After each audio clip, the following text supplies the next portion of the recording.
the Lux Radio Theater brings you Wallace, Beery, and Fay Bainter in Salute to the Marines.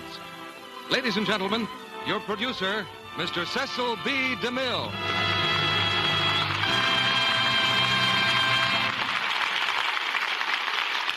Greetings from Hollywood, ladies and gentlemen.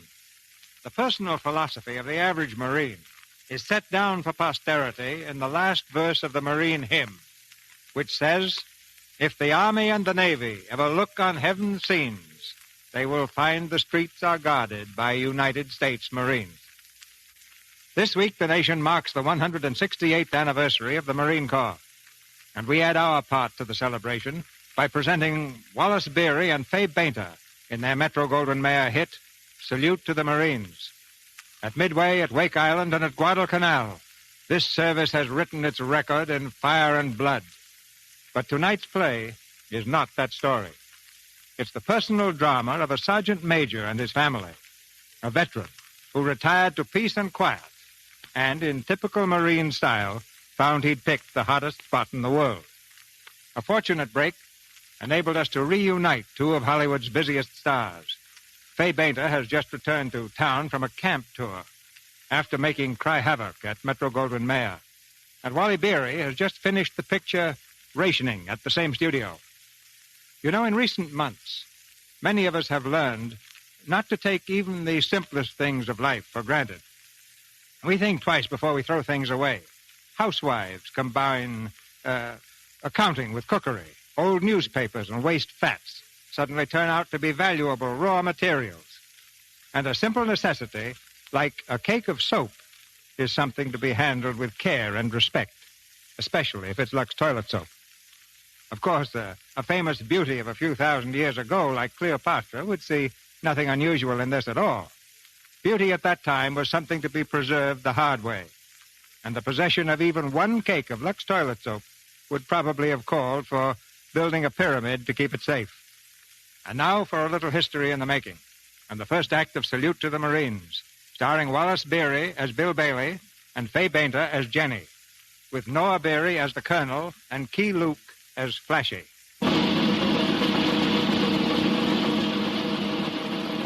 Tripoli, Hong Kong, New Orleans, Peking, Manila, Belleau Wood, Chateau Thierry. These are but a few of their hallowed battlegrounds, for they've fought and died in every corner of the world. We are proud to salute the United States Marines.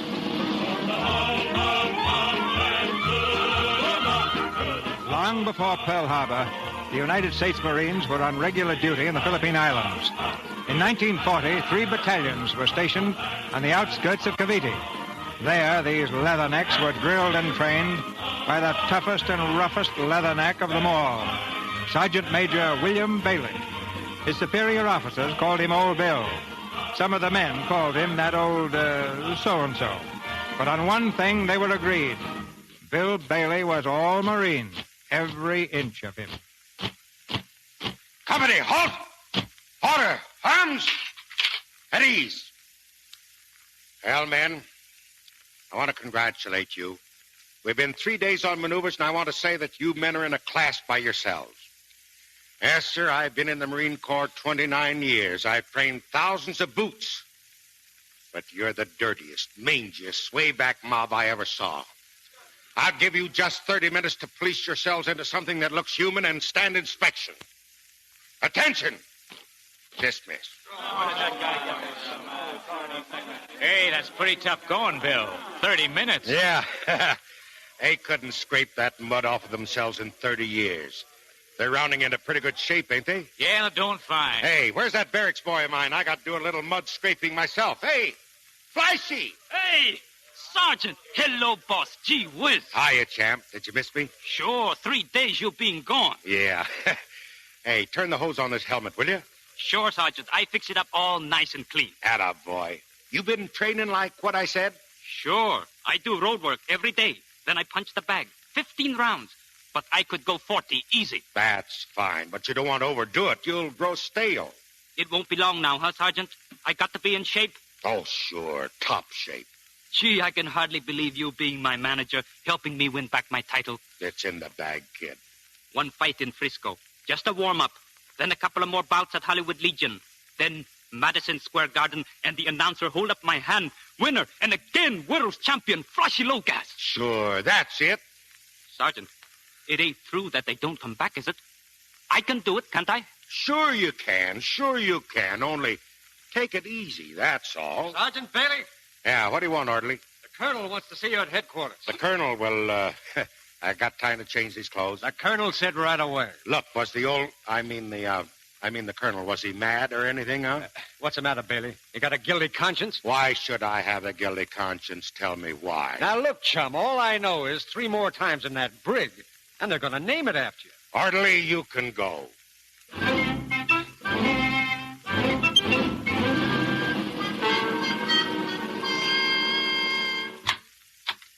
Sergeant Major Bailey, sir.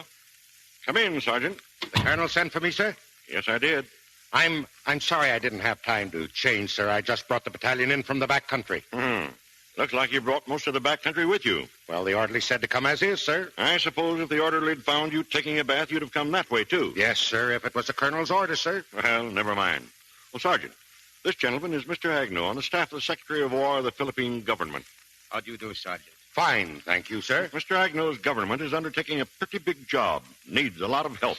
I thought of you at once, Bailey. That's very kind of you, sir. Any little thing that I can do for you at any time, sir? It's quite a big thing, Sergeant, and the time is now. Yes, sir. Well, Bailey, I suppose you know the Philippines will become completely independent in 1945. Yes, sir. I'd heard something about that, sir. Independence is something that must be preserved. After it is won, it must be defended. We are preparing for the day when we must defend ours, when there will be no more United States Marines in the Philippines. Oh, you mean the Japs, sir? Mr. Agnew is speaking theoretically, Sergeant. We're not at war with Japan. No. Pardon me, sir. I got you. No names, sir. Bailey, I have an order to detach a certain number of officers and men to this training duty. I'm sending you up to the Zubig province to take charge of civilian training in that area. What? Me train civilians? Why, I would... Just a moment, Sergeant. Oh, Mr. Agnew, don't hesitate to call on me if I can be of further service to you. Thank you. Good day, Colonel. Good day, sir. Good day, Sergeant. Pleased to meet you, sir. Well, get it off your chest, Bailey. I didn't want you sounding off in front of an official of the Philippine government. Is that training civilian stuff on the level, sir? Yes, it's on the level. But I've got a job. I'm just not getting that 1st Battalion whipped into shape so it'll look like something. Sergeant McCarty will take over. McCarty? Oh, that bog-trotting donkey? Why, he's just a recruit. He's only been in this service 10 years. Besides them, there's Filipinos. They're too little to make good fighting men. When God made the Filipino, he gave him so much heart that, well, he had to skimp a little on the size of his body. Be ready to shove off for the Zubig province the first thing in the morning. Yes, sir. Oh, sir, I hear talk that the 1st Battalion is going to be ordered to China to relieve the legation guard, sir. Possibly. Sir, I've never asked a favor of my commanding officer yet. But if that 1st Battalion goes into active service, I've got to go with them. For 30 years, I've stood on that dock watching somebody else take the men into action that I've trained. What did I get out of it? Nothing but fallen arches, the fish peddler's voice. It's humiliating, sir. 30 years in the service and not a single battle honor on my record to look at in my old age. The colonel knows that I come up for retirement in a couple of months, and I don't want to be stuck way up there in Zubig province with things cracking wide open over there in Asia. I'll give you my word. If I'm ordered to Asia, you go with me. Oh, thank you, sir. That's good enough for me, sir. And by the way, you'll probably be seeing your wife and daughter up at Zubig. Oh, yeah, my wife. Give Mrs. Bailey my best regards, will you? Yes, I will, sir. She's living near there, isn't she? Yeah, she certainly is, sir. Oh. Well, what's the matter, Bailey? Nothing, sir. All right, that's all, Bailey. Let me know what men you want to take with you. All right, sir. You let me know, sir, about going with you on active duty, sir. The day I get my orders. Yes, sir. Thank you. Wait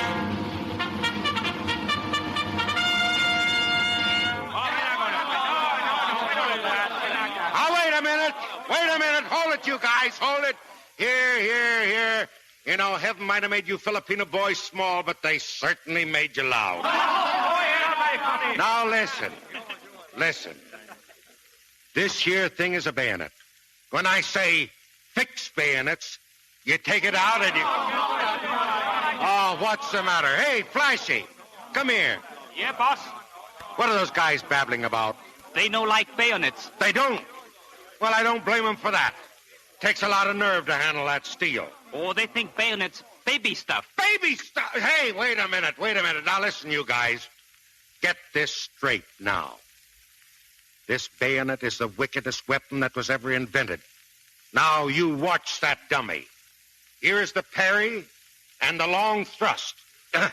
You get it? Now, just when the other fella thinks he's got you, you smack him with the butt end of that piece. You see? Flashy. What are they laughing at? They think you're very funny, boss. Funny? Well, you tell them I didn't get these stripes on my arms from being a comedian. Quiet! This is a serious business. Now, like I was saying before, the bayonet is the wickedest weapon that was ever... Excuse me, sir. Much better our way. What? Much more good to use bolo. Bolo? What's... Listen, son, we ain't got no time to play around with games. Bolo is no game. Bolo is knife, see? A knife? Oh, well, you put it away before you stick your finger with it. Go on. Excuse me, sir. You stick bayonet and dummy. Leave just a little hole, no? We make one swing. Cut him up in half. Oh, go on. You watch. Well, doggone it. See? No more dummy. Yeah. But wait a minute here. You can't do that. Why, sir? War is to kill the enemy, no? Why we can't do it? Because, well, it ain't regulations. That's why. Let me look at that thing. Hey, Flashy, set up another dummy. I want to try out this bolo stuff. Sure, boss. Go ahead. Now, let's see. Hey, that ain't bad, is it? Well, I'll tell you what I'll do. Maybe we can stretch the regulations just a little and use the bayonet and the bolo together, huh? All right, now, quiet.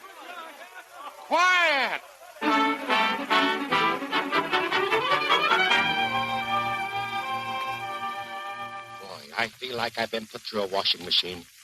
Mosley, you take over that second platoon tomorrow. I'll teach those guys close order drill, or I'll spend the rest of my life in a padded cell. Yeah, we'll get one with twin beds. You're a cinch to have company. Come and get it, boys.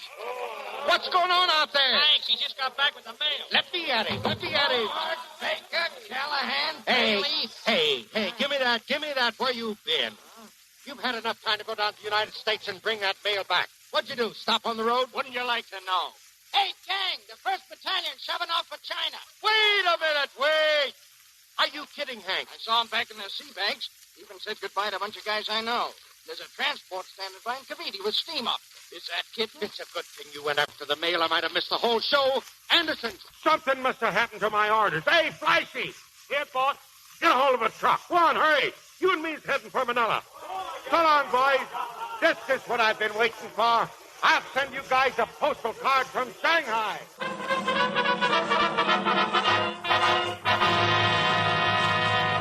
Yes, sir, and I left Anderson in charge, sir. A very good man, Colonel. The minute I heard that news that we were shoving off, why, I hightailed it right back here because I figured that something had happened to my orders, of course, sir. Yes. I promised that if I went, you'd go with me. Yes, sir. Them was your very words, sir. Yes, sit down, Bailey. Sit down? Is the Colonel feeling well? Oh, never felt better in my life. Well, I thought maybe the old fever was coming back on you. Well, sit down. A man can relax a little, can't he? Oh, sure. Smoke, Bailey? Smoke? Yes, have a cigar. Yeah, sure. I guess I will.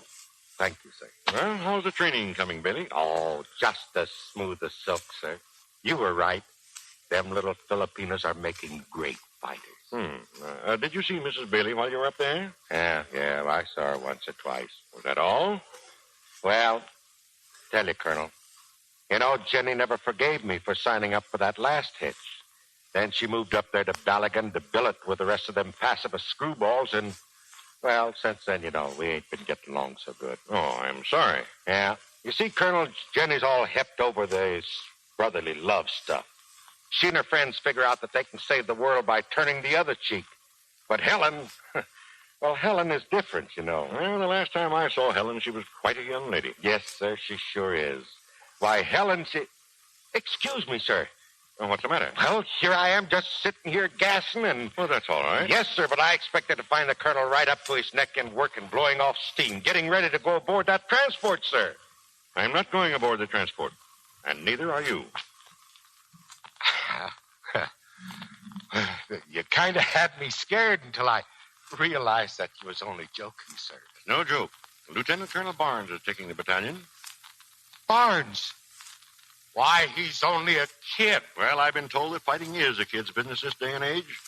The next war, if there is one, will be for young men, Sergeant. You can't let him do that to me. Not again, sir. Why, it's the last chance that I'll ever have to get that decoration, sir. Sergeant, anybody can lead trained men into battle, but training men to be led, that's something else again. Sir, I'm going with that 1st Battalion if I have to go over the hills and stow aboard that transport. No, you're not. You're staying right here in the Philippines and carrying out your orders like a good Marine. I knew there was something wrong the minute you gave me that stogie. I've been had by a 2-bit cheroot. A young man's war. Why, I can lick any man that you've got in the regiment. I've forgotten more than any man on that transport will ever know. Sergeant, tomorrow we begin training another battalion. That all, sir? That's all. All right, sir. Oh, Bill. Yes, sir. Will it make it any easier if you remember, I'm not going either? Yeah, but with you, it's different, sir. You've got your battle honors, and I... Is that all, sir? I'm sorry, Bill. Yes, sir. So am I, sir.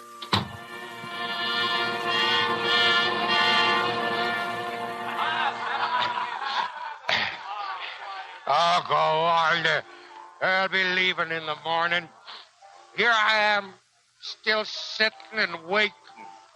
Waiting for what? Come on home, boss. Come on back to the barracks. Go on away. I don't care. My hitch is up tomorrow, too. 30 years. Let him go. Let him go on without me. Relax, old-timer. Huh? Yeah, take it easy.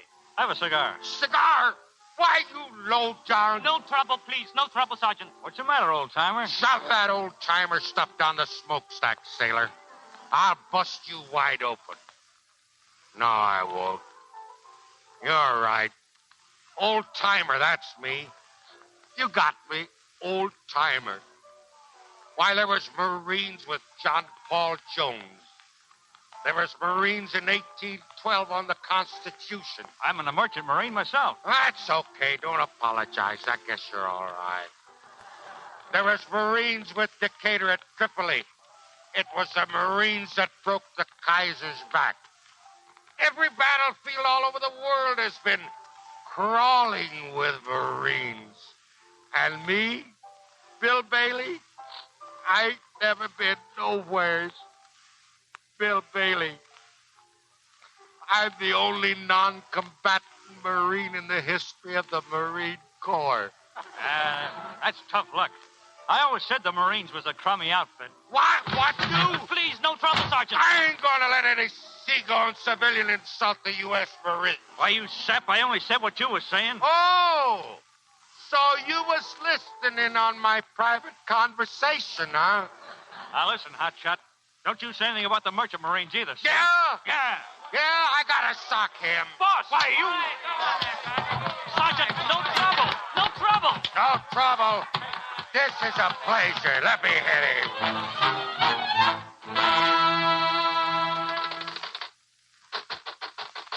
Come on. Hey, somebody, wake up and let us out of here. Sit down, boss. Sit down and rest. Yeah, they're going to let us rot in this place. It's not so bad. Pretty good jail. Oh, yeah, fine. Too bad we got licked, no? What do you mean we got licked? We were surrounded. Wait a minute. Here comes somebody. We get out of here in no time. Well, no, we won't. It's an MP. Peekaboo, handsome. Don't try and be funny. What am I charged with? Oh, practically nothing. Destruction of civilian property, drunken disorderly, resisting a patrol, assault and battery upon members of a brother's service, to wit, 12 merchant sailors. It was 13 sailors. A nice little riot you started. At your age, too. Why, you web-footed gold brick. Go on, lamb out of here. Who sent for you anyway? Oh, you got a couple of visitors outside. Visitors? Who? Jenny and Helen, your family, remember? Oh, don't let them come in here. Don't. Tell them I've been ordered to China. I can't stop them. They got a pass. Where is he? Here you are, Mrs. Bailey. Make yourself right at home. Oh, William Bailey. yes, ma'am. Father. Hello, Helen. Well, here we are again, huh? William, to think I have to visit you in the brig like a criminal. Oh, it's only temporary, Mom. Mother, you talk as if Daddy'd done something terrible. The whole thing's probably a misunderstanding. Sure, it's just a disagreement between gentlemen. I can prove self-defense. Well, I'd rather have you here than in China. Bill, you don't know how we prayed. Oh, you haven't been praying against me again, have you? Every minute since we heard the 1st Battalion had been ordered into active service. Oh, I didn't think that you'd do that to me. Pray me out of the last chance that I have to get that decoration? I might have known it. You started praying the very first day that you were married. You prayed me out of every chance that I've ever had for active service. And it ain't fair either, seeing as how I ain't been praying back at you. Say, how did you know that 1st Battalion was shoving off to China? Mr. Casper told me. He's our neighbor up at Balligan. Yeah, how did he know it? It's a military secret. That don't make any difference. I'm getting out of the Marines. I'm taking my retirement pay. William, are you really? I don't believe it. They couldn't pry you out of that uniform. Yeah, I don't suppose you believe it either, Mama. I want to believe you, but you've lied to me. You fooled me so many times. Well, I do mean it this time, honey. I'm getting out. And when I do, you ain't going to be married to the Marine Corps anymore. Oh, Bill, you don't know what this means. It's like starting all over again. But are you sure? Will they let you retire? Oh, probably after last night, they'll kick me out, Mom. No, they won't. I saw Colonel Mason. He said he hadn't heard you were in here. He doesn't even want to hear it. Yeah? Well, what's the difference? I'm getting out anyway.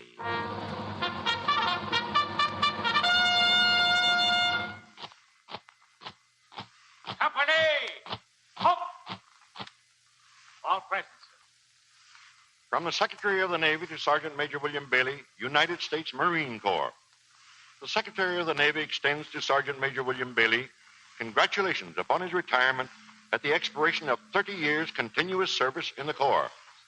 Throughout his long service, Sergeant Major William Bailey has distinguished himself by his devotion to duty.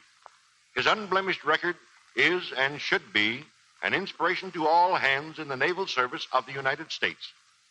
This letter of commendation is to be attached to and made part of the service record of Sergeant Major Bailey by order of the Secretary of the Navy. Pass and review. Pass and review. Crack. Haste. Forward.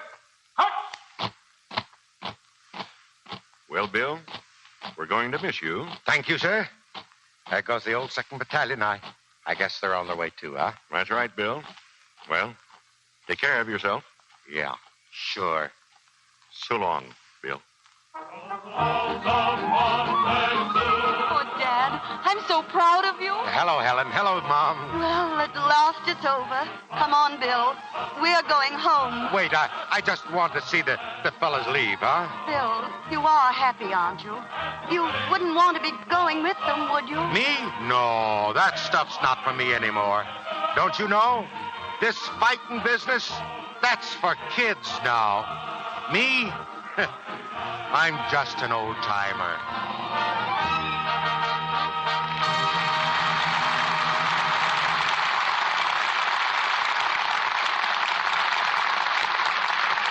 In a few moments, Mr. DeMille presents Wallace Beery and Fay Bainter in Act 2 of Salute to the Marines.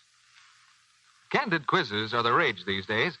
You know, you ask yourself questions about your own personality or appearance and rate yourself on the answers. Here's what we mean. I'm looking in the mirror. Do I like what I see? First, my hair. Nice and smooth. Becoming hairdo, too.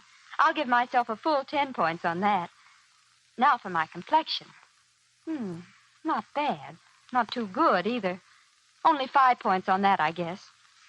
What's the score on the care you give it? Well, I've been thinking about that. I was going to try some real beauty care every night. Those Lux Soap facial screen stars use. Instead of that lick and promise stuff? Well, usually it's late and I'm tired. Oh, I'll be honest with myself. Guess I rate about 3 for effort there. Look, you could raise that to 10, easy as pie. Of course I could. I will, too. Me for an active lather facial with Lux Soap every single night, beginning now. And here's what she does. Smooth lots of the Lux Soap lather well in. My, but it's creamy. Feels wonderful on my skin. Rinse with warm water, splash on cold, and now a soft towel to pat skin dry. And it's only a few weeks later that she finds... Why, my skin really looks a lot fresher. Feels smoother, too. I think I'll give myself 10 points for complexion now, thanks to my Lux Soap beauty care. Yes, it's true. Regular facials with Hollywood's beauty soap do make complexions lovelier.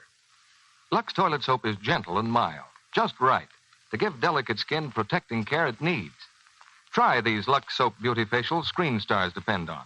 Let the rich, active lather of this fine white soap work for you. Day by day, it will help your skin to become softer, smoother, lovelier to look at. Ask for Lux toilet soap tomorrow. And if your dealer is out of stock due to wartime conditions, he's sure to have more soon. Remember, Lux toilet soap, the beauty soap of the stars, is worth waiting for. We pause now for station identification. This is the Columbia Broadcasting System.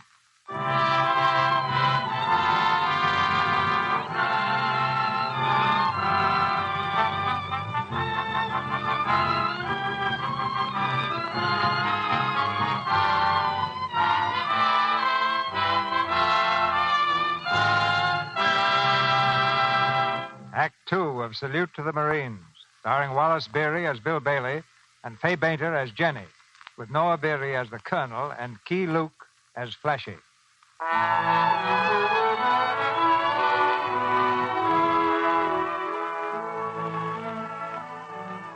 Bill Bailey, ex-Marine, has retired to the pacifist settlement of Balagan in the Philippines. The neighbors have turned out in force to welcome him to their midst.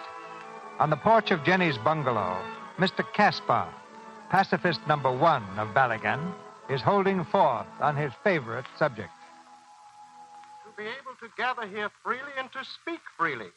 Every time we listen to the radio from Europe, we can thank our lucky stars that such things could never happen here in Balagan.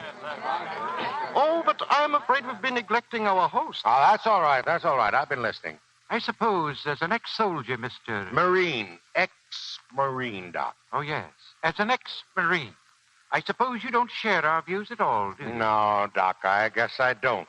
Well, you see, Mr. Bailey, none of us in Balagan believe that soldiers are really necessary. Oh, nothing personal, of course. No, that's all right. I'm used to that. You know, a Marine is like a fireman. They never call for him till the house is on fire. Soldiers are the weapons of industrial overlords. Yeah, well, I wouldn't know nothing about that, Mr. Casper, but... Mr. Casper, my husband is no longer in the service. He's worn his last uniform, thank goodness. Haven't you, William? Yeah, I'm retired. So there's really nothing to discuss about it, is there? Well, good afternoon, Mrs. Bailey. I'll be running along. Oh, so soon, Doctor. It was nice of you to come so Bill could meet his new friends. I'm sure you'll like Balagan, Mr. Bailey. We are simple, home-loving, peaceful people. Yeah, I can see that. You haven't met all of us yet, but we're all the same. Mr. Carrot, too, here runs our radio station. He's an electrical engineer, educated in the United States. Is that so? Oh, yes, sir. I took my science degree at Cornell. Oh, you went to America and got smartened up. Not bad for a foreigner. Oh, yes. I learned much. Americans are very smart. Good afternoon, Mrs. Bailey. Good afternoon, and thank you for coming. Yeah, goodbye. So long. Place is mine. Goodbye. Well, that's over. Now, didn't I tell you, Bill? Aren't they lovely people? Yeah, well, maybe they're okay, but they ain't one of them could get by a good recruiting officer. What they need is some setting up exercises, something to put a ramrod down their back. Bill, stop living in the past. You've got to learn to relax. And now that you're home, I'm going to show you how. You just leave everything to me. Sure. Here, you want to finish the rest of this hors d'oeuvre? Yeah, I guess I will. I ain't had nothing to eat yet. Hey, Jenny.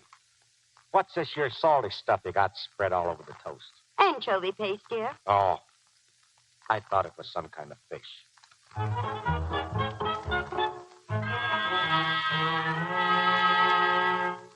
Come on, dear. Get to bed. You must be tired. Yeah, all that talking kind of got me down. Oh, Bill, it's so good to have you home. Yeah, it is nice, honey. A real home and real friends.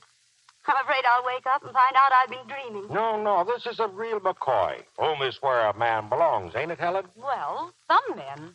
It is better than the barracks, isn't it? Sure. I feel like a country gentleman. Still miss your old companions? Them lugs. If I never see any of them again, that'll be soon enough. For me, you know, they was kind of a bad influence over me. Oh, Bill, you make me so happy. Oh, Jenny, honey. Oh, don't mind me. You dubs go right on with your billing and cooing. I'll wash the dishes. Night, Dad. Good night, Helen. Come on now. I'll turn down your bed, and you can get a good night. William. Yes, ma'am. William, what are these things? Them? Why, well, that's a uniform, Jenny. A set of dress blues. What do you know? I found it under your mattress. You did? Well, I was kind of saving it for Halloween. William, you lied to me. Oh, Jenny, now how can you say that? You told me you'd given away every last uniform, that you never wanted to see them again. You cheated. You hid this one. Yeah, I guess you're right. I ain't no good. I ain't got no willpower, especially when it comes to thinking about some other lug wearing my dress blues. Oh, I fought and wrestled with temptation, but I lost. Maybe it's because I always kind of had a picture of myself being buried in my blues. I can see myself now laid out in my blues and all my medals on my chest. Yeah, dear. Why, it's almost sacrilegious. I'll get rid of these right away. No, wait a minute, Jenny. When assembly blows up yonder and the angel Gabriel calls the roll, he ain't never going to recognize Bill Bailey in civilian clothes. Maybe we shouldn't take a chance like that. I'll answer to the angel Gabriel. Good night.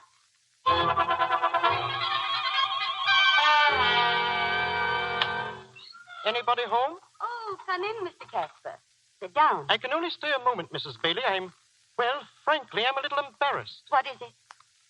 Has Bill done something wrong again? Well, according to the principles we live by, yes. Mrs. Bailey, he's down at the garage. He has all the children of the town there, and he and that Filipino boy he brought with him, they're teaching the children to fight.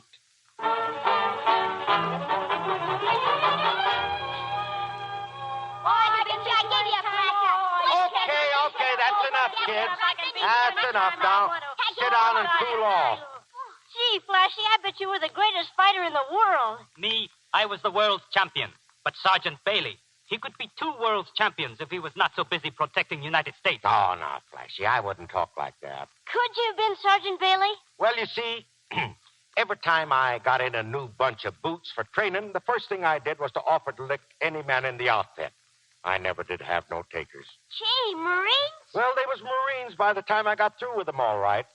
Sergeant Bailey, tell us how you won that battle of Chateau Thierry single-handed. Oh, well, that was mostly luck. I don't like to talk about that. Oh, tell us. Come on. All right, okay, I'll tell you a little bit about it. You know, the guns got so hot that we could light our cigarettes off of them. We ran out of ammunition, so I said, boys, follow me. We'll charge them with the bayonets. Gee, the whole German army? All that was left of them. Why, we charged so fast that we fought our way right straight through Berlin and had to retreat back 5 miles to capture. Gee. Sure. Just before the battle started, the old general come up to me and he says... Bill Bailey? Oh, yes, kids. And there was David way up on the mountainside. He was tending his little flock of sheep. It's all in the Bible. William. Oh, hello, Jenny. And there they were. Very good little sheep, too. Yeah. I spent a lot of time with a good book when I was in the Marines. Jimmy Carson, where did you get that black eye? Frankie gave it to me. Yeah, I gave it to him, but I got one, too. See? Children, I think you'd all better go home. Oh, yes, I really mean it. Now go along. Hurry up. Gag. Look, Jenny, they was Still, just... I'm ashamed of you. What do you suppose their mothers are going to say about this? Oh, I don't know. I just... Still, this is the end of my patience. All you've ever done since you came here is just stir up trouble. Oh, Mom, you know I wasn't doing nothing. Sneaking away with those boys, drilling them, trying to make Marines out of them. Well, I was just playing, that's all. I've told you time and again that people here don't like that kind of playing. They're bringing up their children to believe that war and fighting is wrong. You come along and undo all their good work. It's getting so half the village doesn't speak to me. I've heard 50 people say that you were a bad influence. Oh, I'm almost sorry I brought you to Balligan. Sometimes I think it might have been better if I'd left you in the Marine Corps. Maybe you're right, Jenny.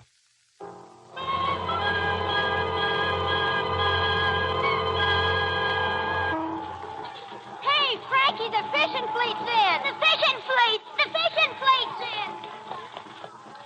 Hiya, Mr. Casper. Oh, good morning, Mr. Bailey. Pretty busy here today, huh? Like Saturday night in a small town. Yes, there's always a stir when the fishing boats come in.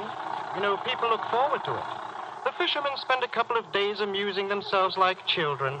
Then they go back to sea again for weeks at a time. Yeah?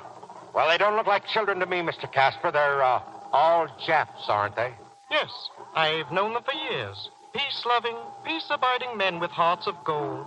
And they've been very good to me. Yes, I can tell that. You do business with them, Mr. Casper? They bring me merchandise from Japan. They have a great sense of loyalty to their friends. Me, I don't like Japs, boss. That's all right, Flashy. I ain't too fond of them myself. Please, all my life I've tried to destroy such prejudices. We must extend the hand of peace and friendship to all men. Accept them as brothers. Don't expect me to have any brotherly love for one of those Japs. Every time I see one, I get goose pimples between my shoulder blades. Hey, them ships out there look pretty rich for any fisherman's blood that I've ever seen. Steel hulls, high-compression diesels. Looks like something built for the Navy. Oh, the boats belong to a syndicate which employs fishermen. They must be staunchly built in a great cruising range. Why, sometimes they're at sea for months at a time. Travel thousands of miles seeking the best fishing grounds. Fishing grounds, huh? Well, maybe you're right. Maybe.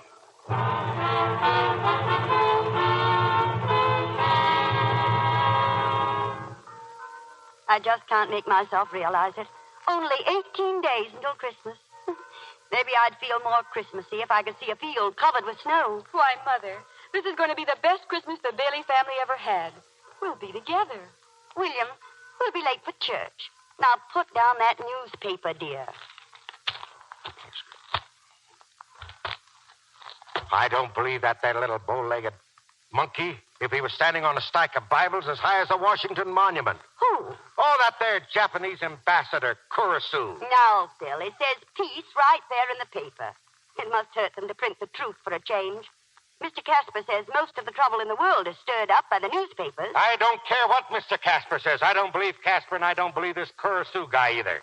Hitler was spouting peace, too, when he went in there and blitzed Holland and Belgium, wasn't he? I think it's criminal to create bad feelings between the Japanese and ourselves when we've lived in friendship for years. Dad, the Japanese wouldn't fly an ambassador all the way to Washington to talk peace if they didn't mean it, would they? I don't know anything about that. But if I was still in the Marines, I'd have double watches setting all the men right on their battle stations. Well, you're not in the Marines, and you are on your way to church. You old calamity howler. Come on now. Okay. Jenny, you got a dime for me to put in a box when I get there? Here you are, dear. Thank you, Jenny. And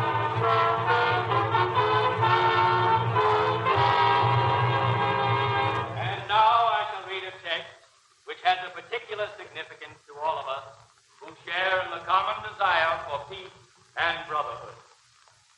All men who fear war and rumors of war should hearken unto the voice of Isaiah. And they shall beat their swords into plowshares, and their spears into pruning hooks. Nation shall not lift up sword against nation, neither shall they learn war anymore.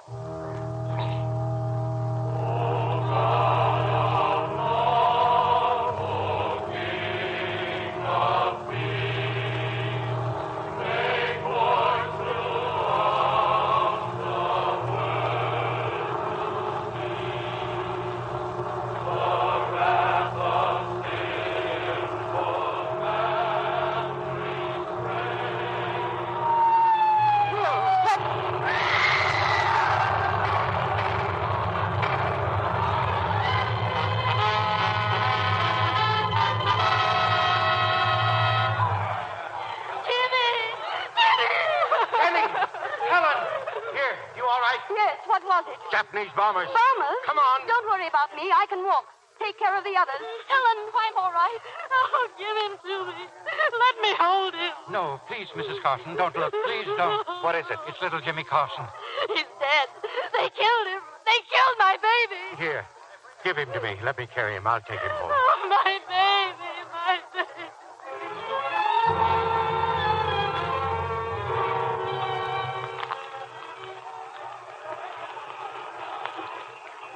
Bill, the whole town is burning. Come here, Flashy.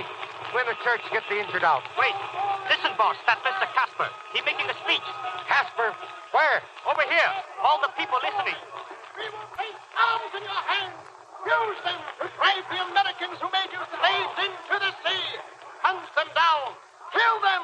I tell you, the Japanese are your brothers. The Americans are your enemies. We cannot fail. Liberty is yours. I promise you freedom. Haven't they always been your friends? Wait a minute. Wait a minute. You hear what he says? He's your friend? Well, he was this little boy's friend, too. This kid that I'm holding in my arms. He patted him on the head. Used to feed him candy.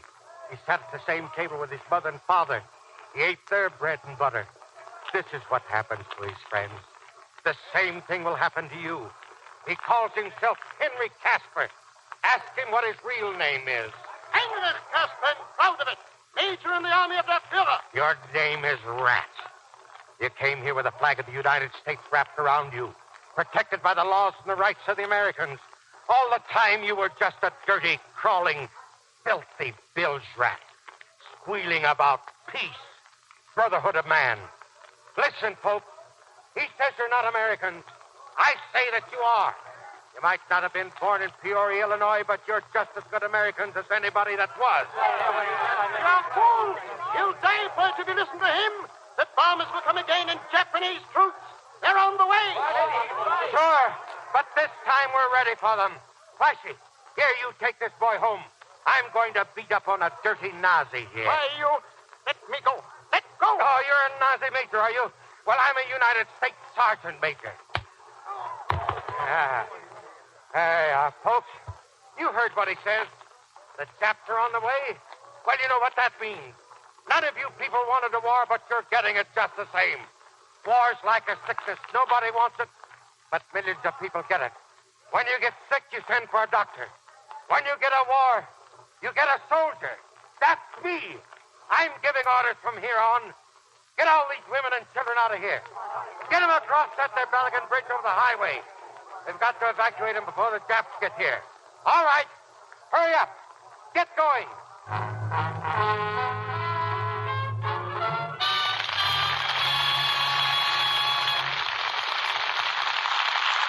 After a brief intermission, Mr. DeMille returns with Wallace, Beery, and Fay Bainter for Act 3 of Salute to the Marines. And now, here comes Libby Collins, our Hollywood reporter. Libby, you had me scared there for a minute. I was afraid you weren't going to get here. Sorry, Mr. Kennedy. I was almost late. But don't blame me. It's all because of Joan Fontaine.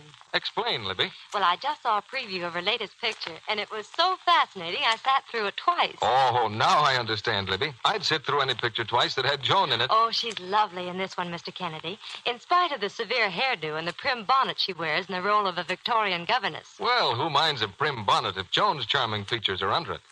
And her lovely complexion. A Lux complexion, you know. Truly, Mr. Kennedy, I've never seen smoother, softer skin than Joan's. And especially in the close-ups, you notice what a luminous look it has. I know what you mean, Libby. Sort of delicate and flower-like. Yes, Mr. Kennedy. And for that delicate skin of hers, Joan Fontaine needs a real beauty soap. That's why she uses Lux toilet soap. She says she uses it every day, too. Never neglects her active lather facials because they're a real beauty aid. Lovely women everywhere say that. They find Lux toilet soap a really gentle care. The lather is so rich and creamy. Mm-hmm.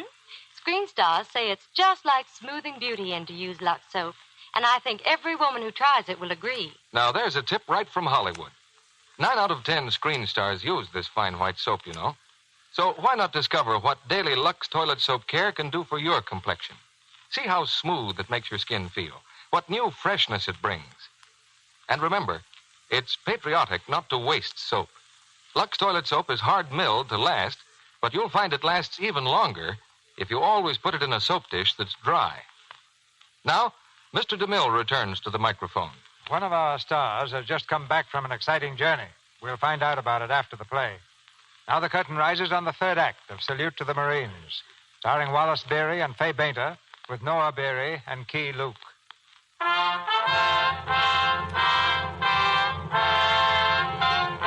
The village of Balagan is in flames, and ex-Marine Bailey has taken over command.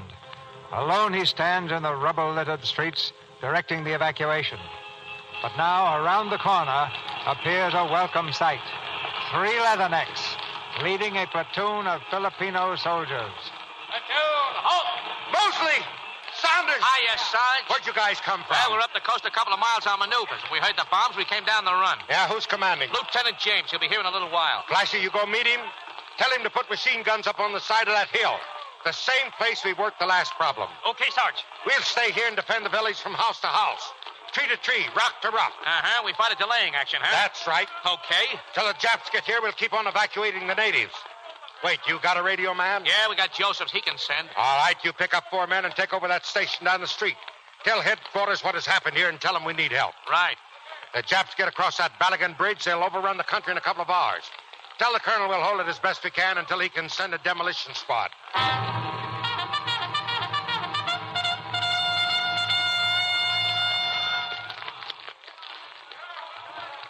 We've got most of them out, Sergeant. Good.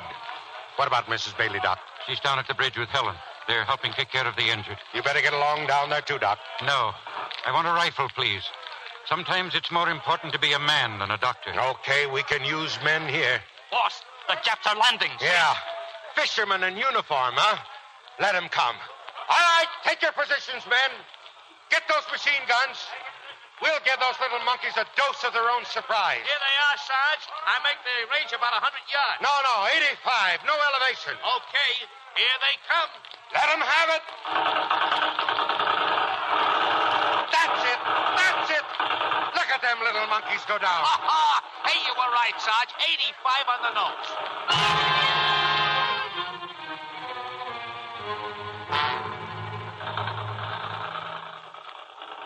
Keep it going, you men. Hey, Sarge, more Japs are landing. They got tanks with them. Tanks, huh? Let's see. Yeah. Okay. Mosley, better tell your boys to fall back. We'll have to now. They've got those guns right on us. Tell them to fall back and regroup at Lieutenant James' position up on the hill. Fall back, guys. Follow me.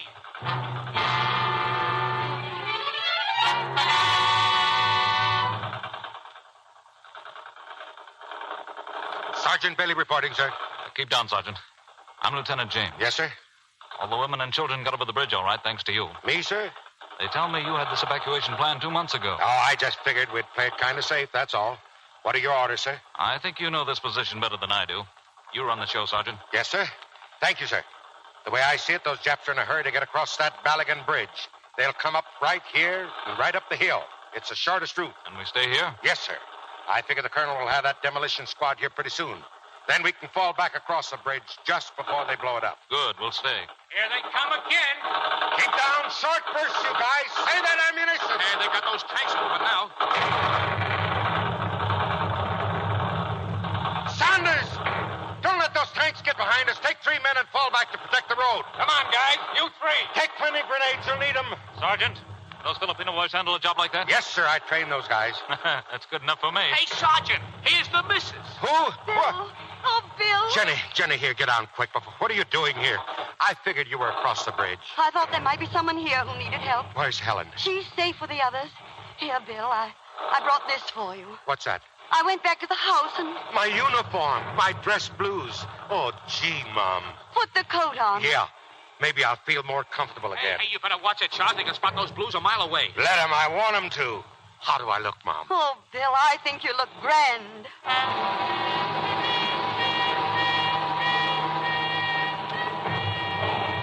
Yeah, that'll hold them for a while. They've fallen back. We ought to feel flattered, Sergeant. They tossed everything they had at us, and from all directions. Yes, sir. How you doing, Jenny? Fine. But I could use some more bandages. Now, look, Mom. You've done enough here. I'll send a couple of boys with you. You try and make the bridge, huh? They're still wounded here, Bill. Yes, but... As long as there's wounded, they need someone to take care of them. Anyway, you can't spare any men. I'm staying, Bill. But look, Mom. Hey, the colonel's signaling to us from the bridge. Yeah, what's he saying? They got the demolition charges set. Any orders? Wait a second. Fall back across bridge. Yeah, that's a good trick if we can do it. Okay, Mom, here we go. We're getting out of here. What about the wounded? We'll have to carry him. Up you go, boys. Keep down, keep down. Sergeant, they come back of us. They surround us. Well, I guess we're staying here. Bill, isn't that disobedience of orders? You still got a sense of humor, Jenny, huh? Hey, Mosley. Yep. Send a message to the colonel. Tell him we can't accept his invitation due to a previous engagement.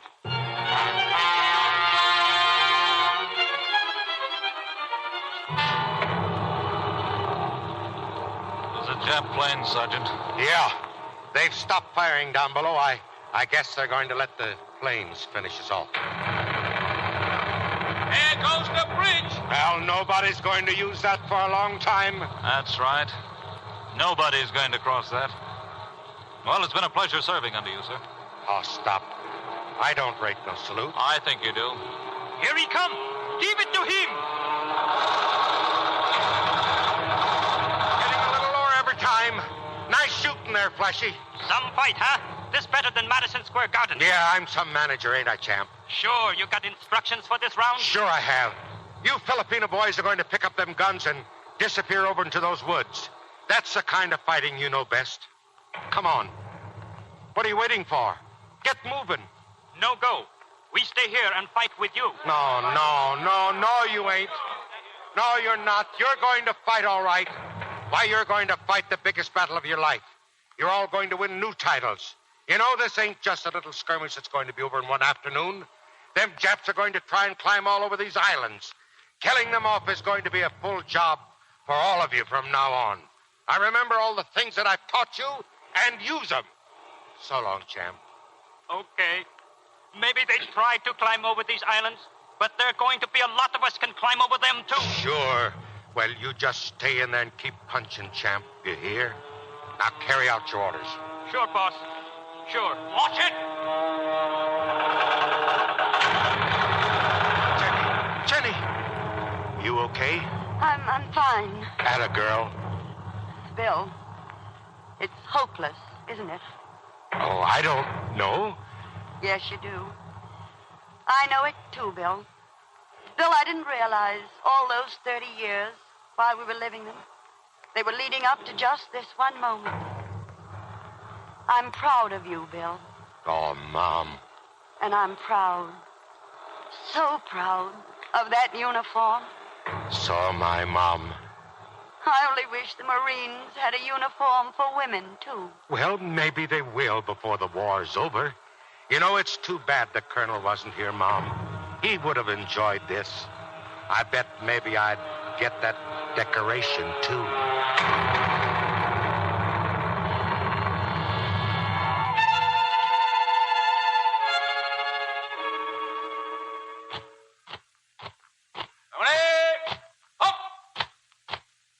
All present, sir. In the absence of Sergeant Major William Bailey, killed in action, it is my privilege to present this highest of all decorations for valor to his next of kin, Sergeant Helen Bailey, United States Marine Corps, Women's Reserve. Sergeant Helen Bailey, receive this in honor of a truly great Marine, your father, with the gratitude and in the name of the Congress of the People of the United States.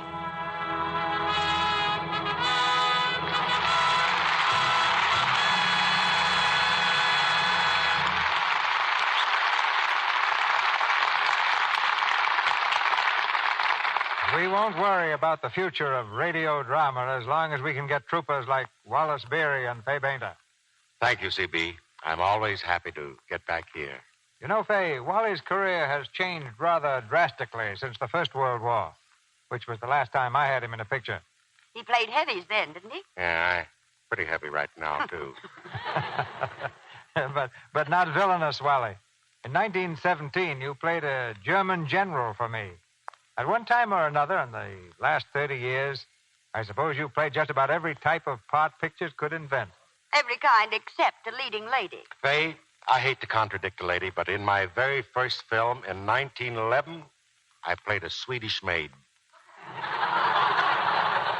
That performance alone set pictures back 20 years. 1911 was a long time ago, Wally. Why, it's even before women had Lux soap for a complexion cure. That's something I wouldn't want to give up. I've used it for years. Many million others say the same thing about Lux soap, Faye. I wonder if you'd tell us something about the trip you've just made to the camps. Well, we played to soldiers, sailors, and Marines, Mr. DeMille. But I discovered what entertainment really can mean when we hit one small camp in the mountains where they hadn't even seen a woman in weeks.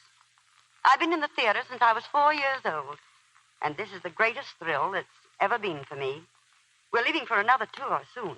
And the best of luck to you, Faye. What's on the fire next week, CB? A romantic and tuneful drama of old San Francisco, Wally.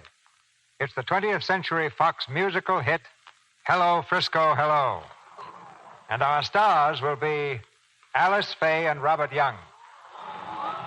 Alice Faye plays an entertainer of the Barbary Coast days, and you'll hear the big song hits that sent everybody out of the theater humming. I'll guarantee next Monday will not be Blue Monday if you'll join us for Hello, Frisco, Hello. Gee, I wish I could sing like Alice Faye. Good night, CB. Good night. Good night. Good night. A salute to both of you for salute to the Marines.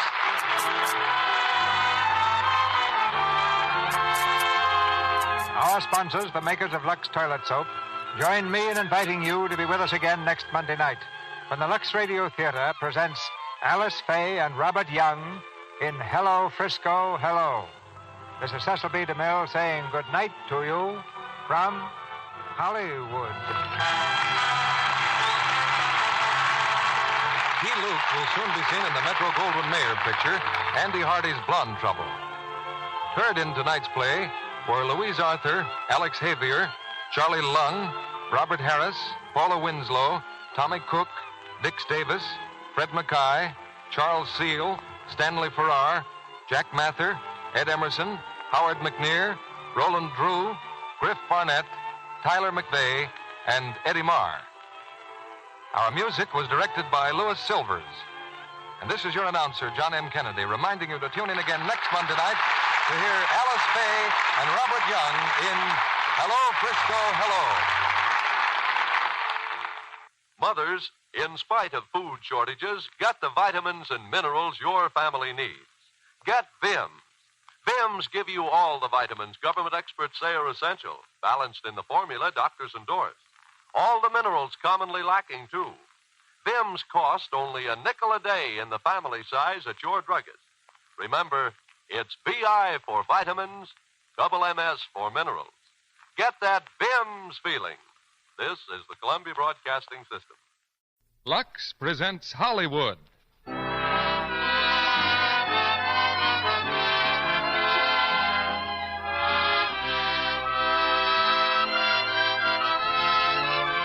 The Lux Radio Theater brings you Franchot and Ann Baxter in 5 Graves to Cairo, with Otto Preminger, J. Carroll Nash, and Fortunio Bonanova.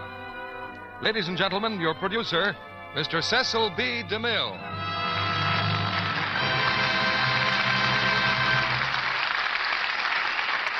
Greetings from Hollywood, ladies and gentlemen. All the world loves a lover, and all the world loves a mystery. Tonight we make everybody doubly happy by combining romance and mystery in 5 Graves to Cairo. And we have the same stars who made millions of hearts skip a beat with their adventures in that Paramount picture. Franchot and Ann Baxter. This week we borrowed Franchot from the cast of the new Paramount hit, True to Life. The studio grapevine has a way of picking up advance tips on promising pictures, and my spies all reported that producer Charles Brackett and director Billy Wilder had created a triumph of suspense in 5 Graves to Cairo. So we had our bid in for the radio rights before the shooting had even finished. The setting of the play is the Egyptian desert at the high tide of the German advance, and the people are a British soldier, a young French girl, and a rather well-known Nazi general, Marshal Erwin Rommel.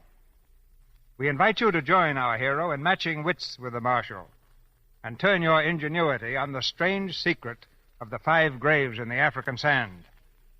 As a prime example of American ingenuity, I point to an Air Force sergeant in New Guinea who has sent his mother in Kentucky a snapshot showing his tent with a box of Lux Flakes in a prominent position. He's made a mattress by stuffing a sheet with grass, built a table and chair, and rigged up a washing machine out of a discarded oil drum. And he writes that with Lux Flakes, this unique washing machine beats washing on a board by, quote, 2 gallons of sweat, unquote. Our thanks to his mother for this late communique from New Guinea. We turn now to North Africa as the curtain rises on the first act of 5 Graves to Cairo, starring Franchot as Corporal Bramble and Anne Baxter as Moosh, with Otto Preminger as Marshal Rommel, J. Carroll Nash as Farid, and Fortunio Bonanova as General Sebastiano.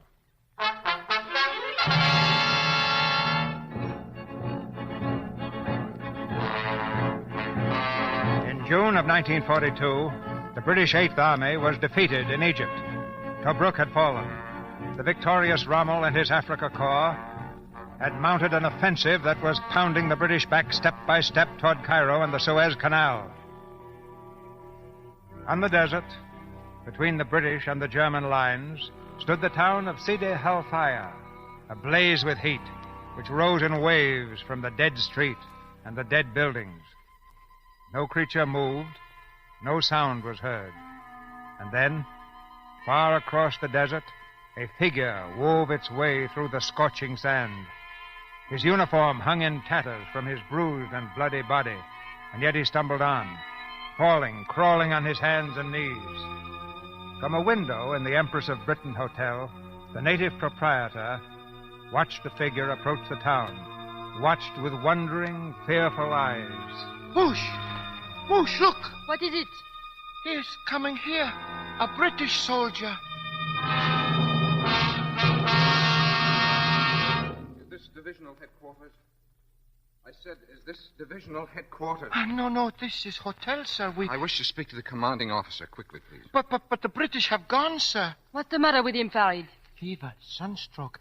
Listen, the British Corporal John Bramble reporting, sir. Royal Tank Regiment stationed at Tobruk. You've been in Tobruk, sir? Hottest blister on the devil's heel.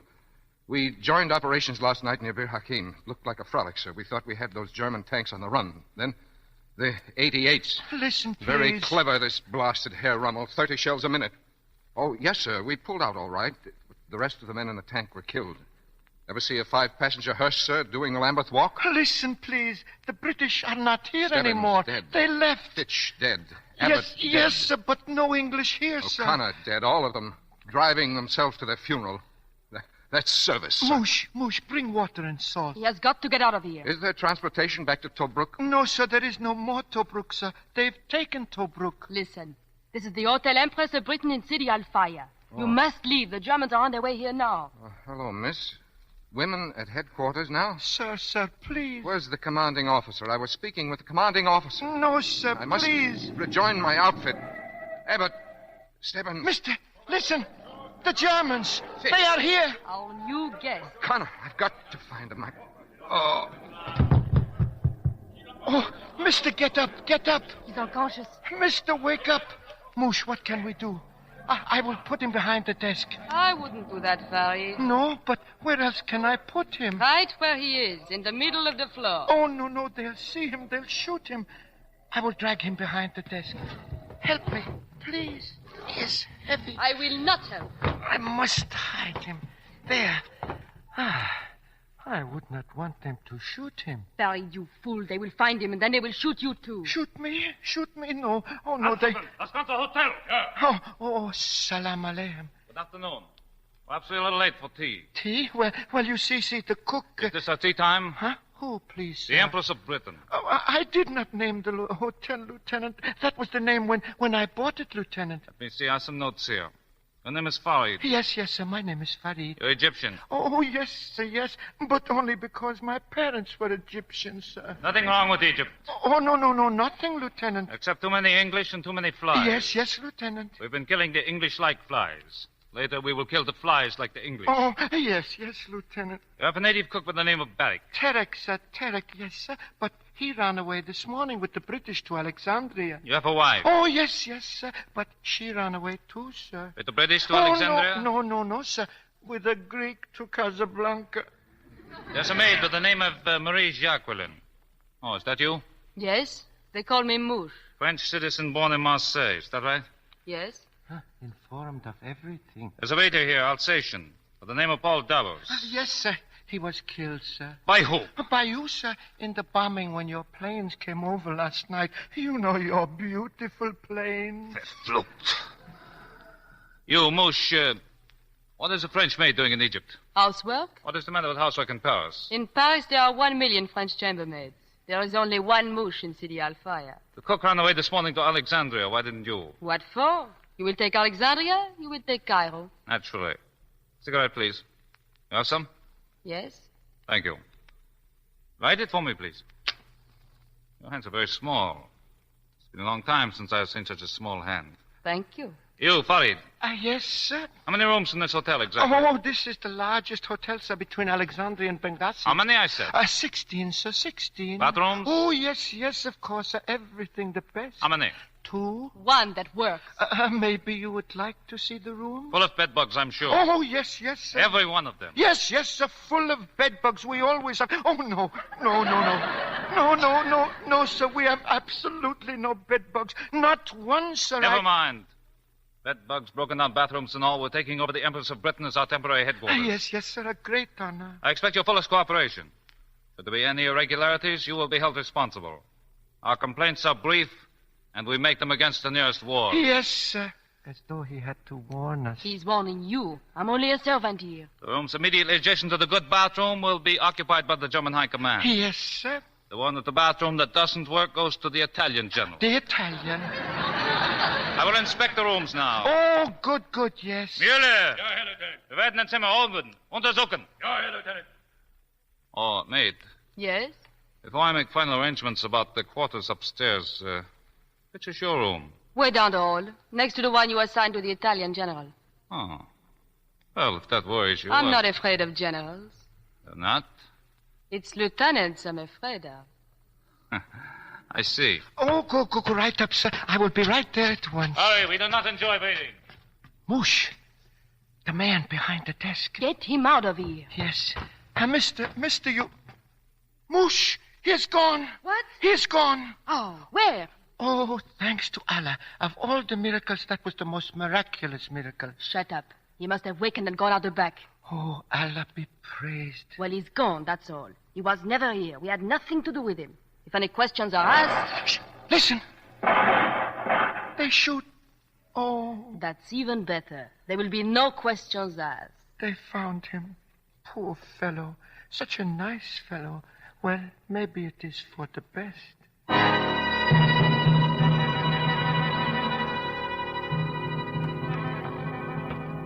Cigarettes! Hurry! Yes, sir. I am getting them. I have some right here in my room here, sir. Cigarettes. Fooey, where did I... Shut that door. Oh! Shut it, quick. Oh. How did you get in here? The window. I woke up downstairs behind the desk. Yes. I heard a German talking. They are here now. Well, how did I get to this hotel? You had a sunstroke. I put you behind the desk. That is all I know. Except they shot you. Well, they shot an Italian soldier for stealing drinking water. Sir, you cannot stay here. You understand? You cannot. You have to leave, sir. Please. Oh, of course. Why not ask that German officer to call me a taxi? Sir, please. I found these clothes on the bed and these shoes. Whose are they? They belong... Listen. Oh, they are here. The general's staff. Please, sir, get out, please. I'm sorry, I can't. If the Africa Corps doesn't get me, the desert will. Whose clothes are these I'm wearing? They belong to our waiter, sir. Waiter? Yes, he was killed last night when room 14 blew into the cellar, sir. One of these shoes is bigger than the other. Was he lame? Yes, sir, a crippled foot. What was this waiter's name? Paul Davos. Davos? Yes, sir. Good. He was never killed, understand? Huh? Oh, but he was Alsatian. He was older, sir. Then I'm Alsatian, and he was my age. Yes, but Hand me those shoes. No, please. Moosh, he is alive. It can be heard from the outside. Moosh, he wants to stay here as Davos. Tell him he cannot help me. Listen, man, it's only for a few days until the British come back. Until the who come back? The British? That's right, the British. Since when do the British come back? You don't like us. No. And if Ferry doesn't tell the Germans, I will. But I thought you were French. Yes. I had 2 brothers in the French army. At Dunkirk, when the British decided to evacuate their troops, what did they do with the French? They left them on the beaches to die or to be captured. Who told you that? Laval? Wading out into the water, begging the boats to come back for them. But did the British come back? Did they? I'm only a chambermaid. If somebody rings for me, I come. If it's only a towel they want, or an extra pillow, not life. Oh, wait. Give me just 5 seconds before you call the Germans. 5 seconds, that's all. What do you want to tell me about? Blood, sweat, and tears? Pencil. Here is pencil. This is the address of my wife in London. Oh, they are ringing from the lobby. The Germans. I want you to mail this note to her when you can. Yes, sir. But you'd better get out of those clothes. They will shoot you for a spy. They'll shoot me in my uniform, too. They're thrifty with their drinking water. Put my dog tag inside. My wristwatch for my older boy. I wish I had something for the younger one. Well, now that we've disposed of the tears, any time, mademoiselle. Oh. Didn't you hear the buzzer? Yeah, I was just coming. Who is this man? He was... What's the matter with you? Who is he? Answer. He's our waiter. What waiter? Our waiter, sir. We always had a waiter. My name is Davos. I'm Alsatian. I thought he was killed. Only buried alive, sir. When I came to, it seemed as if the whole hotel was on top of me. It took me 8 hours to dig myself out. So you're Paul Davos? Yes, sir. Come with me. Me, sir? Yes, you're Davos. We'll have a little chat downstairs. Yes, sir. Stop here a moment. Yes, sir. You know, I'd almost believe you were a waiter. I am a waiter. That's a special kind, eh? You play your part well. Come along. The field marshal will wish to speak to you. To me? Of course to you. Who else? He's working in the lobby now. Remember to address him as your Take Excellency. another message. Yes, sir. This is to the Führer. Your Excellency. My Führer, I have today crossed the Egyptian border. I am now marching on toward Alexandria and Cairo. Then I'll take the Suez Canal. Nothing can save the 8th British Army from a colossal catastrophe. They say the Red Sea once opened by special arrangement with Moses. A similar mishap will not occur this time. I pledge you herewith my word as a soldier. Signed, Field Marshal Erwin Rommel. Your Excellency. What is it? Your Excellency, this man is Paul Davos. Davos? Well, Davos, why in the name of the devil didn't we get proper information about the British withdrawal? Why? They told me in Berlin you were a competent man. Is that competent? Well, Your Excellency... With the field marshal's permission. He's been buried in the cellar ever since last night.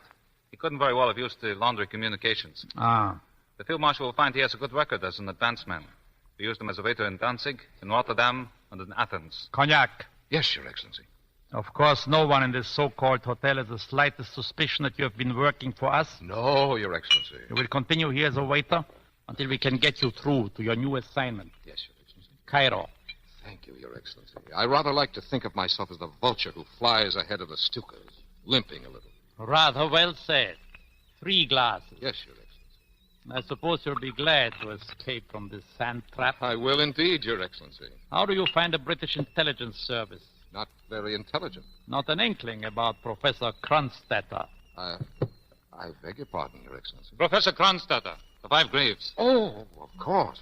No, Your Excellency, not an inkling. Well, we shall take that big fat cigar out of Mr. Churchill's mouth and make him say Heil 5 times. Rather well said, Your Excellency. The cognac? Who is that singing? General Sebastiano, Your Excellency. Italian opera? I've always despised it. Yes, Your Excellency. You will drink with us, Davos. Sieg Heil! To victory! To victory! To victory.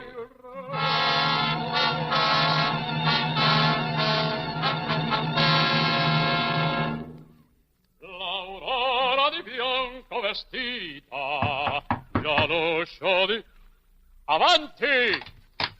Yes? General Sebastiano, I've come with a request. Yes. What request? A request that the general cease singing. Who made such a request? The gentleman of the German staff. I'll tell the gentleman from the German staff. Among them, Field Marshal Rommel. Oh, very well, very well. But I ask you, can a nation that belches understand a nation that sings? No, General. I'm getting very sick of these Germans pushing Italian soldiers into the front lines without letting their general in on their staff meetings. They steal the food packages my family sent me. They are censoring my letters. In fact, as we say in Milano, we are getting the short end of the stick. I have even been given a bathroom that does not work. Why? Because it was assigned to you, General Sebastiano. Another kick in the face. They let us die, but they don't let us wash. Well, what did we expect? As we say in Milano, when you lie down with dogs, you wake up with fleas. That's right. Wait! You haven't heard anything. You understand? Of course not. From so far away, how can I hear what they say in Milano? Good. I can fill the general's wash basin in the morning if he Please, wishes. please. My orderly is in the hospital with measles. German measles.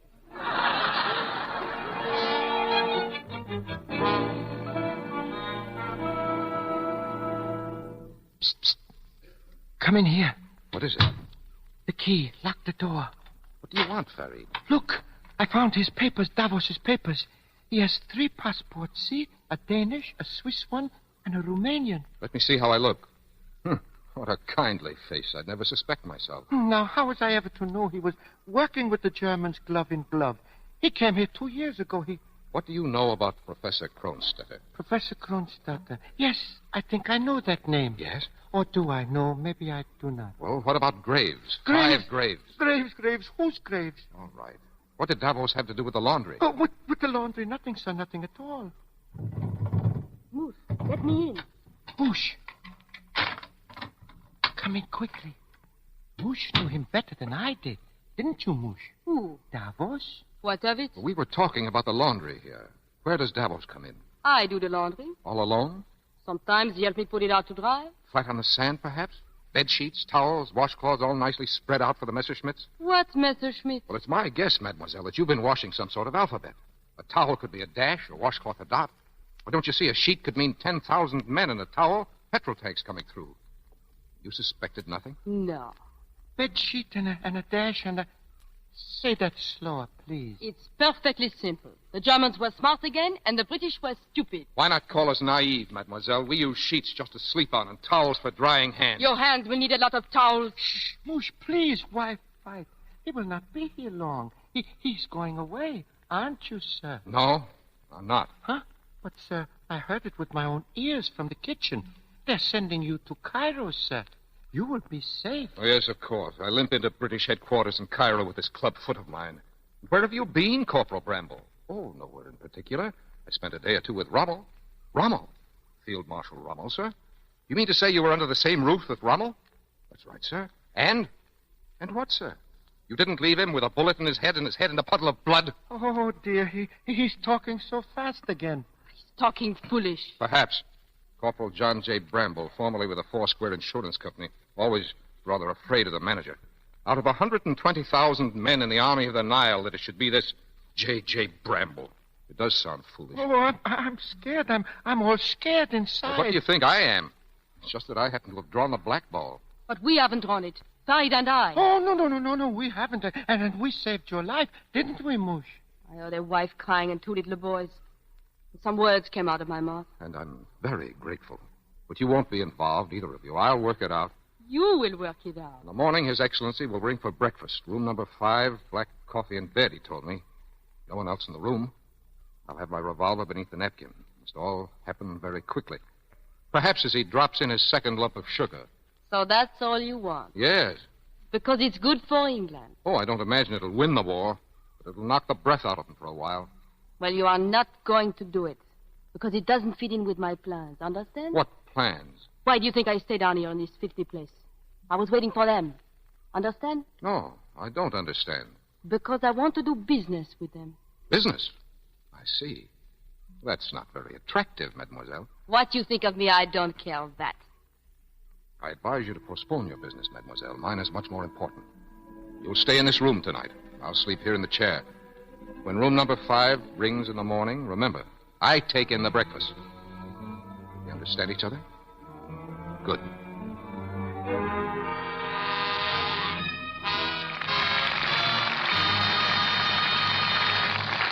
Franchot and Baxter, Otto Preminger, J. Carroll Nash, and Fortunio Bonanova will return in a moment in Act 2 of 5 Graves to Cairo. But first, Mr. DeMille has a very important message for you from our government. I want to step out of character for a moment and tell you about a drama in real life. A drama of medicine in which sulfur drugs and tannic acid, insulin and opiates are saving lives every day on our battlefronts. You can have a part in that drama simply by saving used fats. Undramatic, unimportant. The Office of Price Administration thinks it's so important that beginning today, you will receive 2 meat ration stamps for every pound of used fat you turn in to your butchers. And take them proudly. It's your government's way of saying thank you for this important war work. How do you go about saving fats? Well, kitchens are something of a mystery to me, so I'll let a housewife tell you in her own words. Mr. DeMille, I think it's wonderful that our government is giving us 2 extra meat stamps for every pound of used fats we turn in. We've been trying more and more to help win the war in every way we can. And we know how important saving used fats is. But just the same, we're mighty glad to get those extra ration stamps. So we say, thank you, Uncle Sam, and we'll show our appreciation by turning in every single bit of used fat. There isn't much mystery about saving fats. Simply start with a tin can. Any size will do. Please don't use cardboard or glass. They may tear or break. Every time you have any drippings you can't use in cooking, pour them into your tin. You may have grease left over from bacon or sausage, or fat you've skimmed from stews and soups. Pour it into the can and keep it in the icebox so it will stay solid. Don't throw away any of the blackened grease in your roaster or frying pan. It contains pure glycerin, just what the government needs. When the tin is full, take it to your butcher. He will pay you at the rate of 4 cents and 2 meat ration stamps for each pound. Yes, friends, it's as easy as that. But it's one of the most important war jobs you'll be called on to do this winter. Won't you do your share? Every tablespoonful counts. We pause now for station identification. This is the Columbia Broadcasting System.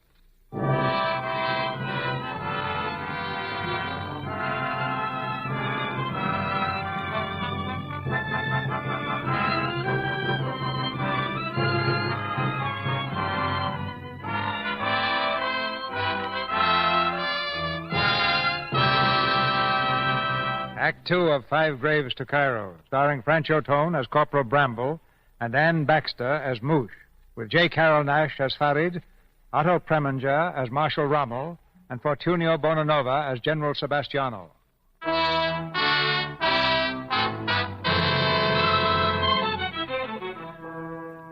In a little room just off the kitchen, Moosh and the British corporal wait the summons from the German field marshal.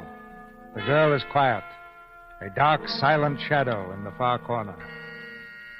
They're calling for you, mademoiselle. Room number 3. Farid is looking out for it. Farid won't do, obviously. They say Rommel keeps his Africa Corps in hothouses before he sends them out to the desert. Must be quite some time since they've heard a woman's voice. Oh, mademoiselle, I think this is the time for an additional bit of information. I lied to you. I had to say something quick and effective to soften your heart. I haven't any children. I haven't any wife. I've never been married. Really? Can you forgive me? Thank you. Ah, here's a request from the Italian general. How about the Italian general? Not the Italian general. How about the major with the monocle? Not the major with the monocle. Who are you waiting for, mademoiselle? Number 5. Good night, mademoiselle. Good night.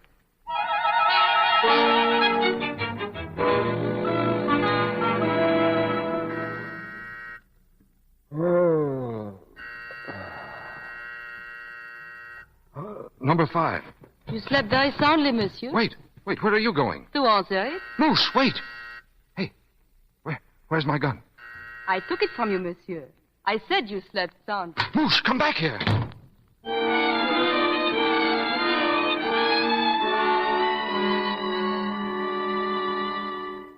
calling, Your Excellency. Where's the waiter? I'm quicker on my feet. Put the tray on my lap. Sugar, Your Excellency? I don't like women in the morning. Go away.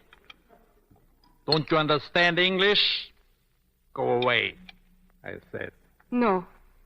No, Your Excellency. I stayed on while his place was bombed.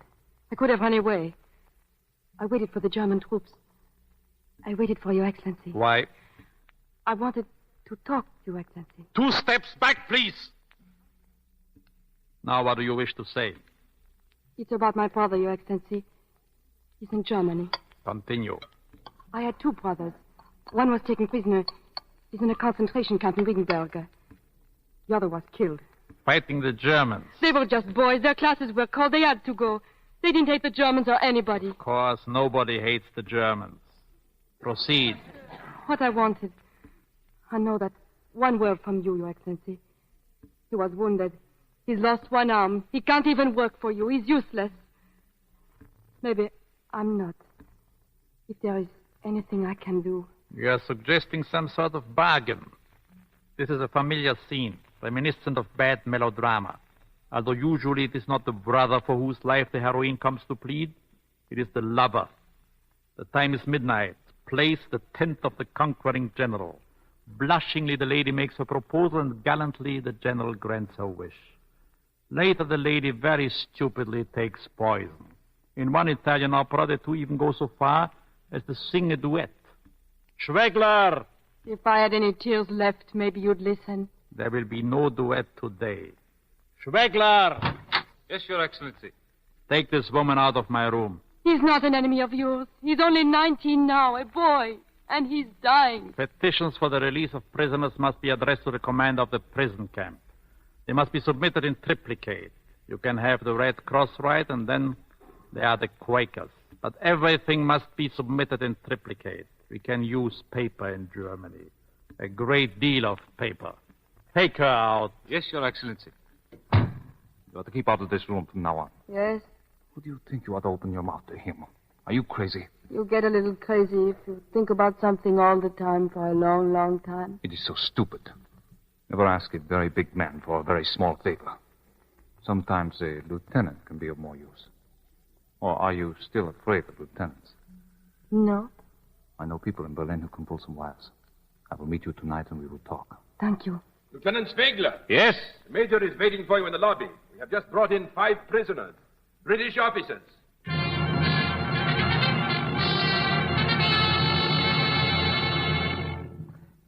You must not go down there, do you hear? Oh, it's all right. They're not from my outfit. They'll never recognize me. It is not that. They were stationed here once.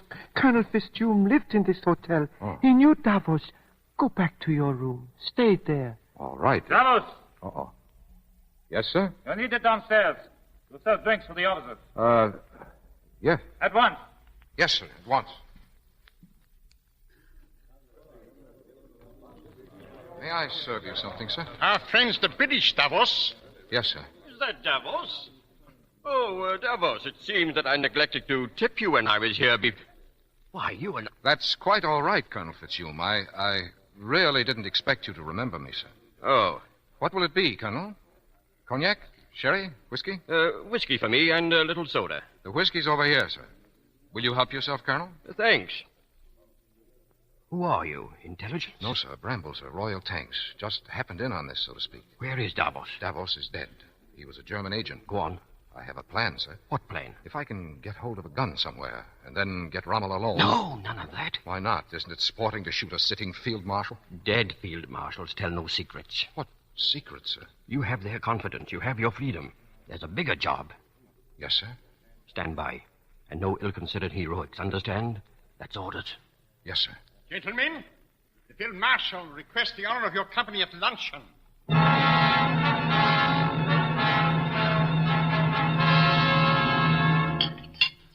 Coffee ready?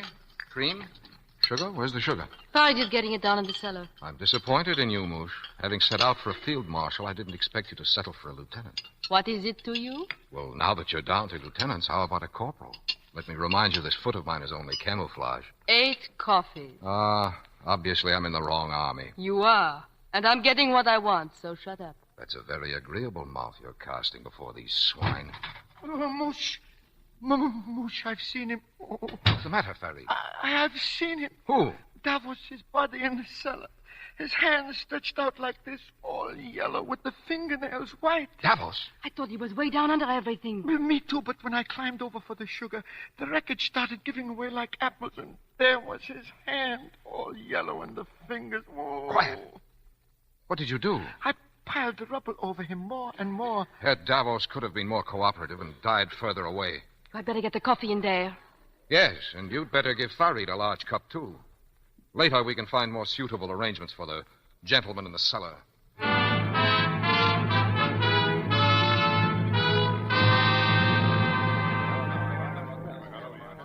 Gentlemen,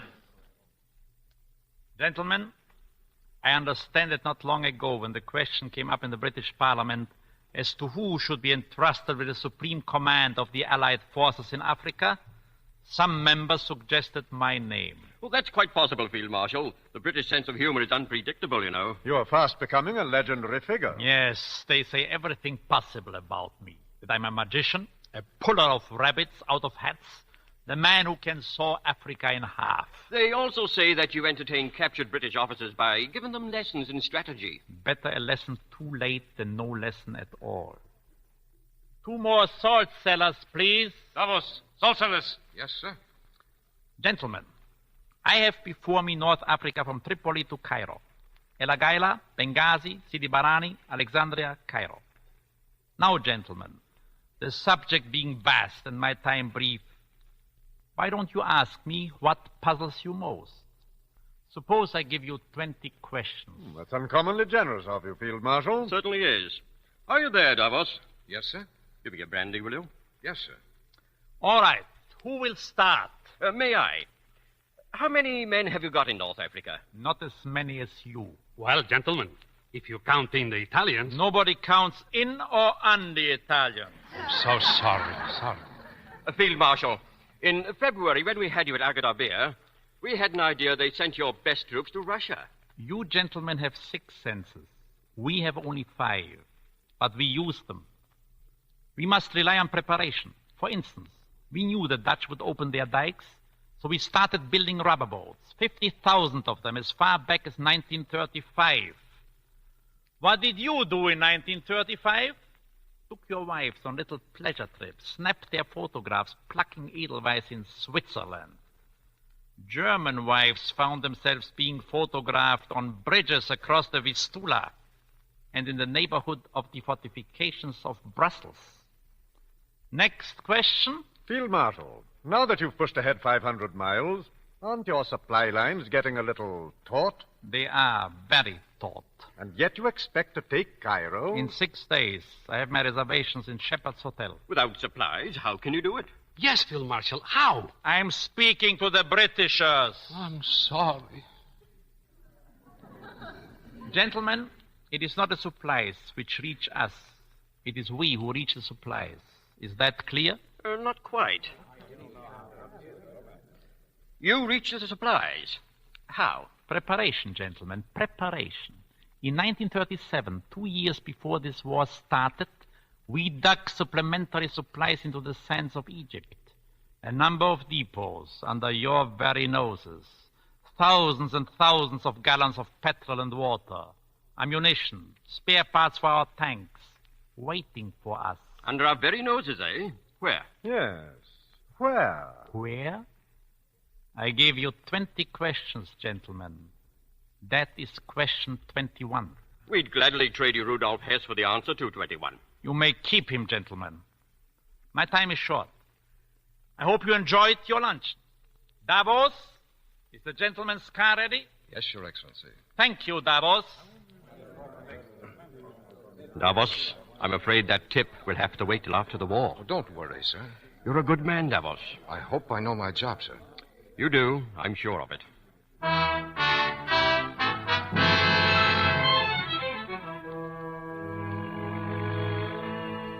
Water, petrol, ammunition. What is it?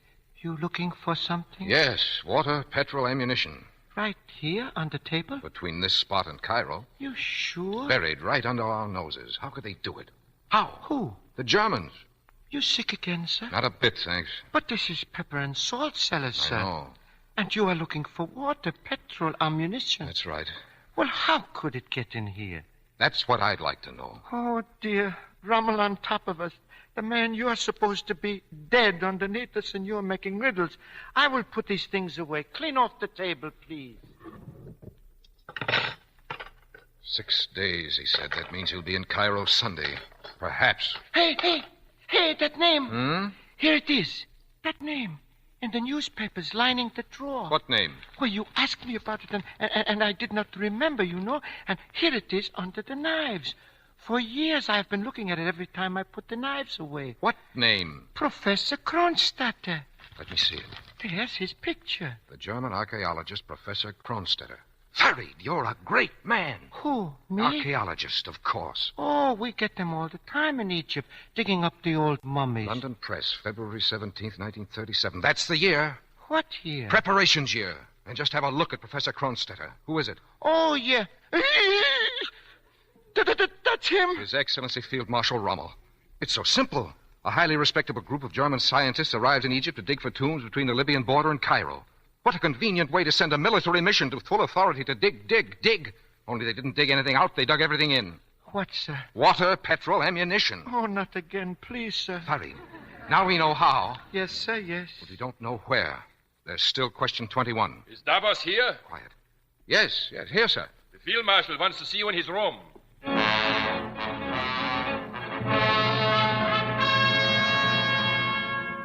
Come in, Davos.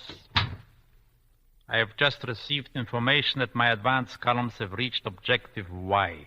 Objective Y, Your Excellency? That's good news, isn't it? Yes. Everything works out according to my plans. I wish I could have told it to those Britishers at luncheon. Their digestion would have stopped completely. If I may be permitted, Your Excellency gave them a very brilliant lecture. They will remember Field Marshal Rommel, or should I say, Professor Kronstadter? Thank you, Davos. For a moment, I was really afraid Your Excellency might put all the cards on the table. Tell them about the 5 graves. My tongue did itch. Such blind ignorance.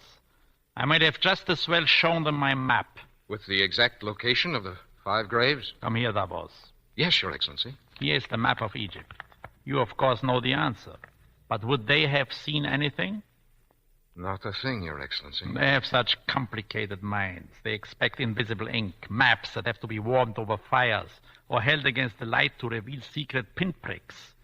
Too simple for them, this. I'm trying to look at it with an Englishman's eyes. Not a clue, just an ordinary map. There's nothing here that could give them a hint. Is there?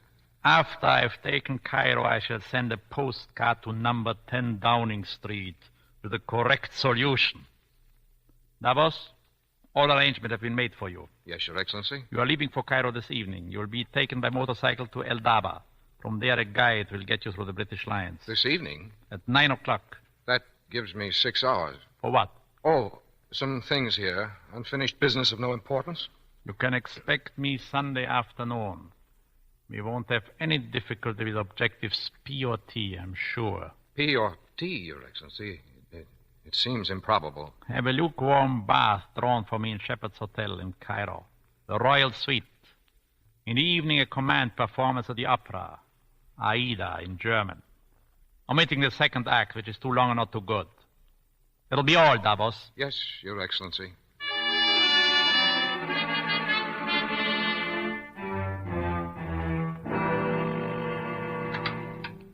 May I come in? Yes. What time is it, Moosh? 6:30. Oh, I hear you are leaving. that's right. Moosh, if there were a local florist, I'd offer you an armful of white lilacs with my humblest apologies. For what? I had an unpleasant idea about you, Moosh. Farid cleared it up. He told me about your brother. I'm sorry. It's all right. Now, let's see. Port Said? No, that's too far east. What are you doing? What is that book? The tourist guide. You know, Moosh, I not only have a club foot, I have a club brain. TP and Objective Y, does that mean anything to you? TP and Y? Not a thing. It was maddening, Moosh. There was Rommel's map staring at me with everything in it. Eyes have I, but I see not. TPY. What's the key? Where's the answer? Say, that's a pretty dress. In Cairo, I wore it on Sundays. Drifting down the Sharia Ibrahim Pasha with a white parasol over your shoulder. There was a parasol that went with the dress. Where is it? In the shop. I could never quite afford it. The handle was real ivory. Maybe someday when I'm rich. Objective, why? Why? Listen, either you stop talking like alphabet soup or you tell me. I've gone through this thing writing down the name of every village, every oasis, every landmark that begins with P or T. There are dozens of them, but there isn't a Y in Egypt. Hey, what have I said?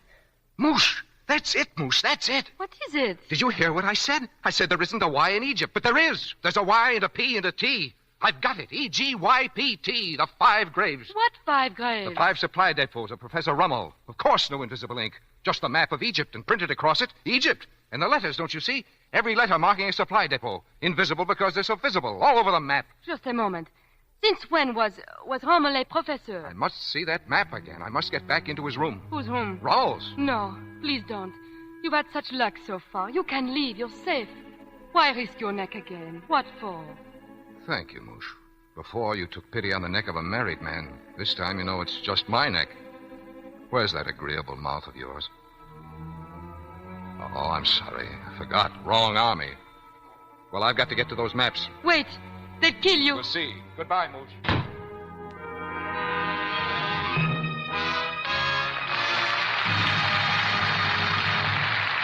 And now, before Mr. DeMille presents Franchot Tone, Ann Baxter, Otto Preminger, J. Carroll Nash, and Fortunio Bonanova in Act 3 of 5 Graves to Cairo, there's a thought I'd like to share with you. I read this about our soldiers. Only 50% of our Army's time, only 50% is spent in actual fighting. So even our soldiers spend a lot of their time doing the unexciting things nobody hears about. Plain chores. Well, I'm afraid that's the way some women feel about keeping house. There are beds to be made every day. Cleaning and dusting. Cooking. And dishwashing. Chores, yes, but a lot depends on how you do them. A successful businesswoman once told me about her first job. She spent every day filing cards, all day long. It was so boring I could have screamed, she said. So every day I set myself to memorize a poem while I worked, something that made the day seem beautiful. How about that for an idea while you're washing dishes? Next, make jobs like dishwashing as pleasant as they can be. Pour Lux Flakes into the dishpan. Turn on the water. See the rich, lively suds bubble up. That's a pleasure in itself. No slowpoke suds, no gray, greasy dishwater.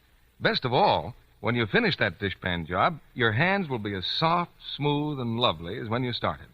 Changing to Lux takes away the red, coarse look of strong soap leaves. Scores of women found changing to Lux Flakes made their hands look nicer in just a few days. Use all the Lux you need to get good suds, but no more than you need. A little Lux goes a long way. It's really thrifty. Why not try the Lux way of doing dishes tomorrow? Now, our producer, Mr. DeMille. After the play, we'll get some news on the off-stage doings of our stars. Now the curtain rises on the third act of 5 Graves to Cairo, starring Franchot Tone and Ann Baxter, with Otto Preminger, J. Carroll Nash, and Fortunio Bonanova.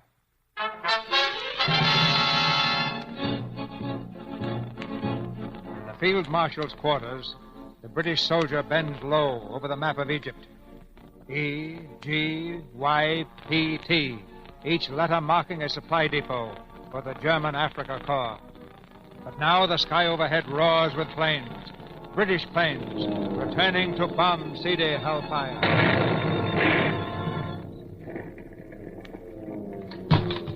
You, what are you doing in here? Well, the maps, Lieutenant. I thought the Field Marshal's map should not be left behind. You did, eh? Very conscientious. Thank you, sir. Go on, get down the cellar. Yes, sir.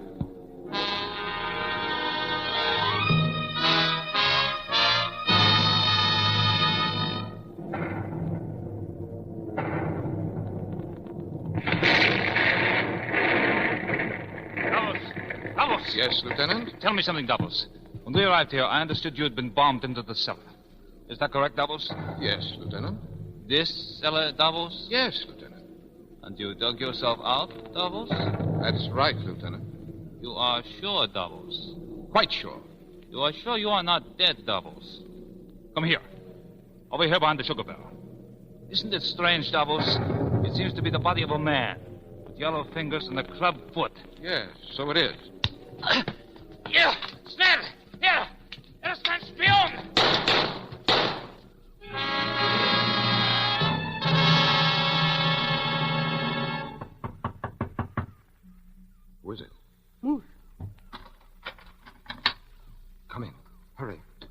you lock the door? Sit down there and listen to me. We'd better go. Sit down. Go, please. Lieutenant Schwegler is coming. Lieutenant Schwegler begs to be excused. He's dead. Dead? No screaming, please. He was shot. You killed him? Yes. Unfortunately, he ran across the late Mr. Davos. Fortunately, no one knows about it yet, and they mustn't until tomorrow morning. Farid has full instructions. The body will be found down below in the sand outside this window. There'll be my waiter's jacket and my shirt with some blood on it, enough to prove I did it. Farid and you will work together. Farid and I? That's right. I need 6 hours to get through the German line. Why did you kill him? I said no screaming. Why? I'll tell you why. Because a little piece of paper has to get through to British headquarters, see? Just a piece of paper with some pencil marks on it. E.g., YPT. That's why Farid and you must cover up till I get there. Is that clear? Perfectly. You have killed 2 people. You have killed him and my brother. His only chance to get out alive. And now all you ask is that we cover up so you can get back to the British. Is that it? Like Dunkirk again? Well, what about Dunkirk? Yes, some were left behind. French, Polish, Belgian, and British. Some. They had to be. The rest would carry on. Carry on for what? Are there not enough dead already? Oh, yes. There are a lot of dead, Moosh. In Tobruk, I saw them piled up with the hundreds. At Sevastopol, they lay 10 deep. They were blown to bits on the repulse in the Prince of Wales. In Athens, they're dying of starvation, 400 a day. For what, Moosh? So that somebody like you can hold out a tin cup to a victorious lieutenant begging for a penny's worth of pity? It's not one brother that matters. It's a million brothers. It's not just one prison gate they might sneak open for you. It's all their gates that must go. All right. Talk. You talk such big words. You have a million brothers. I'm small. I have only one. And I want him to live if it costs a piece of paper. I see the field marshal himself.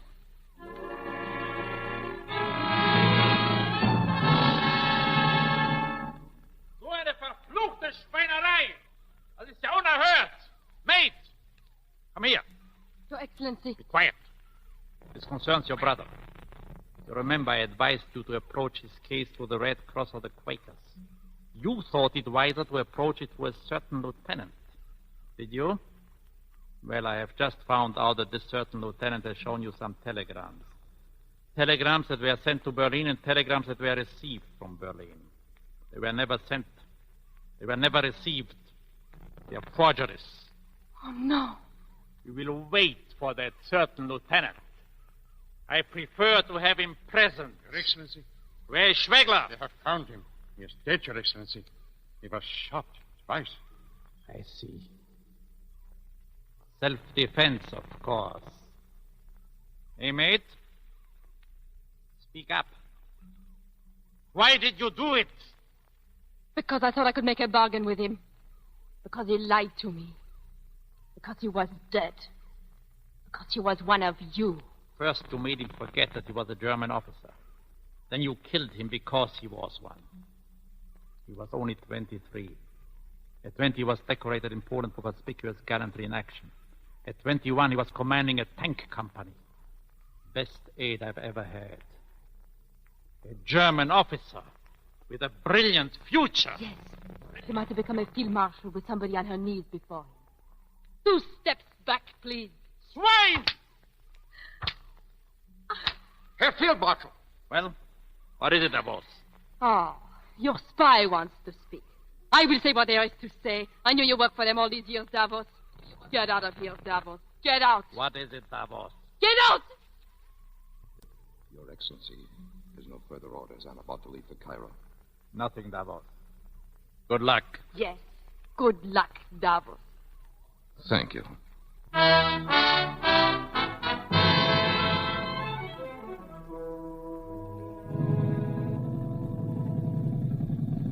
Farid, come here. Yes? Tomorrow morning, give them the proof that Davos did it. Understand? Uh-huh. And will you say to her, for me, God bless you. There's objective E, G, and Y, sir. They've used E and G already. Yes? Well, I doubt if they'll ever use Y, or objective P, or objective T.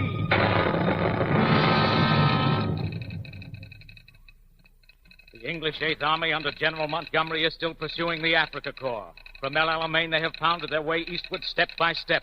Benghazi has been reoccupied and Sidi Barrani. And today, the British forces entered Sidi Halfaya.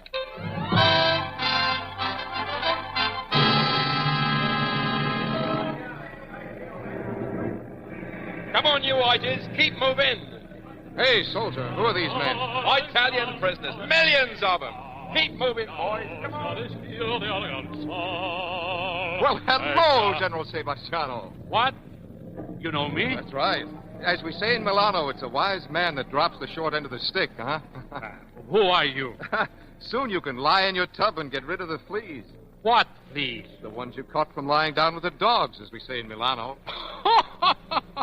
Now I remember. Hello. Arrivederci, Generale. Arrivederci. Fa l'aurora di bianco vestita.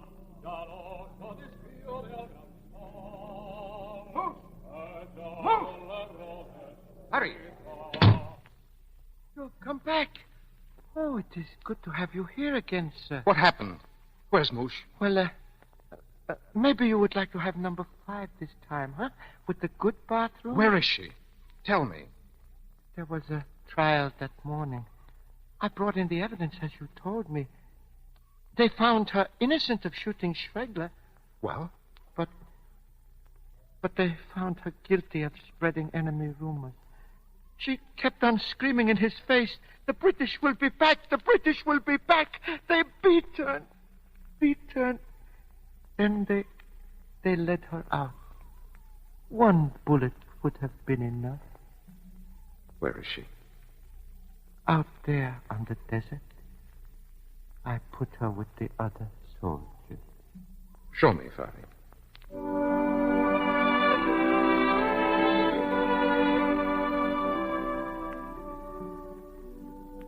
There, sir. We buried her there. Hello, Moosh. Perhaps I should bend down so you can hear me better. I brought you that parasol, Moosh. In a shop, they swore it was real ivory. Let's hope so. It will give you some shade until we can come to take you back where there are trees and leaves and rivers and dew on the grass. Don't worry, Moosh. We're after them now. When you feel the earth shake, that'll be our tanks and our guns and our lorries. Thousands and thousands of them. British, French, and American. We're after them now, coming from all sides. We're going to blast the blazes out of them. We're going to pound and pound till the earth shakes like a great bell, till it rings with a new song. A better song. Pray God.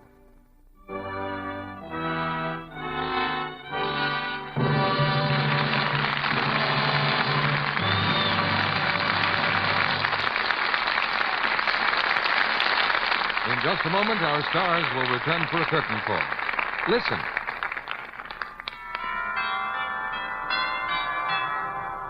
Did you count them? 10. There are only 10 more shopping days till Christmas. 10 days to get all the things you've put off till now. Well, fortunately, there's still time to buy bonds. And here's another gift the women on your list always appreciate. Lingerie. And if you choose just the right type of slip or nightie for each person, it won't look like a last-minute selection at all. Try easy-to-pack rayon jersey for young Army and Navy wives living out of a suitcase. Oh, trimly tailored kinds for war workers or women in the armed services. Or more elaborate lacy styles for the brides you know. And if you can, include a small box of Lux Flakes with your gift. Isn't that a good idea, Libby? Yes, it's a gift of extra long wear for Christmas undies. We all want our nice things to stay lovely a long time these days. If your dealer is out of Lux Flakes, you might put a hint about Lux Care to rhyme instead. More Lux is on the way, and it is worth waiting for. You can be sure it will come to the rescue of our undies and stockings very soon. Now, here's Mr. DeMille with our stars. From 5 Gary to Cairo, it's only 5 steps to the footlights and a curtain call for Franchot and Ann Baxter. Thank you, C.B. You're one of my favorite hosts. Well, thanks, Franchot. You're one of my favorite fathers. How's your son? He's probably one of the handsomest men in Hollywood, C.B. Fathers always take the credit, and mothers do all the work. Oh, I don't know. I built the baby's crib. Good job. He likes it. I didn't know you designed furniture for a hobby, Franchot.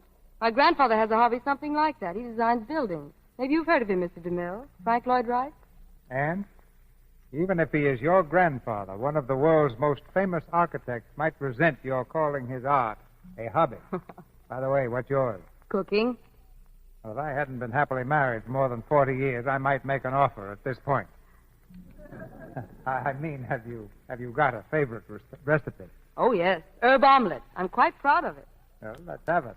Oh, I'm sorry, but I can't give the recipe. I kind of make it up as I go along and never do it twice the same. That's the fun in cooking. You mean you never use a cookbook? Oh, yes. I collect them to read, but I don't always do what they say. Well, CB, maybe you'd better give us the recipe for next week's play. Mix carefully equal parts of music, comedy, and romance. And the result is the Paramount hit, Dixie. And the stars, well, who else but Bing Crosby and Dorothy Lamour. It's the story of the first minstrel man, Dan Emmett, who gave us the great song Dixie. Bing will sing that and the other big hits of the picture.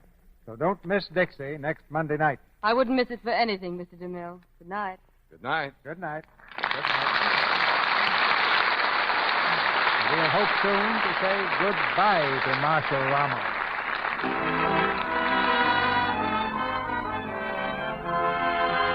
Our sponsors, the makers of Lux Flakes, join me in inviting you to be with us again next Monday night when the Lux Radio Theater presents Bing Crosby and Dorothy Lamour in Dixie with Barry Sullivan. This is Cecil B. DeMille saying good night to you from Hollywood.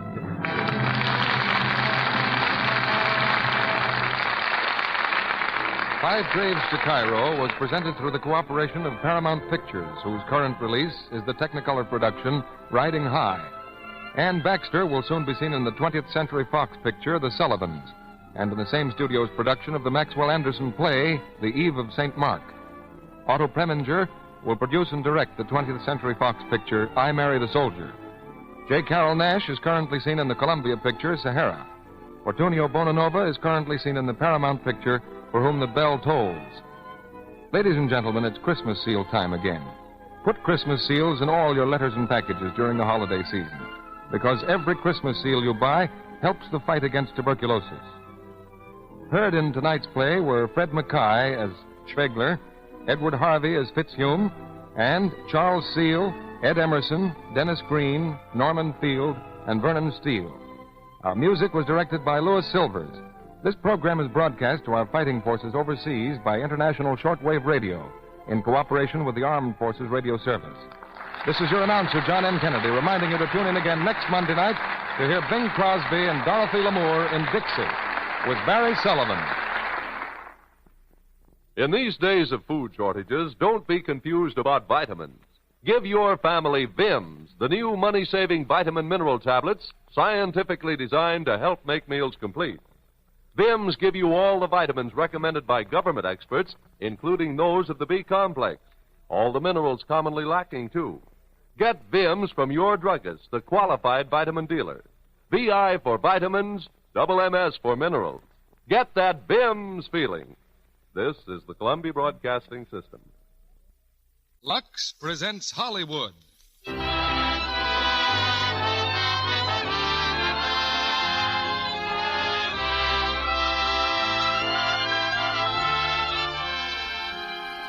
The Lux Radio Theater brings you Bing Crosby and Dorothy Lamour in Dixie with Barry Sullivan. Ladies and gentlemen, your producer, Mr. Cecil B. DeMille.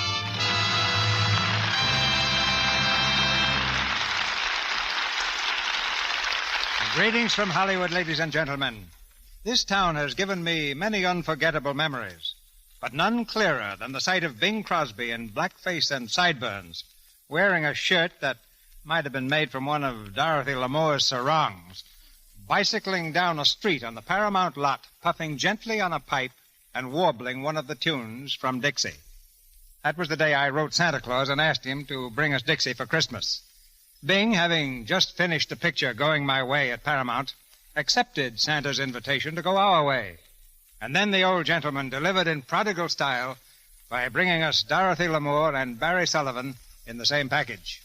Barry is the promising young actor who makes his big-time debut in Paramount's Lady in the Dark. Dixie is the story of a song that's been on the hit parade for about 100 years. And tonight you'll hear Bing sing Dixie and some of the other great hits of the picture. By bringing you tonight's play, I think Lux Flakes provides the perfect opportunity to relax before your last-minute Christmas shopping.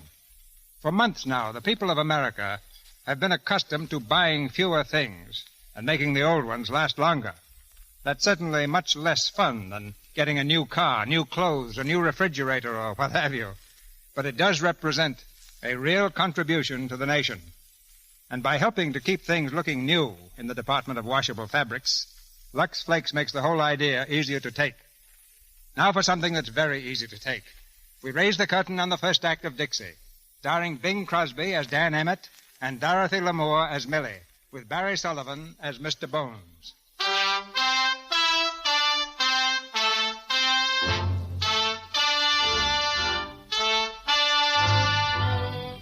In the period before the Civil War, a new form of entertainment flashed across the American scene, the minstrel show. This is the story of the first of the great minstrels, Daniel Decatur Emmett, who donned burnt cork and sang his way into the heart of a nation with his immortal song, Dixie. Daniel Emmett came from a peaceful little town on the Mississippi, peaceful and drowsy, except that on this Sunday afternoon, a fire has broken out in the big house on the hill. Where's the fire? The Mason place. Look at it go. Well, get the fire wagon moving. Come on. We can't. Dan Emmett's got the key. What? The key to the firehouse. Dan Emmett's got it. Dan Emmett. Where's Dan Emmett? Hey, Dan Emmett. Has anyone seen Dan Emmett? Where's Dan Emmett?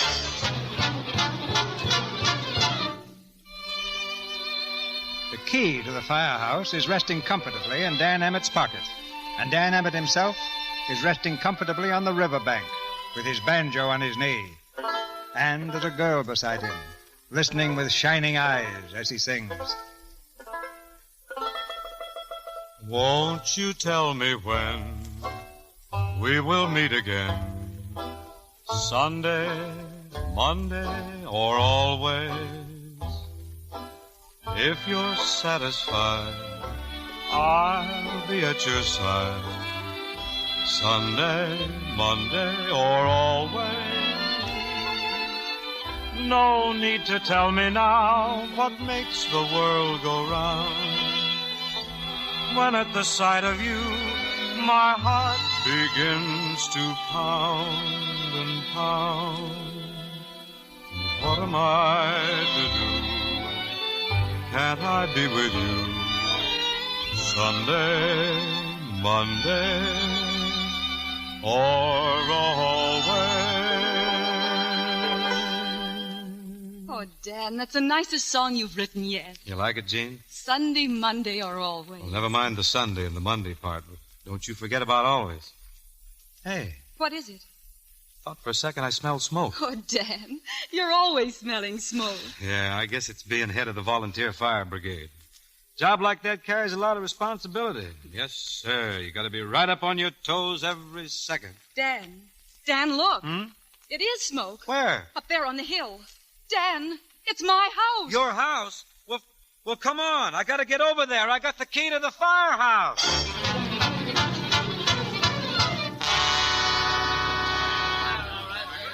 Might as well go home, Dan. She's burnt right out. Yeah. Take the engines away, boys. It's too bad. Well, you certainly were a dang long time getting here. Now look at my house. Just look We at couldn't it. help it, Mr. Mason. Dan had the key to the firehouse, and we couldn't locate him. What, Dan Emmett? Yeah, I'm sorry, Mr. Mason. There's not much left, is it? Oh, yes, there is. Your pipe, Dan Emmett. I found it in what was the hall. Let's see that. Well, it's my pipe, all right, but I don't remember leaving it there. Oh, I'm sure he didn't, Father. He certainly did. That's where the fire started. Oh, I'm sorry, Mr. Mason. I'll pay you back when I can. Well, the house happens to be insured. Oh, then everything's all right. All right. With me and my family out in the cold, you irresponsible pup, you're no good, and I don't ever want to see you around here or around my daughter again. Father. Now, Mr. Mason, I guess this isn't a very good time to bring it up, but I can't very well never see your daughter again. I'm planning on marrying her. Marry my daughter? Yeah. How could you support her? Well, I'm not exactly destitute. I got $500. That's no credit to you. Your uncle left you $550 8 years ago. Well, I'm quitting my job in the feed store. I'm going to be an actor and a composer. What? Father, please. Now, play actors make a lot of money, Mr. Mason. Yes, the good ones do. But you start play acting, and in 6 months, you won't have a cent left. Oh, I think you're wrong there, Mr. Mason. In 6 months, I'll have twice as much money. Well, you come back here in 6 months with $1,000, and you can marry Jean. And I'd rather cut off my right arm than have that happen. so you can see what I think your chances are. All right, Mr. Mason, but you better start saving rice. You're going to need a lot of it 6 months from now. Dan. I'll be around tonight to say goodbye, Jean. I'm taking the next riverboat south.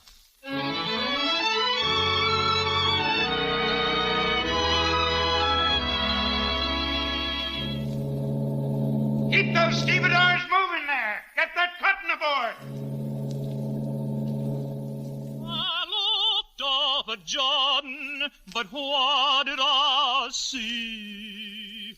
Coming for to carry me home, a band of angels coming after me, coming for to carry me home. Swing low, sweet chariot, coming for to carry me home. Swing low, sweet chariot, coming for to carry me home. I looked over Jordan, what did I see? Coming for to carry me home. A band of angels coming after me. Coming for to carry me home.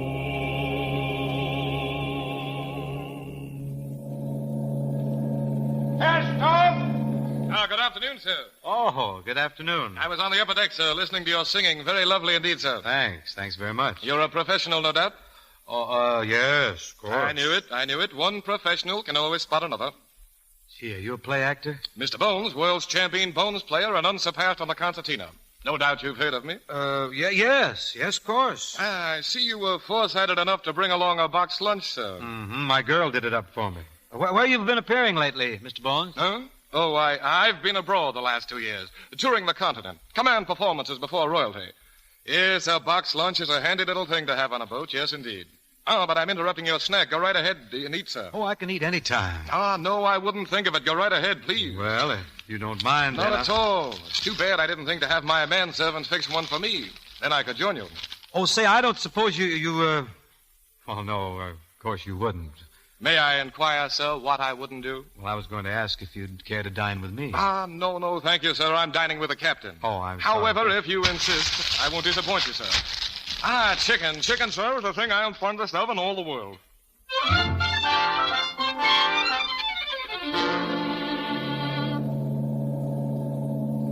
My, the provisions are all gone. We had quite an appetite, didn't we? Yes, if we eat like that very often, you're going to gain a lot of weight. Tell me, Mr. Emmett, in what theater do you next unleash that golden voice of yours? Right now, I'm not working. Well, don't you find that a bit awkward, being without funds? Well, I had a little windfall from an uncle of mine. Little windfall, or are you just being modest? Well, it was only $500. Well, after all, it's not really the money. It's just knowing that your uncle didn't forget you. Well, how shall we spend this pleasant afternoon? Would you care to play some cards? Not for money, of course. No, I don't know much about cards. Well, I don't know much about cards either. I just happen to have these with me. We'll play a very simple game. We'll cut the cards and the high man wins. Now, cut, sir. Your queen of hearts against my two of spades. You win. I win? Yes, let's try it again. Cut, sir. Ace of spades. Well, there's no use my drawing. You win again. Once more, sir. Thank you. Oh, you got me this time. 7 of clubs. And I have the 6 of clubs. Oh. By Jupiter, but you're lucky. You know, it's too bad we aren't playing for money. You'd make a fortune. Maybe we better play something else. No, sir. I'm determined to win at this game. Just to put some incentive into it, Mr. Emmett, I'll play you for $1. All right, put up your money. Well, no, never mind that. I'll trust you. The king of spades. Now I've got you. Oop, the ace again. Mr. Emmett, how do you do it? I'll tell you what. I'll play you for $10. The same game? Same game. Oh, you may be sorry. That could be. That could be.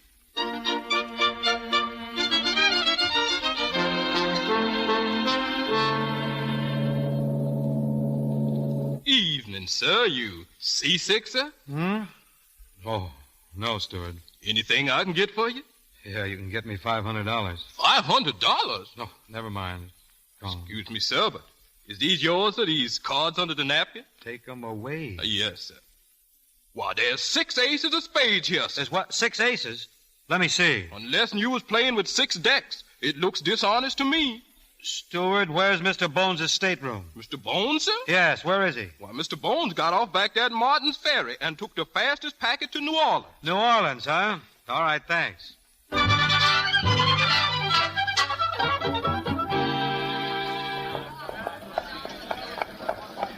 Mr. Bones!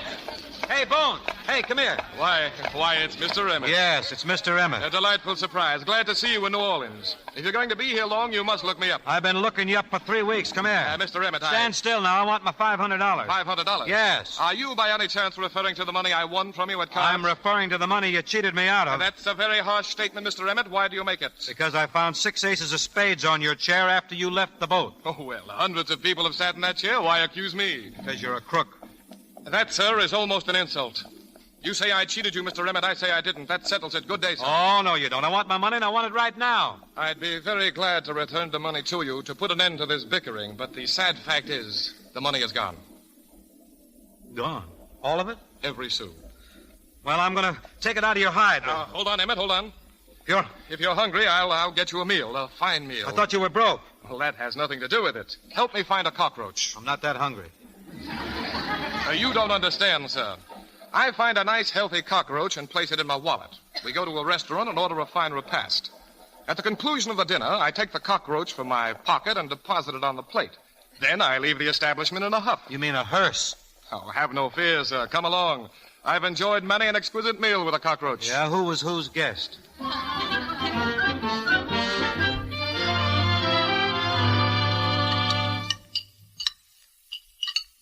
It's a delicious meal, wasn't it? Now, if there's anything else you want, we'll order it. I want you to be perfectly satisfied. Don't you get the idea this cancels the $500 you owe me? You're going to pay back every cent?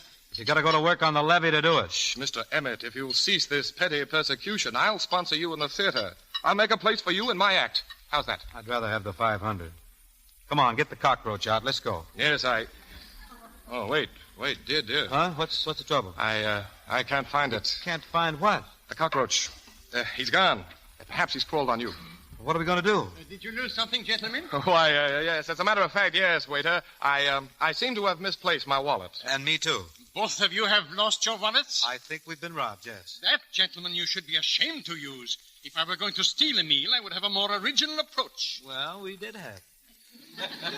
I'll be glad to sign the bill and send you my check in the morning. It won't be necessary. We can work out something right here. Oh, come on. Let go of me. No money, eh? Oh, unhand me, you. No wallet, eh? Robbed, eh?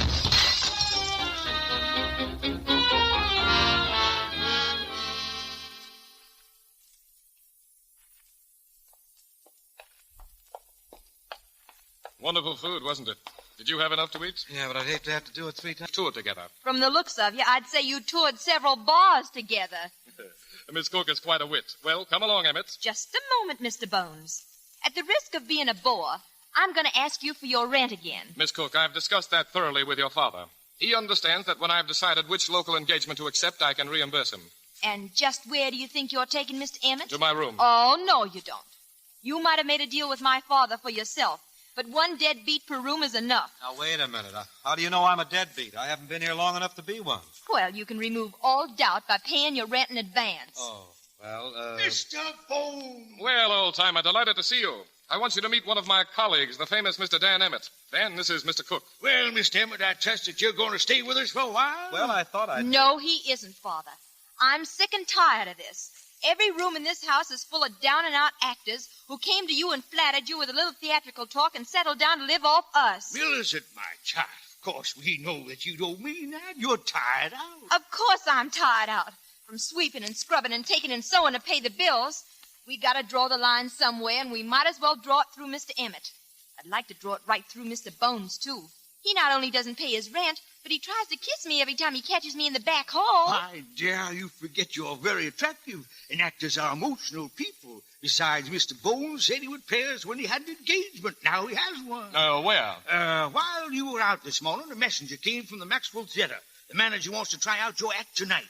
They've always loved me here in New Orleans. I imagine this engagement will be sensational. Well, come on, then. Let's start putting our routine together. Our routine? Mm-hmm. And why do you use the plural pronoun? We made a deal. You agreed to take me in with you. Oh, that was a hypothetical case. Sometime in the future, yes. Tonight, however, I am doing a single. If you do, you'll be doing it in your underwear. And what do you mean by that? This is too good a chance to miss. We can get 2 jobs instead of 1. In fact, we can get 4 by using those 2 broken-down actors in room 6. That means 4 actors paying rent instead of none.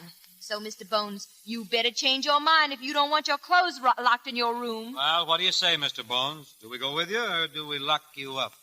Wait. What are you going to do about those black eyes you're wearing? Makeup won't cover those. Well, don't expect a solution from me. I know what you could do. You can't change the color of your eyes, but you can make your faces up to match them. Go as darkies. Miss Cook, if you think the audience would stand for our masquerading as Africans, why, we'd be run out of the theater. Well, I'd rather be run out of it than never get in there at all. Come on.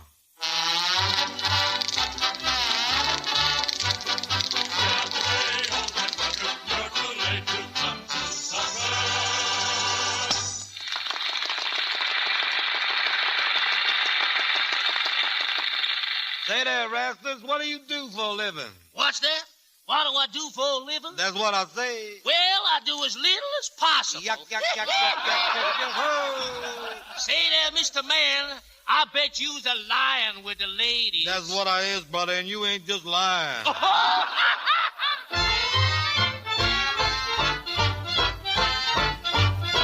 She's from Missouri.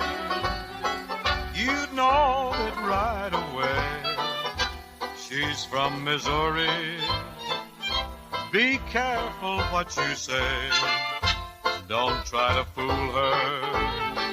What a fool you'd be when she has those eyes that say, you gotta show me. We'll soon be sweethearts. Her glances tell me so. Yet when I ask her, she sighs and answers no. I don't believe her. I'll tell you why. She's from Missouri, but so am I. I'm not from any other place, because it's written on her face. And just as sweet as any rose, you'd be surprised at what she knows. I don't believe her. I'm gonna tell you why. She's from Missouri, but so am I.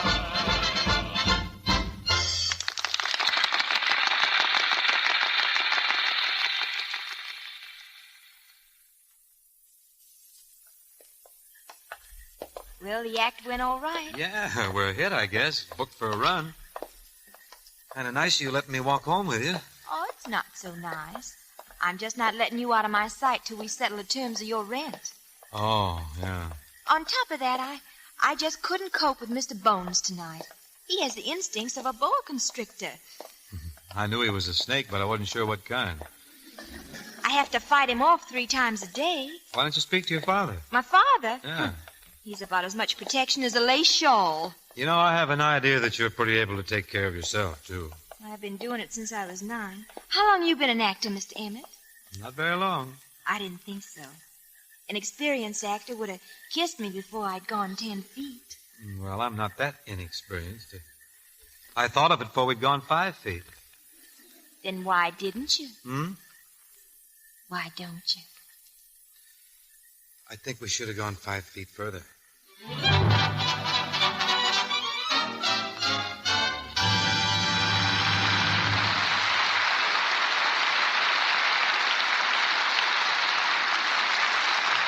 just a moment, Mr. DeMille presents Bing Crosby, Dorothy Lamour, and Barry Sullivan in Act 2 of Dixie.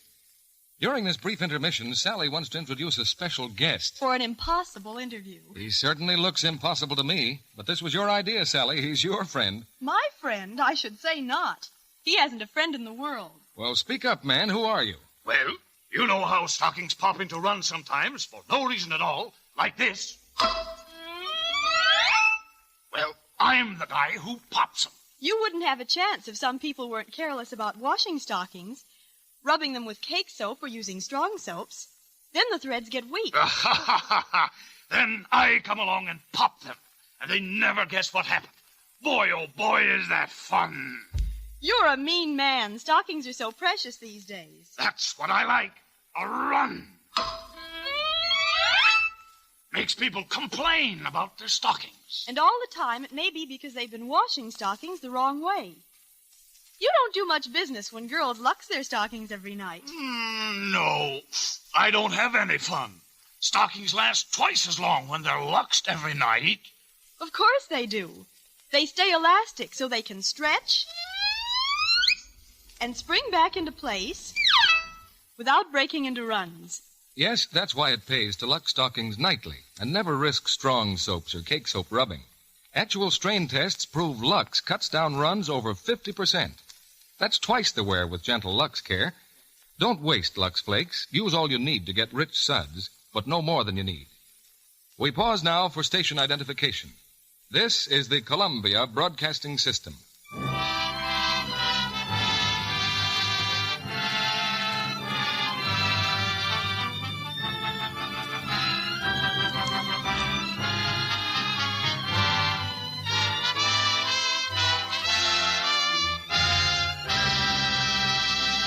Act 2 of Dixie, starring Bing Crosby as Dan Emmett and Dorothy Lamour as Millie, with Barry Sullivan as Mr. Bones.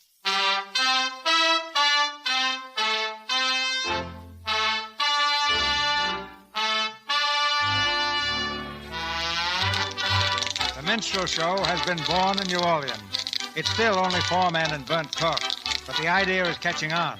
Dan Emmett has plans now. 24 men on the stage at one time. Costumes, dances, funny sayings, and brand new songs.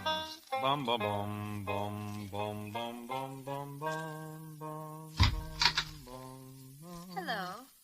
Oh, morning, Millie. I hear you had standees at the theater again last night. Well, we haven't had a vacant seat for, last 2 weeks. Bum, bum, bum. Don't you ever get tired of working? You're at the theater all night. I shouldn't think you'd want to be writing songs all day. Well, I'm not getting anywhere with this one. The tune keeps running through my mind, but I can't think of any words for it. What you need is to relax. Why don't we take a walk this afternoon? It's a wonderful day. Well, I don't know. That walking maybe it isn't so good. Hey, I smell smoke. Smoke? Hey, look out. It's my pipe on those papers. Oh, Dan, don't burn yourself. That's all right. Hey, that was close. I got into trouble like that once before.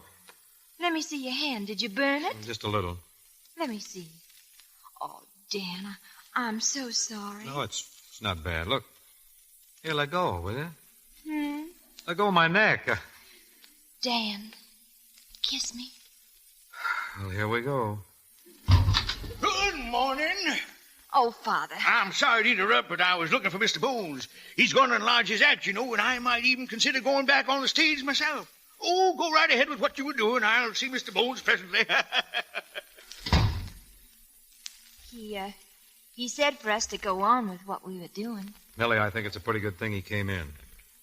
I don't know what's the matter with me. I'm in love with Jean, and I'm going to marry her. If that girl really meant anything to you, you couldn't kiss me like that. Well, you sort of sneaked up on me. Oh, did I? Well, I'm not going to sneak up on you anymore. Hey, Millie.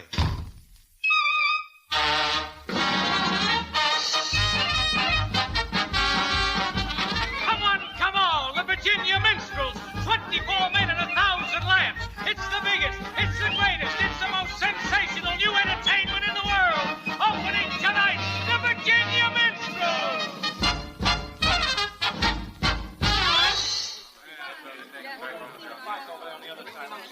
Good luck, Father. Thank you, my dear. Thank you. Good luck to all of you. Thank you, my sweet. Thanks.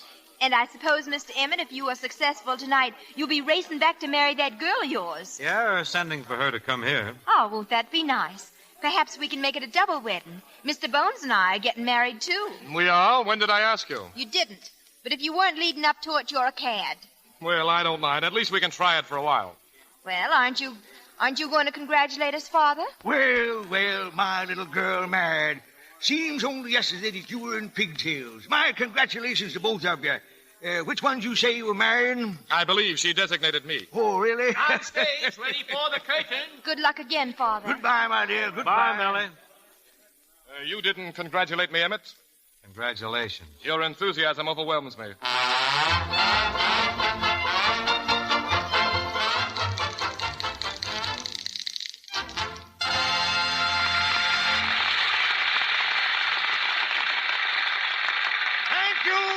Thank you. And now, ladies and gentlemen, Mr. Tambo Jones will sing a song about a horse and carriage. Mr. Tambo Jones. By the way, have you tried going out for a little buggy ride with a girl by your side and a horse that knows the way back home? Summer skies, rosy lanes, while a lark in the meadow entertains, and you can drop the rein with a horse that knows the way back home. And between all the farms, you can then use your arms to express what you long to say, and you won't mind at all if the horse wants to stall just to try out some new mown hay. So if you should decide to go out for a little buggy ride and perhaps win a prize, get a horse that knows the way back, either black or brown or sway back, but a horse that knows the way back home.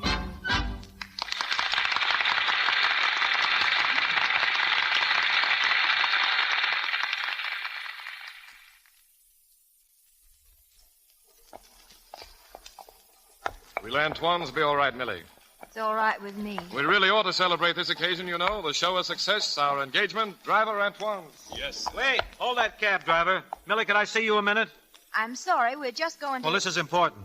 What is it? Well, I can't tell you here. Couldn't we go some other place? My fiancée is already going someplace. Millie, you can't be engaged to Mary Bones. You don't love him, and I know it.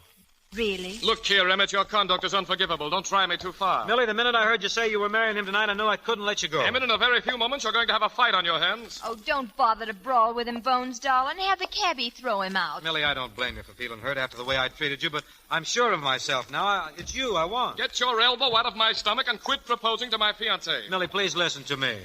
What do you want to do, start a harem with me and that girl of yours? I'm just trying to put over the idea that I want to marry you. Dan. Emmett, my patience is almost exhausted. Oh, Dan, darling, I'm so glad you said that. I'll marry you tonight if you want me to. Darling. Millie, this transcends decency. I demand an explanation. Well, how can we make it any clearer to you? Oh, Millie. Oh, Dan. Well, I must say, this was the shortest engagement on record. Listen, there's a fire somewhere. Oh, there it is. Good heavens, it's the theater. The theater, Oh, Dan. Hey, I can't find it. What? I thought I had it with me. Had what? My pipe. Oh, Dan.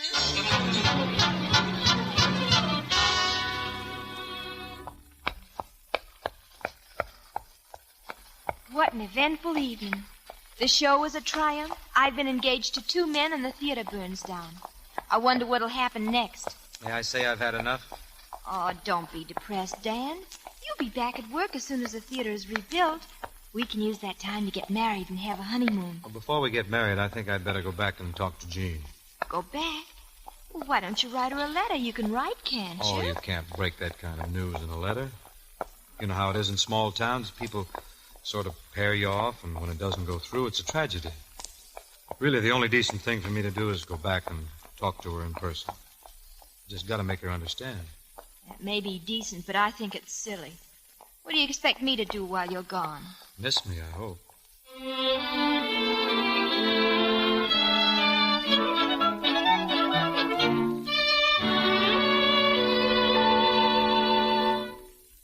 get this, Mr. Mason. I come all the way from New Orleans just to see... I'll tell you again, Jean doesn't want to see you, Dan. Well, why not, Mr. Mason? I got something important to tell her. I can give her any messages. Not this one, Mr. Mason. I've got to speak to her myself. All right. Come here to the window. There's Jean in the garden. Why, she's... Yeah, she's in a wheelchair. She's been in it for weeks. What happened to her? Did she have an accident? Jean has the paralyzing sickness. She'll never walk again. So that's why she didn't want to see me. She doesn't want your pity, Dan. She ought to know better than that, Mr. Mason. You see, I came back here to marry Jean.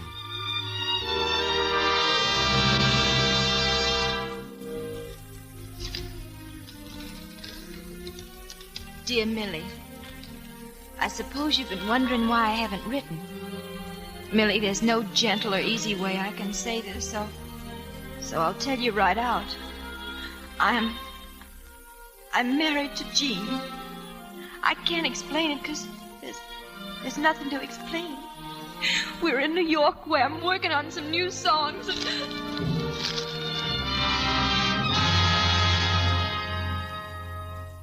Come on now, you're going to hear this new song. Oh, I feel like a baby the way you carry me around. Oh, you married a strong guy. Oh. Now, you just sit there and listen. All right, Master. I hope you think it was worth the trip from the kitchen when you hear it. You need a pillow, Jean? No, thanks. I'm fine, darling. All right.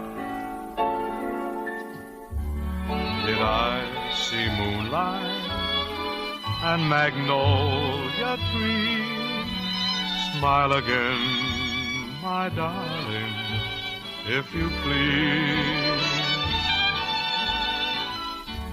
Did I hear music on a warm spring breeze? Speak again, my darling, if you please. Did I feel cool September rain just then? If you please, touch my cheek with your hand again. When you are near me, I can dream with ease, and I'm yours, my darling, if you please.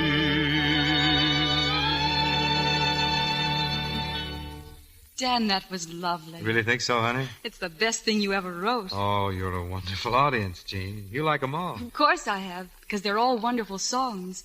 Why don't you try that new publisher you were talking about? I'm going to. This morning. I'm going to start right at the top and bombard them with my collected works. Keep your fingers crossed, huh? Oh, good luck, darling. And hurry back. You know something? You're the bravest little wife a fella ever starved with.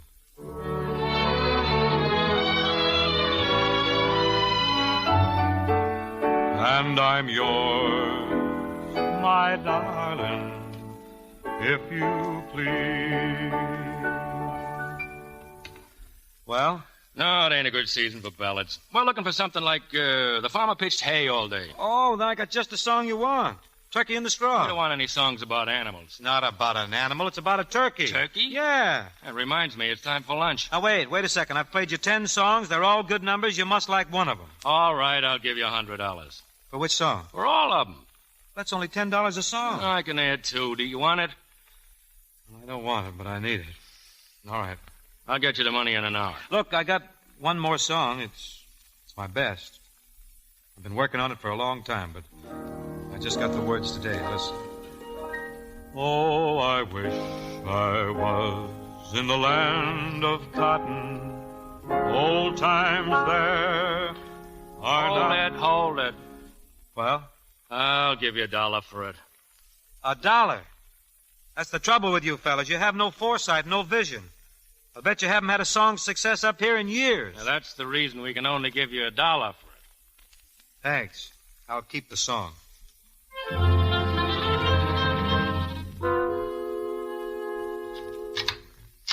Is that you, Dan? Hiya, honey. We're rich. What? Look, $100, all ours. I went up to the publisher. Hiya, Dan. Oh, hello. Mr. Cook. What are you doing up here? Mr. Cook just got in from New Orleans. He came up to see you, Dan. Oh. For the past hour, I've been enjoying a visit with the most charming young lady I've had the honor of meeting in years. Well, that's fine. Dan, you sold the ballad. Sure, $100. Oh, Dan, that's a wonderful price for one song. Yeah, well, it wasn't for one song. It was for 10 of them. They wouldn't take the ballad unless I threw in my whole repertoire. That is an insult, Dan. You're wasting your time here. Why don't you come back to New Orleans? What? That's what I came for, Dan, to get you back where you belong. I'm sorry, Mr. Cook. That's out of the question. But you don't understand what's happened. Bones has arranged for new shows, new numbers, new routines, a cast of 40 people. Count 'em. Well, that's fine, and you won't need me. Dan, why don't we go? We've had a hard time in New York, and you'll be happier if you're back on the stage. Look, Jean, it's a bad idea. But if your songs are being sung on the stage and made famous, why, the publishers can't help but be interested. She's right there, Dan. And I think it would do me good. It's cold here, and I can't get outdoors. The South would be wonderful for me. Oh, please, Dan, I want to go. Well, Please. Well, all right, Mr. Cook. I'll come back. Dan. Splendid, Dan, splendid. You'll never regret it, never. I'll go and arrange for your transportation. We'll leave tonight. Start packing, my boy.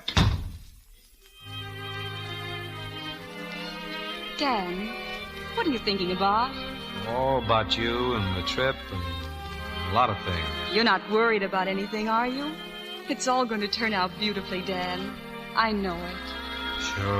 Sure it will. Come on, honey, you must be tired. I'll carry you inside.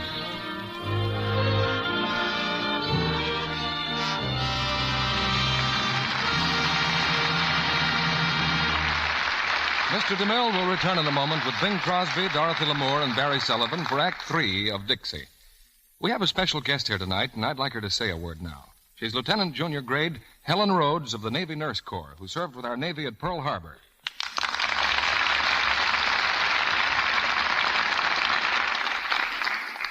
Thank you. There's only one thing I can talk about, Mr. Kennedy, and that's the courage of our fighting men and the modern miracle medicines that are helping us save so many lives. Medicines like the sulfur ointments that prevent the spread of infections, tannic acid for burns, and insulin for shock, and opiates to ease pain. Women may not know that these medicines contain glycerin, and glycerin comes from fats. Yes, from the kind of fats we used to waste in our kitchens. The women in this country have been doing a splendid job saving used fat, but we need more, twice as much more. It's such a little thing to save a tablespoon of fat a day, and it may save their life. I'm sure that from now on, every woman who thought she had too little fat to save will pour it into a salvage can instead of down the drain. In recognition of this important job, the OPA has authorized butchers to give you 2 meat ration points for every pound of used fat you turn in. Take them proudly. You have earned them. And now, Sally, will you tell women just how to save fats? Use a tin can. Any size will do. Never cardboard or glass. Pour into it all the fat you're not going to use again. Fat from bacon, sausage, soup, stews, or gravies. And this is important. Include the blackened grease from frying pan or roaster, too. All these kinds of fat contain pure glycerin. Keep the fat in your icebox until the container is full. Then turn it into your butcher at once. Don't wait. You may not get an Army or Navy E, but what woman can fail to help in this simple way to see that our fighting men have the healing, life-saving medicines they need? Now, our producer, Mr. DeMille. After the play, we'll meet Dorothy and Bing without the blackface. Now here's the curtain for the third act of Dixie, starring Bing Crosby and Dorothy Lamour, with Barry Sullivan.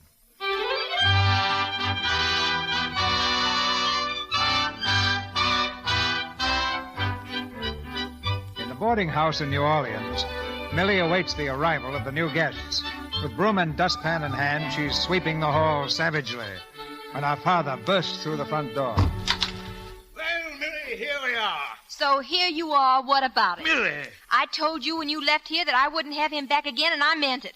And if that woman he married tries to set foot in this house, she'll find herself flat on her back on the front walk. Now, Millie, you mustn't talk like that. Mr. Emmett is to be considered a professional associate of mine. I demand the same respect for him that you show me. That's just what he's going to get. Millie, please, for my sake, be ladylike. Be civilized. All right. I'll hit her daintily. Shh. Here they come. Where is she? Why, he's wheeling her. She's in a wheelchair. Oh, she is. Didn't you know? She's an invalid, Millie. Oh, no. No, I didn't know. Come right in, Dan. Hello, Millie. Hello. This is my wife. Jean, this is Millie Cook. How do you do? I'm glad to know you, Miss Emmett. Thank you. Well, Dan, it's been a long time. Yeah. How have you been? Pretty good, Millie. You? Oh, wonderful. A little tired, though. I've been going out too much at night. Well, Emmett, delighted to see you again. Hello, Bones. This is my wife. How do you do? A great pleasure, Mrs. Emmett. Thank you. Emmett, this must be fate. You're coming back just when there's an opening for you in the act. Oh, I'm lucky. Well, everything's all settled. Now, all we need is an engagement. Engagement? I thought there was a deal all set for a new show. Well, we had a little bad luck there. That nosy manager at the Maxwell surprised us during a rehearsal. Before we had the act whipped into shape. Without a word of warning, he canceled our engagement. Oh, well, there must be other theaters in town. Oh, several. I haven't given up yet. I'm going to see Mr. Devereaux, the manager of the French Opera House, this afternoon. Oh, they wouldn't have a black-faced act in there. They won't listen to anything unless it's sung by a 200-pound tenor. Well, I only weigh 160, but I'm going to see Devereaux at the Opera House. You won't find him there, friend. He spends all his time playing cards at the Delta Club. Cards, huh? Well, you say cards? That suggests things, huh, Bones? I, thought you didn't approve of my playing cards. Well, not when I'm the victim. Strikes me, Mr. Bones, that Mr. Devereaux would be quite helpless in the hands of a scientific player like yourself. Your suggestion is not without merit, Mr. Emmett. Millie, you'd better start thinking up some new costumes. We'll need them.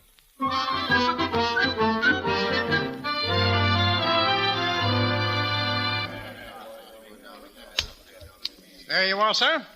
4 kings. Beat that if you can, sir. Very nice, Mr. Devereaux, but not nice enough. I have 4 aces. Again, huh? Rake in the chips, Mr. Emmett. Would you care for another game, sir? Not tonight, Mr. Bones. I fear I've overpaid myself to the extent of a couple of $1,000. I trust an IOU will suffice, sir? As a matter of fact, it won't. Why, sir? You're inferring my words not good enough for you? I prefer cash. Egad, you're a cheap horse trader. In the South, sir, a gentleman's word is unquestioned. An insult like this demands satisfaction. You'll get it, sir. Wait, sir. Mr. Bones, sir, you're forgetting that I accompanied you here at the request of your wife to prevent you from dueling. You've been fighting too much lately, sir, and she says she will not be married to a murderer. I detest killing people, but the man asks for satisfaction. I leave it to you. Broadswords, rapiers, pistols, they're all the same to me. Now, just a moment, Mr. Bones, sir. I'm sure that Mr. Devereaux will be agreeable to some method of payment. Obviously, he's a man of honor. Thank you, sir. Now, may I suggest that you two gentlemen meet privately and arrive at some agreement which will prevent the spilling of blood, you all. Well, very well. I don't mind dueling, but I do hate getting up early in the morning. Well, I'm at your service, sir. Just what's in your mind? Well, I was going to suggest, sir, that I might assume your obligation to Mr. Bones in exchange for you doing me a small favor. What sort of a favor? Well, perhaps we had best discuss that within the private confines of your office. Very well, sir. Just follow me. Hello,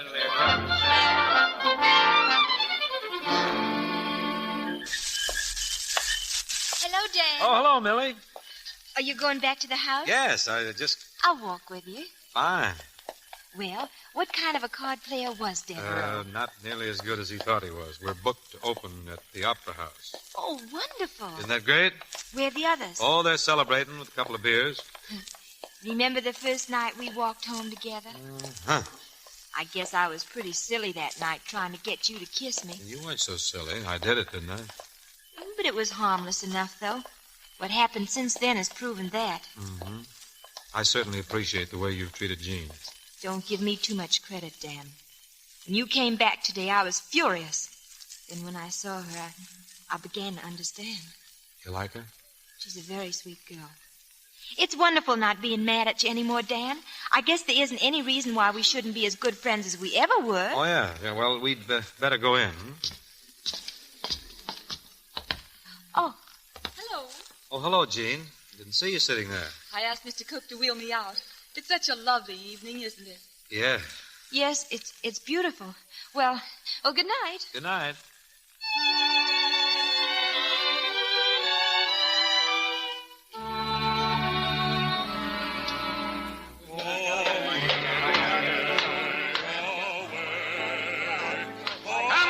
Come on, get the scenery moving. We're supposed to open this place tonight. Don't ask me why.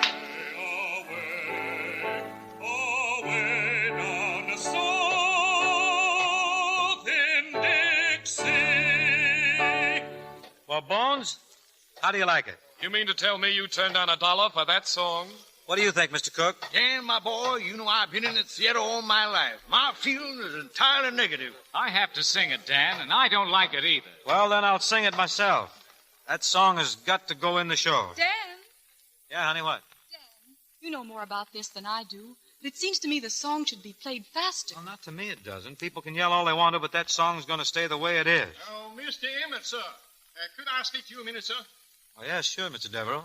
Mr. Emmett, sir, our subscribers were expecting a more dignified type of entertainment. We cannot permit a blackface act in the French Opera House, sir. Oh, no? Well, I've got a contract for 3 months signed by you. What about it? I know, sir, but if you fail tonight, are you willing to settle your contract? If we fail, we'll be glad to settle, if you can catch us. Then it's agreed. Goodbye, sir. And for your information, I wish I'd fought that duel, no matter how it came out. By the way, what happened to your southern accent? Oh, I had my tonsils taken out.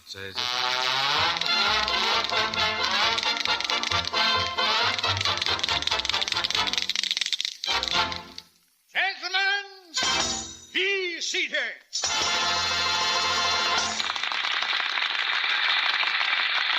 Oh, Mr. Tambo. Yeah, sir? Tell me, are you married? Yes, sir. I got me a wife and 3 kids. Oh, so you have a wife and 3 kids to look out for? No, just my wife. I can lick the kids.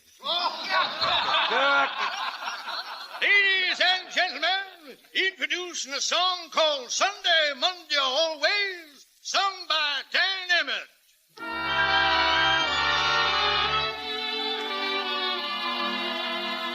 Won't you tell me when we will meet again?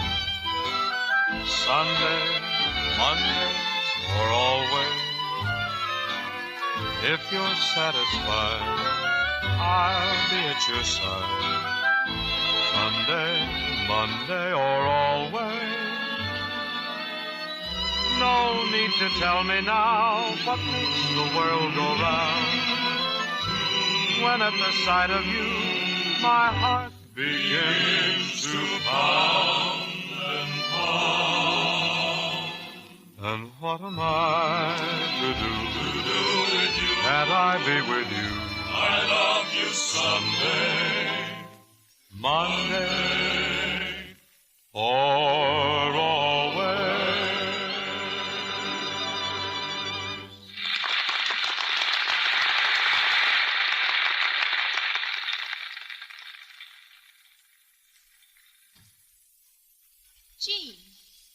Jean, aren't you going to watch the show?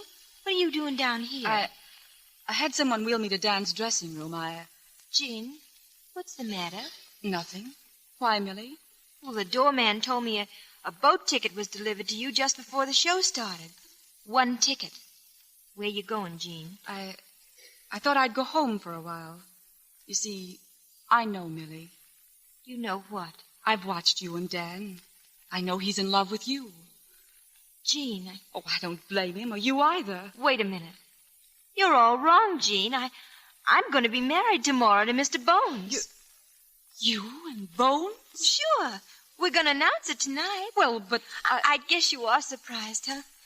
I'll probably have to spend the rest of my life getting him out of bed in the morning and out of jail at night, but it won't be dull anyhow. You made up your mind rather suddenly, didn't you, Millie? Oh, no, just announcing it suddenly. I've been after that man for a long time. I had to circle him, though. He's not the marrying kind. I had to use Dan to make him jealous. Millie, that's wonderful. Now, come on up and watch the show. And send that ticket back right away. All right, Millie.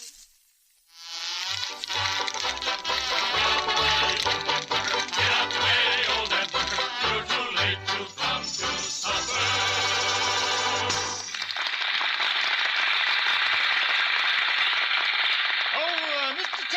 Yeah, why are you always broke? Don't you take your salary to the bank every week? Got to. It's too small to go by itself. I hear you have a dog, Tambo. Yes, sir. I done got me the smartest dog, most expensive dog in the world. But I done sold him. You sold your dog for how much? $100,000. Cash money? No, I got me 2 $50,000 cats. Mr. Cook, I smell something. I smell smoke. Good gracious, the theater's on fire. Well, play something. Play something quick. Play something a fast tempo. Hurry up. Play Dixie. Yeah, sing it, Dan. Sing it loud. Just keep your seats, folks. Keep your seats. I wish I was in the land of cotton. Old times are not forgotten. Look away, Dixieland. in Dixieland, where I was born in early on a frosty morning. Look away, look away, look away, Dixieland. Then I wish I was in Dixie, hooray, hooray. In Dixieland, I'll take my stand to live and die in Dixie. Away, away, away down south in Dixie. Away, away, away down south in Dixie.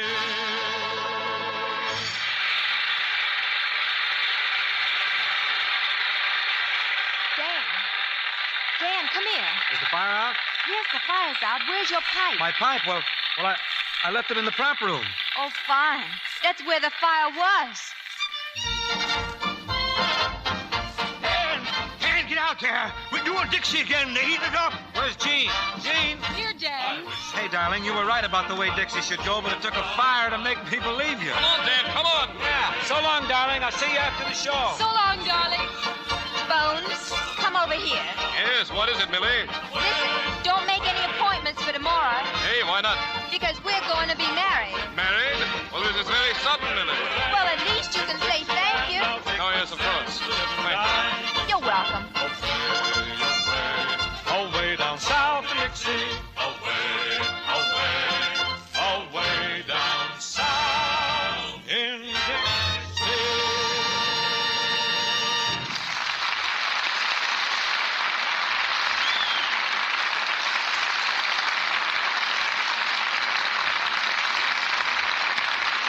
Before our stars return for a curtain call, here's a suggestion to mothers of wartime brides. In Ceylon, a new son-in-law has to pay the bride's parents the cost of washing the bride's clothes from birth right up to the day she's married. Why, Mr. Kennedy, that wouldn't be much if she's a Lux girl. No, Lux is a thrifty way to take care of clothes, keeps them new-looking longer, too. And making things last is mighty important these wartime days. If you've been shopping lately, you probably noticed that many types of fine cottons and rayons just aren't being made anymore. Looms are too busy turning out materials for war. So it's up to us to take extra special care of those nice things we have. You couldn't use anything safer than Lux Flakes. A little Lux goes so far, you'll find you can do an amazing amount with one big box. Use it not only for underthings and stockings and washable dresses, but for your curtains, too, and washable slipcovers, bedspreads, everything around the house that's safe in water alone.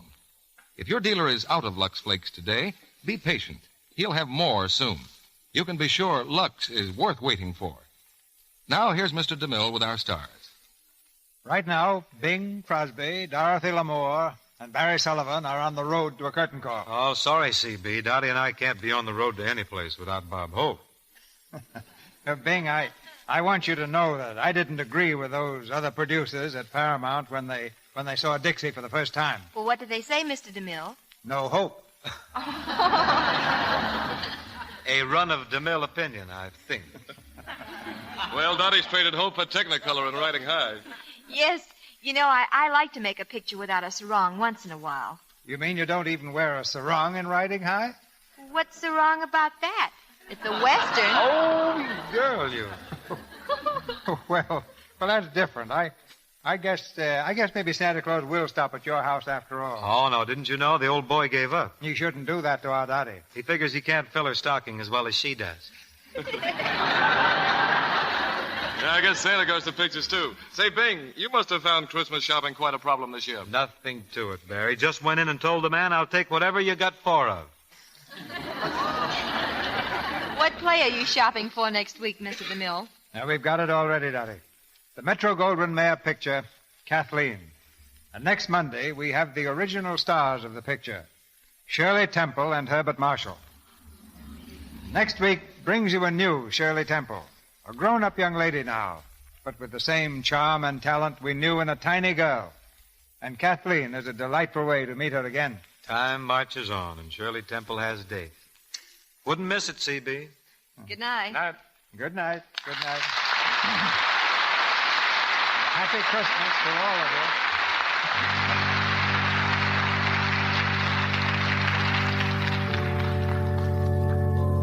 you. Ladies and gentlemen, as our third wartime Christmas draws near, it seems to me that we are closer to the true Christmas than for many years past. Closer to the Christmas immortalized by Dickens. the holiday our fathers knew on snowbound farms, and to the Christmas of the little inn of Bethlehem. The false trappings have fallen by the wayside. A warmer kinship joins us all together and brings us, here at home, close to our own out there. From an American Army sergeant has come a message that is especially fitting for this week. The sum of all his experience in battle is in these few simple words. There are no atheists in foxholes. May we at home profit by that thought.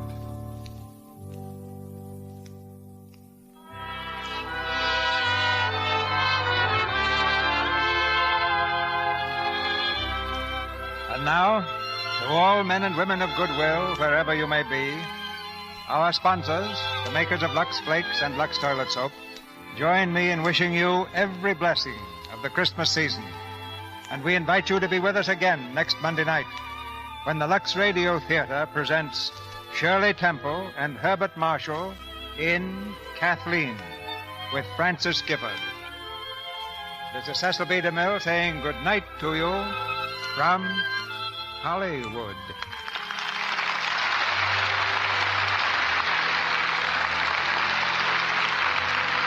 And folks, here's a date to remember. It's next Wednesday, December 22nd. That's the day when once again you can hear one of radio's proudest moments. That traditional Yuletide treat, Lionel Barrymore in his best-loved role of Old Scrooge in Charles Dickens' immortal story, A Christmas Carol. It will be broadcast on Wednesday, December 22nd, over the Columbia Network. See your local paper for time and station. Dorothy Lamour and Barry Sullivan will star together in the Paramount picture Rainbow Island. Heard in tonight's play were Leo Cleary as Mr. Cook, Louise Arthur as Jean, and Cliff Clark, Norman Field, Ed Emerson, Charles Seal, Horace Willard, Eddie Marr, and Griff Barnett. Our music was directed by Louis Silvers. This program is broadcast by international shortwave to our fighting forces overseas through cooperation with the Armed Forces Radio Service. This is your announcer, John M. Kennedy, inviting you to tune in again next Monday night to hear Shirley Temple and Herbert Marshall with Francis Gifford in Kathleen.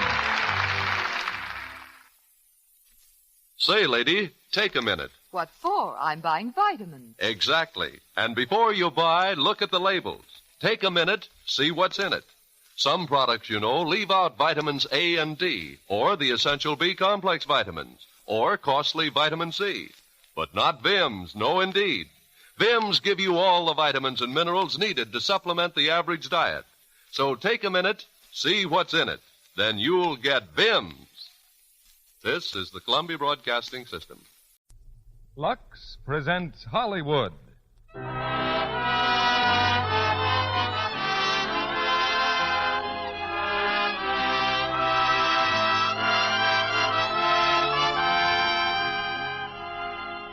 The Lux Radio Theater brings you Bette Davis, Herbert Marshall, and Vincent Price in The Letter. Ladies and gentlemen, your producer, Mr. Cecil B. DeMille.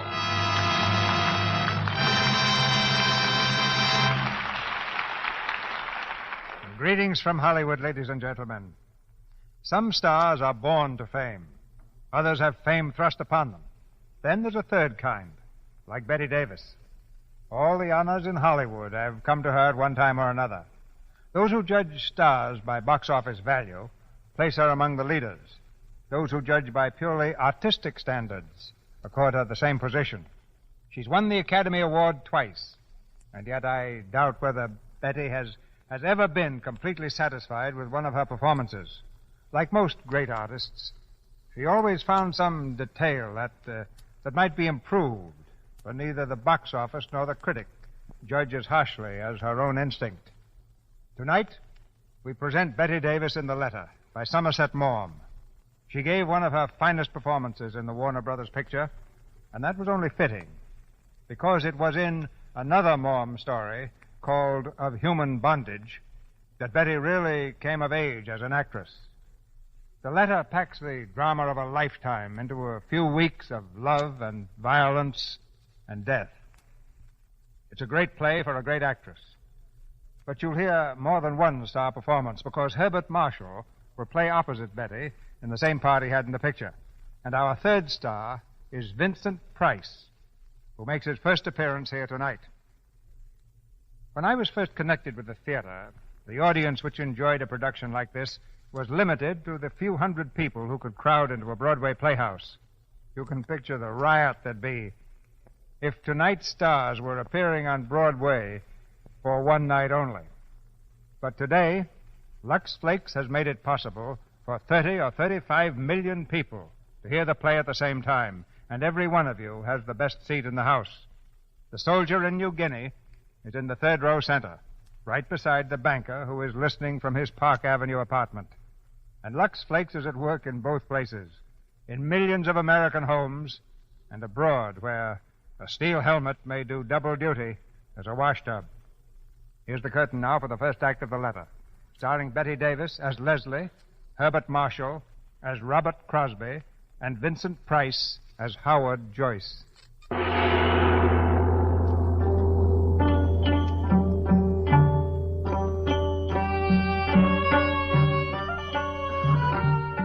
All of this happened a few years ago on the Malay Peninsula, in the days before the war. Just north of Singapore lay the great rubber plantations, kingdoms of commerce, built by natives and white men. On this particular night, in the main bungalow of one of these plantations, a light burns dimly through a shaded window. The night is hot and humid, the soft breeze heavy with the scent of flowers. A clouded moon hangs low in the sky, filtering slowly through the trees, making patterns of shimmering silver on the ground. There is deep silence. Suddenly, the door of the bungalow is flung open.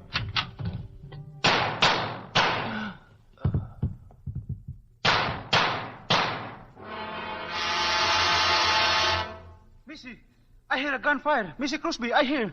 That man, that is Mr. Hammond. Is he dead?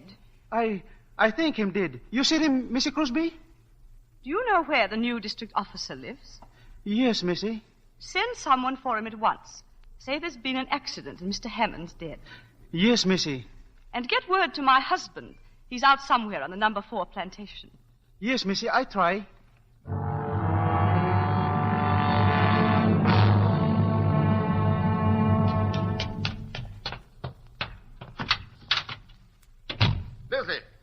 Leslie, where are you? Leslie, I'm here. Mr. Crosby? Yeah? I'm John Withers, the new district officer. Where's Mrs. Crosby? She locked herself in her room. She wouldn't see me until you came. Huh? Excuse me. Leslie, let me in. Leslie, darling, it's Robert. Leslie, what happened? Didn't they tell you? They said Hammond was killed. Is he still out there? I had your head boy remove the body to a shed. Leslie, what happened? Tell me. He tried to make love to me, and I shot him. Leslie. Oh, Robert, I'm so glad There, you come. darling, there. Hold me tight. I'm so frightened. There's nothing to be frightened about. It'll be all right. Oh, there, now, that's better. I'll try not to do that again. Mr. Withers, I hope you'll understand. I didn't want to see anyone until my husband came. Yes, of course, I understand, Mrs. Crosby. Oh, Howard, come in. I got your message in Singapore. Howard, how nice of you to come. And naturally, I want to be here if I can help. Oh, you will help me. Us. In every way I can, as your lawyer and your friend. You're a dear. Mr. Withers, this is Mr. Howard Joyce, my attorney. How do you do? How do you do?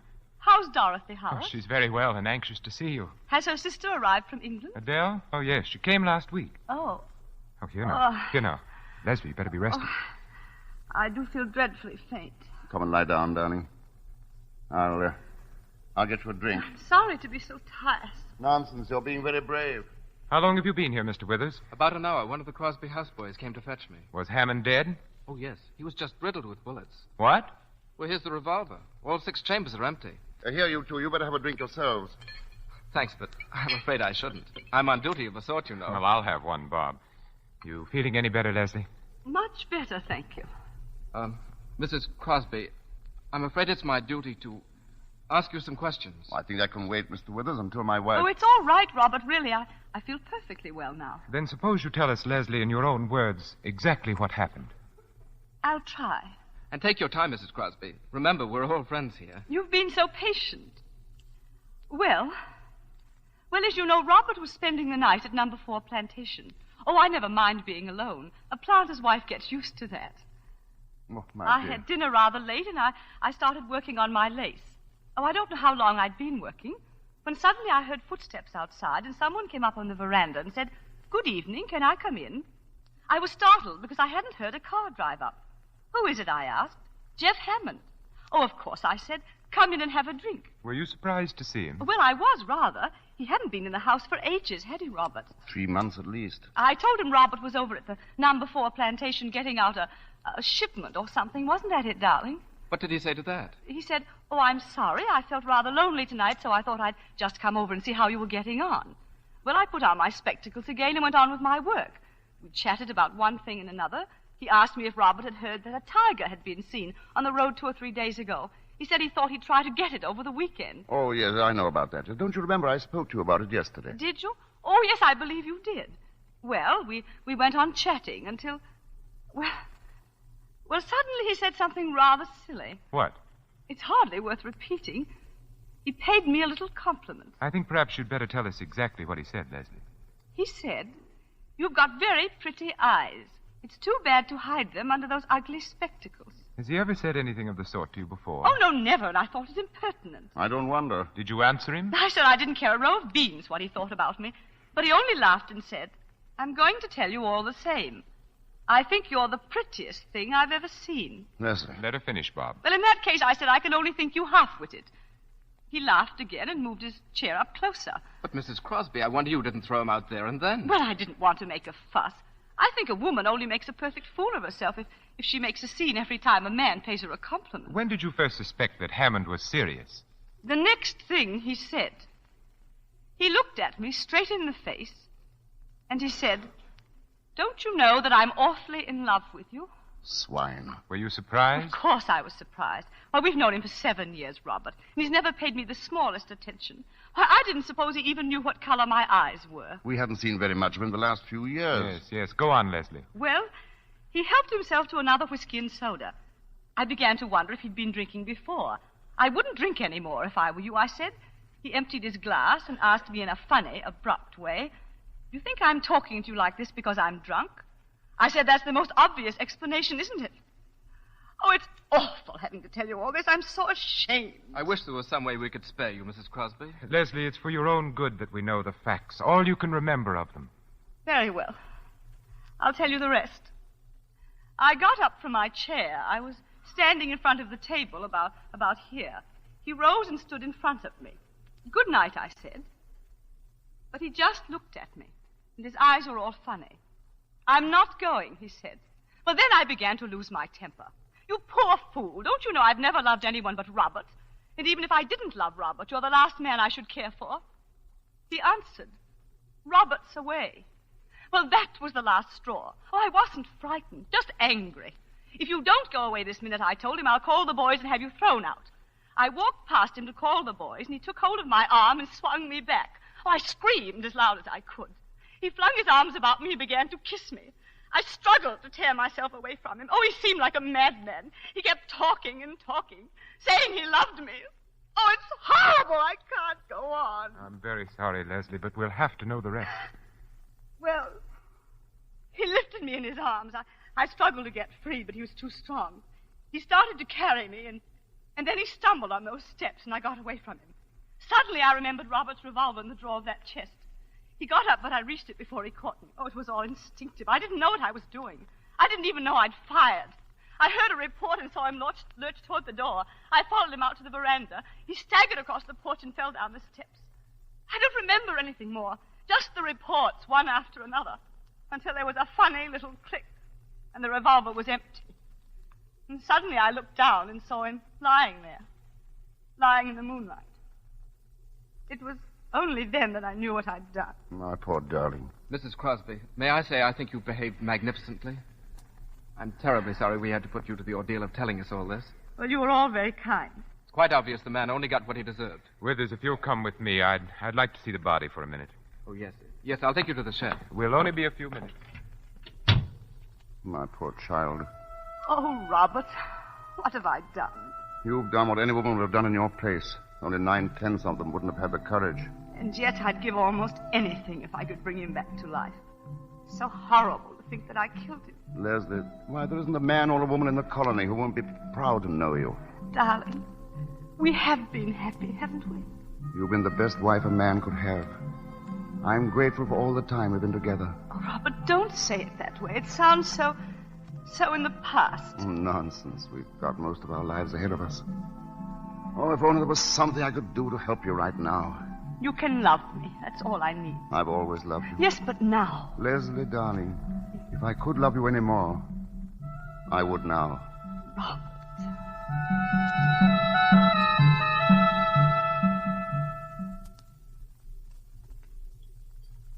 You'll have to be very indulgent towards my cooking, gentlemen. I can't vouch for it. Well, I can and will. Funny. The head boy running off tonight.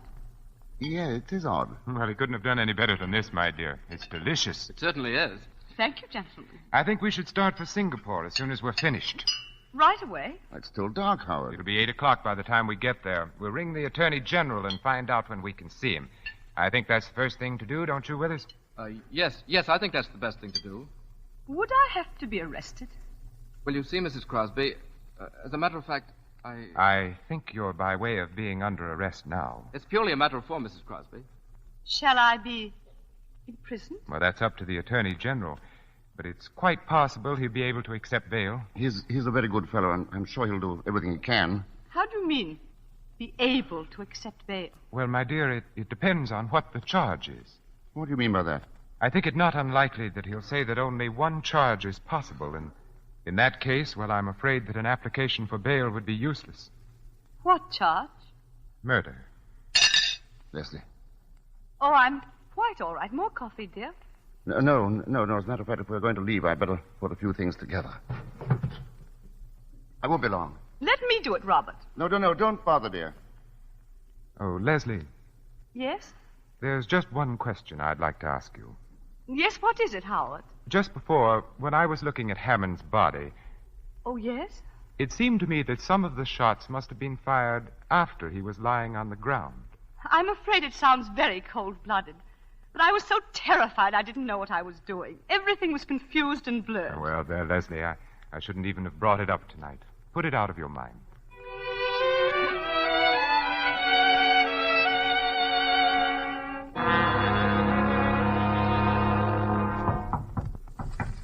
Come in.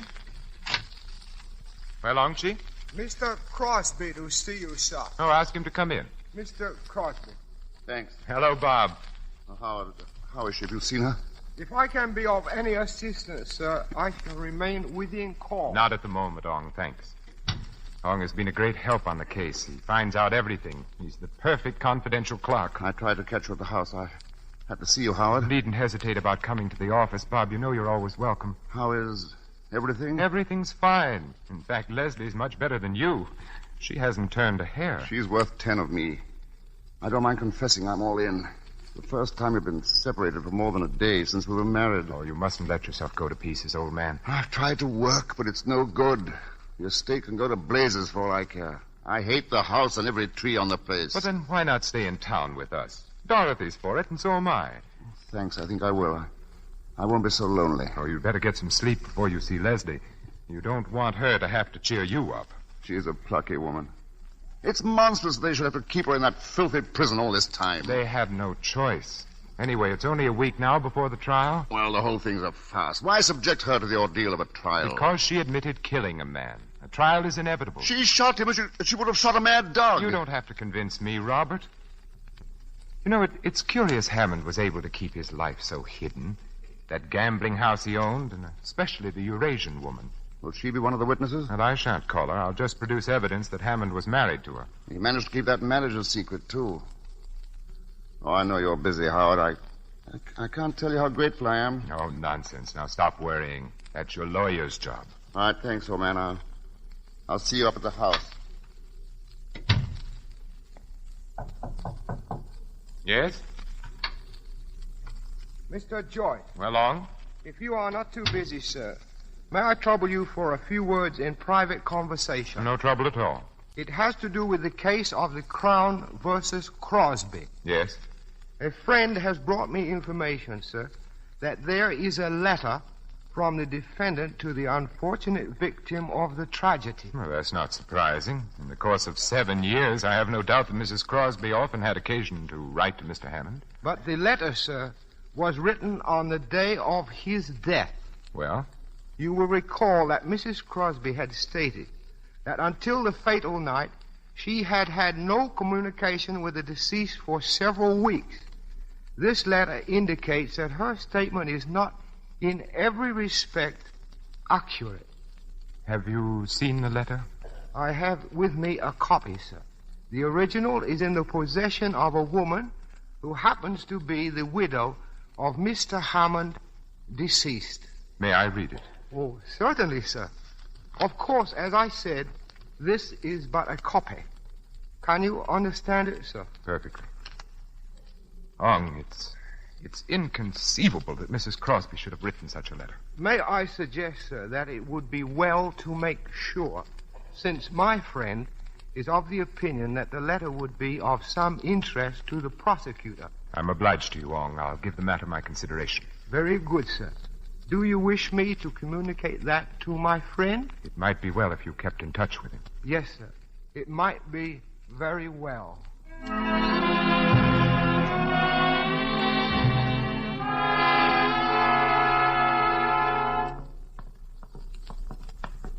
You may stay in the visiting room as long as you want, Mrs. Crosby. The warden's orders. That's very nice of him, thank you. Howard, how good of you to come. I wasn't expecting you today. Good morning, Leslie. You're looking very well. Thank you, Howard. Well, the trial's only 5 days off now. I know. Each morning when I awake, I say to myself, 1 day less. Just like I used to at school with the holidays coming. Oh, Leslie. Oh, don't feel sorry for me, Howard. The time has really passed quite quickly. I've read a great deal and worked on my lace. But I will confess something to you, Howard. I'm not looking forward to testifying in court. Leslie, one of the things that it's impressed me is that each time you've told your story, you've told it in exactly the same words. You've never varied a hair's breadth. And what does that suggest to your legal mind? Well, it suggests either that you have an extraordinary memory or that you're telling the plain, unvarnished truth. I'm afraid I have a very poor memory. Leslie, I suppose I'm right in thinking that you had no communication with Hammond for several weeks before the catastrophe. Oh, quite. I'm positive of that. Let's see. Well, the last time we met was at a tennis party at the McFarrans'. I don't think I said more than 2 words to him. And you hadn't written to him? Oh, no. At one time, you'd been on fairly intimate terms with him. How did it happen that you stopped asking him to anything? Well, we hadn't anything much in common. He was very popular, you know, and, well, there didn't seem to be any need to shower him with invitations. Are you quite certain that was all? Well, I may as well tell you. We heard about his wife. And once, just by chance, I actually saw her. Oh, well, you never mentioned that. What was she like? Horrible. Covered with gold chains and bangles and bracelets. And a face like a mask. And it was after you knew about her that you stopped having anything to do with Hammond. Yes. Leslie, I think I should tell you that there is in existence a letter in your handwriting from you to Jeff Hammond. Well, I've often sent him little notes to ask him something or other. This letter asked him to come and see you because Robert was going to be away. Oh, but that's impossible. I never did anything of the kind. Here, you'd better read it for yourself. This is not my handwriting. I know that. It's said to be an exact copy of one written on the day of Hammond's death. Well, Leslie? What does it mean? That's for you to say, Leslie. I didn't write it. I swear I didn't write it. The original is in your handwriting. It would be useless to deny it. But it could be a forgery. It would be difficult to prove that, Leslie. It would be very easy to prove that it was genuine. Well, it's not dated. It might have been written years ago. Oh, if you'll just give me a little time, I'll try to remember. Leslie, the prosecution could cross-examine your houseboys. They would soon find out whether someone took a letter to Hammond on the day of his death. I swear to you, I did not write this letter. Very well. And there's nothing further to talk about. I'll be going. Howard, wait a minute. I did write it. But you see, I was afraid to mention it. I thought none of you'd believe my story if I admitted that he'd come there at my invitation. Go on. You see, I was preparing a surprise for Robert's birthday. I knew he wanted a new gun, and, I'm so dreadfully stupid about sporting things. I thought I'd talk to Jeff about it and get him to order it for me. Perhaps you've forgotten what's in the letter. Will you have another look at it? No, I don't want to. Then let me read it to you. Robert will be away. I absolutely must see you. I'm desperate, and if you don't come, I won't answer for the consequences. Don't drive up to the door. Leslie, I'll have to talk to you very plainly. I told Robert today that I was certain of your acquittal. And I didn't say that just to cheer him up. I don't believe the jury would have retired at all. But this letter alters the case completely. I won't tell you what I personally thought when I read the letter. The duty of counsel is to defend his client and not to convict her, even in his own mind. I don't want you to tell me anything but what is needed to save your neck. Oh. They can prove Hammond came to your house at your urgent invitation. I don't know what else they can prove, Leslie, but if the jury comes to the conclusion that you didn't kill Hammond in self-defense... I know that... Leslie! Matron, quickly! Yes, sir? Call the nurse. Mrs. Crosby is ill.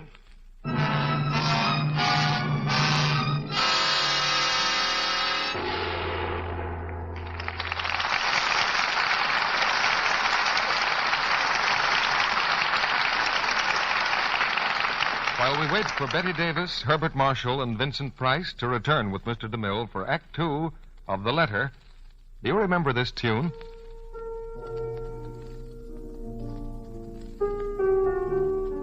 It's a song I've always liked. Remember? Night and day, you're the one. Only you beneath the moon and under the sun. Isn't that what every woman would like to hear? And she can hear it if she's the charming person she's meant to be. And don't think you must be a great beauty to be charming. Don't you know women who aren't beautiful or even pretty, yet their whole being draws you to them. They're warm and gay. Yes, aren't they always very dainty, flower fresh and immaculate? And isn't that the picture in your mind when I speak of Lux girls? They go together, Lux and daintiness. Yes, because these gentle Lux flakes make this appealing quality so very, very easy to have. We women are busy. Oh, yes, there's so much to do these days. But all the more reason to remember Lux. It's so quick. That dainty habit of dipping under things daily in Lux, a little thing seemingly, but a major part of charm. So let's never be too busy to use Lux fake flakes for undies each day. The ABC of charm is Lux. Then you're sure to hear from the one you want most to hear it from. Night and day, you are the one. Only you beneath the moon and under the sun. We pause now for station identification. This is CBS, the Columbia Broadcasting System.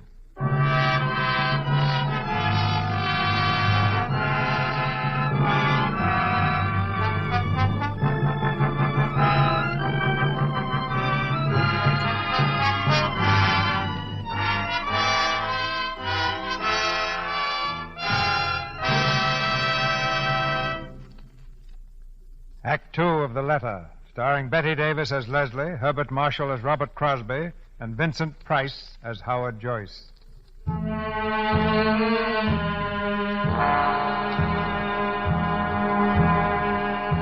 that split fraction of a moment, before her mind slipped into blackness, Leslie Crosby realized that the letter she had written to Jeff Hammond was damning evidence. Evidence enough to hang her. Now, a few minutes later, in the first aid room of the prison hospital, she leans wearily back in a chair, her eyes half closed.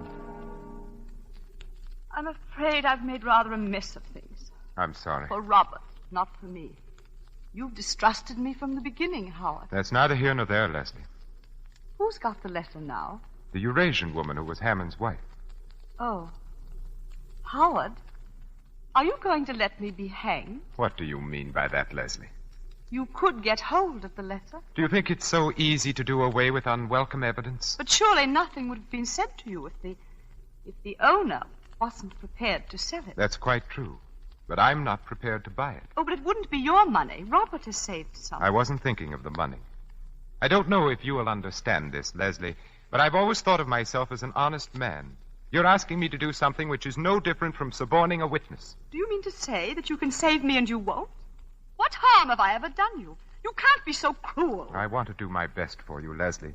But a lawyer has a duty to his profession and to himself. I can't do what you ask. Oh, poor Robert. He doesn't deserve it. He's never hurt anyone in his life. He's so kind and simple and good. And he trusts me so. I mean everything to him, everything in the world. And this will ruin his life. Oh, I know what you're thinking. You despise me. You think he's well rid of me if they do hang me. It isn't important what I feel about you. Do you understand? But I'm going to do what I can. Oh, Howard. Bob will want to know what the money's for. Will it be a very large sum? Well, I imagine this woman has a pretty shrewd idea of the letter's value. You won't have to show Robert the letter, will you? I'll do everything possible to prevent it. He'll be an important witness, and he should be as firmly convinced of your innocence as he is now. And after the trial? I'm going to try to save your life. Oh, if Robert loses his trust in me, he loses everything. It's strange that a man can live with a woman for 10 years and not know the first thing about her.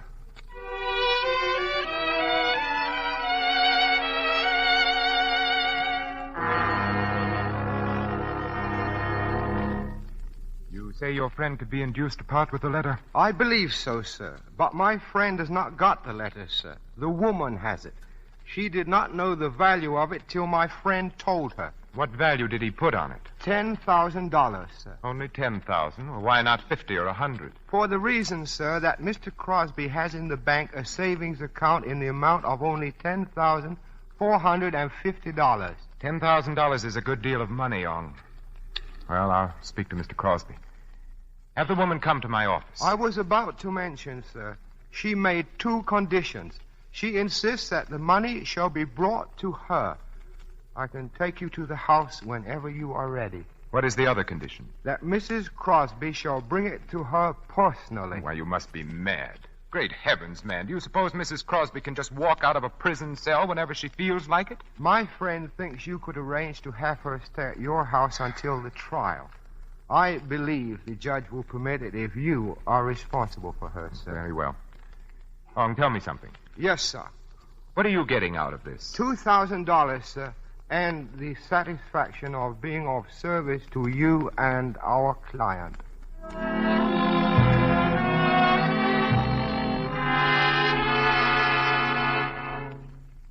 Sit down, Howard. I've taken the liberty of ordering for you. Oh, thanks. You're looking more cheerful, Bob. I feel better since this morning. I guess you finally convinced me we have nothing to worry about. Well, as a matter of fact, Bob, something has come up. Oh, it's nothing very much, but I thought I'd better have a talk with you about it. Yes? Well, it seems Leslie wrote a letter to Hammond asking him to come to the bungalow on the night he was killed. Why, that's impossible. You heard her say she'd had no communication with him for weeks before it happened. Nevertheless, she did write the letter. She wanted his advice on something she was buying you for your birthday. Your birthday was about then, wasn't it? Yes, it was the end of April. In the excitement, she forgot the letter at the time and then later was afraid to say she'd made a mistake. But that's not like Leslie. She isn't afraid of anything. This was a pretty serious mistake, and she realized it. Who has the letter? Hammond's widow. She threatens to turn it over to the prosecution. Well, what if she does? Leslie can explain it in court just as she explained it to you. Yes, but don't you see, it might alter things a good deal in the minds of the jury if Hammond came to your home by invitation. Well, what's to be done about it? I think we must get hold of that letter. I want you to authorize me to buy it. I'll do whatever you think is right. All right, buy the letter. I'll pay you back whatever it costs. Good. Now put the matter out of your mind. Oh, by the way, Leslie will be at the house tonight. I've arranged to have her released pending trial.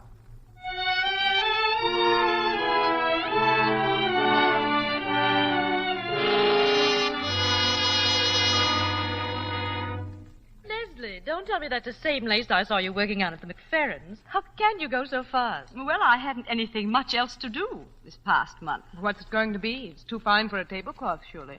It's a coverlet for our bed. Oh, Dorothy, Leslie and I have some work to do this evening. Look here, Robert. Why don't you take the girls to a picture? Well, it won't take all evening, will it, Howard? Well, there's a lot to go over. No use you 3 hanging around. You'd much better see a good film. Yes, go ahead, darling. It'll take your mind off tomorrow. I want you to. All right, then. I'll bring the car around. Oh, come on, Adele. I can see the legal mind is anxious to get rid of us. Good night, Leslie. Good night. Where do we have to go? The Chinese Quarter. Some sort of shop, I believe. I've always wanted to see the Chinese Quarter. I hear it's a bit creepy. Of course, I'd have chosen other circumstances for a visit. Be flippant about your own crimes if you like, but don't be flippant about mine. Oh, I'm sorry, Howard. I didn't mean to be flippant. Really, I didn't. Maybe it's my own sense of guilt. I have an unpleasant feeling that I'll have to pay the piper for what I'm doing tonight. I'm jeopardizing my whole career, and I have to rely on your discretion.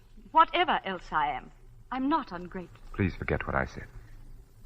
Leslie, when did you first start doing that lace work? Oh, a few years ago. How did you happen to take it up? I wanted something to do, and it appealed to me. But it must take enormous concentration and patience. I find it soothing. You mean it takes your mind off other things? Is that a legal question? You're not an ordinary client, Leslie. You've been watching me, Howard. I felt it all evening. Trying to read my thoughts. I'm trying to understand you. Why? Because I'm so evil. That's it, isn't it?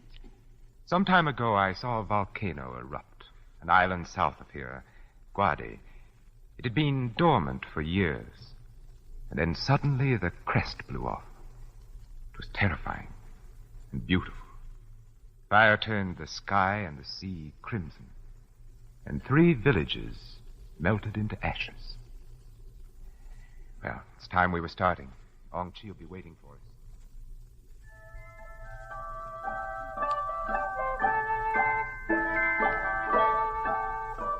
Come in, please, come in. This is the shop of my friend. If you will wait here, I shall return in just a moment. Well, let's not be too long about it, Ong. I will speak to the lady at once, sir. They seem to have a little of everything to sell here. Yes, most of these shops do. That looks like good jade. And this dagger. See the workmanship on the ivory handle? Imagine all that on a knife. He who kills with an unworthy tool commits 2 crimes. One against himself.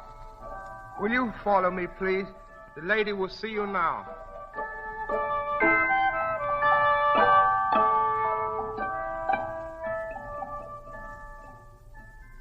Now, where is she? You said she'd be here. She is coming, sir. Well, what is she standing there for? Ask her if she has the letter. Yes, sir.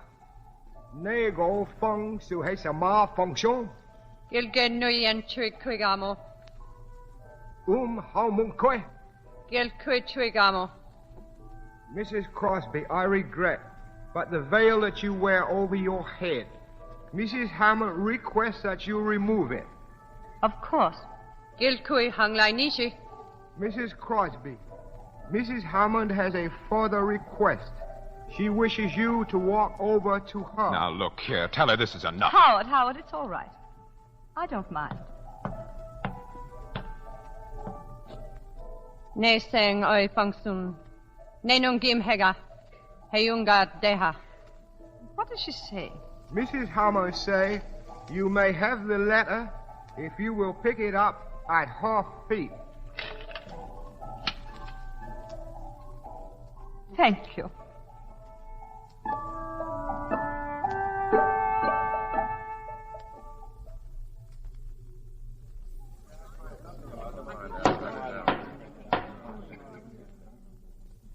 Gentlemen of the jury, have you agreed upon a verdict? We have, Your Honor.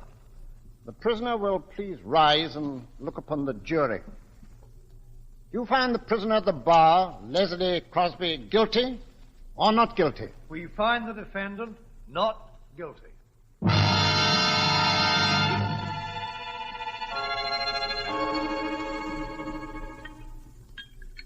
And from that day on, I made a solemn vow that I wouldn't make another cocktail until Leslie was acquitted.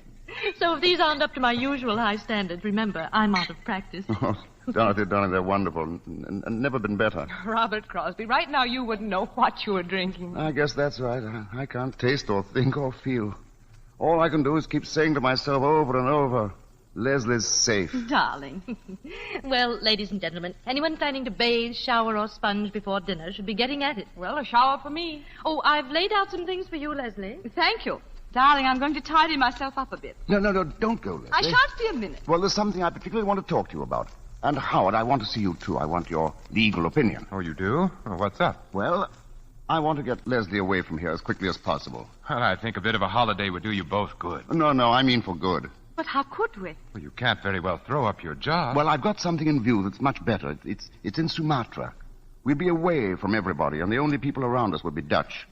We'd start a new life. The only thing is that you'll be awfully lonely, darling, at the start. Oh, I wouldn't mind that.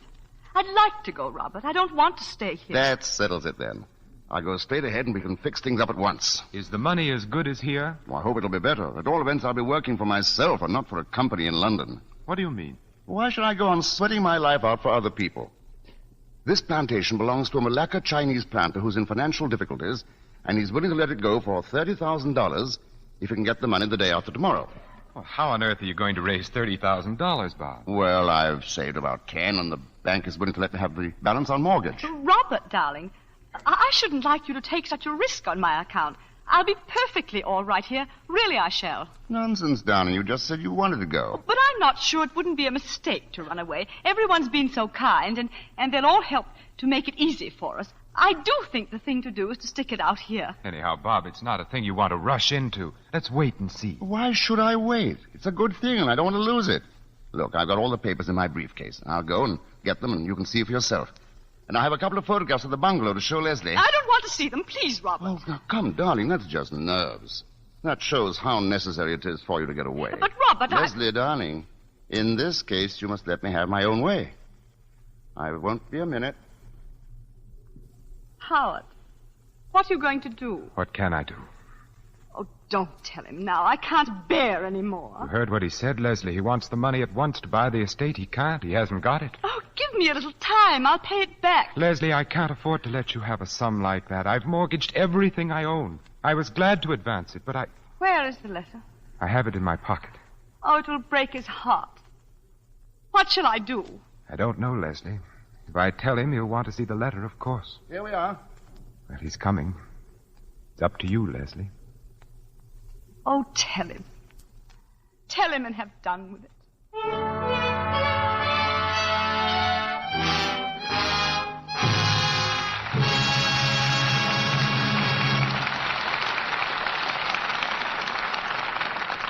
Mr. DeMille presents Bette Davis, Herbert Marshall, and Vincent Price in the final act of The Letter in a moment. Right now, we have a special guest to tell you not about Lux Flakes, but about our boys who have been dishing it out to the Japs, and taking it, too. She's Lieutenant Leda Jelinek, an Army nurse stationed at Birmingham General Hospital at Van Nuys, California.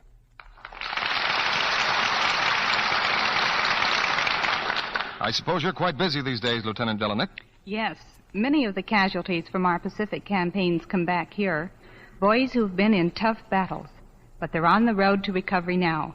You know, about 97% of our wounded men live to tell the stories of their adventures. That's certainly a high percentage. Thanks to the quick treatment they get. Drugs administered right on the field give a man a fighting chance even before he gets to the hospital. And that's why I'm here tonight. I want to say thank you to you women of America for the used fats you saved. Fats that help make many of those medicines. Things like sulfa ointments, opiates, and tannic acid for burns. Your used kitchen fats are made into hundreds of military medicines we use every day. We need them desperately now, and will continue to need even more as we carry the attack to the enemy. So, please, keep right on saving used fats and turning them in. The medicines they make will help bring these boys back alive. Thank you, Lieutenant Leda Jelinek. Yes, ladies, every drop of grease from your frying pan or broiler will help make more of those life-saving medicines. So put aside a tin can of any size or shape, never use glass, and pour in every drop of used fat. Don't throw out even a spoonful, no matter how burned or black or smelly it is. Just a tablespoonful a day will add up to a pound a month. And your butcher will give you 2 meat ration points for each pound, as well as 4 cents when you turn it in. Within 3 weeks, it will be ready to be made into life-saving drugs. Remember, your used kitchen fats may save a wounded man's life. Now, Mr. DeMille returns to the microphone. After the play, we'll ask Bette Davis about a certain special hobby of hers. But now here's the curtain for the third act of The Letter, Starring Bette Davis, Herbert Marshall, and Vincent Price.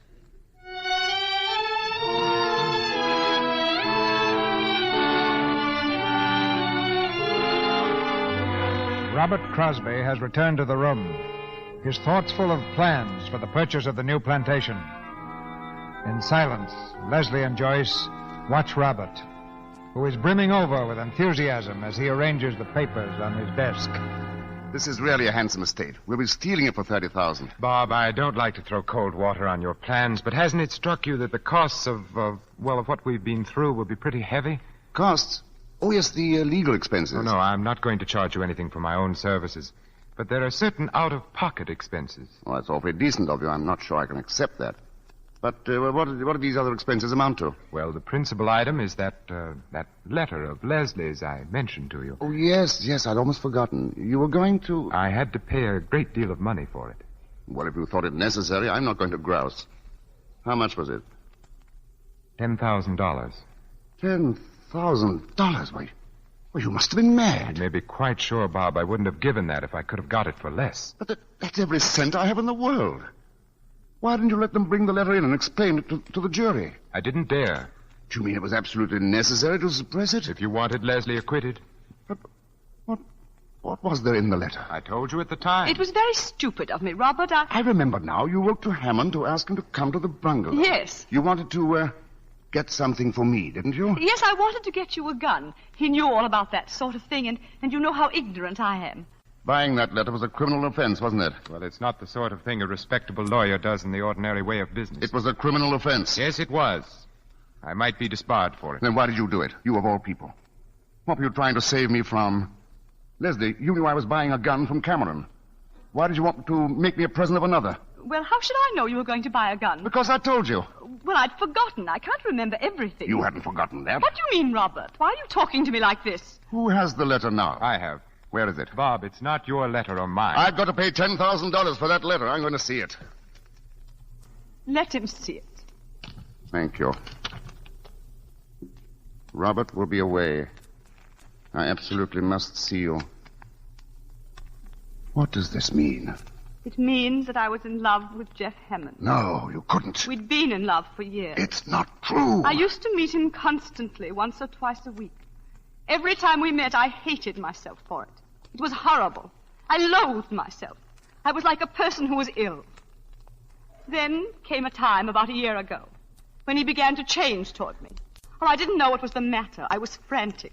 I made scenes. I threw myself at his feet. Leslie. Then I heard about that native woman. Oh, I couldn't believe it. I wouldn't believe it.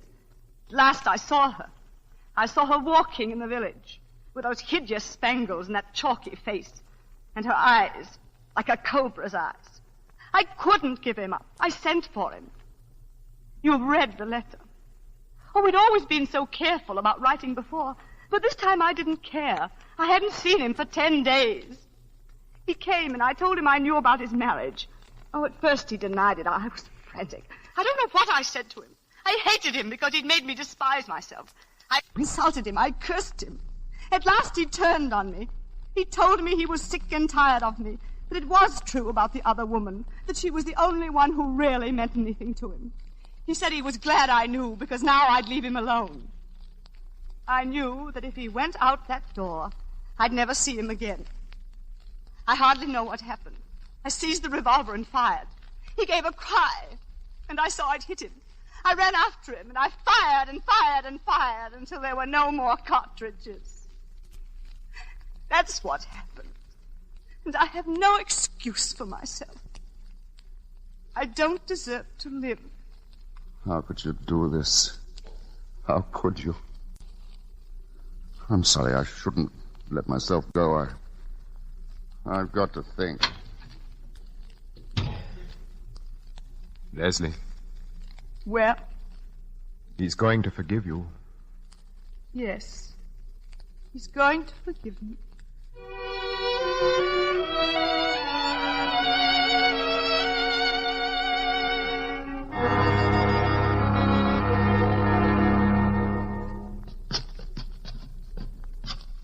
And the fifth couple are the Prescotts. Oh, yes, Robert's told me about them. Oh, you'll adore them, Leslie. Well, now, both of you get a good sleep because it'll be a late party. Good night. Good night, Dorothy. Good night. It's lucky you brought your dinner coat, Robert. You hardly fit in one of Howard's. Now, let's see what else you'll need. Oh, well, how about your studs? They're probably still in the bureau at home. Home. Robert, it's no use, is it? We can't make it go, can we? I don't know. I'm not sure. Robert, you're so kind and so generous. You should have had the sort of wife you really deserve. Through no fault of yours. I've failed you. Wrecked your life. I can't ask you to forgive me. If you love a person, you can forgive anything. But what about you? Can you go on? I'll try. I'll really try. That's not what I'm asking. I'll do everything to make you happy. Everything in my power. That isn't enough. Unless... Leslie, now, this minute... Do you love me? Yes, I do.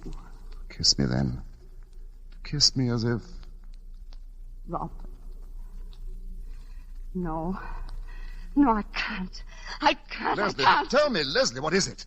With all my heart, I still love the man I killed.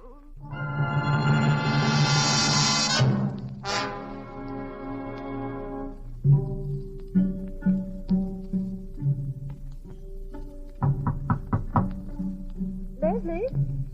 Leslie, let me in. My dear, they're all waiting for you. This is your party, you know. I'm sorry, Dorothy. I took rather long to dress. Why, Leslie, isn't that your lace work? Yes. Were you working on it just now? A little. I'm anxious to finish it. Oh, Leslie, please come downstairs. Of course, dear. In a few minutes. Very well. When did you first start doing that lace work, Leslie? I find it soothing. You mean it takes your mind off other things? I couldn't give him up. I sent for him. At last he turned on me. He was sick and tired of me. She was the only one who meant anything to him. She was the only one. I hardly know what happened. I seized the revolver and fired. Fired and fired and fired until there were no more cartridges. I have no excuse for myself. I don't deserve to live. I don't deserve to... Who's up there? Who is it? You, I see you there. Mrs. Crosby. Come here. What you doing out there? I no want to come. She make me come. She tell me I come here. She? Missy Hammond, she tell me I come here. Bring dagger. Leave it outside window. Of course. Mrs. Hammond. Dagger, Missy. She say bring dagger to you. She's here, then? Yes, Missy Hammond on path by gate. You no go in garden, Missy Crosby. She kill you. She wait there. That is what dagger mean. She kill you, you go in garden. Missy, you no tell police I come? Missy, you no tell police I come? Dagger, see the workmanship on the ivory handle. Imagine all that on a knife. He who kills with an unworthy tool commits two crimes, one against himself. I don't deserve to live. I don't deserve to live. I don't deserve to live. Leslie. Leslie. Yes? Leslie, you've got to do something about Robert. He's acting very strangely. What is it? I don't know. At first I thought he was drunk, but it's worse than that. I'll be right down. But where will you ship from, Crosby? Oh, it's near a good harbor, only 5-6 miles away. And I can ship my rubber for less money, or to get ahead fast. In 10-15 years, I can live in London, travel, do anything I please. Robert, will you come with me, darling, please? Not now, darling. Maybe later. I'm telling the boys about my new plantation. Sounds like quite a place. Of course, we'll miss Singapore. Our friends are here, and we've had some mighty fine times. No English people in that part of Sumatra, only Dutch and natives. Going to be a little lonely at first, maybe, but we'll get used to it. Robert. There'll just be the two of us. But my wife's a good sport. Always can count on her. She's not afraid of anything. And we'll have each other. That's the important thing. Stop it. I can't stand anymore. I can't stand it. Give me a drink. I want a drink.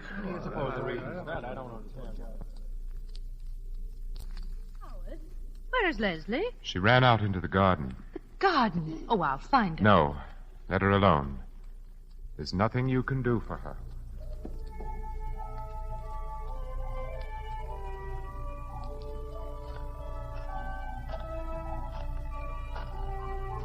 You no go in garden. She kill you. You go in garden, Missy.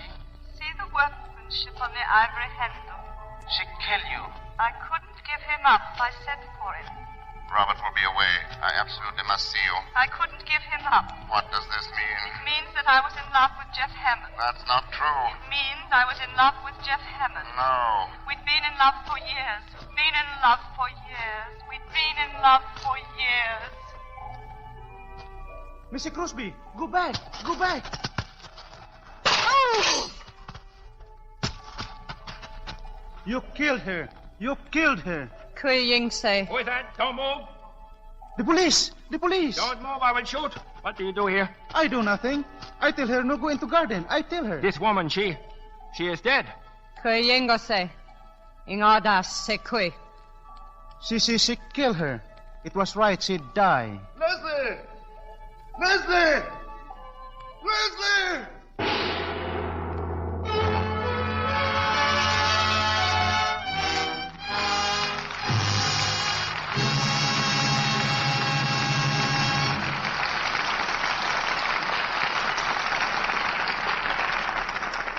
Our stars will return for a curtain call in just a moment.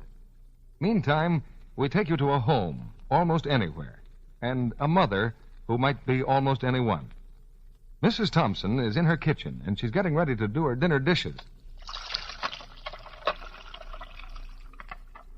There, all scraped and rinsed. Now, why, that's funny. I know it was here when I did the luncheon dishes. Now, where did I put it? Not on the table. The closet. I know I haven't used it all. A box lasts me practically a month. Well, I suppose I could use the laundry soap, but it takes forever to make suds. Besides, it's hard on my hands. Alice! Oh, Alice! You know what happened to the box of Lux Flakes I keep here on the drain board? Oh, well, you bring it right down this minute. I need it for the dishes. Well, do your sweater later, dear. I have to have it now. Guess I'll have to get a box for the bathroom when I go to the store tomorrow. The man said he expected more this week. I hate to be caught without Lux. I know what those strong soaps do to my hands. Women everywhere say that once you've used Lux for dishes, you'll never want to use a strong soap again. Lux leaves hands so soft and lovely. Even if they're red and rough from using harsh soaps, just changing to gentle Lux Flakes will take away that dishpan look, make them smooth and attractive again. And Lux is thrifty. You can change dishpan hands to Lux hands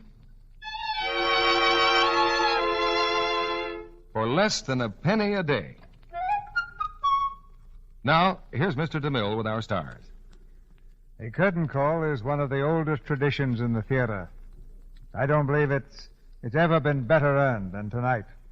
And coming back to the footlights now are Betty Davis, Herbert Marshall, and Vincent Price. It's a pleasure to be back, Mr. DeMille. I'd like to thank all the people in the cast for their excellent work tonight. Now, to most of us, Betty, your name stands for fine artistry in the theater. But I think that when this war is over, many, many thousands of soldiers will remember you for another reason. That being the Hollywood canteen which Betty started. I've seen the canteen in action, and it's a very fine thing to be remembered for. So that we can keep the record straight, let's give credit to the right people. There were really more than 6,000 who worked together in a team to make the canteen possible. I still say you coached that team, Betty. How many boys have visited the canteen, Betty? Well, I believe about 1.5 million, Vincent, many of whom greatly admired Bart Marshall's work as a busboy. You know, I've often wondered what the fellows talk about when they wander over to the snack bar to see you or Irene Dunn or Eddy Lamour. Well, I remember one boy who paid me a very nice compliment. Hiya, Rosie, he said. I can't stand you on the screen, but you're certainly sweetness and light around here. Well, that's quite a tribute to your acting, Betty. Have you picked a play for next week yet, Mr. DeMille? Yes. And it's a roaring drama of the West. Republic's current screen hit, In Old Oklahoma. And our stars will be Roy Rogers, Martha Scott, and Albert Decker. It's the story of a girl and a cowboy who discover romance as well as oil in the rich land of Oklahoma.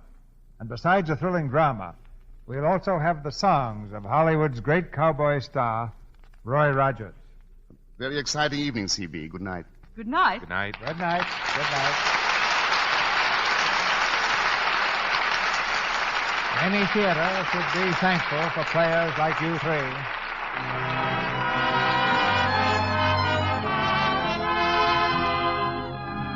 Our sponsors, the makers of Lux Flakes, join me in inviting you to be with us again next Monday night when the Lux Radio Theater presents Martha Scott, Roy Rogers, and Albert Decker in Old Oklahoma.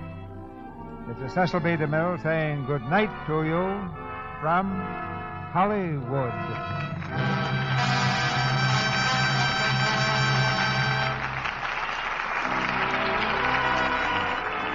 This week, all America salutes those women who are working in war-useful jobs. Women must get into the war with their hands as well as their hearts, until victory is finally won. Bette Davis has just finished the picture Mrs. Skeffington at Warner Brothers, and is currently seen in Old Acquaintance. Herbert Marshall appeared through the courtesy of Metro-Goldwyn-Mayer. Vincent Price is currently seen in the 20th Century Fox picture, The Song of Bernadette. The Warner Brothers screenplay of The Letter was written by Howard Koch. Heard in tonight's play were Charlie Lung as Ong Chi, Bea Benaderet as Chinese Woman, Richard Davis as Withers, and Frederick Warlock, Alex Havier, Regina Wallace, Paula Winslow, Joe Gilbert, Eric Snowden, and Charles Seal. This program is broadcast to our fighting forces overseas through cooperation with the Armed Forces Radio Service. Our music was directed by Louis Silvers. And this is your announcer, John M. Kennedy, reminding you to tune in again next Monday night to hear Martha Scott, Roy Rogers, and Albert Decker in the play In Old Oklahoma. Listen, everybody. Free vitamins for you and every member of your family. Your druggist will hand you a regular 50-cent package of famous Vims free with every large economy-sized Vims you buy. A $2.25 value for $1.69. Remember, Vims are vitamin complete. Have vitally needed minerals, too. Complete satisfaction with Vims or your money back. The offer is limited, so hurry to your druggist. Don't wait. Get your free Vims. This is CBS, the Columbia Broadcasting.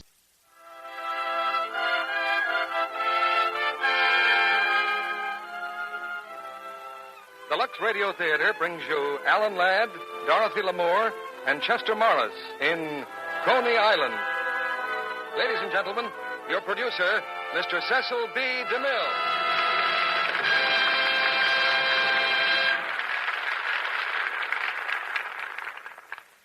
Greetings from Hollywood, ladies and gentlemen.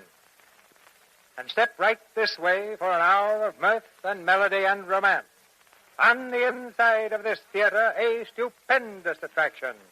Straight from the bright lights of Hollywood. Not one, not two, but three glittering stars. Well, I'm afraid as a barker, I can't really do justice to my subject. But the simple facts are enough anyway. Because tonight, we bring you Alan Ladd, Dorothy Lamour, and Chester Morris in the great 20th Century Fox musical hit, Coney Island. For all of you who put in a hard day's work, here's the perfect way to relax. It won't solve a single post-war problem, and it has nothing to do with boundaries or politics. Coney Island is just pure, unadulterated entertainment, with Alan Ladd and Chester Morris involved in a furious feud for the affections of Dorothy Lamour.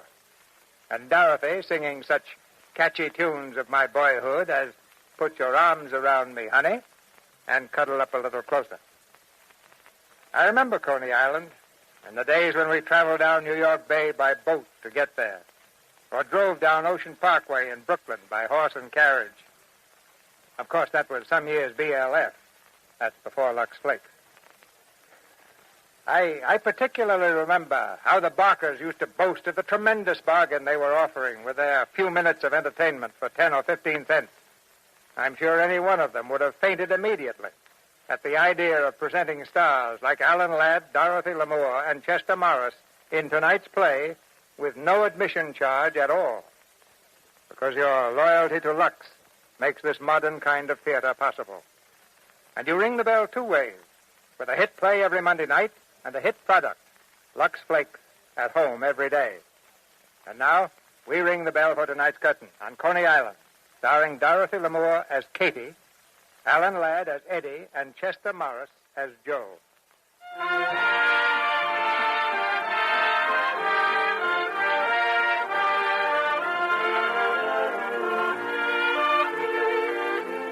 Today in New York, the closest spot to heaven probably is the top of the Empire State Building. But 40 years ago, New Yorkers came closest to paradise at a breeze-swept beach on the Atlantic Ocean. Only a short distance from the hot and throbbing city, they found a land whose milk and honey was clam chowder and steaming weenies. A place of perpetual carnival, of singing waiters and persuasive barkers. A little raucous, a little rowdy, but nevertheless beautiful Coney Island. One spring afternoon, a young man named Eddy Johnson makes his first visit to Coney Island. Eddy has plans for a big business deal involving an old acquaintance, Joe Rocco, owner of the Scenic Gardens Cafe. Well, this is quite a surprise, Eddy. Yeah, a nice place you got here, Joe. A little different from those shooting galleries we used to have, huh, Eddy? Once we had a whole carnival, remember? Vaguely. Yeah, then 2 years ago in St. Louis, we had an argument about how the carnival should be run. We decided to play a hand of poker for the whole works. Yes, and I won it with 3 of the prettiest aces you ever saw. Yeah, I've been trying to find you ever since, Joe. I wanted to give you these. I found them the next morning under the cushion of your chair. 4 of the prettiest aces you ever saw. Well, Eddy, I guess this makes up for all those times I went to the cash drawer and found your hand in it. Now, why don't we just forget the whole business, huh?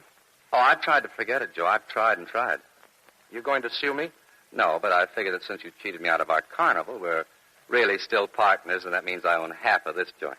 Well, there's just one hitch, Eddy. I don't figure the same way. Well, in that case, I'll just have to worm myself in, Joe, one way or another. I'm sorry to hear that. Oh, but I just got to pay you back, Joe. If I didn't, I'd lose all my self-respect. I just wanted to show you my new dress, Joe. How do you... Oh, it's all right, honey. The man's just leaving. This is Eddy Johnson, Kate Farley. She's my singer here. Oh, hello, Miss Farley. How do you do? Oh, the dress looks wonderful, Kate. Hey, will you look at the feathers? It'll be a nice dress when it gets through molding. Go on, Eddy. Push off. You won't change your mind, huh? No, sorry. All right, suit yourself, Joe. Oh, Miss Farley. Yes? When you take that dress off, you better hang it up in a bird cage. Listen, you smart Alec. I've had just With all those feathers, you know, it's liable to fly away. Goodbye, Miss Farley. You can't afford to miss it. You just can't afford to miss it. It's only 10 cents. Hurry, hurry, hurry. Come in and see her. She's Josephine, the tattooed lady. She's covered with artistic masterpieces. You'll see Gainsborough's Blue Boy talking things over with Whistler's mother. You'll see the leading tower of Pisa. Come in and marvel at this. Frankie, look, it's Eddy. Eddy Johnson. Eddy, you old son of a gun. Frankie and Finnegan.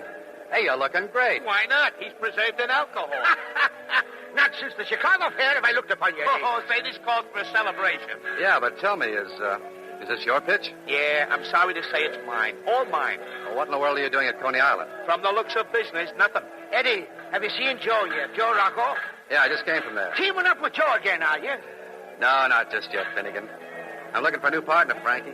You interested? Eddy, I ain't got but only $9 to my name. Well, listen to me and you'll be rolling in dough. Huh? I've got an idea for a pitch that's worth a fortune. Well, that's great. Go and open it up, but let me alone. But every good location is taken. This would be just the spot for it, Frankie. Hurry, hurry, hurry. The only tattooed woman on Coney Island. Every time she shakes, moving pictures. Now, look, will you listen to me? We can have it ready in 2 days' time and for less than $300. But I just told you I got exactly I've got the money. All I want from you is its location and your time. Eddie, you just made yourself a deal. After 6 months with Josephine, even suicide would look good to me. Come on, lads. Let's have a beer and talk it over. Dolly, will you look at that? What? That mob over there in front of Frankie's place. Oh, didn't you know? Frankie's got himself a new show and a new partner. That fella doing the barking. Huh? Oh, so that's Frankie's new partner, is it? Come on, Dolly, we're going over there. Us at a show like that? You bet. Here's my chance to get even. Katie, you just don't make sense. I'll explain later. Come on. And it's only 10 cents. 10 cents to see this daring exhibition of genuine Turkish harem girls. Hurry, hurry, hurry. See the young Turkish maiden sold to the Sullivan for 20 pieces of silver. An authentic and educational exhibition with genuine Oriental music is played by Abu Mandeb, a Turkish gentleman seated there before you on the Persian carpet. Listen, friends, listen to it. Hey, that's Frankie, ain't it? Playing just like a snake charmer. Of course it is. He looks as much like a Turk as you do. Will you look at him buy those tickets? These guys are making a fortune. Stand back, Dolly. I'm going to go to work. Only 8 seats left. Hurry, hurry, hurry. Oh, Frankie. Hello, Frankie. Huh? Oh, hello, honey. Glad to see you. I'm amazed, gents, amazed. Abu arrived in this country only 2 days ago, and already he speaks a few words of English. All right, little lady. Kindly move along now. Kindly move along. He used to talk to me plenty when we were working together over at the... Ixnay on the yak and crane? Yes, Abu. Yaz meorum dastam bayuk. You do, huh? It's mesden taplori pesuk. All right, Abu, I'll ask you. Young lady, Abu here can't figure out why you're wearing that atrocity on your head. He says it can't be a hat, or can it? Abu says, did lady lose election bet, or did lady fall into fruit salad? Kate, we better get out of here. The nerve. The nerve of that bum. Wait till I tell Joe. Just wait. Why, the young lady is going away. Don't rush off, sweetheart. All right, boys. Hurry, hurry, hurry. The show starts in exactly 3 minutes. It's the most sensational, the most daring.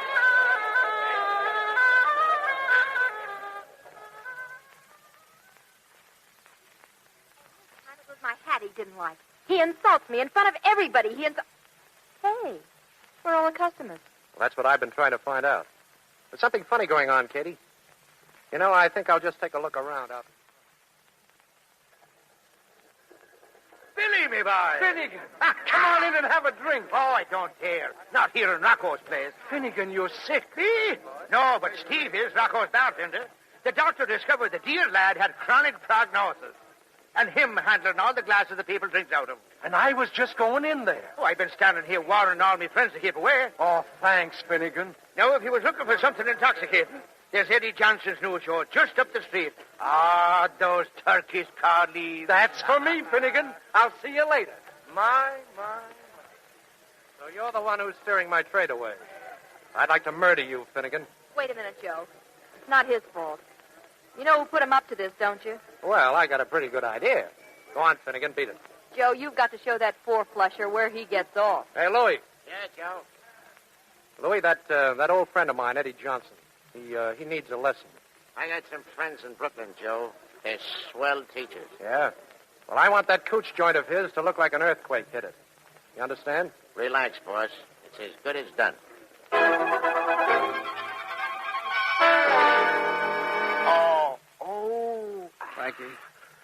Frankie. Oh. Hey, can you move? Oh, I'm fine. Just resting. Oh, what hit me? Well, it seems like Joe wants to play a little rough. Hey, take a look around. Oh, what a wreck.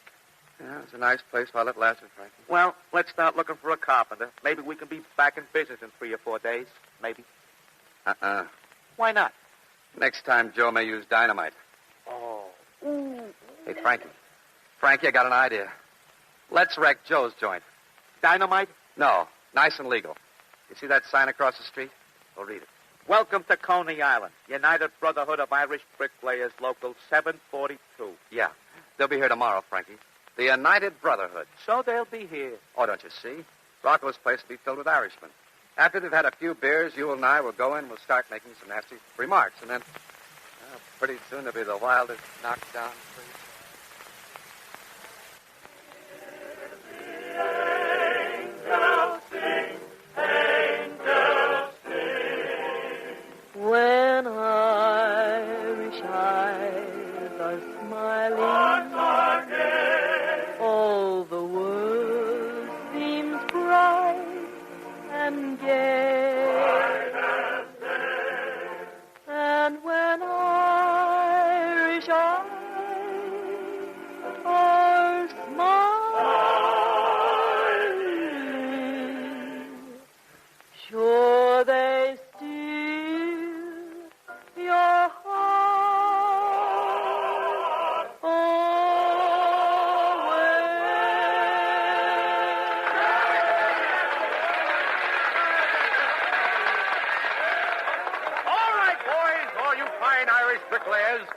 drink on the house, boys. It's free. Free beer, free lunch. Hey, Louie. Yeah, Joe? I'll be up in the office. See that these boys get treated right. Will you? Okay, Joe.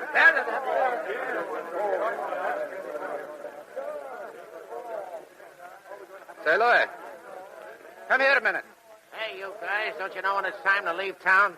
Now, don't try to deny it, Louie. The dirty crack you just made about those bricklayers. Oh, so they're a bunch of lilies, are they? Hey, what are you guys trying to pull? Sure, and you better take back what you said about the Irish, too. I ain't said nothing about nobody. And who said what about the Irish, lads? This guy here making cracks about us Irish bricklayers. Telling me that one Orangeman can lick 10 Irishmen. Oh, he did. He did indeed. Oh, dear, dear. Now, get away from me, you. Tough, are you, laddie? I'll give you 3 seconds to take it all back. But I didn't say nothing. Honest, I didn't. And the liar he is, too. Go to sleep, laddie. Sleep well. Oh. Hey, fight, come on.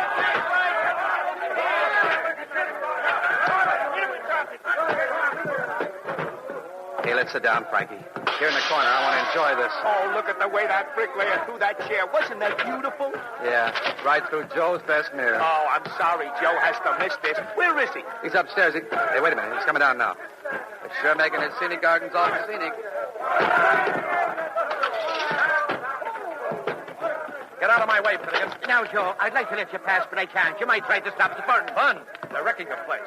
Get out of the way. Get. Boys, you gotta stop this. Stop it. Police. Help. Police. What?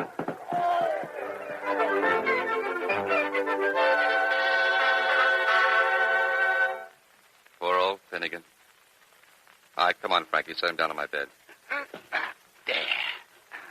Boy, he's cold as a cucumber. Oh, he'll be all right. When Joe pushed him, he hit his head on the bar rail. He'll come around in a minute. Close by. I'm sure nobody saw us. Saw us what? Carrying Finnegan out. Well, what if they did? We couldn't leave him on the floor with the riot going on. Oh, but I got an idea, Frankie. A great idea. Another one? Look, you've done all right for one day. Hey, listen, he's coming around. When Irish eyes are smiling, just like a man. Finnegan, wake up, Finnegan. Keep quiet. I'll do the talking. Hello, boys. Hello, Finnegan. Where am I? In my bed, Finnegan. You've been here for hours and hours. What's that? What happened? Oh, it's terrible, Finnegan. The doctor's just left. Doctor, is there somebody sick? Yeah. You are, poor fella. Cranium contusions. Yeah, Finnegan. All over your body. Oh, dear. Me poor head hurts, too. Well, the doctors say you have a chance, Finnegan, if you get out of town. Ah, but I feel better already. Otherwise, they'll have to take you to the city hospital. I took a drink of water yesterday. I've been poisoned. Oh. Now, don't worry about money. A few weeks in, say, Atlantic City, and you'll be a new man. Frankie and I will take you to the train. Get a carriage, Frankie. Okay. Oh, thank you, lads. Thank you. Atlantic City. Oh, it'll do me a world of good, boys. A change of saloons is just what I need, yes.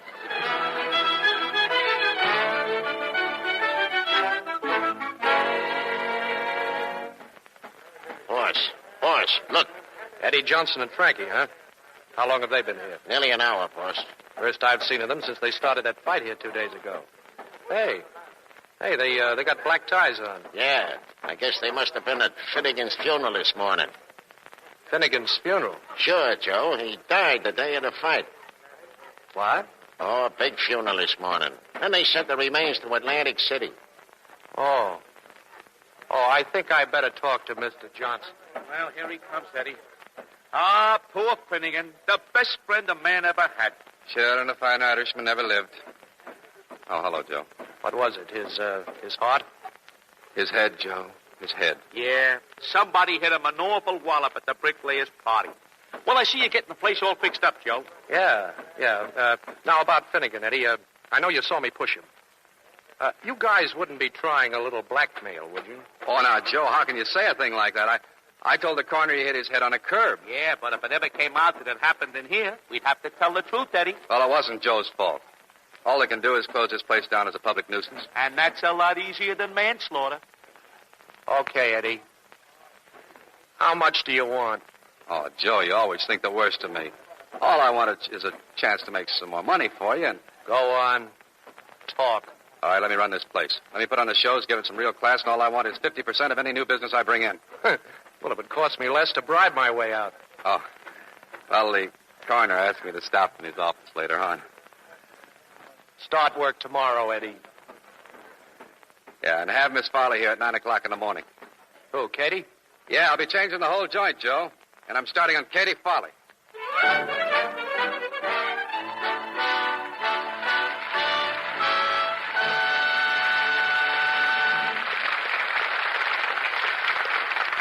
In just a moment, Mr. DeMille presents Act Two of Coney Island, starring Dorothy Lamour, Alan Ladd, and Chester Morris.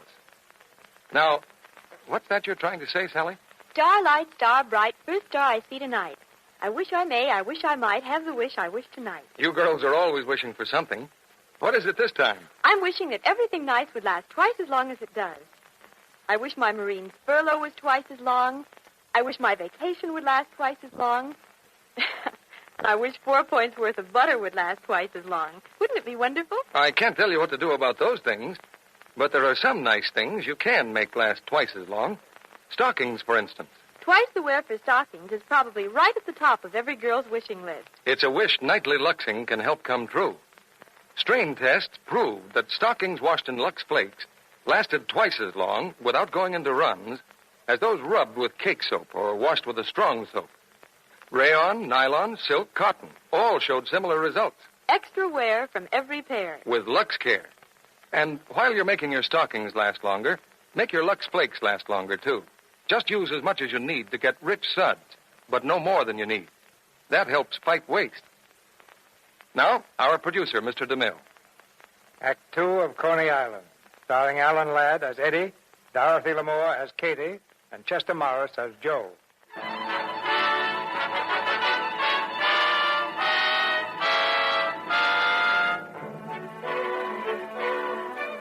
Believing that Finnegan is dead, Joe Rocco has made Eddy manager of his Scenic Gardens Cafe. The new impresario spends his first day in hiring an orchestra and revamping the entertainment program. But Eddy is having his trouble.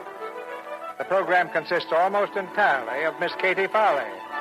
And Katie Farley refuses to be revamped. It's 8 o'clock. You let everybody else go to dinner. Why can't I? Because I do what I say and you don't. Now cool off and we'll try the number again. Here, I'll play the piano. What do you want this time? Well, you sing too fast, you sing too loud, and you move around too much. Outside of that, you're great. Everybody sings fast. It's the style. All right, then we'll change the style. All right, I'll do it again. Go ahead, play. Huddle up a little closer, lovey mine. Cuddle up and be my little clinging vine. Oh, come on, stop shouting. If you want your family in Hoboken to hear you, use the telephone. You fourth-rate Belasco. I gotta sing loud. There'll be a crowd out there tonight. They make a lot of noise. Well, if you're good, they'll stop talking and listen. I've been doing great for a whole year. They like me here. And nobody's going to change my style of singing. Nobody. I'm leaving now, Mr. Eddy Johnson. I'll be back in time to do my number my way. Goodbye.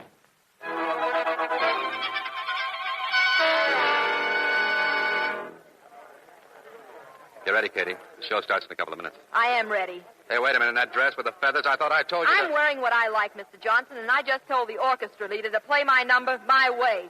Fast, good and fast. Well, I hope you don't move around, Katie. With our new scenery, you should stand nice and quiet. In front of a fake tree with a fake moon shining? I'll have to move tonight to dodge the vegetables. Okay. You're the star. You should know. Oh. Well, that's better. Tell them to start playing and ring up the curtain. Oh, just a minute, Katie. Hey, what do you think you're doing? Oh, I'm just fixing the bottom of your dress. What's wrong with it? Hey, what's that you got? Handcuffs? Get away. Stop it. Stop it.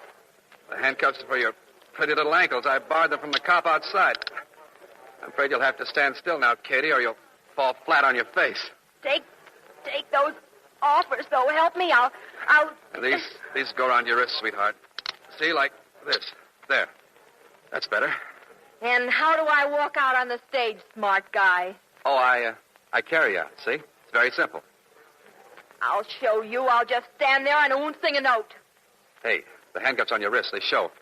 I gotta cover them up. Oh, here's just the thing. My feathers. You're pulling off my feathers. Well, hold them in your hand. They'll think it's an ostrich fan. I paid a lot of money for this dress. Here's another one. You know, I guess I should have dipped you first in boiling water. You You big baboon, you... Oh, you just wait. You'll be sorry. Frankie? Yeah? Tell the leader out there if he wants to keep his job to play slow, nice and slow. Okay. All set, Miss Farley? Chin up now. Sing nice and pretty. Get out of here. Get out. Curtain.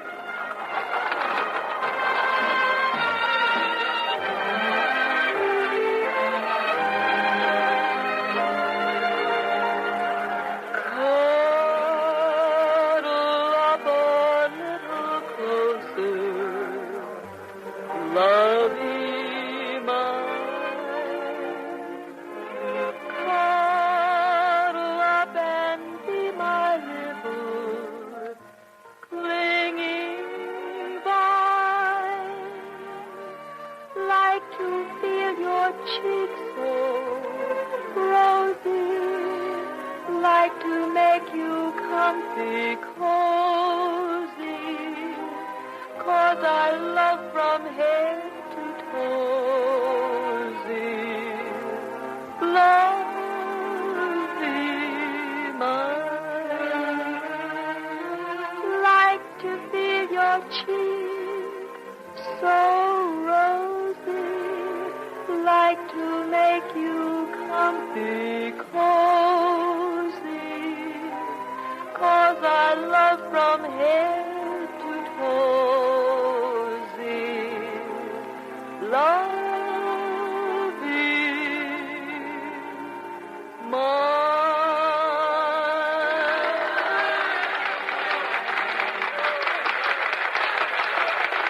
Okay, Frankie, dig the curtain down.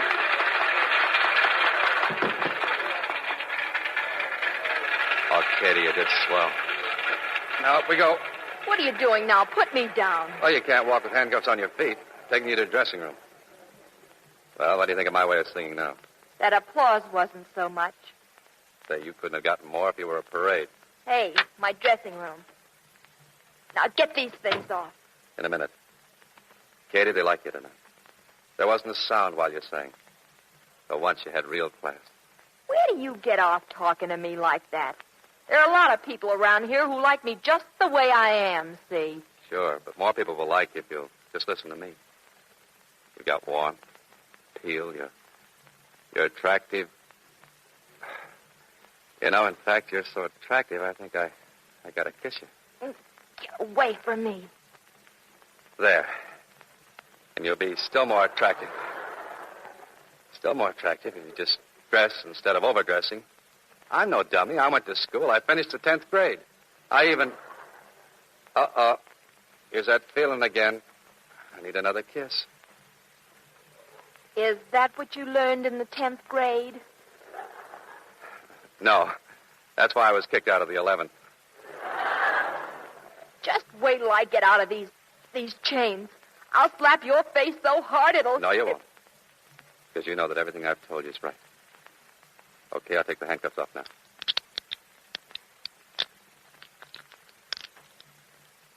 They're off, Katie.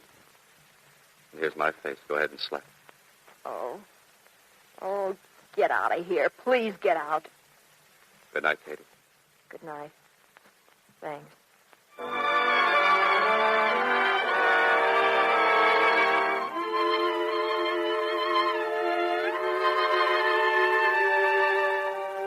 Come in, Eddie. I thought it was about time we did a little bookkeeping. Oh, any complaints? Complaints? No. In 3 weeks, you've turned this place into a gold mine. We've taken in nearly $20,000 with a net of $5,000 over average business. You get 50%, Eddie, and here it is. You know, Joe, for $30,000, we could buy us a new place. I'm making all I want right here. And why kid ourselves? We're doing great because of Katie. She's been sensational. That's right. Yeah, but how long could she stay on top? She's not on top. She's just starting. Give her time. She'll be the biggest star in years. She swelled you. Yeah. Oh, incidentally, I'd just as soon as you and Katie keep it on a strictly business basis, Eddie. Oh? Yeah. Yeah, I always had the silly idea that, that Katie was my girl. You know what I mean? Oh, sure, Joe. We'll see, won't we? Oh, that's right. We'll see. Eddie! Eddie, my boy! Are you there? Who is Eddie! it? Who is it? Finnegan, greetings from Atlantic City. Finnegan. Well, There's something, boys. Are you not glad to see your dear old friend? Hello, Finnegan. What? Hello. Joe, you look like you're seeing a ghost. That's just what I am seeing. Or am I, Eddie? What is this? Everybody stares at me so queer-like. Why, two of the boys downstairs signed the pledge as soon as I walked in the door. Finnegan, I'll see you later, huh? Later. Oh, you're busy. Sure, Eddie. Oh, it was a lovely time. I had a lovely, lovely time. Well, Joe, I told you I'd worm in here, one way or another. Well, you slipped over a fast one and tripled my business. You know I like being taken that way. Joe, what about a new place? Oh, it can wait.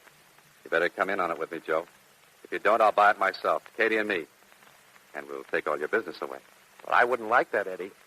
I wouldn't like that at all.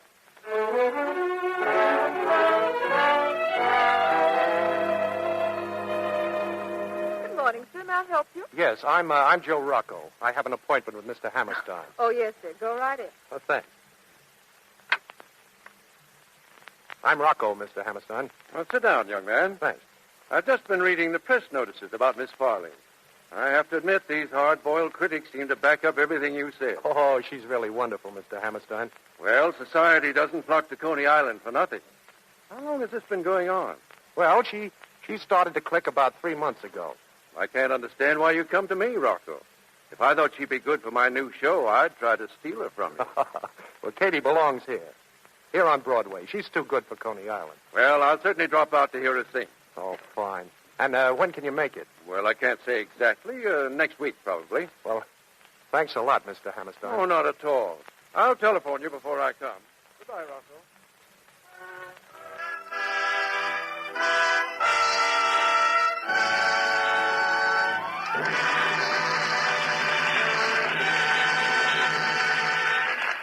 And now a new number, ladies and gentlemen. Miss Kate Farley singing, Put Your Arms Around Me, Honey.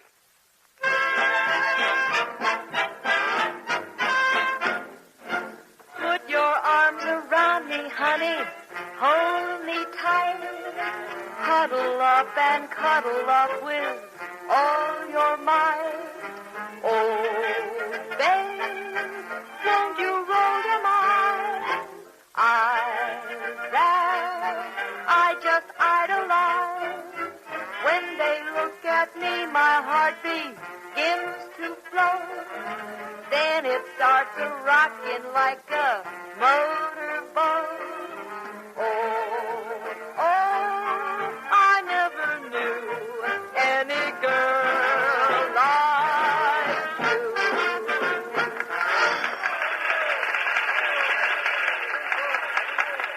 Oh, honey, you were never better. Thanks, Eddie. You've got it at last, that trick of making every guy feel you're singing just for him. It's easy when it's not a trick, Eddie. Huh? Oh, Katie, you mean that? You mean all those pear-shaped tones were just for me, huh? Couldn't you tell? Oh, honey. Come on now, hurry up and change. I got things to talk about. I won't be long. Wait for me. Hey, Eddie. Oh, Joe. Say, she did great, didn't she? Now, look, Eddie. Trim me out of my dough if you want to, and if you can. I can laugh about that. But when it comes to Katie, I lose my sense of humor. I wouldn't do that, Joe. You may need it.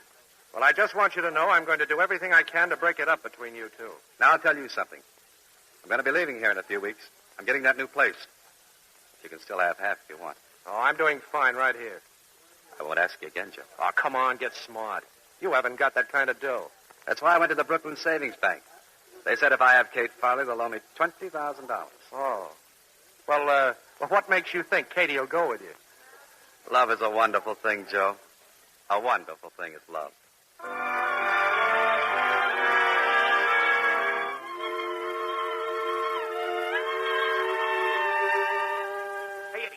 Hey, Eddie, where's Joe?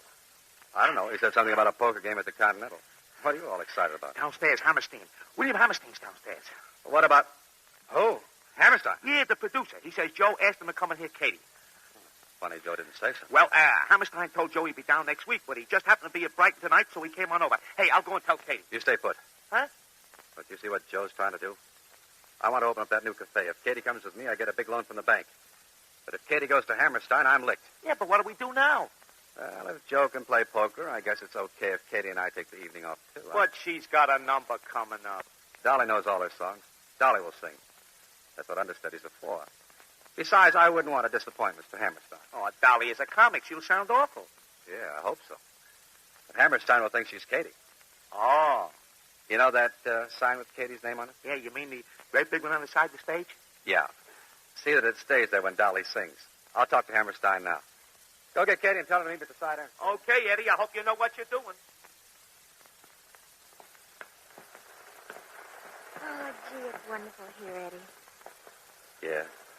Beach fires in the sand, stars in the sky, moon on the water. I could sit here all night. Except I feel awful guilty running out like this. Oh, forget it. You'll only miss one number. Besides, it's a small break for Dolly. Listen. A moonlight picnic on the beach. Lucky people. We'll do that, too. Someday after I get my own place. You sure have big plans, Eddie. Why not? And you know who's going to sing for me? Who? Katie Potter. Really? Oh, I've got to have you, Katie. I want everything to be the best. That's the nicest compliment you ever paid me. You know, if you're not careful, you're going to wind up owning Coney Island. I intend to.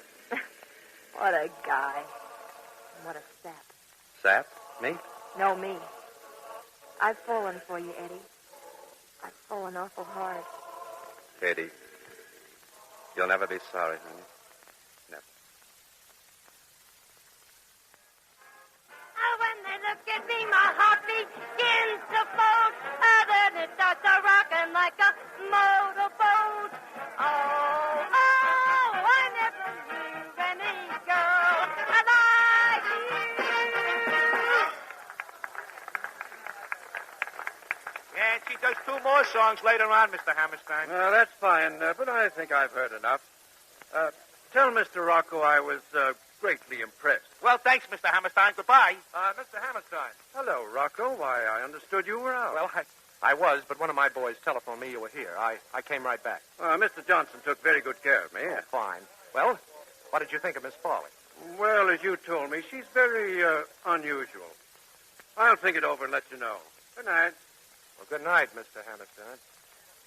Frankie, tell Katie to come here. Well, I'll go look for her, Joe. What do you mean you'll go look for her? Where is she? Well, you see, Joe, it's like this. Just before... Say, Joe, I had a wonderful story tonight. It seems there were 2 Well, fellas... what goes on around here? There's Katie now, coming in the front entrance with Eddie. Where have they been? Well, just as I was saying, Joe, it Get seems out of there here. was Katie, Hello, Joe. can I talk to you a minute, Katie? Sure. You're not sore, are you, Joe? Sure. Well, what about? Well, Eddie and I went for a little walk. I skipped my last number. Dolly did it for me. Oh, well, no wonder I couldn't figure it out. Figure what out, Joe? Well, I think you can guess. But I better tell Katie. What are you talking about? Katie, William Hammerstein was here a little while ago. He came just to hear you sing. Oh, no. Yes, I invited him. He's looking for a singer. But why didn't you tell me? Well, I expected him next week. But Eddie knew he was here. Oh, but how did I know it was Hammerstein? I never saw the guy before in my life. You know, that's very funny. He told me Mr. Johnson had taken very good care of him. And you know, Katie, when he heard Dolly sing, he thought it was you. Well, how could he get that idea? Look up on the stage.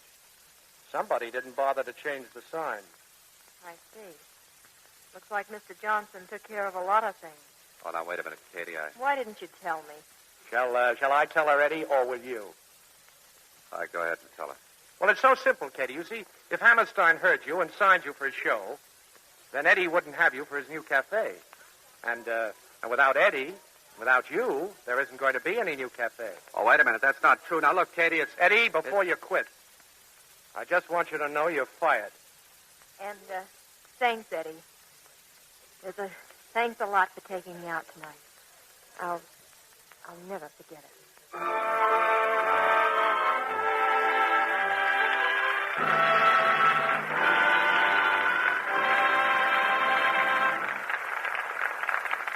We pause now for station identification. This is CBS, the Columbia Broadcasting System.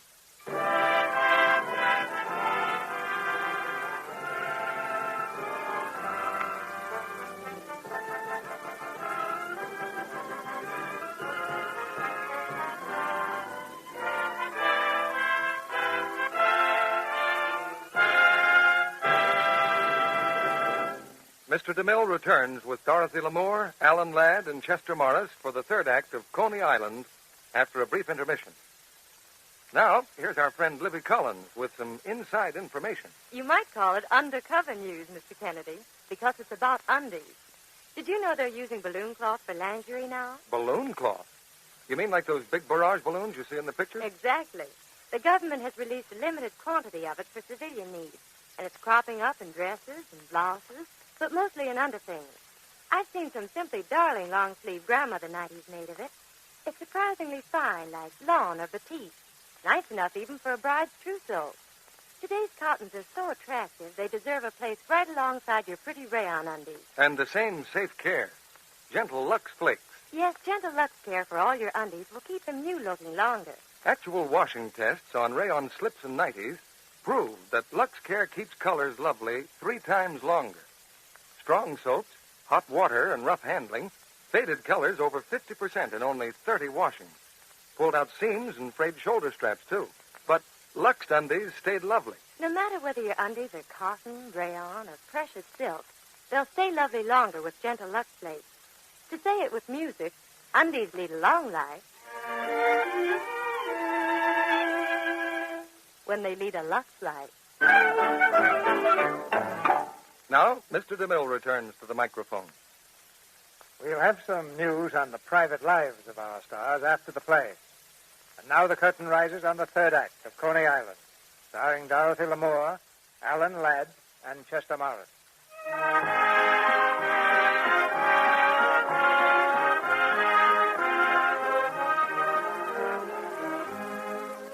Katie missed one opportunity to sing for William Hammerstein, but Joe Rocco quickly arranged another audition. He's taken Katie to New York and sits with the producer in Hammerstein's theater. On the empty stage, Katie is finishing her number.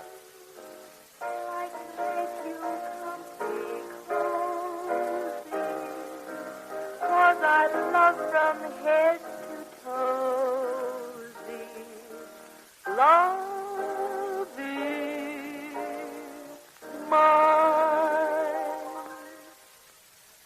Well, Mr. Hammerstein? Oh, she's all right. It's no use. Your smile gave you away. Well, I thought if I acted hard-boiled, I might get her for less money. I can do another chorus if you'd like. Katie, you were great. Wonderful. Mr. Rocco and I are just going into my office to talk about a deal. Wait there, Katie. I'll be back in just a few minutes. I'll wait. Oh, I want to thank you. You played the song exactly like... Eddie, Hello, Katie. what are you doing down there in the orchestra pit? Playing for you? I told Hammerstein's pianist you were expecting me. That and $5 seemed to convince him. Katie, give me just one more minute. There are a lot of things I want to explain. I listened to you once before. Of all the selfish, conniving... Oh, wait a minute.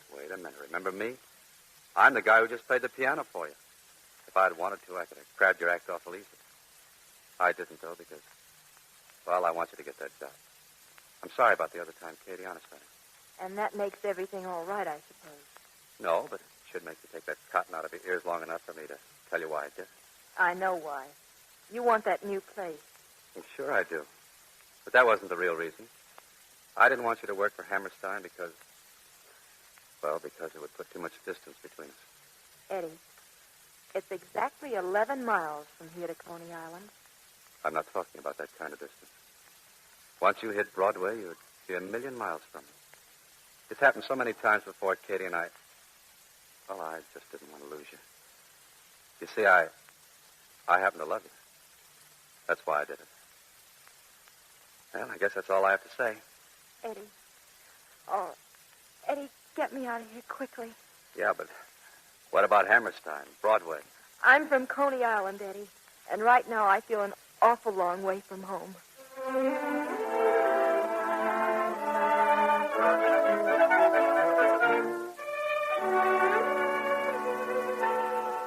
Well, where have you been, Katie? What happened to you? 6 hours ago, I left you on a stage in New York. I'm sorry, Joe, but Eddie came along and I figured it'd be better if Katie wasn't around while you and Hammerstein were talking business. Hammerstein wanted you to sign a contract. So did Eddie. Look, Joe. Oh, a marriage license. Yeah, that's right. It looks just like a liquor license. Except it's got little cupids running all over it. Well, congratulations. When's the wedding? Tomorrow afternoon, Joe, and I'd like you to be the best man. Well, thanks. That's swell.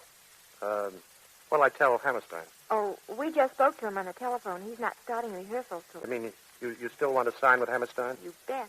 Surprised, Joe? Well, frankly, yes. I thought you wanted Katie for your new cafe. Yeah, I did. But I want her more as my wife. Well, Joe, we'll see you at the church. Yeah, the little one right across from Brighton Park. Tomorrow afternoon, 4:30, huh? I'll be there.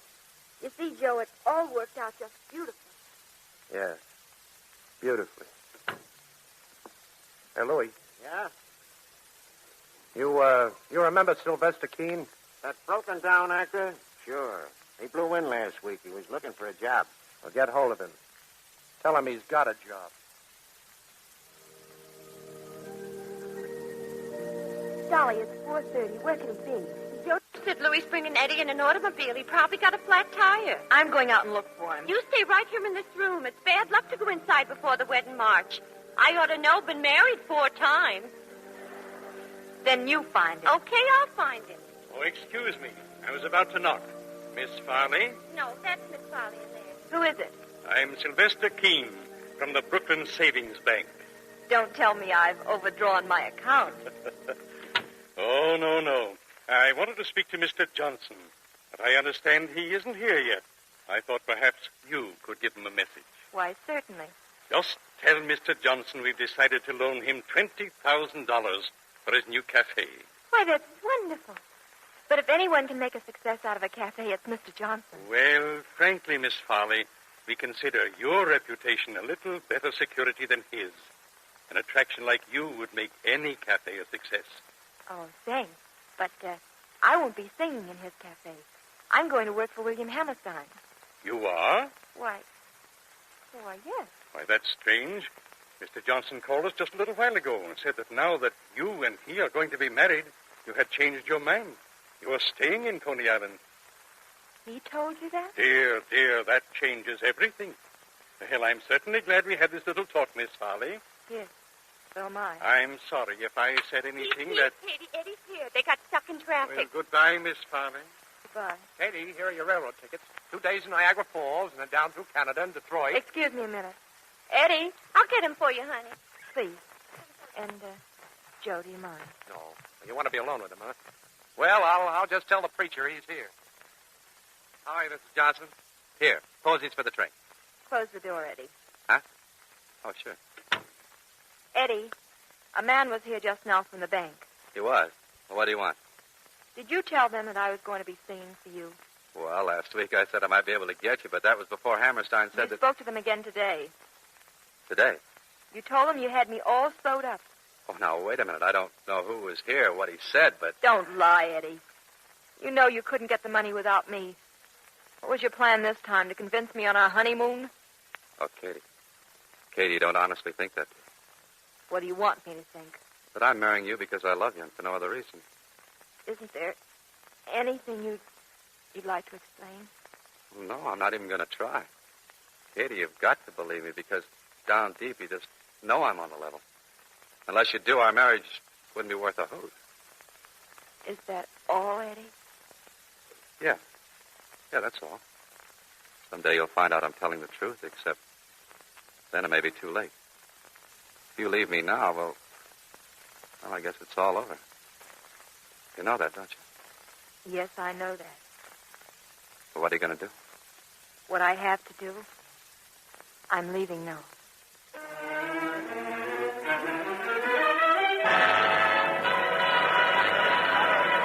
Intermission, 10 minutes. 10 minutes intermission. Smoking in the outer lobby, please. Smoking in the outer lobby. The girls, wonderful. Wherever did they fall? Somewhere in Coney Island, I think. Katie Farley. Hammerstein found himself another star. Farley girls, the whole show. I could see her every night.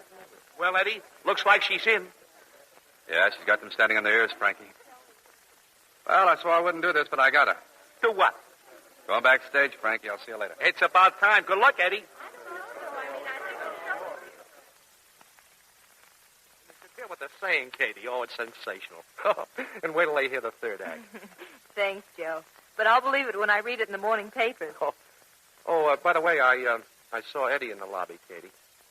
If you want, I'll ask him to drop in later. In case he has the same idea. Tell him to save himself the trouble. Do you really mean that? What do you think? Well, I think it's about time I gave you this. Joe, it's beautiful. And I didn't win it in a card game, either. It's one ring I bought in a jewelry store. Hey, that's the wrong hand. It's a left-handed ring. Oh, no go, huh? Joe, Oh, forget it, Katie, but keep the ring. You know, just because a hay burner runs second, he doesn't ask for his entry fee back. I'm so sorry, Joe. Oh, Katie, listen. Since I did run out of the money, there's something you ought to know. That day in the church, when you were going to be married, Come in. Hello, Katie. Joe? Hello, Eddy. I just wanted to tell you how swell it's going. You're even better than I thought you'd be. Well, thanks, Eddy. How have you been? Oh, fine. I'm opening the cafe next month. Will you drop out? Sure. Where's it going to be? Well, we're in the same building I always had in mind. I thought you took an option on that building, Joe. I did. You know, Eddy, I hate to tell you this, but the reason I let the option expire was because the fire commissioner tipped me off. They're going to condemn the building. Well, I hate to tell you this, Joe, but that guy wasn't the fire commissioner. Oh, I see. Just a friend of yours, huh? Uh-huh. The way you two double-cross each other and smile about it beats me. Yeah, we've sure pulled some beauties. Yeah. Remember the time you got me that date with a blonde? She turned out to be the sheriff's wife. Oh, that was nothing. What about the time I was running that freak show in Toledo? You painted the mayor's face on the sword swallower's back, and I got 30 days for it. And in Memphis, Joe pays me off in counterfeit bills. Katie and I get tight and try to cash one of them at the police station. Hey, what about that day at the church when you sent that guy over who was supposed to be from the bank, Sylvester Keene? You know, that one really hit the jackpot. I'll never forget it, Eddy. You should have seen his makeup. It was perfect. I'll bet it was, Joe. And when Louis told me how he stalled you off by getting caught in the traffic, I thought Well, Miss Polly, now you know. Joe, was that the something you wanted to tell me? Yeah. Yeah, he still loves you, Katie. Don't let him get away from you again. That's so easy to say. Curtain going up, Miss Polly? Things will work out. You'll see. Good luck.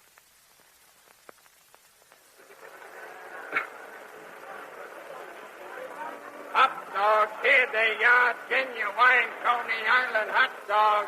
Get the rest. Eddy, what in the world are you doing out here? Hello, Katie.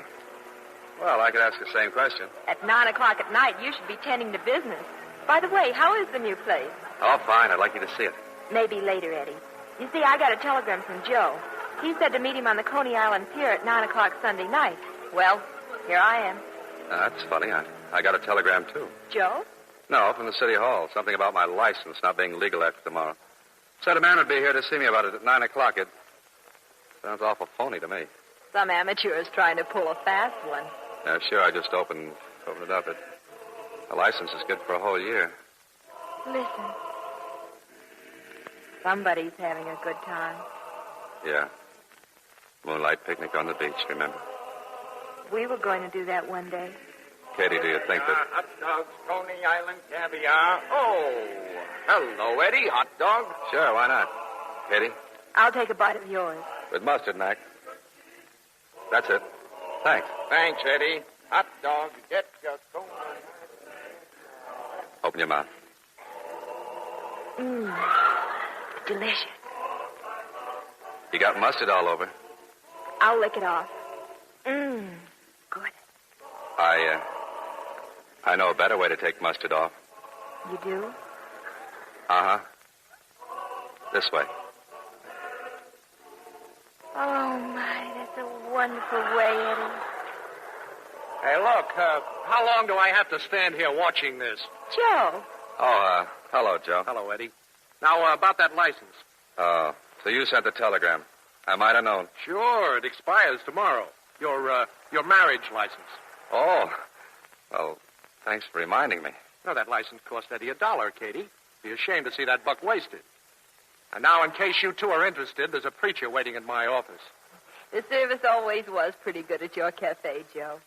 Well, Miss Farley, can you spare the time to get married? How long does a marriage take? This one? About 50 years, I hope. I think I can just about make it. Well, what are you waiting for? Oh, Eddie, just a minute. Uh-oh, now what? Mustard all over your face.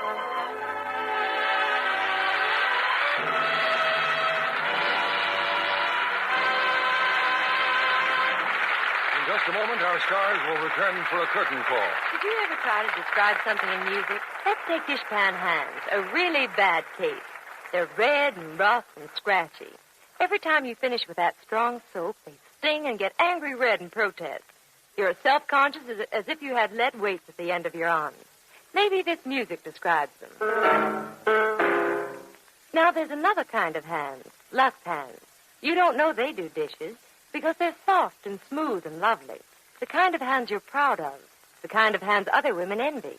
The kind that makes you seem feminine and helpless. Here's the kind of music they suggest. Yes, that means Lux hands, soft and white. Of course, they wash dishes, but they don't show it.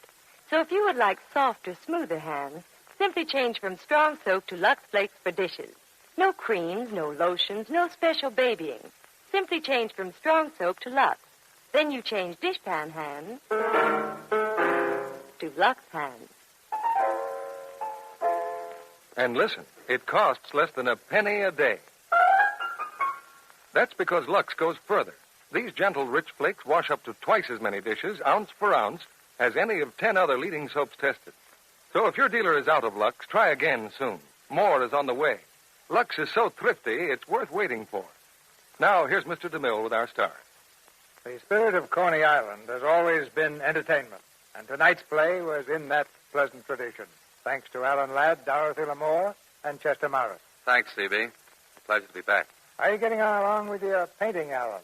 Oh, fine. Just a few finishing touches now. I didn't know you were an artist. Alan, what are you painting? Landscapes, portraits, or still life? I'm painting my house. You're almost as domestic as I am. I've been keeping house for the last few weeks, cleaning, washing dishes. In a sarong?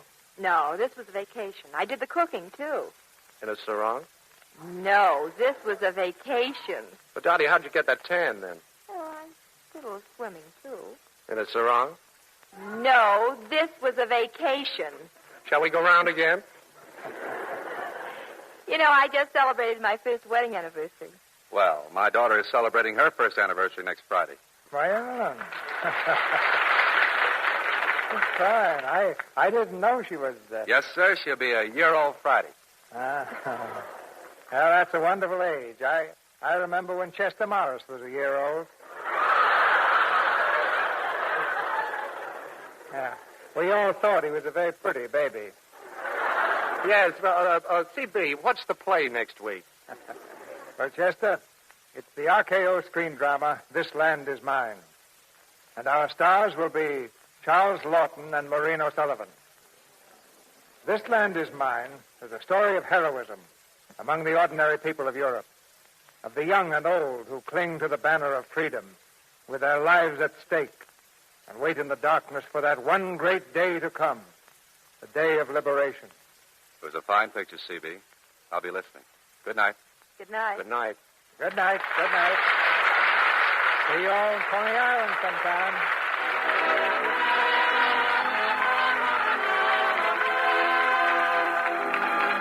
Our sponsors, the makers of Lux Flakes, join me in inviting you to be with us again next Monday night when the Lux Radio Theater presents Charles Lawton and Maureen O'Sullivan in This Land Is Mine. This is Cecil B. DeMille saying good night to you from Hollywood.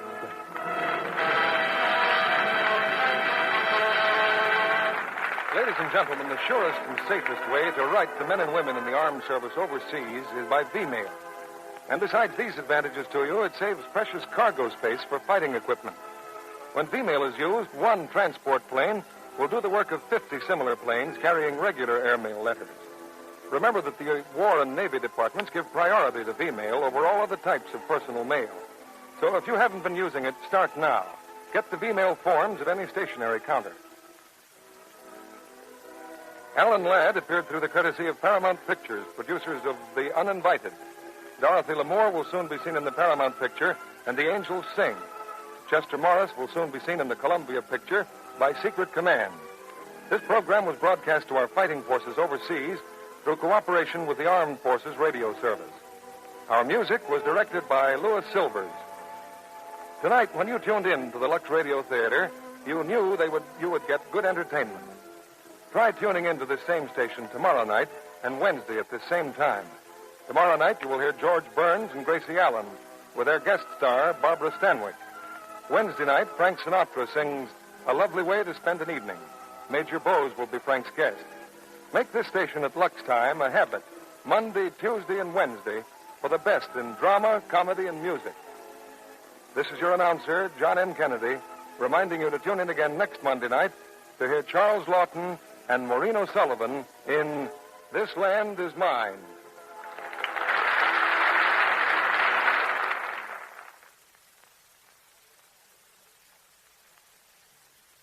Hi, no points for Spry. It's true, ladies. Now you don't have to spend even one red ration point for Spry, the new easy mix shortening that gives lighter, better-tasting cakes that stay fresh longer. Get point-free Spry tomorrow. Use it for all your baking and frying. Remember, no points for Spry shortening.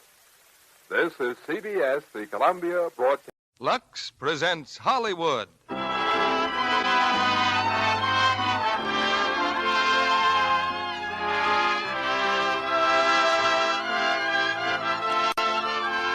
The Lux Radio Theater brings you Dick Powell and Linda Darnel in Christmas in July with Raymond Walburn.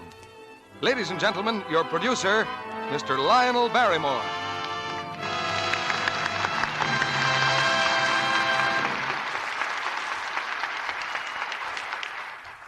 Good evening, ladies and gentlemen. If you're wondering what's happened to my young friend, Cecil B. DeMille, well, don't worry. He'll be back next week. This week he's in Chicago for an opening of The Story of Dr. Wassel, and he's trusted me with the keys to the Lux Radio Theater. I happen to have a week off at Metro-Goldwyn-Mayer, where they're celebrating 20 years of making pictures by presenting a fine new production called The White Cliffs of Dover. Before C.B. left, he'd arranged for a play and a cast which I'm sure you're going to like, and which has been a pleasure for me to work with. It's the Paramount hit Christmas in July, and the stars are two favorites of yours and mine, Dick Powell and Linda Darnel. Naturally, boy meets girl in this story, but from there on, Mr. Preston Sturgis, who wrote and directed the picture, has a brand new idea which will give you a few surprises before the hour is over. If C.B. were here tonight, I guess he'd say something about Lux Flakes at this point. Well, now, I don't know much about laundry, but I do know that a theater like this is a wonderful thing for about 30 million people. To an old trooper like me, the idea of an audience enjoying these plays without buying a ticket is fantastic. But here it is. You don't have to buy a thing. Of course, the sponsor of this theater won't be exactly angry if you go out and try some Lux Flakes, but after you try it, then we want you to decide the whole matter on its merits. You see, we know just how it's going to come out. And now, let's go back a few years to a time when hearts were young and gay, and a certain boy and girl discovered Christmas in July. Here's the curtain for the first act, starring Dick Powell as Jimmy and Linda Darnel as Bette, with Raymond Walburn as Maxford.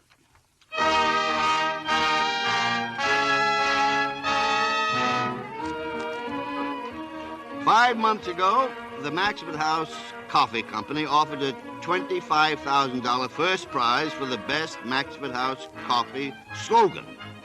And in 3 minutes, over the Maxford House coast-to-coast radio program, the winner's name is scheduled to be announced. But something that even Dr. Maxford himself could not foresee has happened. After plowing through 1 million entries, the bleary-eyed and weary jury's hopelessly deadlocked, and now into their hushed and solemn precincts, Dr. Maxford descends with all the graciousness of a blockbuster. I don't care what you think about it. I'm not going going to... Quiet! That's what I'm not going Quiet! What's all this hogwash about a deadlock? Where's the verdict?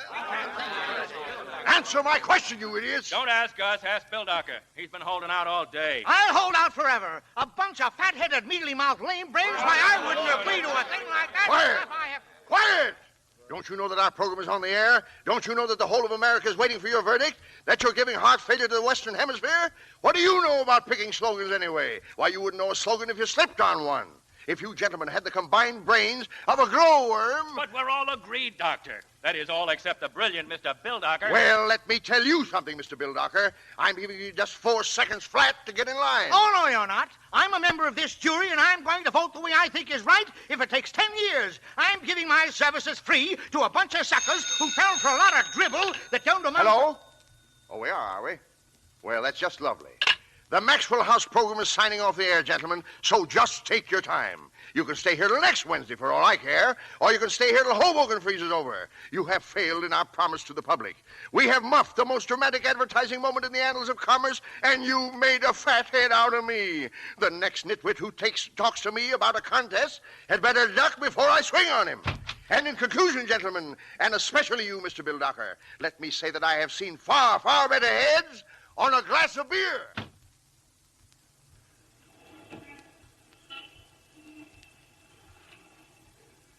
And so, ladies and gentlemen, we bring to a close the 449th Maxwell House program. I wish I could have given you the winner's name, but I'm afraid it'll have to wait until next Wednesday. But after all, like the prisoner said when the hangman couldn't find the rope, no nooses, good news. Turn it off, Betty. You all May as well. How do you like that? To build you up to a big finish and then leave you hanging on a meat hook. Come on, I'll walk down with you. Oh, let's stay here and talk, Jimmy. It's so hot. That's a great way to spend an evening. Sitting on the roof of a broken-down apartment house because I don't have the dough to do anything Oh, else. now that's not so. It's cool up here. Besides, you wouldn't have missed listening to Maxford House for anything. A lot of good it did me. I wish they'd get that contest over one way or another. You start thinking about that $25,000, or even the second prize at $10,000. Or even anything. You said it. And then when you've practically got it right in your mitts, they leave you there with your tongue hanging out. Did you really think you were going to win it, Jimmy? I haven't lost it yet, have I? Well, how many contests have you lost? Well, never mind. But every time I've lost one, I've doubled my chances on the next. It's what you call the law of averages. Like when I lost on how many peanuts are there in this window.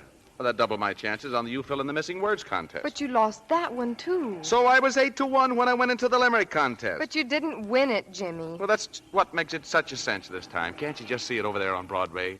A great big electric sign. A guy swallows his coffee, and it says, "If you don't sleep at night, it isn't the coffee, it's the bunk." You got to admit, that's some slogan. Uh-huh. Well, do you get the point? You understand what it means? Yes. Well, it's as clear as crystal. It isn't the coffee, it's the bunk. If you don't sleep at night, it isn't the coffee that keeps you awake, it's the bunk. I know what it says. I just don't understand it. Well, a kid or two could understand it. That Viennese doctor in the Sunday paper, he said that old idea is just a superstition. Instead of keeping you awake, coffee makes you sleep. That's simple enough, isn't it? Coffee makes you sleep. It doesn't make me sleep. Well, he says it makes you sleep. He's a Viennese doctor. Jimmy, coffee keeps you awake. That's a well-known fact. Why are you so pig-headed about I it? tell you, it's a new scientific theory. People only think coffee keeps them awake. Those kind of people are nervous wrecks and couldn't sleep anyway. So I say, if you don't sleep at night, it isn't the coffee, it's the bunk. Do you get it? I guess so. You guess so. What does it mean? It's the bunk. Yes. But do you get the play on words? Oh, Jimmy, you don't need a play on words. Anytime anybody tells you that coffee makes you sleep, you don't need a play on words to know it's the bunk. Don't you understand? Don't you understand? It's funny. It means if you don't sleep at night, it isn't the coffee that keeps you awake. It's the bunk. The bed. The bed. With me, it's the coffee. Oh. Oh, Jimmy, you know I want you to win. I'm just as anxious as you are. And, gee, when you lose this one, just think how much better your chances are on the next one. Fine chance anybody's got to winning anything if everybody going around saying coffee keeps you awake. All right, all right. Let's go downstairs and drink a gallon of coffee and see which one sleeps the longest. Oh, shut up. Jimmy! Yes, Mom? Mr. Zimmerman says, will you please not talk so loud? He's trying to go to sleep. Oh, tell him to drink a cup of coffee. And don't take hold up there. All right, Mom. Oh, Jimmy. Jimmy, you know, I'd like you just as much if you didn't win the old contest. That's because you're a sap. I am not a sap. Nix. two can live cheaply as one, you know. Who wants to live cheaply? Jimmy, what would you do if you won the $25,000? Stick it in the bank? Wouldn't you even buy a little ring or something? Oh, what's the use of talking about it, honey? You know I'd spend it all on you and Mom. I'd get you a big, shiny car and a swell apartment. Anything you wanted. We'd be happy, all right. Oh, we could be happy anyway. When you say that, you just make me mad. Now, look at my own mother. She's never been to the country for more than one day, never had any nice furniture. The dream of her life is a Davenport that turns into a double bed at night with a crank. She's never had a decent dress except what she's made herself. And my old man, worn out at 48 and died because he couldn't afford a decent doctor. So I earn $26 a week and you want to get married. And I earn 18 and that makes 44. Sure. And you've got your ma and I've got mine, and then we have a baby and you have to stop work and we're right back at the same old 26 again. Except then there's you and the kid and the two old ladies. Oh, but Jimmy, darling... Nix, honey, nix. They didn't give you wrists like that and hands like that to spoil them scrubbing floors for a dope like me. The man's got to look out for himself in this whole world, and the girl's got to do the same instead of fooling away her time on a guy like me. Unless he crashes through. Oh, you make me tired. Then go to bed. Well, that's a nice thing to say. You invite a girl over to your roof and then yell at her. Listen, if I wanted to be insulted, I could have gone out with the credit manager. Who's stopping you? Well, thank you very much. It's very nice to know just where I stand. Oh, I'm sorry. Well, maybe I will go out with the credit manager. Good night. Wait a minute. I'll help you with that skylight. Kindly let go of my arm and mind your own business. Oh, shut up. Why don't you shut up? Why don't you both shut up? Wise guy. Now, don't fall down the ladder. I've been down the ladder before. You fell down it before, too. Good night. Yeah. See you at the office. Aren't you going to take me? Well, okay. Good night, Jimmy. Good night, honey. Good night, darling. Good night, darling. Good night.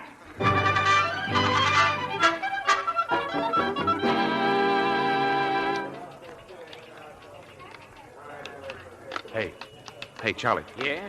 I got to go out in the hall to phone. Tip me off if the boss comes in, will you? Yeah. Who you got a phone? Oh, the Maxford House Coffee Company.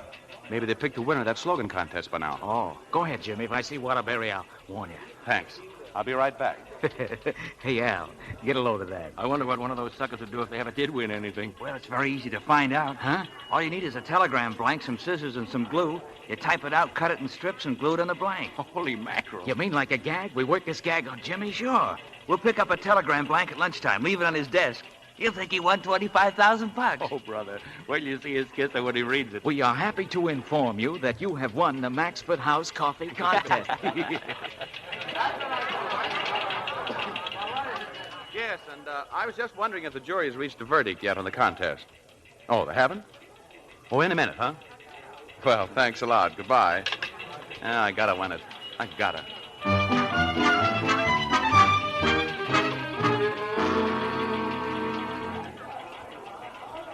You, sent for me, Mr. Waterbury? Close the door, MacDonald. You had a good lunch, MacDonald? About the same as always. Nothing wrong with your appetite. You feel well. Why, sure. I feel fine, Mr. Waterbury. I've been watching you for some time, MacDonald. Yes, sir. It used to make me kind of nervous. Not nervous anymore? Oh, no, sir. Look at this. Your morning worksheet. The comptometer you operate is almost foolproof, MacDonald. Yet you managed to miss your total by a little matter of $11,000. To what do you attribute this? I don't know, Mr. Waterbury. Have you troubles at home, then? You play the races? Or are you simply incapable of doing your work? Well, I guess it's the contest, Mr. Waterbury, the Maxford House contest. It's been on my mind. I had no idea it was hurting my work. Oh, and how much is the prize? The first prize is $25,000. Ah, yes. I used to think about $25,000. And then one day I realized I would never have $25,000. And then suddenly another day, considerably later on in life, I realized something else. I may not be a rich man, but I'm not a failure either. Ambition is all right if it works, but no system could be right where only 0.5% were successes and all the rest were failures. No, I'm not a failure. I'm a success. And so are you. If you earn your own living and pay your own bills and look the world in the eye. I hope you win your $25,000, Mr. MacDonald. But if you shouldn't happen to, don't worry about it. Now get the heck back to your desk and try to improve your arithmetic. Yes, sir, Mr. Waterbury. Gosh, thanks a lot. That's all right.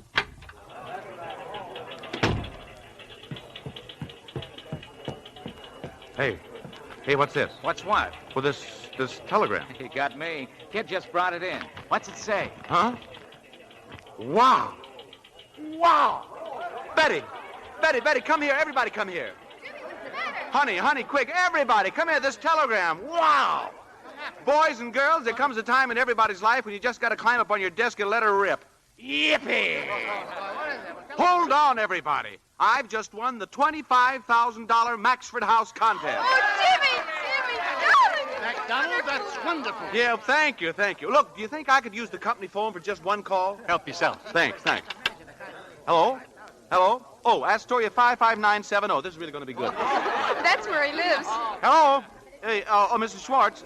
I hate to bother you, but could I talk to my mother a minute? Yes, it's very important. Thank you, Mrs. Schwartz. I'll let you use my phone all you like when I get one. That's the neighbor. She's calling my mother. Hey, shh, quiet now, quiet. Shh, quiet, everybody. Hello, Mom. Mom, now don't get scared. No, of course I'm not hurt. Mom, listen. Are you a rich woman or a poor woman? No, I'm not crazy with the heat, Mom. Look. Mom, you can go out and buy yourself anything you want. New furniture, automobiles, new dresses. Oh, the electric washer. Yeah, the electric washer. You know the one you like, the green one? It's yours, Mom. Hey, Charlie. Yeah, this ain't so good. Yeah, and the Davenport, the one that turns into the double bed with the crank. It's yours. It's all yours. And anything else you want. Listen, guys, this is going to cost us one Davenport. I'll tell the world I got a raise. And how he got a raise. Look, we just got to put him out of his misery. Yeah, some gag. I didn't know he'd go nuts like this. Hey, look who's coming, Mr. Baxter. Yes, everything's wonderful, Ma. I'll call you back, honey. What's going on around here? What is this, football game? What are you doing up on that desk? Never mind what you're doing, you're fired. What's your name? James MacDonald, sir, and this is my fiancée, Miss Casey. I'll let that be a lesson to you. Well, what's so funny? What is it? Waterbury, where are you? I demand an explanation. Mr. Baxter, I really see no point in firing this If anyone ought to be fired around here, it's me. Never mind the noble gestures. I'll decide what's what around here. Waterbury. Wait a minute. You don't understand what's happened, Mr. Baxter.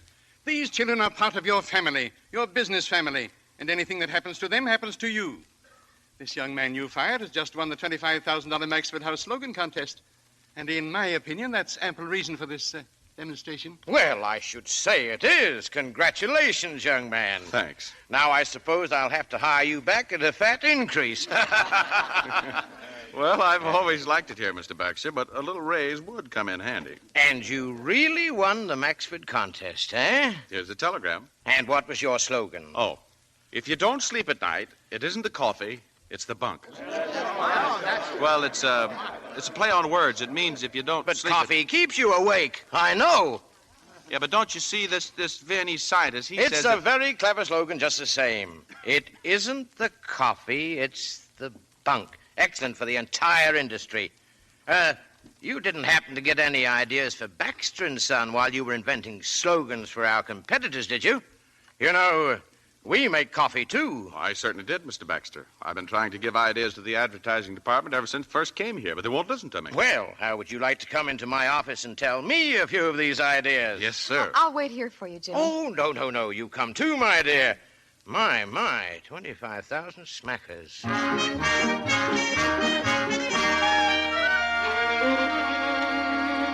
So you see, Mr. Baxter, Mr. Jenkins, Mr. Babcock, I tried to find a slogan for Baxter's Coffee, too. One that would imply that Baxter's was the finest coffee made. The aristocrat of coffees. Aristocrat? Babcock, revise your thinking. Aristocrat? Oh, no, that's been used too much. Oh. And what is your slogan for Baxter's, Jimmy? Baxter's, the blue blood coffee. It's bread and the bean. Jenkins, what's your reaction to that? I'm mulling it over, Chief. The blue blood coffee. It's bread and the bean. That's it. Bread in the bean. It's wonderful. It is? I mean, it is. I can see it all over the nation. Jimmy, you're a genius. Thank you. And now that you're a capitalist, I don't know how you'd feel about working for a living. But if you'd care to have a little office here... Oh, you mean all to himself, with his name on the door? Naturally, and with you as his secretary, and of course a reasonable increase in salary. I see no reason why we shouldn't shake hands on it now. Oh, Jimmy, quick, shake his hand. Sure. Well, gee, Mr. Baxter, thank you. That's swell. That's fine. I just don't know what to say. Well, I think you've said quite enough, my boy. Now, why don't you take the afternoon off while we get an office ready for you? I'd certainly appreciate it. Do you suppose Betty could come along, too? Why, of course she can. And the little bird tells me just where you'll be headed for. Some little jewelry store, I'll wager, huh? Well, I guess you're not very far wrong, Mr. Baxter. But first of all, I think I'll go over to Maxford House and pick up that little check. Oh, yes, we'd almost forgotten about that, hadn't we? Oh, not me. I hadn't. What was your slogan for Maxford again? It isn't the coffee, it's the bunk. Isn't that marvelous? It isn't the coffee, it's But it's bread in the bean. That's the one for my money. Functional. Precisely. Well, I don't know how to thank you all. Well, goodbye. Goodbye. And thank you again, Mr. Baxter. Oh, not at all. I had my eye on that boy for some time. A big future. Immense. Jimmy? Hey, wait a second, Jimmy. Hiya, Harry. What's on your mind? Need a few bucks? Oh, hello, buddy. Jimmy, could I talk to you for a second, alone? Could you make it tomorrow, Harry? Gosh, we got to go over and pick up that check. They might think we weren't grateful or something. But that's just what I want to talk to you about. You see, Charlie and Al and I, we... MacDonald. Yes, sir? Was that it's bread in the bean or just bread in the bean? Oh, it's Mr. Baxter. You see, just bread in the bean might sound like bread in the bean. I'll fix that one. Might sound like bread and butter or something like that. Yes, naturally. I don't know why I didn't realize that.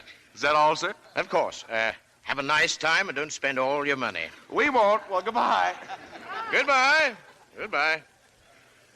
Ah, great mind. Oh, did you wish to speak to me, Petty Pass? Who, me? Oh, no, sir. I just watching them go out. Well, it's been quite an exciting day, hasn't it?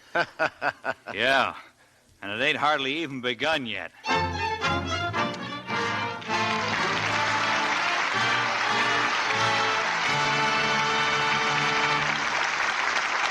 Before we present Act Two of Christmas in July, starring Dick Powell and Linda Darnel, Libby and I want you to decide an argument that's been going on between us. Oh, not really an argument, Mr. Kennedy. It's a debate. Well, whatever you call it, the question Libby and I have been discussing is... Do women dress to please men or other women? I say to please you men. But just try asking a man to describe what a pretty girl is wearing. He can tell you the color of her hair, whether she has good-looking legs and nice hands, but... Maybe he can't describe her dress, but he'd know it all right if it were unbecoming. Well, to be honest, there's one thing a man does notice, and that's the color. Now, I saw a girl in a red dress the other day, and... Oh, you see? You've admitted my point. But seriously, it is important to wear becoming colors and to have everything you wear look color fresh and lovely. That's why I talk so much about Lux Care for Colors, Mr. Kennedy. Just a booby trap for us men, huh, Libby? Well, not entirely, Mr. Kennedy. It's pretty hard on the budget if colors fade or run in washing. But here are the facts. Washing tests have proved that Gentle Lux Care keeps colors lovely up to 3 times longer. That's a big difference. Indeed it is. Gentle Lux Flakes are safe for anything safe in plain water. You see, when you use harsh wash day methods like rough handling or rubbing, strong soaps and too hot water, well, delicate colors can't stand that kind of treatment. So whether you're dressing to please the man in your life or impress other women or to pamper your own pocketbook, the moral is... Stick to Gentle Lux Flakes for colors. We both agree on that point, Mr. Kennedy. We pause now for station identification. This is CBS, the Columbia Broadcasting System.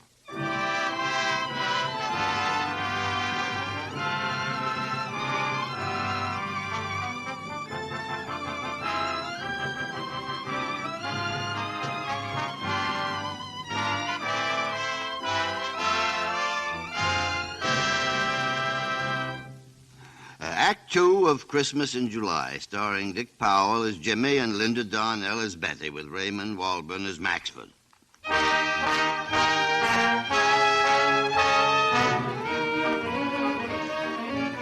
It's 45 minutes later, and blissfully unaware that they're victims of a practical joke, Jimmy and Bette are waiting in the reception room of the Maxford House Coffee Company. And the office of the president, Dr. Maxford, is percolating furiously to the announcer of his radio program. Contests? What good are contests anyway? Why, they make you a million enemies. And all they prove is that you got too much money in the first place, since you can't afford to toss a large chunk of it to some sap who probably never had a cup of your coffee in his life, but exists on goat's milk. Oh, it's deplorable, Doctor. Has the jury reached a verdict yet? I don't know and I don't care. Well, maybe if they could hold off until our next broadcast. Oh, no. That would be the intelligent thing to do. That would be useful to the company that feeds and clothes them and sends their children to college so that they can grow up to be dumbbells like their parents. Well, what do you want? The contest winner's here, Dr. Maxford. All right, bring him in. Yes, sir. Well, how do you like that? Then they've reached a decision? How do I know? I'm only the president. Why should that jury of imbeciles bother to tell me anything? I'll have their heads for this. Well, come in. Well, how do you do, sir? I suppose I have the honor of addressing Dr. Maxford, I presume? Yes, and this is Don Harper, our announcer. And this is my fiancée, Miss Casey. Well, it's certainly a pleasure meeting you. How do you do? Congratulations. Thanks. Here's the telegram, Dr. Maxford. Yeah? Oh, yes. Great pleasure to inform you. $25,000. Kindly call and pick up your check. Oh, you aren't by any chance a coffee drinker, are you? Yes, sir. I certainly am. Well, that's surprising. You don't by any chance drink my coffee, do you? Well, no, sir. You see, we're both employed over at... Oh, yeah. That sounds more natural. Yeah. But we could easily change. Sure. I think it would only be fair. Oh, don't bother, Mr. MacDonald. I wouldn't want anybody to think that I had any base commercial motives in all this. I just give my money away because I can't sleep at nights. I have a guilty conscience. But that's my slogan. That's the one I won with. Oh, well, I guess you know all about that. A guilty conscience, eh? I can see that my money is well spent. That is a wonderful slogan. Oh, no, sir. The slogan is, if you can't sleep at night, it isn't the coffee, it's the bunk. I beg your pardon? It's a pun. It certainly is. Why, I can hardly wait to give you my money. Miss Slidewell. Yes, sir. Bring me that contest check. I don't know whether you've ever had anything like this happen to you, Doctor. But to be poor and unknown one minute and sitting on top of the world the next minute, that's a feeling nobody can ever take away from me. Oh, but it's more than that. It's the knowledge that Jimmy won this contest because he thought up a better slogan than anyone else. You see, I used to think I had good ideas and that I'd get somewhere in the world, but, well, now I know it. And that's what I want to thank you for, Dr. Maxford, even more than the money. Here's the check, Dr. Maxford. How do you spell your name, young man? Is it M.C. or M.A.C.? M.A.C., sir. James MacDonald. You know, it's customary under these circumstances to have a few photographers present or even a microphone or reporter. But since we do everything here on a highly non-commercial basis, I merely take pleasure in giving you this small check written out with my heart's blood, and that's all there is to it here. Well, thank you. Thank you, Dr. Maxford. I don't know how I could ever find words to... Never mind them. Just goodbye and good luck. Oh, Jimmy, just look at it. Just look. Oh, boy. Now, Miss Slidewell, get me Bill Docker. I tried to, sir. When I got the check, he isn't in his office. Well, where is he? Down in the lobby of the yo-yo? You find him and tell him... Oh, never mind. I'll find him myself. It isn't the coffee, it's the bunk. Jumping Jerusalem.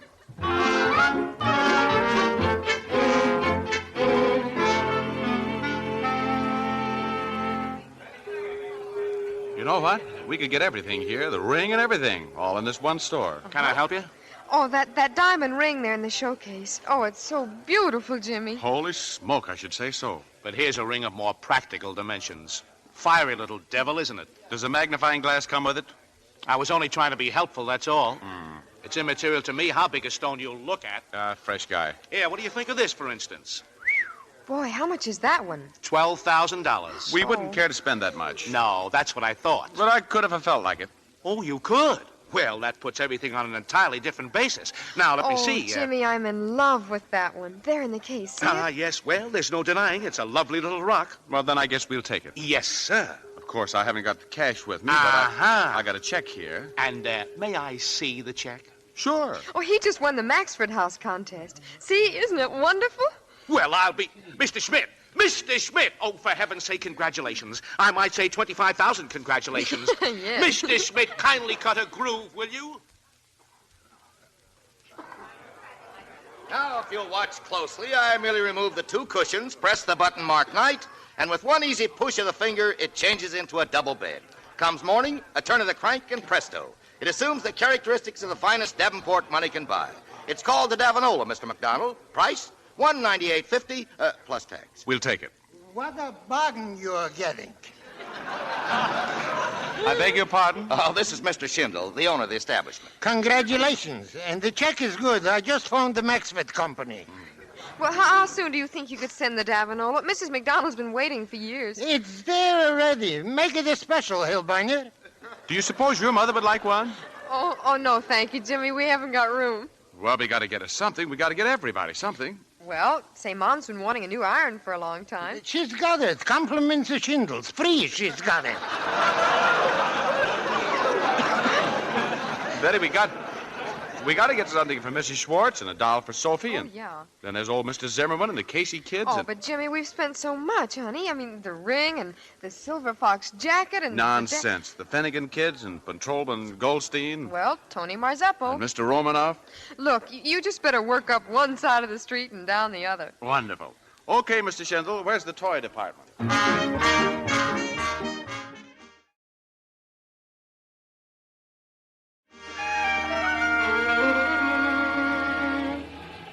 Well, there are the trucks, Mr. MacDonald, all loaded. They'll shoot right uptown with everything. Gosh, thanks. And for you and Miss Casey, a taxicab. Also compliments of shingle. Hillbinder, put in the other packages. Yes, sir. Oh, how can we ever thank you? And that's not all. From Schindler's Fernery, a beautiful orchid for the lady.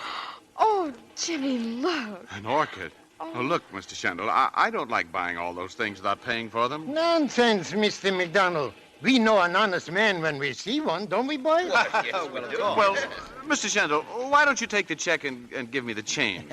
We should have change for such a check. Well, I'll bring you the money as soon as I put the check in the bank. Well, who's in a hurry? Drop in any time. Drop in tomorrow.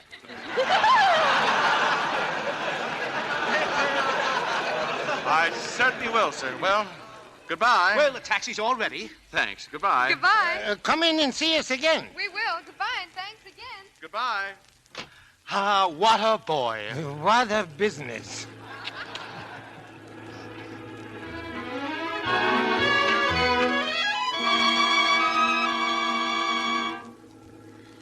Oh, I'm so happy, Jimmy. I feel kind of good myself. Can you see the faces on everybody when we get there? Yeah, like Christmas in July. Well, Happy New Year. Oh, it will be a Happy New Year, too, darling, from now on. Everything new and clean and different. And just think, Jimmy, no more worry. No more worry. That's the only terrible thing about being poor. Say, what kind of a house are we going to have? Any kind you like? How about a penthouse? They come kind of high, don't they? Oh, I was on... Oh, Jimmy, you fool. Will you love me always? Of course I will. For always and always? I don't know why not. Might be a long time. Might be an awful long time. I hope so. The longer, the sweeter, baby. Gosh. Oh, gosh. I just don't know what to think, Mr. Zimmerman. Buy anything you want, he says. An automobile, new dresses, furniture, even a Davenport, anything. I know. Mine Irving, he drinks too once in a while.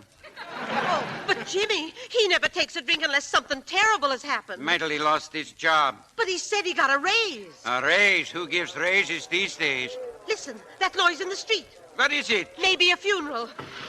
Look, right in front of the house. Such a congregation. Look, there's Betty. She's bringing him home and a taxi cab. Well, don't you worry, Mrs. MacDonald. Maybe just a little accident. A leg, maybe, or a finger. Mom! Hey, Mom! There he is. Come on down. You too, Mr. Zimmerman. He's got presents for everybody. Get Mrs. Schwartz. Jimmy boy, Jimmy. Drunk as a lord in the middle of the afternoon. I never thought I'd live to see it, never.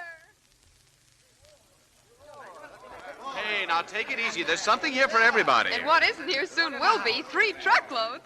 Wait a second. Oh, here's her doll, Sophie. Hey, where's Sophie? Jimmy! Here, darling, in this box. Hey, somebody find my mother. And look at this, everybody. Look, it's 2 carrots, too. Jimmy! Mom. Jimmy! Oh, what's happened? Are you drunk? Are you hurt? Mom. Jimmy, what's going on? Mom, now, look at me, Mom. I'm fine. And everything I told you is true. The Davenport's on the way here and a lot of other stuff. Special trucks. Oh, wait till you see, Mom. Oh, then you did get a raise. Oh, glory. Mom, sit down. Sit down on the curb. It doesn't matter. I'll get you a dozen new dresses. Yes. Look, Mom, here's a check. $25,000. Jimmy, oh. Hold on to it, and I'll be right back. Hey, somebody find the ice cream wagon. Free ice cream, kids. Free ice cream for everybody.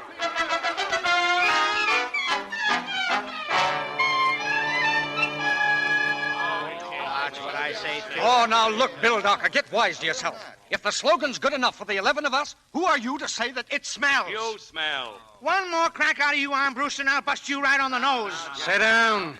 Both of you. Now, look, Bill Docker. The public was promised they'd hear us announce the slogan winner last night on the radio. So we couldn't agree, and we didn't announce it. We got to announce it by next Wednesday, and I think it's high time we talk this over. In a nice, friendly way, of course. Talk what over? Everybody but you says that this slogan is just what the doctor ordered. Maxford's magnificent and mellow. It's brief, it's smooth, it's pungent. It's putrid. And just why is it putrid, Mr. Bill Docker? Because it smells. Well, so there you are, Bill Docker, and all the rest of you playing poker, I suppose. Now that the contest is over, I wonder if you would be kind enough to all get back to your offices and try and sell a little coffee for a change, or am I becoming too commercial? And while I'm on the subject, I just want to tell you that of all the groups of fatheads that I've ever had the misfortune to gaze upon, you take the lard pail. And what about the contest? Well, what about it? Now that you've killed it, what do you want to do? Hold a postmortem on it? Don't you want us to choose a winner? You did choose a winner. Who chose a winner? We certainly did not choose a winner. Well, you certainly did choose a winner. What do you mean you didn't choose a winner? I mean we haven't reached a verdict yet. Well, you certainly have reached a verdict yet. And what are you trying to do? Stand there and tell me you haven't reached a verdict yet? We have not. Then why did you send him a telegram telling me we'd won? Answer me that. Send who a telegram? McTavish. We didn't send any You didn't? Who's McTavish? You didn't send any... Well, you certainly did send a telegram. Jumping Jerusalem! Get my lawyers! Which one? Schlummel, Slimmel, Abercrombie, and Schlitz! Get the police! Yes, you can't do that. Quiet! No, Quiet! And get me Schindler Brothers. The important thing in a moment like this is to remain cool and collected. Collected! Holy Moses! Call the bank. What's the matter with everybody? Call my bank!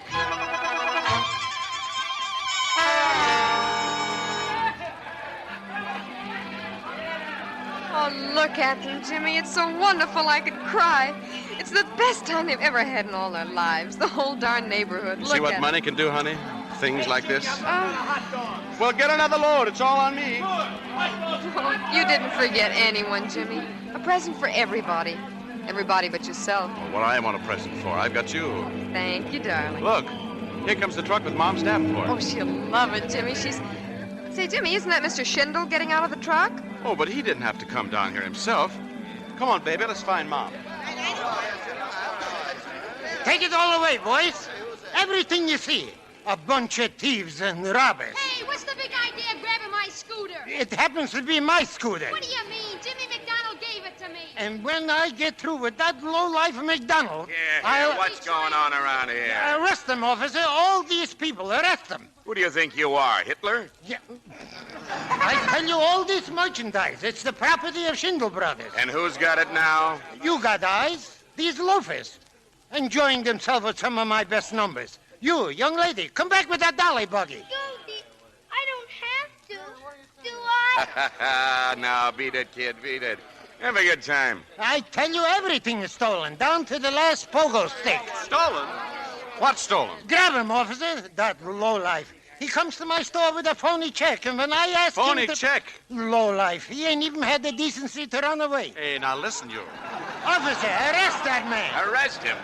You starting that again. Now calm down and tell me what he's supposed to have done. I've been telling you.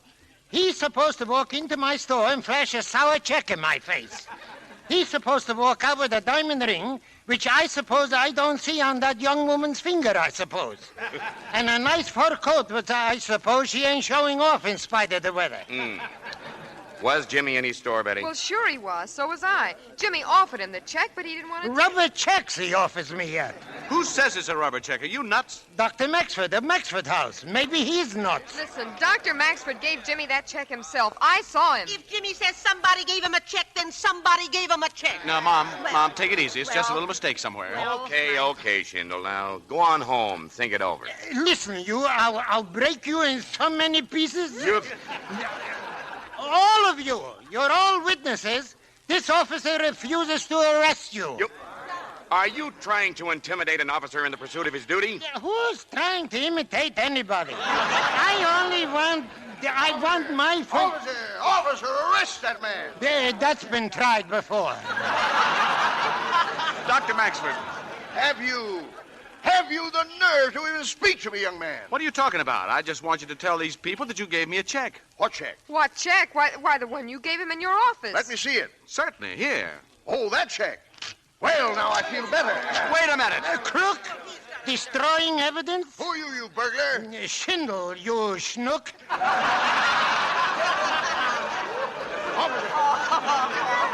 Officer, I want all these people thrown in jail. Listen, Mussolini, I'm Dr. not Maxford, Dr. Maxford, there's been something wrong. Why did you give me the check?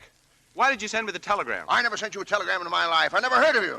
Well, you're not going to say you didn't give me the check. That was entirely a mistake. I suspected you the minute you walked in my office. You mean I didn't win? You know perfectly well you didn't win. Oh, Jimmy. But gee, Wait a minute. He's entirely responsible. This Maxford. This is an honest boy, ladies and gentlemen. And this numbskull here gives him a check. I should take back the merchandise I sold in good faith. Driver, take the Davenport up to the lady's apartment. Enjoy it in good health, my friend. A present from Dr. Maxford. I'll see you in Hoboken before I pay for anything. And I'll see you in court, where I guarantee you will pay for everything. Pass the ice cream cones around. With love from Dr. Maxford. He's paying for everything, including court costs. Well, there's one present I have for you. Here! Officer, I'm assaulted with a bloody nose yet. Okay, the two of you. I'll teach you to make trouble on my beat. You're going for a ride. Both of you. Come on.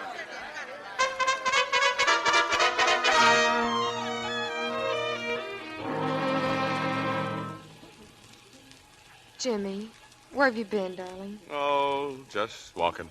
Everybody's gone now. I've been sitting here on the steps waiting for you. I couldn't face him, Betty. Look, supper's ready, Jimmy. Been ready for an hour. Yeah. Oh, it doesn't matter, honey. You can't lose something you never had. I don't want his old ring or his old skunk. You know, what I can't figure out is who sent that telegram. Jimmy. Hmm? Isn't that Harry coming down the street? And Charlie? Yeah, they're carrying something. Well, it looks like... It's a Davenport. Well, there's Al, too. Hiya, Jimmy. Betty? Well, what in the world are you all doing? We got something for you, Jimmy. It's a kind of Davenport. Is this the kind your ma wanted? The crank fits on here, and when you turn it, it makes into a full-size double bed at night. The guy says it works swell. Oh, I don't know what you had to go get that for. Well, we kind of hoped to make up for that phony telegram we rigged up. It was supposed to be a gag, Jimmy. Just a gag. It wasn't a very funny joke. We're sorry, Jimmy. Oh, Jimmy. Oh, I see. I get it. Well, thanks for the Davenport. You can bring it upstairs if you want it. Oh, gee, thanks, Jimmy. We was awful worried. We figured maybe you'd be sore or something. No, I'm not sore. If you're going up now, tell my ma I won't be home for supper. Sure, we'll tell her, Jimmy. Okay, guys, let's lug her up. Jimmy, where are you going? I don't know. May I go with you? No, if you want to. It doesn't matter. I guess nothing matters anymore.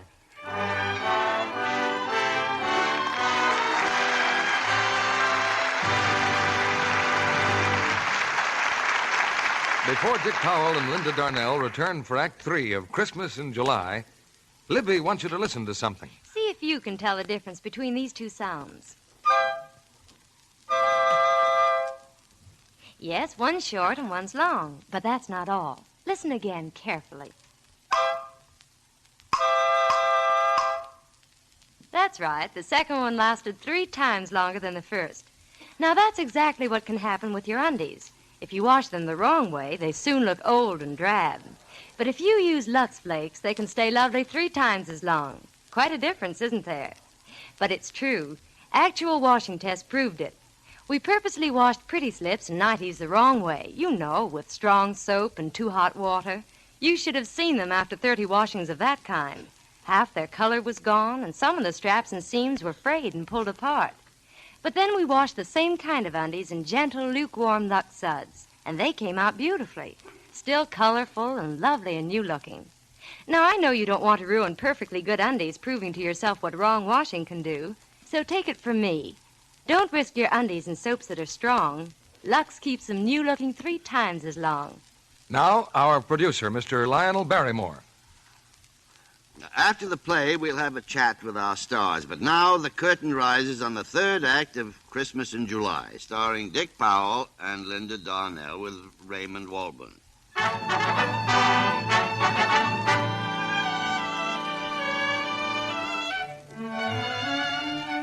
A few hours ago, Jimmy MacDonald had $25,000 in cash and a couple of million in self-confidence. Right now, his physical assets total about 95 cents, and spiritually, well, there's more starch in your laundry bag. Jimmy's wandered all the way downtown. Force of habits brought him now to his office building. Betty's still at his side, and she says nothing when he takes the elevator to the floor marked Baxter and Son. Who that? Oh, that you, Mr. Jimmy? Hello, Sam. Careful, so you don't slip on the floor. I've just been mopping up. Oh, evening, Miss Casey. Hello, Sam. Funny how different an office seems at night. Well, I always say how funny this office looks in the daylight. Forget to turn out the light in Dr. Baxter's office, Sam? Oh, no, sir, no, sir. I don't forget. Mr. Baxter, he's still in there, conniving away on something or another. Oh. Well, you hoped he'd be here, didn't you, Jimmy? Oh, and in a way, I guess. I hoped he wouldn't be. Why don't you wait and tell him in the morning? Sure glad to hear about your good luck, Mr. Jimmy. You wouldn't be needing a valley now, would you? No, thanks, Sam. Well, sir, I guess you're right. Pride ride before a fall. But it sure ain't everybody that hits the jackpot while they's young and all. You said it. Oh, look, a kitten. Yeah. Hello, cat. Sam, is it good luck or bad luck when a black cat crosses your path? Well, miss, I always say that depends on what happens afterwards. You said it, Sam. And it sure don't happen to everybody, sir. Oh, your new office is ready for you, Mr. Jimmy. Yeah, so I see. You see the door? The painter man just got through.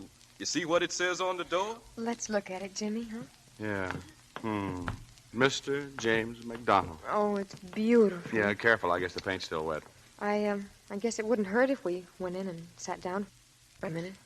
Oh, it was going to be nice, wasn't it? Oh, now stop it, honey. Come on, cut it out now. Oh, please, Betty. Well, may I come in? I heard you talking to Sam. Oh, I was just coming in to see you, Mr. Baxter. We stopped in to take a look at the office. And... Well, I hope you like it. Oh, it's just lovely, Mr. Baxter. Yes, it isn't every young man who gets his own office and a private secretary at your age. The great many of them, I'm afraid it would go to their heads. But I think you have your feet pretty solidly on the ground. Thank you, Mr. Baxter. Oh, I mean it sincerely. Mr. Jenkins and I discussed our little meeting at great length. And I want you to know that we were genuinely impressed. Genuinely so. Well, that's certainly nice to hear, Mr. Baxter. Yes, the more we thought about your ideas, the more aware we became of their pungency, of their brevity, of their sparkle. Thank you, sir. It's certainly nice to hear. Yes, you have a genuine talent for slogans. Must be like having an ear for music. Now, take me. I sing flat. And you, on the other hand, are a born sloganeer. It's bred in the bean. Hot siggity. Well, it's certainly wonderful to hear, Mr. Baxter. I kind of got something on my mind, but you've certainly made me feel a lot better. I'll wager he has something on his mind, huh, Miss Casey? Oh, it's really not what you're probably thinking, Mr. Baxter. Oh? Well, it's just this, sir. Now, look. If my ideas were good this afternoon, then they're still good, aren't they? I mean, well, they'd have to be. They're still the same ideas. Well, of course they are. Of course they are. I'm not quite sure that I receive your thought. Well, I mean, if you thought the ideas were good this afternoon, you still think they're good, don't you? Well, of course I do. Why? Well, I mean, since they were good and they're still good, they'd have to be good. And then it wouldn't make so much difference if I... It wouldn't make any difference. Oh, any difference if I hadn't won the contest, the Maxford House contest, would it? Of course it would make a difference. Oh, it would? Well, certainly it would. Well, why? Well, I'm no genius, but I didn't hang on to my father's money by backing my own judgment, you know.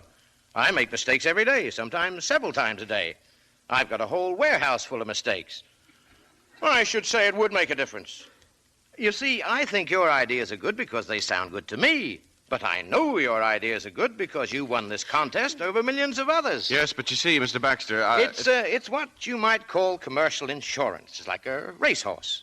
If a horse wins the Kentucky Derby, well, then you back him for the Preakness. But I didn't win it. The Preakness? The contest. I didn't win anything. It was a joke.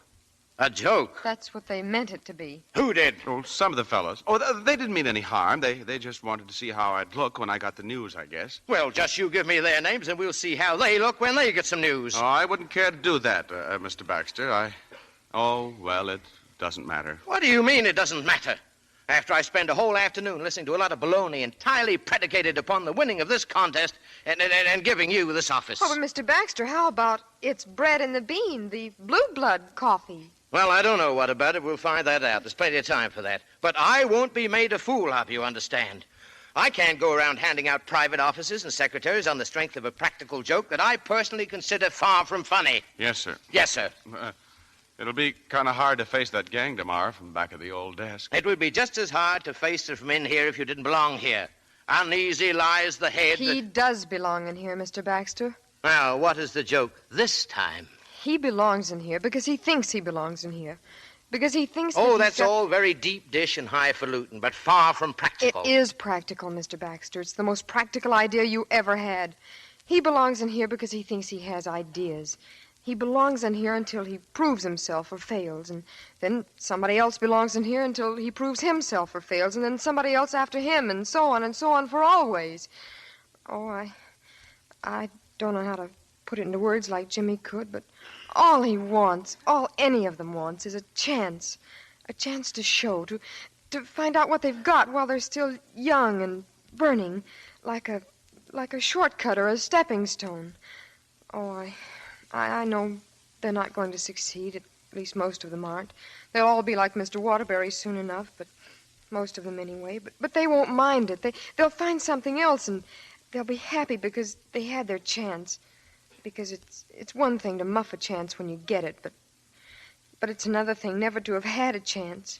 Oh, please, Mr. Baxter, his name's already on the door. Well, if anything decided me, that would be it. Oh, Mr. Baxter. Now, you've talked enough. Desks have already been moved, and the name has been painted on, as you so skillfully point out. So we'll try it for a very short time, and at no advance in salary, you understand? Yes, sir. And for a very short time. Yes, sir. After all, this is a business institution and not a cultural or governmental project. Oh, you'll never be sorry, Mr. Baxter. Yes? Well, I'm a little bit sorry already, so just let it go at that. Good night. Try to be on time in the morning. Oh, Shaw. Jimmy. You were wonderful. You'll always be wonderful. I'm just a little bit leery about me. Oh, don't talk like that, Jimmy. This is the chance of a lifetime, darling, and you know you've got what it takes. You know it. I don't know. I never did know till I got that telegram, and I don't know anymore. I'm like Mr. Baxter. That's why I understood him and didn't say anything. See? Well, even if it shouldn't work out, it's brought us together, darling, and that's something. Listen, I've still got the ring to prove it, and you can't back out on me now, or I'd sue you. We've plenty to be thankful for, Jimmy. Oh, you poor kid. Yeah. Well, let's go. Oh. There's a cat again. Oh, maybe he brought us luck, Jimmy. Maybe. Good night, Sam. Good night, sir. Good night. Oh. What's so funny? I was just thinking how ridiculous Dr. Maxford looked this afternoon arguing with Mr. Schindel. Yeah, that poor old buzzard.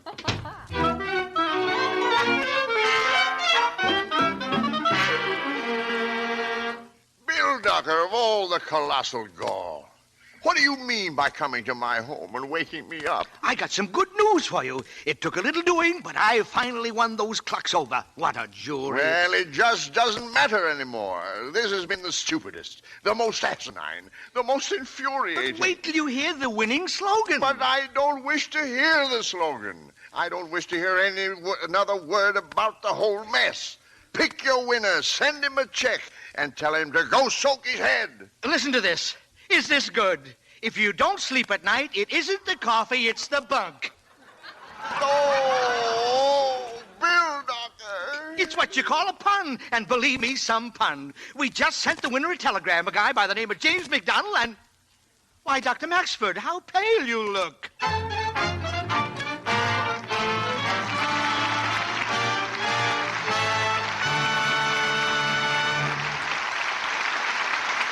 In just a moment, our stars will return for a curtain call. These days, all our thoughts are on the job our fighting men are doing. It's up to us to back them in every detail. They'll need more and more supplies, ammunition, synthetic rubber tires, yes, and drugs for the wounded. Your used kitchen fats help to make all these things. So keep filling up that can on the back of your stove. You know, ever since D-Day, I've tried to double the amount of fat I've been saving. The way I see it, our boys are doing an all-out job in Europe. And we've got to do an all-out job here at home, too. All the little jobs that add up to so much, like saving every last drop of used fat. Now that we can have meat more often, it should be easy to turn in twice as much as we used to. And even though meats aren't rationed, those 2 red ration points tokens you get for every pound of waste fats still come in handy for steaks, certain kinds of cheese, and butter. You know, Mr. Kennedy, there's one thing I don't understand about that. What's that? Why is it that they give us points for used fats when we don't have to pay any for new ones, like shortening and lard? The government doesn't want to use good cooking fats for industrial uses unless it's necessary to do so. Well, I should hope not. So they're asking women to turn in old, burned, used fats for our war plants. Keep right on saving every drop of used kitchen fat. Keep a tin can right by the stove. Then take it to your butcher when it's full and collect 2 points and 4 cents for every pound. It will be on its way to a war plant in 3 weeks. Keep on saving used fats. Now, here's Mr. Barrymore with our stars. Now, in any theater I've ever seen, this is the time for a curtain call. And nobody's ever earned one more than Dick Powell and Linda Darnel. Thank you, Lionel. It was swell working with you. Dick, you better call me LB. LB? Yeah, it's a rule here, you know. The producer has to be called by his initials. Well, I guess when you first came to Hollywood, Mr. Barrymore, things were a little different than they are now. When I got off the train, Linda, there were hundreds of Indians all over the place. Oh, then you were here before Mr. DeMille, huh? No, the Indians were working in one of DeMille's pictures. I was a youngster of 35 or so. Oh, how old were you when you started in pictures, Linda? Oh, 15. Lionel probably started on the stage about the same age, huh? No, Dick. No, you see, everybody... Lux presents Hollywood.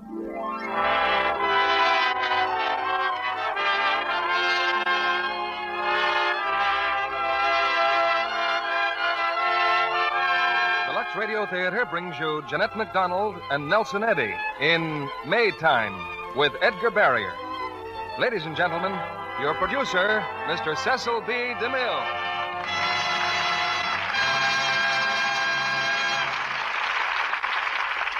Greetings from Hollywood, ladies and gentlemen. At every opening night in the theater for 1,000 years, there's been a breathless feeling of expectancy, a sense of new adventure. And tonight, as the lights go on again in our Lux Radio Theater, there's the added thrill of knowing that the lights are going on again all over the world. With the liberation of France, the torch of freedom burns again in Europe.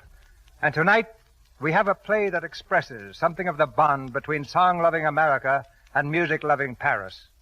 Metro-Goldwyn-Mayer's screen hit, Maytime, with Sigmund Romberg's unforgettable music. And for our stars, those all-American favorites, Jeanette MacDonald and Nelson Eddy. They made their first appearance for us in a radio play together just last June. Your many letters, which have asked us to bring them together again, are answered in tonight's premiere with Maytime. We hope you'll continue to have a real part in all of our Monday night performances, not just by purchasing Lux toilet soap, because I think you do that anyway in recognition of a truly fine product, but by helping us select the plays and stars you want most to hear. For our 10th anniversary on October 16th, we'll particularly welcome your suggestions. Just send me a postcard telling me the name of the play or stars you'd like to hear. Mail it to me at Post Office Box 9, Hollywood 8, California.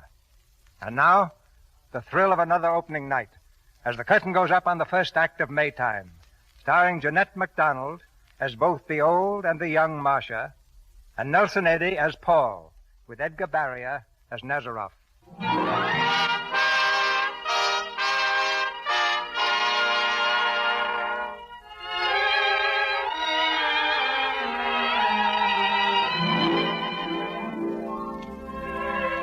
You probably never heard of the little town of Shelby. It's in Virginia, on the broad shelves of the Shenandoah Mountains. Old Miss Morrison lived there in a fine white house just across from the park. Shelby never saw much of old Miss Morrison, and most of the year they'd forget about her, but never in the spring. For on the first day of May every year, she'd see that there was a wonderful fair in the park, a May Day fair. This year she couldn't go because she'd been pretty sick. She just sat in her chair on the lawn under the big elm and watched the folks enjoy themselves. She was there when one of the boys passed by. He was home on leave, a private in the Army. His name was Kip. Hello, Miss Morrison. Say, why aren't you there at the fair? Doctor won't let me, Kip. But why aren't you there with Barbara? I guess Barbara and I are just about ready to bust up, Miss Morrison. I thought I'd stop in next door and say goodbye to her, though. Oh, what's wrong, Kip? Oh, that singing business. When she went to New York, they all told her she could be an opera star in 6 or 7 years. She has a wonderful voice, Kip. But you don't want her to go. No, I don't. Not if it means what I know it's bound to mean. I had some terrific plans for Barbara and me, like getting married and everything. And if she goes to New York, well, I'll never see her again. Don't worry too much about it, Kip. It'll all work out. Who are you kidding, Miss Morrison? You'll see. You'll see. Well, sorry to be such a sourpuss. Goodbye. Goodbye, Kip. Miss Marcia? Oh, yes, Ellen. You feel all right, Miss Marcia? Oh, yes. This is the first May Day I've missed, Ellen. I'm glad the doctor's keeping you home, especially today. Because it's May Day? Yes. Well, sometimes May Day seems almost the same as any other day now. It's been so long, so many years. Did I leave you alone, Miss Marcia? You call if you need anything. Yes. It's been so long, so many years. Paul.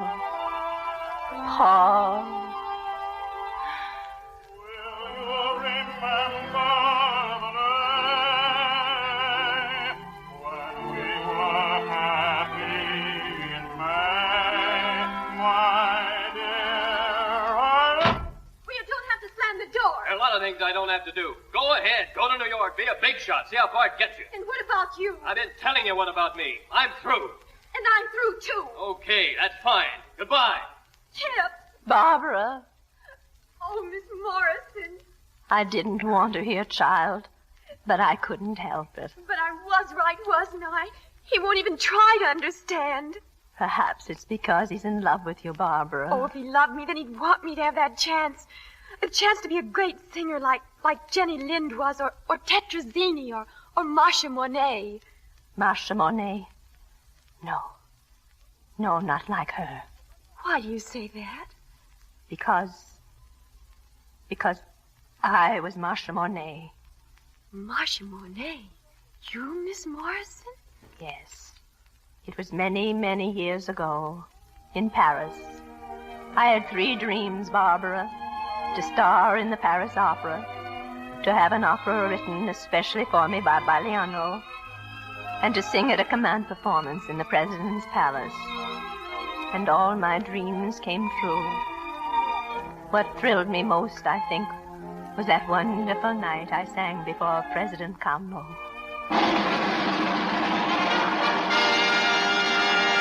Messieurs et Mesdames, Messieurs et Mesdames, the leading soprano of the Opera de Paris, Mademoiselle Marcia Monet.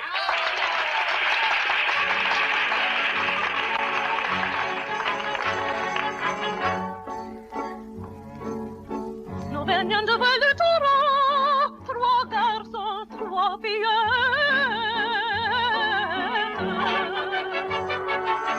La pelouse faisait beau, et nous au son des castaniettes.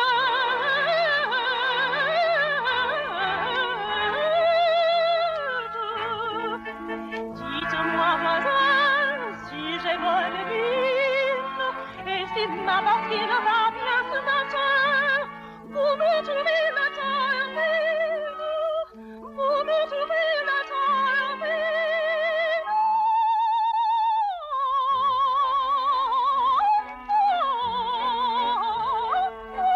Les filles du Caribe, c'est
me, Nikolai, tell me.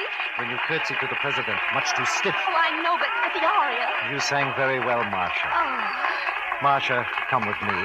Out here to the garden. but an encore. Later, perhaps, if the president wishes. And if we wish. This way, my dear.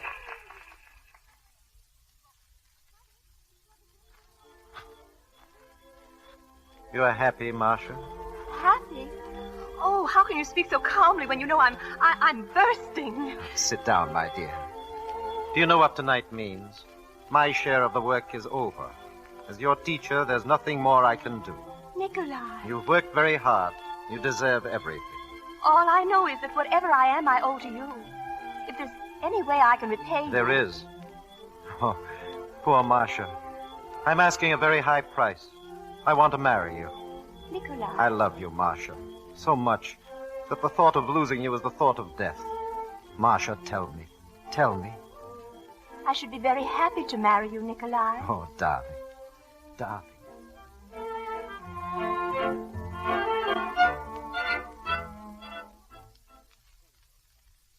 Nikolai took me home, but I couldn't sleep.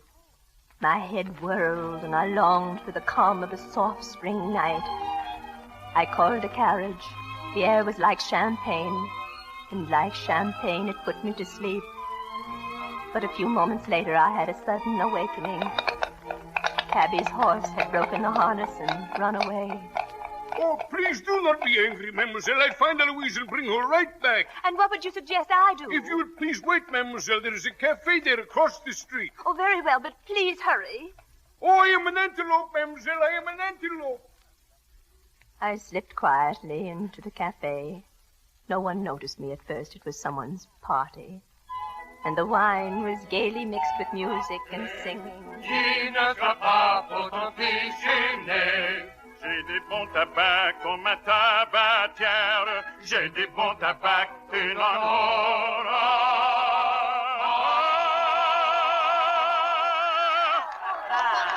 On your feet. Come, we sing it again. Singing. Sing like that again and we'll wake up in jail. Oh, and there's a great baritone. Any suggestions? Certainly. I'll sing alone. No assistance, please. Oh, no, not again. Help.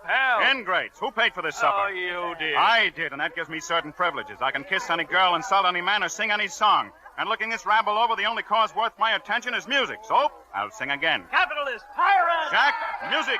Paul, what number? Oh, something sad, something full of tears. Let me see if they're... Oh, we have company. Look, there by the door.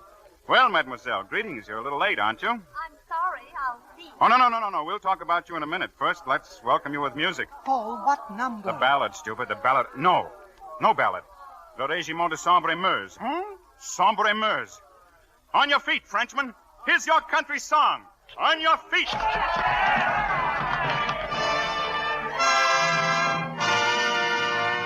Tous ces fiers enfants de la Gaule, allez sans trêve et sans repos, avec leurs fusils sur l'épaule, courage au cœur et sac au dos. La gloire était leur nourriture, ils étaient sans pain, sans souliers. La nuit, ils couchaient sur la dure avec leur sac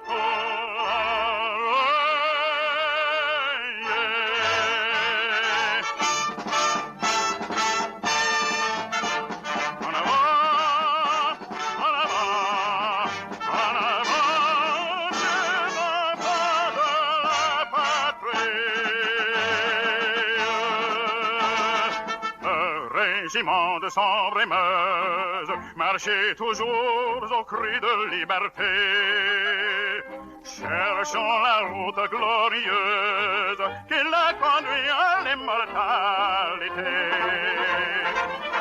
Régiment de Sambre-et-Meuse, marchez toujours au cri de liberté, cherchons la route glorieuse, la liberté qui la conduit à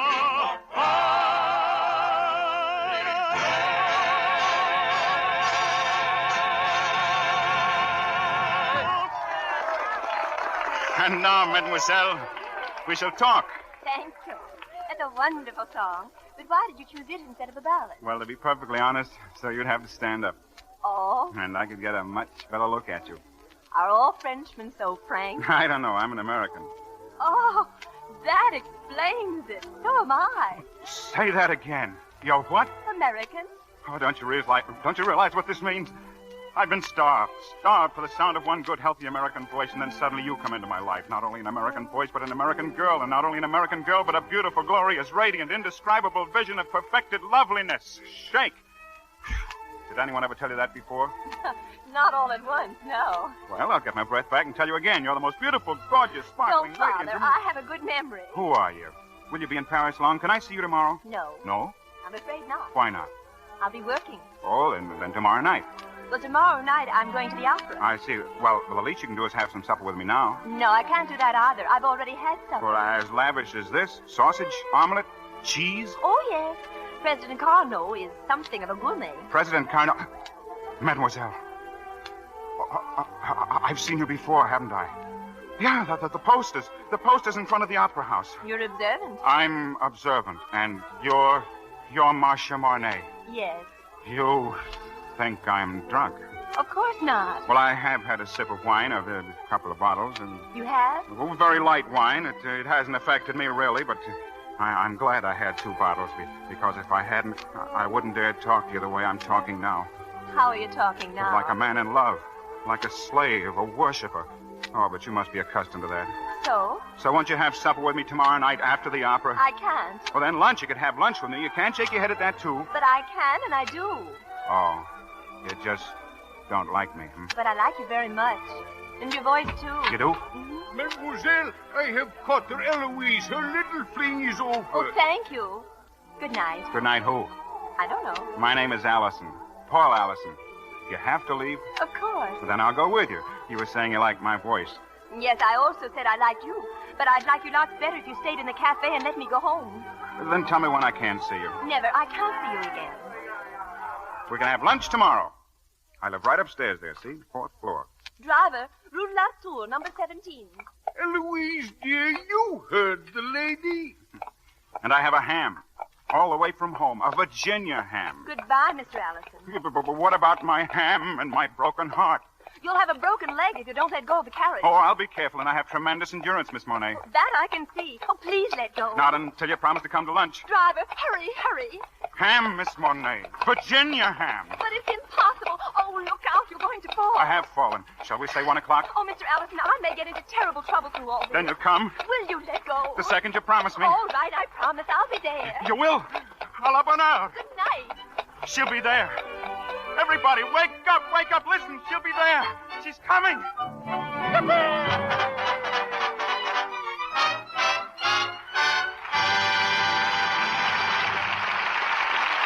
a few minutes, Mr. DeMille and our stars, Jeanette MacDonald and Nelson Eddy, will return in Act 2 of Maytime.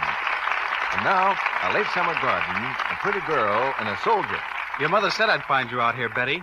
I guess maybe I'm a little early. Hello, Jim. No, you're not a bit too early. I was just cutting a few roses for the dinner table. Gosh, you really have some beauties there. Aren't they gorgeous? We're so proud of our roses this year. Oh, Jim, look at this one. Such a delicate, exquisite shade. Did you ever see such coloring? I guess I have. I know I have. I'm looking at you. Right at you, Betty. Girls with lovely Lux complexions do get compliments like that, for there's something about fresh flower-like skin that seems to inspire pretty speeches. Screen stars say no other feminine charm is more important. Lovely Rita Hayworth tells you... A Lux girl? Indeed I am. Here's my daily active lather facial. I cover my face generously with Lux Soap's creamy lather, working in gently but thoroughly. Then I rinse with warm water, splash with cold, and pat dry with a soft towel. This Lux Soap care really makes skin lovelier, leaves it feeling so soft and smooth. In recent tests of Lux toilet soap facials, actually 3 out of 4 complexions improved in a short time. Women everywhere are discovering that gentle white Lux toilet soap is a real beauty soap. If you haven't tried it, see what its creamy, abundant lather can do to make your skin lovelier. Ask for Lux toilet soap tomorrow. If your dealer is out of stock due to wartime conditions, he's sure to have more soon. Hollywood's beauty soap is worth waiting for. And now, Mr. DeMille returns to the microphone. Act 2 of Maytime, starring Jeanette MacDonald as Marcia and Nelson Eddy as Paul, with Edgar Barrier as Nazaroff.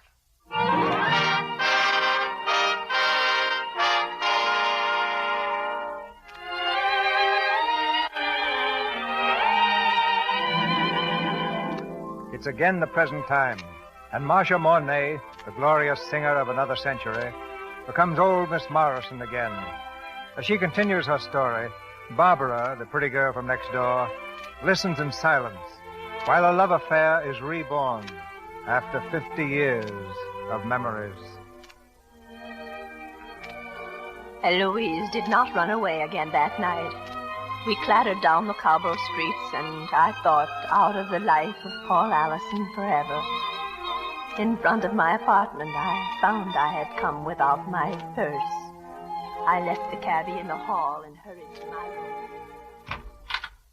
Ellen, I'm back. I need some money. I told Ellen to go to bed, Marcia. Nikolai. I came back, as you can see. Our opera, Bagliano's score, I left it here. You found it? Yes, but not you. I'm sorry, Nikolai. I've been foolish. Forgive me. Where have you been? I went for a drive. With whom? With no one. With whom? Oh, Nikolai. Oh, please understand. I was so excited, so happy, I couldn't sleep. I intended to drive only a little while, but the horse broke loose, and I had to wait until the driver caught him. Marcia. The driver's in the hall. I didn't pay him. Ask him, Nikolai. Marcia. Oh, forgive me, Marcia. It's just that I love you so much. You mustn't talk like that. You had every right to be angry. I had no right whatsoever. And I'll go and settle with the cabbie. Good night, my darling. Good night, Nikolai.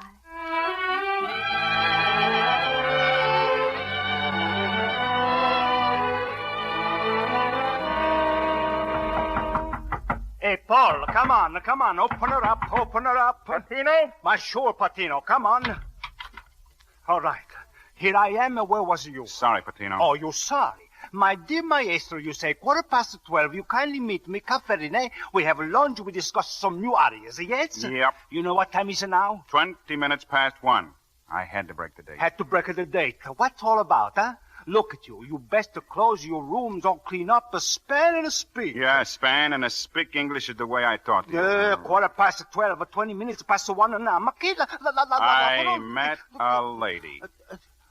Oh, that's a different. She said she'd have lunch with me here at 1 o'clock. Marcia Monet. Hey, Marcia Monet? La cantatrice? So I cleaned up the place, went to the barber, put on my best clothes, and then it dawned on me. I'm the biggest fool in Paris. Oh, she promised to come, but she had to promise I wouldn't let go of a carriage. But I believed her. I thought she meant it. A nicer girl, huh? Nice.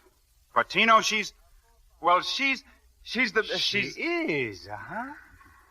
Well, come on. Fill up with the stomach and light up with the heart. How can I eat? But go ahead. It's on the table, my beautiful Virginia ham. Mm-hmm. Smells pretty good. And speaking of smells, come on, singer. We do some practicing. No, not now. Tonight, maybe. Tonight, maybe. Listen, now I get mad. I say you practice. All right, but no opera. Something light, something easy. All the time easy. If Marcia Monet was here, you would sing her a pretty song, no? All you got for company is a beautiful Virginia ham. So you sing it to her. Come on. Carry my back to all Virginia. You talk too much, Patino. Carry me back to... Oh, please, with the feeling from the heart. All right, we start again. Carry me back to old Virginia. That's where the cotton and the corn and feed is grown. Marcia, it is you. You're here. I heard singing. Your door was open, so I walked in. Oh, well, sit down. Chair. Oh, Patino. Mademoiselle, Signor Patino, my maestro. We were just... Oh, mademoiselle, I can only say what a privilege. I didn't mean to interrupt anything. Interrupt? Wait, mademoiselle. Would you do it, please? Do what? Well, you started to sing. Would you with the Paul? Would you sing with the Paul now? Oh, such an honor, mademoiselle. I'd like to sing with Paul. Oh, mademoiselle. Carry me back to Virginia. That's where the cotton and the corn and potatoes grow.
What an experience, mademoiselle. What an experience. Tell the truth, Patino. All you really like is opera. You know, he wants to make an opera singer out of me, sell me into slavery. I want to put him where he belongs. Will he work? No. No ambition, no application.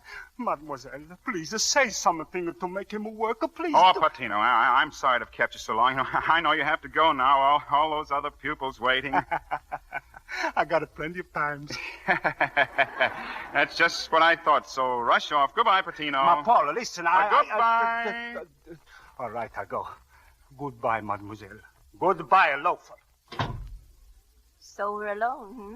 That's what I had in mind. Well, you're going to be still more alone. I have to leave, too. Leave? You said you'd have lunch. I only came here because last night I made a promise, and I don't like to break promises. Goodbye, Paul. Oh, please. I have everything ready. Virginia ham from Virginia.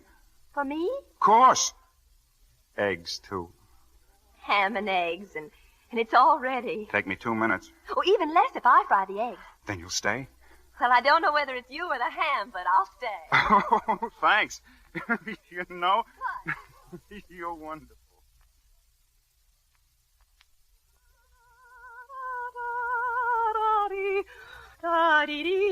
Well, your dishes are dried, Mr. Allison. Makes you kind of homesick, doesn't it?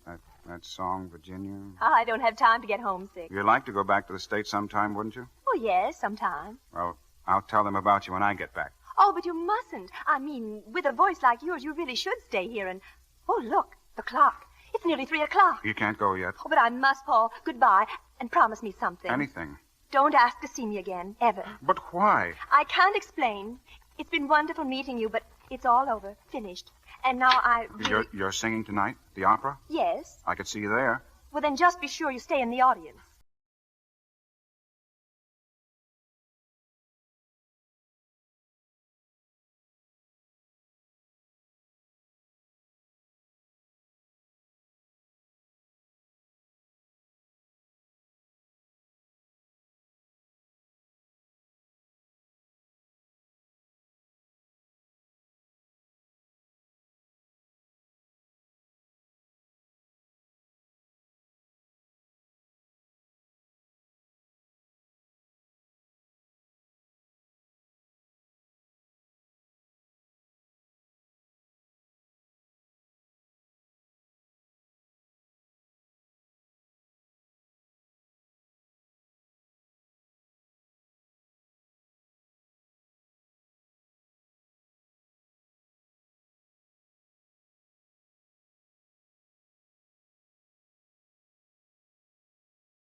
better performance, mademoiselle. Never. Thank you. Oh, Miss Marcia. Oh, yes, Ellen. Monsieur Nazaroff asks, can you receive the critics in 3 minutes? If he wishes, I'll be right in here in my dressing room. Thank you, miss.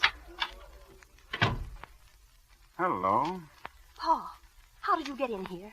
Walked in. Well, then get out, please. If you don't, I'll have to call someone. Tomorrow is May Day. There's a fair not far from Paris. It's Saint Cloud. May I take you? No. Please. You're a girl who has to be persuaded. I found that out last night in front of the cafe. This is entirely different. You simply can't be found here. I'll go if you come to Saint Cloud tomorrow. I can't. I don't want to. Oh, won't anything make you leave? Mm-hmm. What? Come to Saint Cloud. The critics missing Monsieur Nazaroff. Oh, just a minute. Paul, get out. Then you'll come with me? Yes, anything. I'll call for you at 10. Now, where do you want Oh, me? for heaven's sake, don't try to call for me. I'll meet you there. 10 o'clock? Yes, anytime. 10 o'clock, yes. Only go. Oh, certainly. If you'll wait a moment, monsieur, I'll see if... Oh. Pardon me, please? Excuse me, monsieur. Not at all. I'm afraid I was in your way. Who was the visitor, Marcia? Oh, no one troublesome. But I wish they'd be more careful about letting strangers come backstage. Oh, Marcia, the critics are scratching at the door. Shall I let them in? Well, And remember, darling, these critics are the people who count in your life from now on. They fill the orchestra seats for us. Young men who come backstage fill only the gallery. Yes. Send the critics in.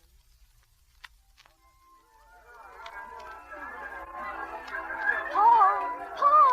Marcia, why you're here. You did come. On time, too. But from the way you talked last night, oh, how can I thank you? By not reminding me that I'm doing something I have no right to do. Then forget who you are and what you are and everything else. Agreed? Oh, yes.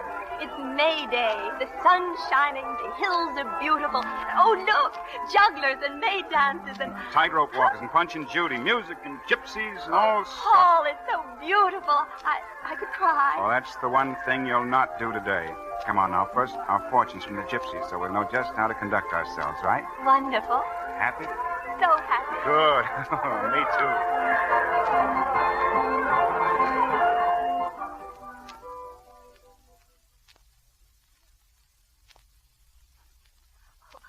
Oh, let's sit down. I'm tired. Just 10 more steps.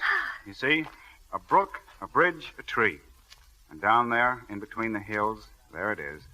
The fair and all the people. Now, wasn't it worth the walk? Oh, Paul, it's beautiful.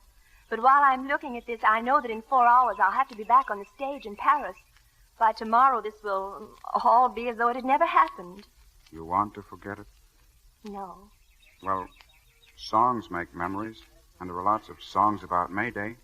Sing them to me. All of them. Oh, if I did, you wouldn't be back in 4 hours. Then the one you like best. Sing that one. Well, that one, but it's about more things than May Day. I know.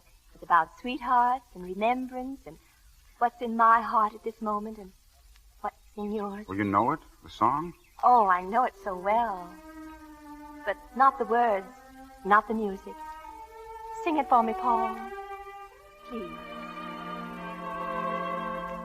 Oh, love is so sweet in the springtime when blossoms are fragrant in May. No years that are coming can bring time to make me forget, dear, this day. I love you in life's gray December, the same as I love you today. My heart ever young will remember the thrill it knew. There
always will.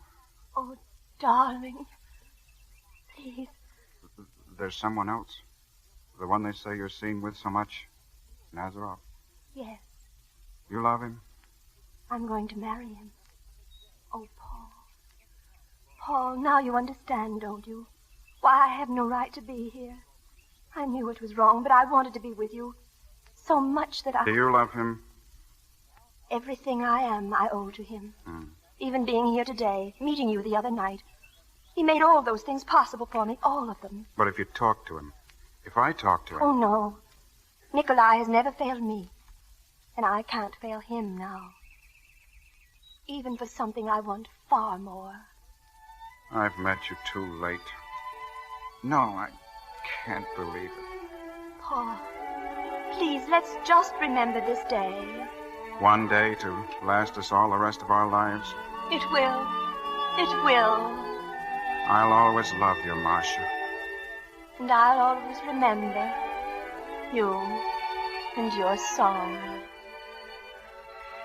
Sweetheart, sweetheart, sweetheart, though our paths may sever, though life's last faint and die, I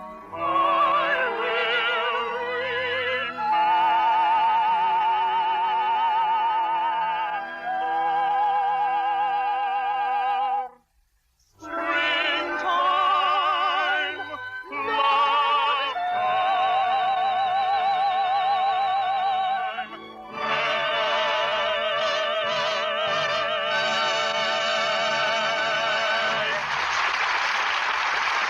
We pause now for station identification.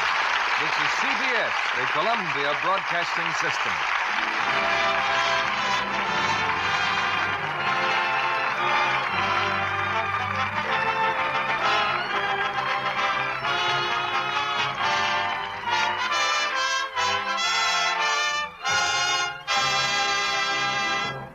In a few moments, Mr. DeMille and our stars, Jeanette MacDonald and Nelson Eddy, will bring us Act 3 of Maytime. And now, I see our young friend Sally before me. Mr. Kennedy, I've got a new game. And I have a premonition, Sally. You want to show me how to play it. It's fun, Mr. Kennedy. It's called cliché. And here's all there is to it. Cliché? You know, often used familiar expressions that everyone recognizes. We each have to think of some. Let's try comparisons first. Like green as grass or warm as toast. Now you think of some. Fresh as a daisy? Bright as a button? That's it. Now it's my turn. White as snow, brown as a berry. Smooth as silk? Fair as a flower? Soft as satin, smooth as cream. Fresh as a breeze? Pretty as a picture? Say, how's this one, Sally? Lovely as a Lux complexion. Of course, lovely as a Lux complexion. Why, that's a comparison everyone's familiar with. Especially right here in Hollywood. Where there are so many lovely Lux complexions. You know, Sally, when 9 out of 10 famous stars use Lux toilet soap regularly, why, it just has to be good. It has to be a real beauty soap, Mr. Kennedy, and it is. Any woman who uses Lux toilet soap every day for a while will find that out for herself. She'll discover that Lux soap's rich, creamy lather helps skin to be softer, smoother, truly lovelier. And any woman who hasn't tried this fine white soap owes it to herself to do so. Why not let the velvety rich lather give your skin gentle, cherishing care every day? You'll find Lux toilet soap is right for delicate skin. And now, Mr. DeMille returns to the microphone. After the play, we'll meet our stars for a brief informal chat. But now, here's the curtain for Act 3 of Maytime, starring Jeanette MacDonald as Marcia and Nelson Eddy as Paul, with Edgar Barrier as Nazareth.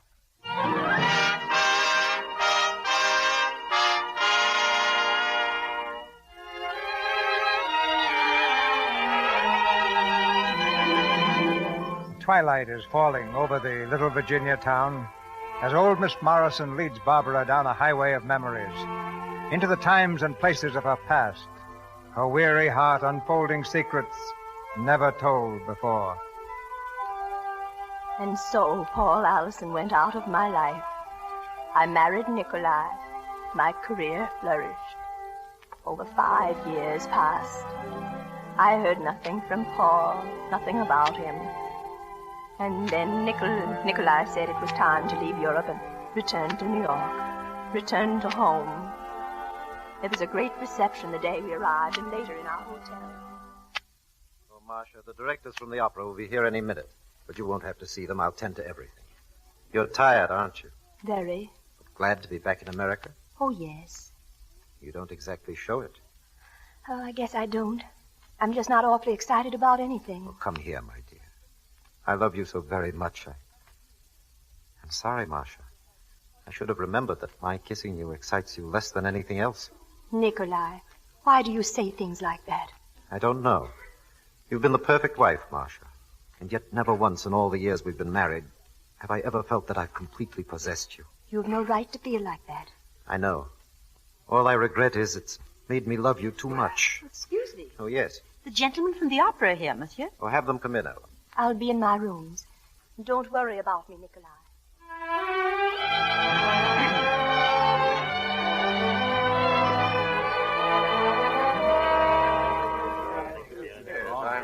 The contracts are all very satisfactory, monsieur, save for one thing. One thing? You have indicated that we open with Traviata. A beautiful opera, monsieur. Worthy of Madame Mornay's extraordinary talent. We'll be delighted to know the opening night already is sold out. The fact remains you have gone to great trouble to prepare an opera that Madame Mornay has no intention of appearing in. Not Traviata. Not Traviata. Monsieur, the opera will be Tsaritsa. Oh, but It was composed by Bagliano especially for Madame Mornay. Now, what could be more perfect? But Tsaritsa needs a baritone. We've none important enough. That's not completely accurate, Aldous. There's Paul Allison. Oh, yes. I've never met Allison, but I've heard him spoken of to his credit. Yes, Madame Mornay will be quite satisfied to have Allison sing with her. But he's not well enough known. Monsieur, the public comes to hear Madame Mornay. I assume our wishes will be respected, and so there's nothing further to discuss. Thank you, monsieur. We shall see you Tuesday at rehearsal. Well, that's very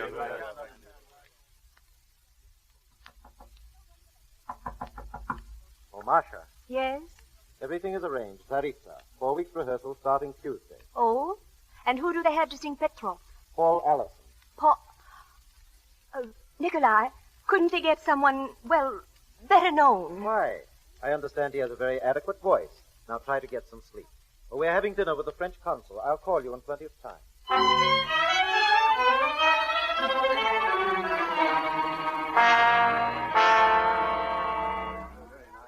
Prima donnas. I hate all prima donnas. No. Take it easy, Alex. You'll be here. Where's your patience? Patience. Our first rehearsal, and already she's a half hour late. The great Madame Mornay. Drown all prima donnas, I say, drown them. Look, they're coming in now. Madame Mornay and her husband. Oh, excuse me. Ladies and gentlemen of the cast, your attention, please. I enjoy a great privilege. May I introduce Madame Mornay and Monsieur Nazarov. Thank you. I hope we shall all be good friends. Thank you. Madame, permit me, our baritone, Mr. Paul Allison. How do you do? How do you do? It's an honor to sing with you, Madame. Thank you very much. Monsieur Nazarov, Mr. Allison. Monsieur Nazarov? Monsieur. Wait, but don't forget the Patino. Oh, Madame, you remember Patino, no? Me, Patino. Oh, yes. Of course I remember. Oh, Madame, all these years I've been saying little prayers for you. You gave Paul everything. Ambition, application. It's been such a long time since that day in Paris. Excuse me, Monsieur Nazarov, my maestro, Signor Patino.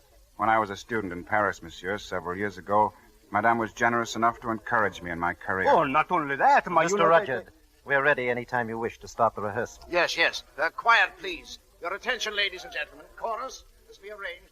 I'll be in the wings, Marshal. Me too. Oh, I'm so glad it is Tsaritsa. Just the chance Paul has been waiting for. So? Perhaps you're right.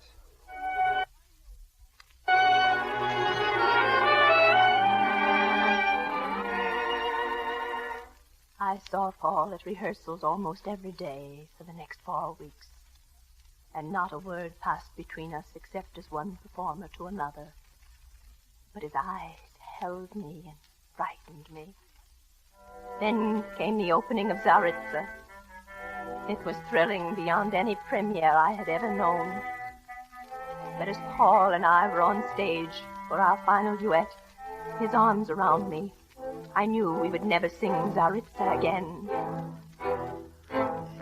donne ma vie, un peuple vivra, la vie se gagne au prix de la mort. J'entends le tambour et j'ai fait mon devoir, je fais mourir mon âme et ton père. Au centre de cette voix cruelle de te condamner à mort, ton cri au Dieu nous sépare, tu as mérité ton sort, tu vas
I love you, Marcia.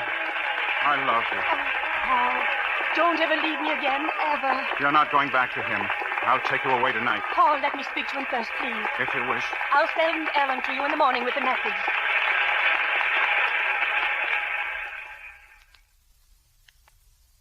I told you at the opera house that I wished to talk to you, Marcia. And I asked you to wait until we were back at the hotel. Well, we are back, Nikolai. Yes. You know, you surpassed even yourself tonight.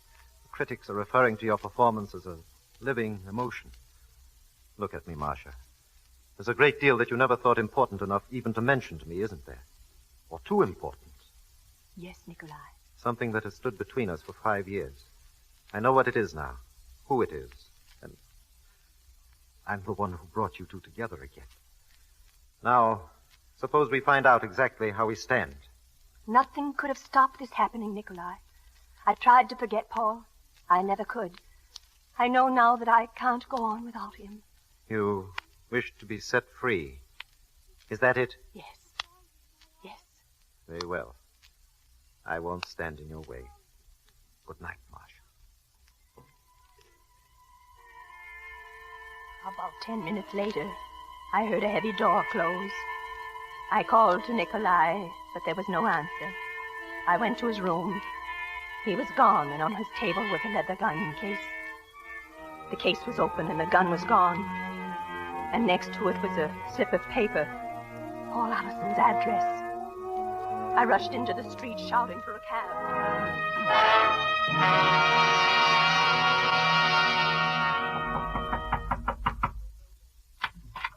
Oh, but Monsieur Nazaroff, well, come in, please. I had no chance at the opera to congratulate you upon your performance. Thank you. Forgive me, but surely you didn't come here just to tell me that. No. My purpose requires no conversation at all. Sit down. I don't know quite what to say, except that I'm glad you're here, and I'm glad you know. You do know, don't you? Marcia has told you? She has told me. We can talk then like reasonable people. There is nothing to discuss. I'm giving Marcia her freedom. And you yours. Paul!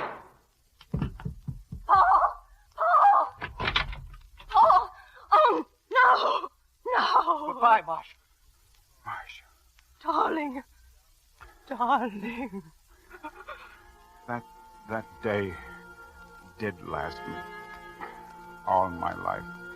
Paul. You won't be lonely. Please. No. I'll always be close. Always. No. No.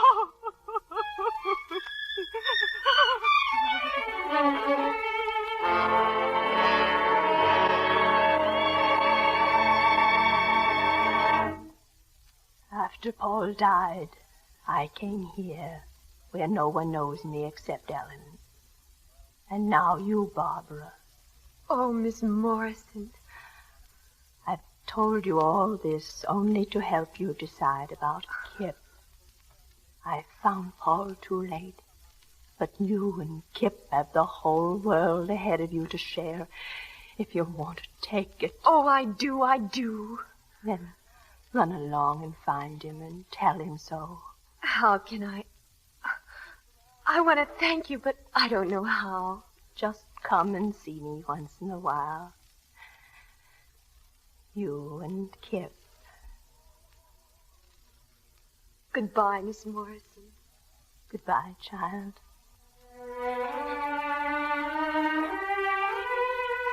It's getting chilly, Miss Marcia. Don't you want to come in? Miss Marcia, are you asleep? Come now, wake up. We'll go inside and... Miss Marcia. Oh, Miss Marcia.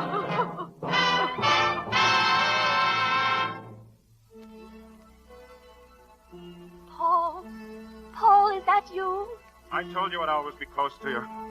Come, darling. Come. It's May Day, dearest. Remember. And it always will be May Day, darling. From now on. Always. Sweetheart, sweetheart, sweetheart, will you love me ever? Will you remember the day when we were happy in May, my dearest one? Sweetheart, sweetheart, sweetheart, though our paths may sever, to life's last faint ember, I will remember.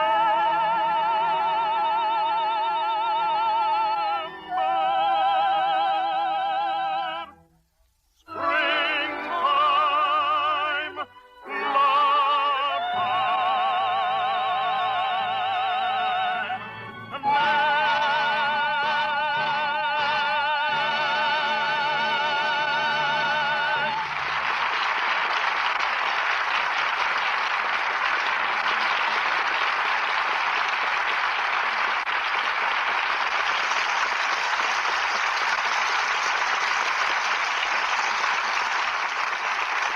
Tonight's performance certainly puts us on our mettle for the rest of the season, trying to live up to it. For that inspiring challenge, we can thank Jeanette MacDonald and Nelson Eddy. Well, you've sort of put me on the spot, too, CB. Well, certainly you aren't worried about your new radio show, Nelson. It's one of the most promising events of the season. But in tonight's introduction, CB, you expressed the hope that the lights were going on again all over the world. Well, how does that put you on the spot? Well, you see, my sponsors are 160 leading electric light and power companies. Well, I think you'll shine in your own right, Nelson. Jeanette, I have a clipping from a New York paper calling you Hollywood's beauteous contribution to Grand Opera. Well, the Grand Opera part is right, CB. In November, I'm singing Romeo and Juliet and Faust with the Chicago Civic Opera Company, and then my concerts. And then in January, I start rehearsals for my new operetta in New York. I understand it's a hitherto unpublished work by Victor Herbert. Mm-hmm. That's what makes it so exciting. Well, I hope these separate paths that you and Nelson are following won't keep you from making a picture together before too long. Well, we'd like to make a picture, CB, wouldn't we, Jeanette? You bet we would. If we could find a story we'd do justice to. You know, Jeanette, well, I hate to say this in front of Nelson. I've always thought that you and I should do a musical together. Well, do you sing, CB? Do I sing? Well, you ought to hear me in the bathtub with a cake of Lux toilet soap. Well, I can't say I've found Lux toilet soap has helped my singing, CB, but it certainly is a wonderful complexion care. I wouldn't be without it. Well, what I really meant was you could do the singing and I could do the producing. Yeah, and I could hold a cake of soap. Well, you may have an idea there, but right now, CB, I think we'd all like to hear about your play for next week. Well, for our Lux Radio Theater play next Monday night, we have the RKO screen hit, Break of Hearts. And our stars will be Rita Hayworth and Orson Welles. It's the moving and romantic story of a sensitive musician and his beautiful wife, whose temperamental natures make their romance one of touch and go until love brings them into a final understanding. Sounds like a full house at the Lux Radio Theater, CB. Good night. Good night. Good night. Good night. Our thanks to you both for a thrilling evening. Our sponsors, the makers of Lux Toilet Soap, and we of the Lux Radio Theater, want all of you to have a real part in our 10th anniversary celebration on October 16th. So help us select the play and the stars that you'd like most to hear. Send your suggestions to me on a postcard addressed to C.B. DeMille, Post Office Box 9, Hollywood 8, California. Or use the ballot which your Lux Toilet Soap dealer will be glad to give you. And be with us again next Monday night when the Lux Radio Theater presents Orson Welles and Rita Hayworth in Break of Hearts. This is Cecil B. DeMille saying good night to you from Hollywood. And now, here's a reminder from Uncle Sam to the housewives of America. Waste fats and greases from your kitchen are more urgently needed now than ever for use in the making of explosives and medicinal supplies. Every drop will contribute to saving American lives by ending this war sooner. Put your waste fats in a clean can and rush them to your butcher. He'll give you 2 free meat ration points besides 4 cents for every pound. Maytime was presented through the courtesy of Metro-Goldwyn-Mayer, producers of the Technicolor hit Kismet. Edgar Barrier will shortly appear in the 20th Century Fox production Nob Hill. Our music was directed by Louis Silvers. Next Wednesday evening on these same stations, same time, hear the new Frank Sinatra program with Eileen Barton, Axel Stordahl and his orchestra, the Vims vocalists, and guest star Orson Welles. This is your announcer, John M. Kennedy, reminding you to tune in again next Monday night to hear Break of Hearts with Rita Hayworth and Orson Welles.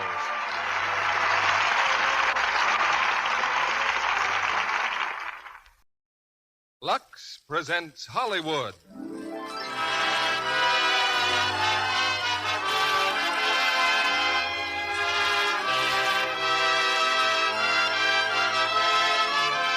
The Lux Radio Theater brings you Rita Hayworth and Orson Welles in Break of Hearts. Ladies and gentlemen, your producer, Mr. Cecil B. DeMille.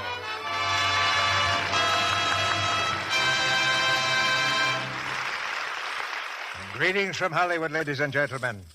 This is our 11th season on the air, and I like to think of the Lux Radio Theater as essentially a family institution, reaching as it does into millions of American homes and bringing our armies overseas closer to their own firesides. Tonight, in keeping with this family tradition, we are bringing together for the first time on the air one of Hollywood's best-known married couples, Rita Hayworth and Orson Welles, in a play that is, appropriately, about marriage. It's the RKO screen hit, Break of Hearts. But before the curtain goes up, I want to remind you that for our 10th anniversary celebration on October 16th, we are looking forward to having you help us select the plays and stars that you'd like most to hear. send them on a postcard addressed to me at Post Office Box 9, Hollywood 28, California. We've received your suggestions by the hundreds from many parts of the world, and I'm happy to say with a kind word for Lux Toilet Soap. Typical is this story of two soldiers and a native chief. The soldiers were invited to his desert home for a banquet, kind you dream about. The main course was barbecued lamb, served on enormous trays and eaten without benefit of knife and fork. After the banquet was over, a retainer came to wash the hands of each guest with a bowl of water and Lux toilet soap. One of the soldiers adds in a letter to his mother, "Right away I thought of you and Pop on a Monday evening listening to the Lux Radio Theater. Boy, that warms the cockles of my heart." And now, the lights are down and the curtain rises on the first act of Break of Hearts, starring Rita Hayworth as Anne and Orson Welles as Franz.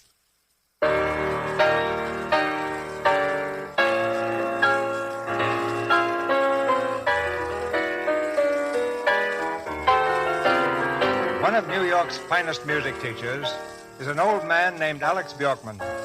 Some of his pupils are glad to pay $50 for 30 minutes of his time. Others rarely get a bill and never see a clock. Among them, a girl named Anne Thurston. Anne, well, come in, come in. Tell me the truth. Were you really staying at the studio tonight, or did you just say you were? Because if you just said you were, I'm going You right... can't sell pianos at Simon's and be here both at the same time, so no more apologies. Besides, I'm expecting someone much more important, a great conductor. Not for Bertie. Hello, Bertie. Yes, he's back in town. Yes, I know. He's conducting Friday night. But don't worry, I'm not expecting him for an hour. Now, what's new? Well, I've done it. Anne, the concerto? Let me see it. Here. Anne, any good? Well, I'm scared to death to say so, but I think maybe it is. Come inside. Play it for me. What if it is good? What if you really like it? I'll tell you what if. You'll quit that job and get some sense. I can't quit my job. I've got to live. And I know just what you're going to say. Only a loan, Anne? Only till you can pay it back? Do I play the piano or do we start arguing again? All right, Miss Independent. Sit down. Play. Let me hear.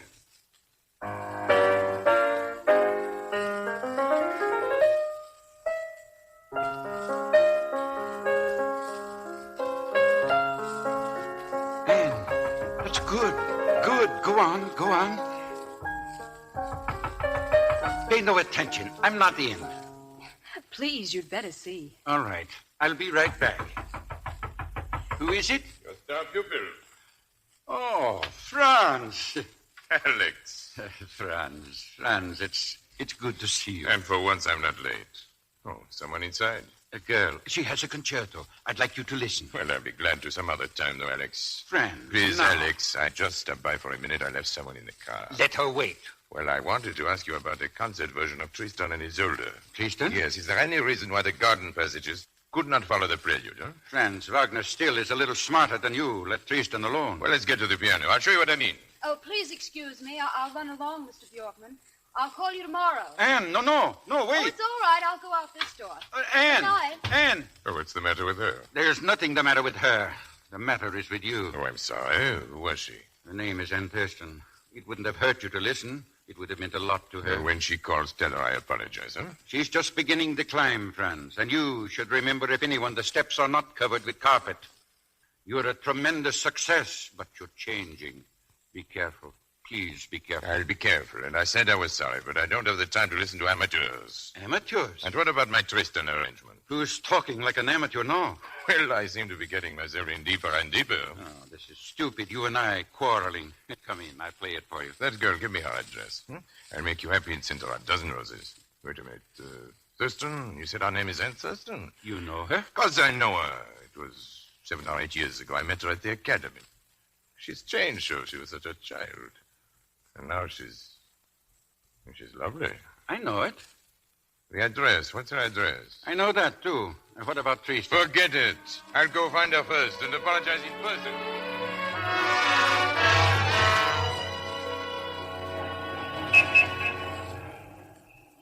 Thank you for waiting, Anne. I had to get a taxi for a friend. She didn't mind? Oh, don't think about it. And you must believe me, I didn't know it was you just now at Bjorkman's. I haven't seen you for so long. Did Bjorkman send you down to say all this? Anne. Oh, I'm sorry. Now I'm being rude. Well, being rude is part of my nature, not yours. Look, I know you haven't much time, and it's good to know that you remember me, and I want you to know that... Well, you want me to know what? That I've thought about you often since the academy. Well, thank you, Anne. I want to say congratulations. It's such an inadequate word. You're a great success, Franz. I've thought about you, Anne. I don't believe it. Oh, but I have. I'm being completely honest. Not so much as a person, but as an association with all that was so good in those days when I really worked. It seems so far away, Anne. It is far away. May I talk to you? May I take you home? My car's just around the corner. Franz, I'm embarrassed. Embarrassed? Why on earth? Oh, I've been rather stupid. There's a husband waiting. Oh, no. A friend. No, I'm embarrassed because I'm poor. Well, I'm not dressed for you, Franz, and I couldn't be even if I expected to meet you. I live down in the village, and not because it's artistic, but because it's cheap. My apartment's shabby, my furniture's falling apart, and... Oh, I'm ashamed. You haven't changed, I do remember. So intense, so self-conscious. Well, I have a reason to be, haven't I? But I don't intend to apologize for myself again. I didn't ask you to talk to me, to take me home, or to do anything. If you still want to, and you get bored stiff, well, it's your own fault. That's what I like about you, Anne. What? You have such a gift for making one feel at ease. Come on.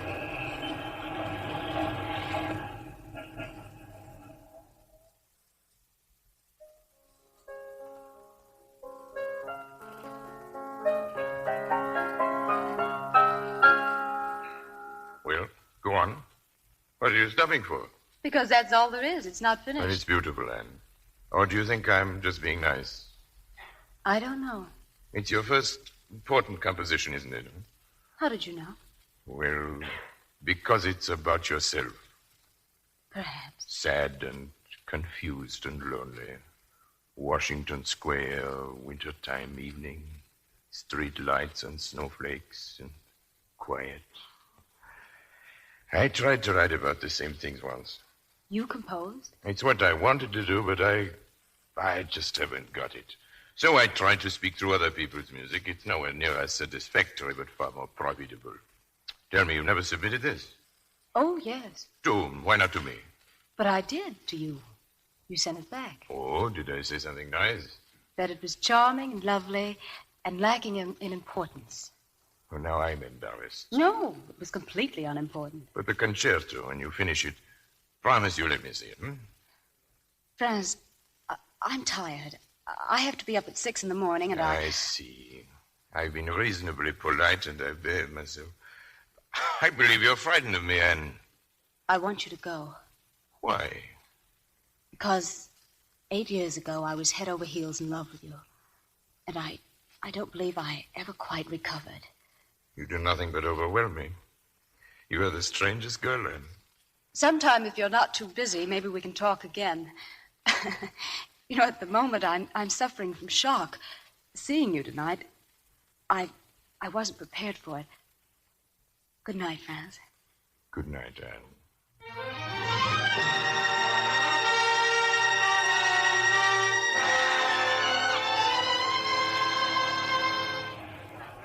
Two tickets for tomorrow night, please. The Roberti concert. Sorry, not a thing left. We're sold out. Oh, well, I've done my duty. Me, I hate music. My wife hates music, too, but that Roberti, she swoons. Who's next, please? I just want a single seat. There's nothing left? Sorry.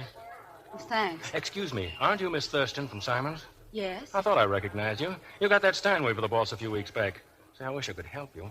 Tell you what, though. You go backstage. Roberti's rehearsing now. I'll phone back and tell him to let you in. Well, thanks. Just don't let Roberti see you, Miss Thurston. He's in an awful mood. Really? I won't even breathe.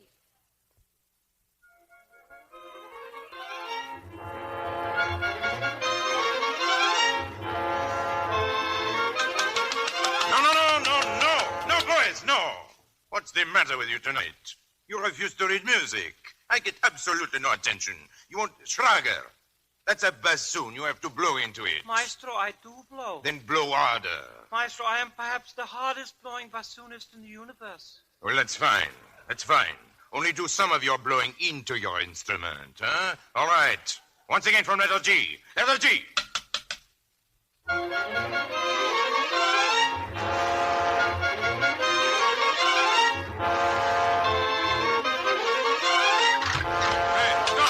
Stop the music. Stop. Who is in the audience? Who made that noise? Very well. I'll have the house lights turned on. Demand to know why I'm not permitted to rest in peace. It's all right. I'm leaving. Stay where you are. Franz, I'm terribly sorry. Oh, who is it? Me, Anne. Anne? Well, how did you happen here? Well, I came to buy a ticket, and I sort of sneaked in, I guess. I sat way in back, and then I moved up here in front, but, well, squeaky seat. Why didn't you ask for me? I'm delighted to see you. The rehearsal's not going very well, is it? No, not very. What's the matter with it? Come on, now, tell me. Well, I haven't heard it all. It's just that you all seem so far away, and then you try to get nearer by playing faster.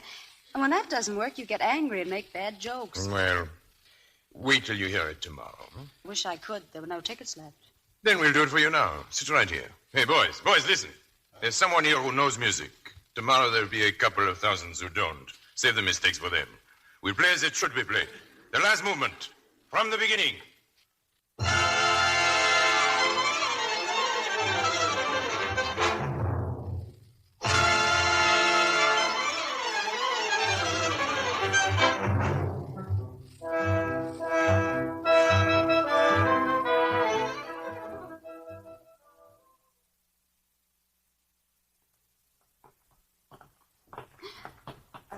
Terrible confession, Franz.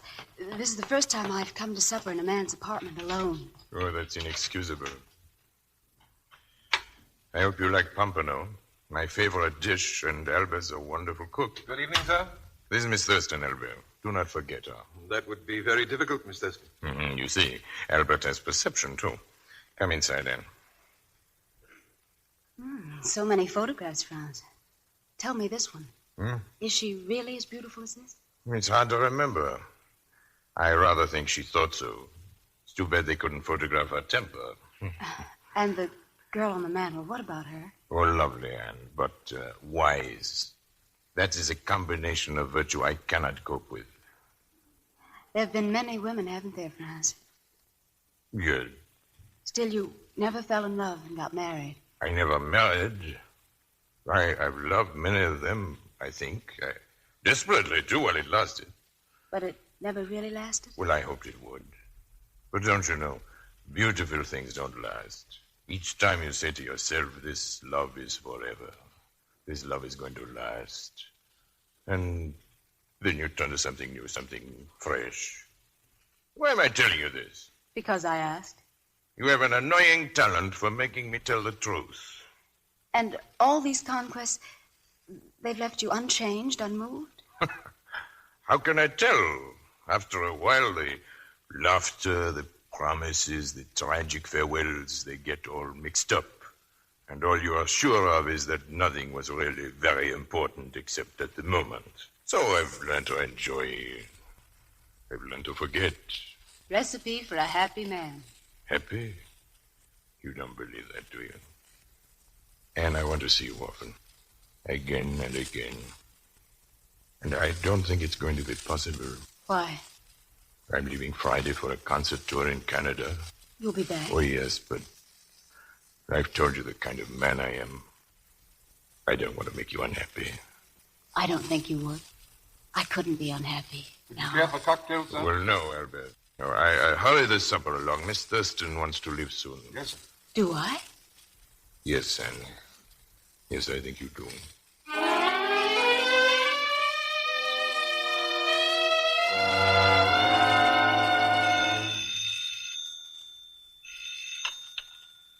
Hello? There's a person-to-person call from Miss Anne Thurston from Montreal, Canada. This is Miss Thurston. Hello? Anne? Yes? Something's happened to me. I'm in love. Franz. It's you, Anne. I just thought you'd be interested to know about it. I'll call you later. Goodbye, darling.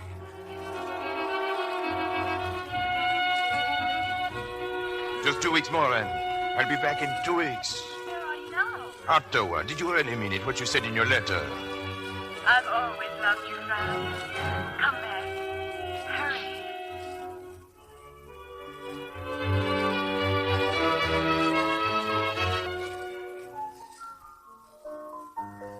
I never thought it was possible, Anne. Me to be this happy.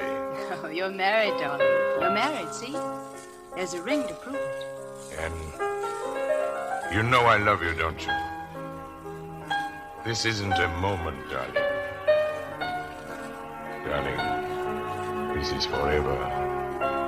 Forever, Franz. Forever.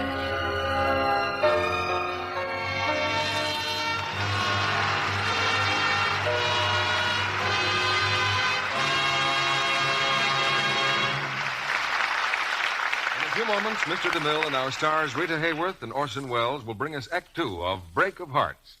And now, a great movie studio, a famous star. Let's have that scene once more, Miss Lamour. This is the last take for today. All right now, lights, camera, action. And a little while later... Cut. That was it, Miss Lamour. Thank you very much. We'll shoot again tomorrow. Everyone that's at 8 sharp. Good night, everyone. A long day before the camera. And tomorrow will mean many more hours of hard work for lovely Dorothy Lamour. There's not much time for rest or relaxation while a star is making a picture. Yet always, she has to look fresh and radiant. That's why screen stars must have a complexion care that works. Here's what Dorothy tells you about her beauty soap. I wouldn't dream of neglecting my Lux Soap Active Lather Facial. It's such a quick, easy care. Leaves my skin so soft. And this is how Dorothy takes her Lux Soap Beauty Facial. First, I cover my face generously with the creamy Lux Soap lather, work it in thoroughly. I rinse with warm water, splash with cold, then pat my face dry with a soft towel. These facials leave my skin feeling beautifully smooth and fresh. And when you see her new picture, Rainbow Island, we're pretty sure you'll agree Dorothy Lamour's lovely Lux complexion is a winner. There's a reason why 9 out of 10 famous screen stars use Gentle White Lux toilet soap. It's a real beauty soap. In recent tests of Lux Soap facials, actually 3 out of 4 complexions improved in a short time. Women everywhere find regular Lux Soap care really makes skin softer, lovelier. Why not get some fine white Lux toilet soap and start your active lather facials tomorrow? See if you're not delighted with the results. If your dealer is temporarily out of stock, he's sure to have more Lux toilet soap soon. Hollywood's beauty soap is worth waiting for. And now, Mr. DeMille returns to the microphone. Act Two of Break of Hearts, starring Rita Hayworth as Anne and Orson Welles as Franz Roberti.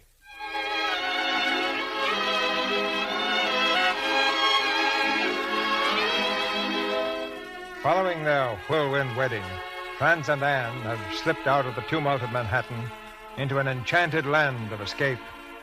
For 5 weeks now, they've been at Alex Bjorkman's mountain lodge near Lake Louise.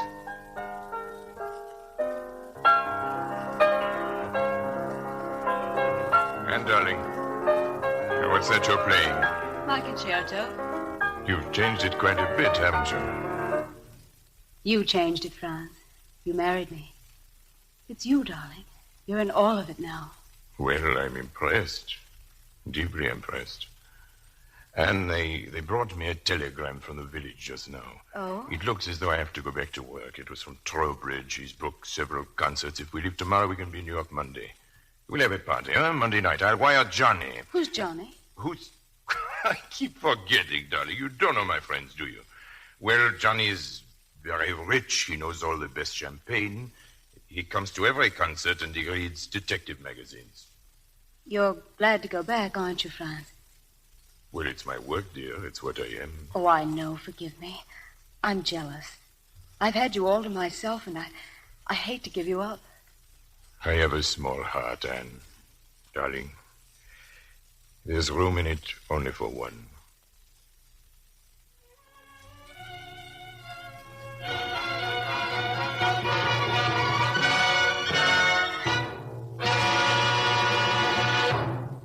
That's all for today, boys. Thank you. Excellent rehearsal. Johnny, come on, wake up. Coming. How about a drink? Well, what time is it? Just 5. Well, then why not come along to the dressing room? Somewhere I've got a tie and a coat. Hurry up, I've got a date. One of your old friends. Oh, Dee Dee. Connie Hughes. Connie? Well, Will she be, having a drink, too? I wouldn't be at all surprised if she's waiting for us right now. Fine. Look, Johnny, while I'm in the dressing room, call Max. Order some flowers for Anne. Roses or something you know what she likes. Wait a minute. You haven't been getting any sudden ideas, have you? Like what? Like I'm sorry I won't be home for dinner, darling. I have to work. Are you crazy, Johnny? I'm in love. Yeah. Get in there and put on your tie.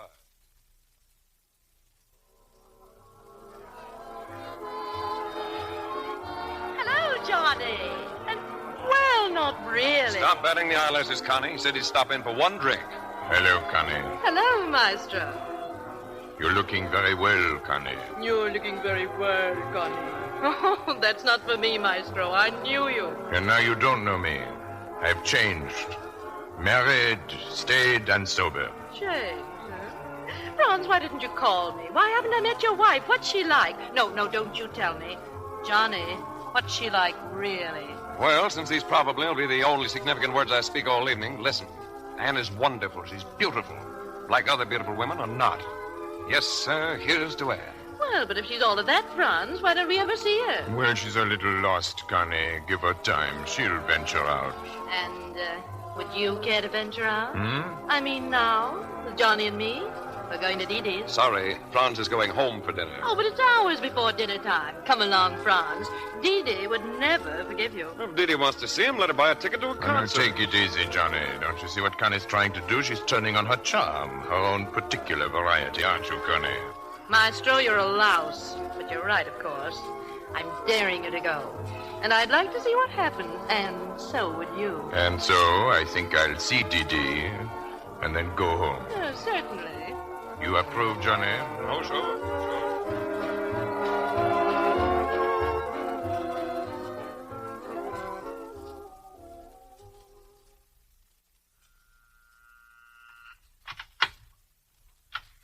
Johnny. Hello, Anne. Can I come in? What do you think? I think you should throw me out. I haven't been very attentive. Something of an understatement. And I'm thoroughly ashamed. You know, I haven't seen you in France for over a month. Oh, where have you been? What's wrong? Oh, I've been around. Busy, I guess. Where's Franz? Isn't he home yet? Franz? Oh, didn't he reach you? You mean I've come to the wrong house? Me and my big appetite? Oh, Johnny, I'm terribly sorry. Franz called an hour ago. Said he won't be through till late. He left word at your apartment. Oh, it's my fault. I didn't go home. Well, I guess maybe I'd better run along. Johnny, I'm worried about you. That's good, but why? Well, you and Franz used to be such close friends, and now you never come to see us. What is it? Is it something I've done? You? Well, then what is it, Johnny? Wait. Maybe I know. A girl? Johnny, that's it. You're in love. Written all over me, huh? Well, what's the matter with you? Go after her. Maybe I don't know how. Well, then I'll teach you. Now, I'm the girl. You ask me to dinner, and I'll be coy and say that I did have an engagement, but I'll break it for you. That's simple, huh? Well, maybe not that simple. But you can take me out to dinner. Well, fine. But, But what, Franz? Oh, that's easy. Afterwards, we'll pick him up at rehearsal. Look, I'll tell Albert we're leaving, and I'll be just a minute. Call up Rico's and get a table. Rico's? Oh, no, wait a minute, Anne. Be reasonable. It's too expensive. Oh, no. We've got to celebrate. Franz always promised to take me to Rico's. Yeah.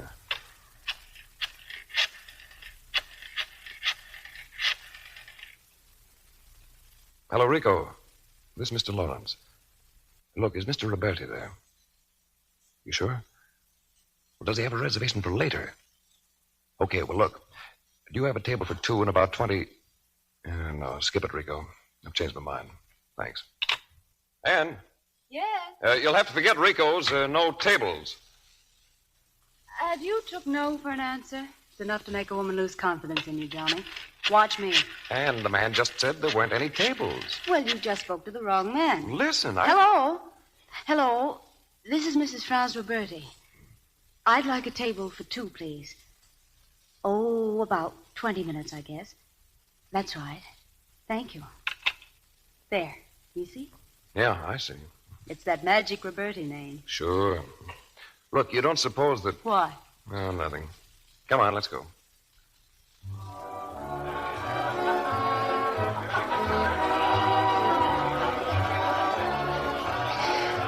Golly, they do pack them in here, don't they? Johnny, you are in love. Or something. Sorry. I was looking to see if I knew anyone. What did you say? Nothing important. Now, where's the man with our table? Rico will be right here. He's coming now. Johnny. Now, I forgot to call Mr. Bjorkman. My concerto, it's all ready for orchestration. A surprise for Franz. Bjorkman's looking it over, and I promised to phone tonight. Johnny, you don't mind. I'll be only a minute. take your time. There's a phone right over there, that funny little room. Thanks. Hello, Dee Dee. Oh, this is Connie. I've got a little item here that should interest you. Oh, excuse me. Oh, be through in a second, honey. Well, I just happened to pick up a newspaper, and what do you suppose it says in Harper's column? Now, listen. Which of our popular socialites is frequently being conducted about by the ablest conductor in town? Can it be that she's trying to acquire an interest in ... music? Oh, sure. I can just see the headlines. Franz Roberti socks columnist over crack at D.D. Lennox Smith. Huh? At Rico's? Who with? No one yet, but he'll be here any minute. Well, don't be cross, darling. It's Franz. Well, Dee-Dee, what, you've got some nerve talking to me like that. Well, really? Johnny. You all set? Johnny, take me home, please. What's wrong? Did Bjorkman... No, I didn't phone. It's just that... Oh, please, I want to get out of here. Sure.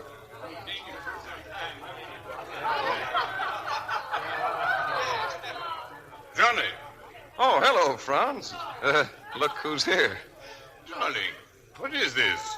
I turned my back and my wife is out with another man. Yeah, but I'm not doing so well. We just got here, and she wants to go home now. And what's wrong? Nothing. I just don't like it here. Well, then let's go somewhere else. You can't very well do that, can you, Franz? Huh? Oh, the rehearsal. Well, we broke early. Oh, it's all right. You'll find her inside at the telephone. I'm sorry, Franz. Terribly sorry.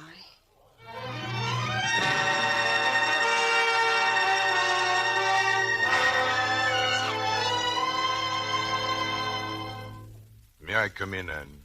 Yes. Anne, please don't go. Please don't leave me. There's nothing to stay for, Franz. We're finished. Albert, would you mind taking these bags downstairs? Yes, of course. At least wait till tomorrow, Anne. Believe me, it was nothing. Nothing. You lied to me. You were afraid to let me know. Oh, but darling... I'm sorry, too, Franz. But I'll get over it, and so will you. You're not going, Anne. You're my wife. That's not enough for me. Why did you marry me, Franz? Because I love you. You shouldn't have attempted to tie yourself down. You were right. Beautiful things don't last. Oh, things were different then. You know they were different. Yes. I wasn't your wife then. You didn't have to lie to me. Well, I'm not your wife anymore. You can be honest again. You're Franz Roberti again. Goodbye. I won't let you go, Anne. Let me. Anne. Goodbye, Franz.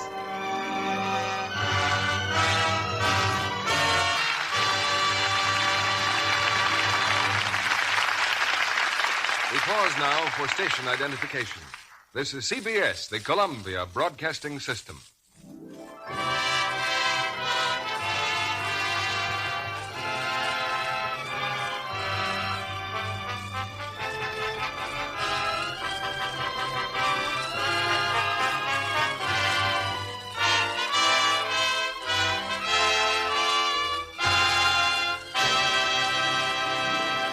In a few moments, Mr. DeMille and our stars, Rita Hayworth and Orson Welles, will bring us Act 3 of Break of Hearts. Why, it's our young friend Sally. Greetings, Sally. What's on your mind tonight? An item in the news, Mr. Kennedy. A survey. Well, surveys seem to be the fashion right now. Political? No, something much nearer home. A survey about bathing, bathroom bathing. Oh, that old question of shower versus bathtub? No, this time the question was much more controversial.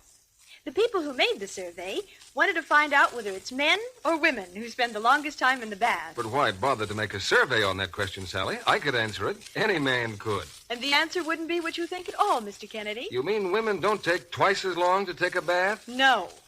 The survey didn't find any evidence that women lingered a bit longer in their baths than men. The average for both sexes was less than 15 minutes. Men do prefer showers, but they don't duck out any quicker than women. You know, there could be a reason for all this, Sally. There must be so many Lux toilet soap bathers now that everyone likes to linger in their bath. And here's something to prove it, Mr. Kennedy. The survey found that almost 70% of the women questioned expected more than just cleanliness from their daily bath. They wanted a sense of well-being and relaxation. Well, we know the answer to that. And so does everyone else who's made Lux toilet soap their daily bath soap, Sally. Why, the rich, abundant lather of Lux soap makes any bath a real luxury. I'm sure everyone who's tried it would agree. You know, Mr. Kennedy, it was the screen stars who discovered that their complexion soap, Lux toilet soap, makes a perfectly delightful bath soap, too. Well, then, here's a Hollywood tip for everyone. Just unwrap a satin-smooth cake of Lux toilet soap and see if it doesn't make your bath truly refreshing and relaxing. You'll find that even in hard water, Lux soap lather is creamy and rich and smooth. Lux toilet soap is hard-milled, too. It's thrifty and can be used to the last thin sliver. Why not let the whole family enjoy the pleasant luxury of using fine Lux toilet soap for their daily baths? And now, Mr. DeMille returns to the microphone. After the play, you're invited to join us backstage for a brief chat with our stars. Here's Act 3 of Break of Hearts, starring Rita Hayworth as Anne and Orson Welles as Franz Roberti.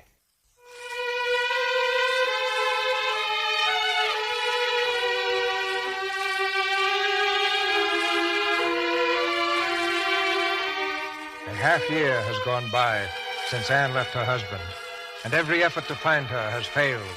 Only Johnny Lawrence continues the search. But Anne has no wish to be found.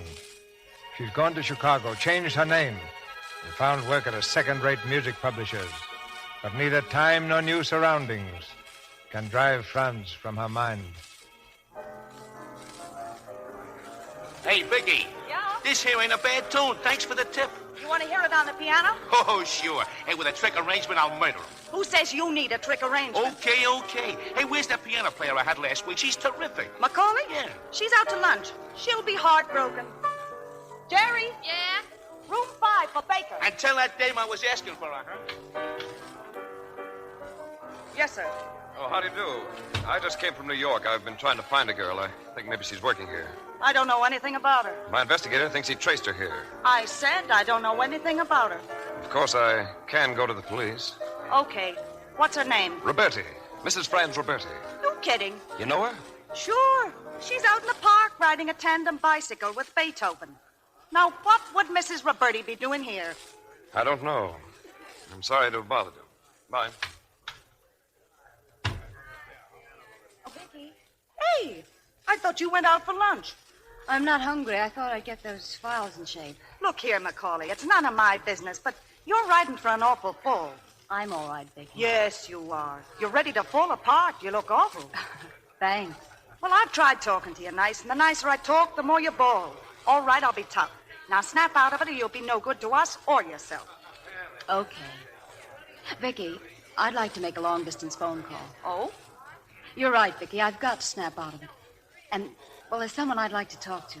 Use the boss's office. It's long distance. Remember me sometime, and I'll take it out of your pay. Now beat it. You give me the willies. Hello? Hello, Mr. Roberti's apartment, please. Yes. Thank you. Franz? Mr. Roberti, please. Will he be back soon? Brazil? Oh, I see. Thank you.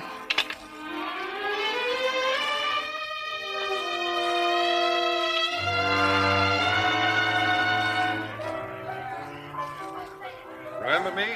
I was in last week. Oh, sure. Did you find Mrs. Roberti? Well, I looked in the park like you said, found Beethoven all right. What do you suppose he told me? Said to come right back here. Has he got any new numbers? Look, does the name of Ann Thurston mean anything to you? First it's Roberti, now it's Thurston. Same girl. Uh-uh. A girl about so tall, and she's got sort of red hair. And her eyes, they crinkle up when she laughs. Only she doesn't laugh very much, and she's sort of quiet and scared and doesn't bother much about other people. And she always... Oh, you can stop there. Walk down the hall to room 7 and take it easy. She's a swell kid. Yeah, I thought so for a long time. Hello, Anne. Johnny. Fine thing. Johnny, Oh, why did you come here? Would you like me to leave? Oh, no. Anne, you shouldn't have done this. You know that, don't you? How's it been? Awful, Johnny, just awful. I don't think I can take it much longer. You're not going to. We're catching the first train back to New York. It's no good, Johnny. France is gone. I wanted to talk to him. I wanted to come back. I phoned him last week. He's on a tour in South America. I know. Bjorkman went with him. Straighten him out, maybe. But Franz won't be there forever, Anne. I think it'd be kind of nice if you were around when he returns. That may not be for months. It better be months. The way you look, it's going to take that long for me to fatten you up again. Here's a handkerchief. Now blow your nose, and then we'll both blow out of here.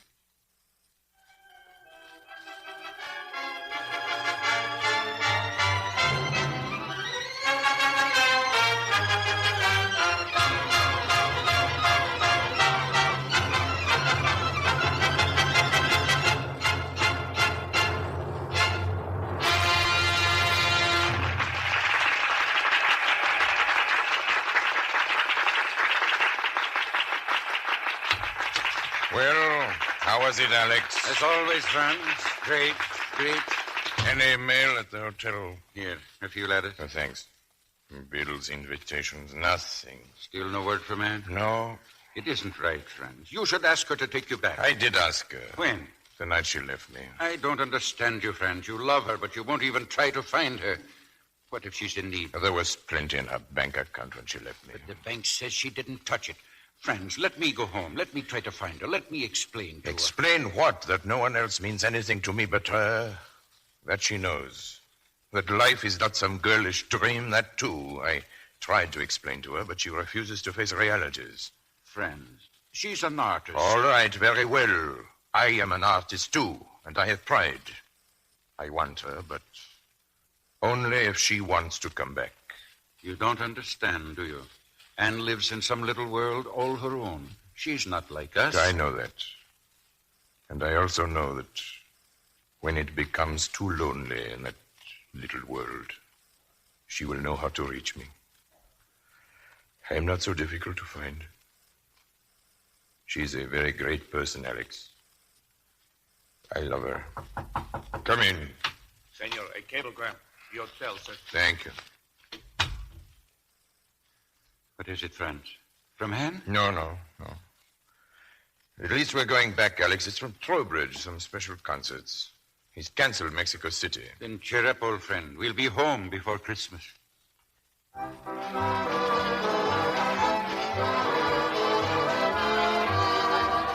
Hello, Rico. Merry Christmas. Mr. Roberti, well, we missed you. A very gay night, Rico. Who's giving the big party at the bar, eh? What? Inside there. What's the occasion? You're joking, Mr. Roberti. Mr. Lawrence and Mrs. Roberti. Mrs. Roberti? Yes, we've seen a great deal of Mrs. Roberti. I never knew anyone who seemed to have such a good time. So many parties. I see. Let me tell you here, eh? No, don't bother. I'll go right in. What's the matter, Rico? Are you puzzled?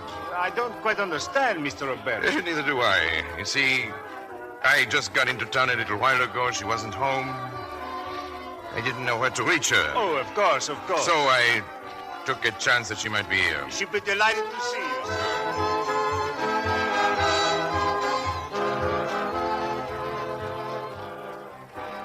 Why, Johnny, you're drinking water. I take a glass of water every night. Gives me such a superior feeling. You ought to try it sometime. Well, there's no more champagne. Maybe I will. And when are you going to wake up? Who do you think you're kidding? Sometimes I could slap you, Johnny. Whose idea was this? Who brought me back to New York? Who said that what I need was, quote, a little fun out of life, unquote, or something similarly original? Who said I that? know. Another one of my great ideas. It was a wonderful idea. Oh, Johnny, come on and dance. How about me, Anne?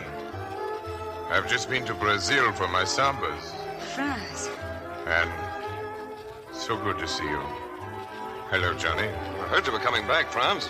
I sort of figured you'd have let me know. Well, Johnny, run along. Franz and I want to talk. I'm sure you do. I'll be around. Well, you look marvelous, Franz. Come on, reunion at Rico's. Oh, Harry, 2 champagne cocktails. Right away, Mrs. Roberti. Well, Sit down. Well, I confess, I'm a little odd. Oh, I've improved greatly, Franz. You'll be proud of me. And you suppose we could get out of here? You're right, I do want to talk to you. I thought you were very fond of Rico's. I am. What do you want to say? What do I want to say? Whatever I can in the hope that you'll forgive me. Oh. So wonderful seeing you again, and I was angry when you went away. You know, I stayed in that apartment for 2 whole weeks waiting for you to call. And when you didn't, I got angrier. You were never used to being kept waiting, were you? Darling, you must come back to me. You don't know me anymore, Franz. I've changed. And I've studied hard at it. I'm like you now. What does that mean? That I've learned all the lessons you've taught me. I taught you nothing like this. What difference does it make? Oh, let's not talk about it. What are your plans? The same as always, a concert, then another one. Yes, I saw it in the paper. You're conducting tomorrow night. Will you come? I don't know. I had hopes of introducing your concerto. Bjorkman has orchestrated it. You'll do no such thing. But why not? Well, I don't think you understand. Anyway, it's not important. I see. Well, may I call you sometime? Of course, call me. I'm at the Stewart. I'm spending your money, Franz. Do you mind? I'll let you know when I do. Good night, Anne. Good night, Franz.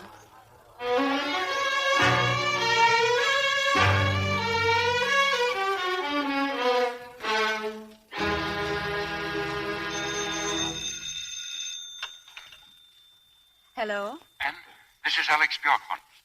Mr. Bjorkman. Anne, I want to see you. Oh, of course. I was going to phone you. How was Brazil? There is no time for chatter now, Anne. I want to see you. Now, at once. I'm to Elysium. Can you come? Right away. It's Franz, Anne. He was to conduct this afternoon. What happened? That perhaps you can tell me.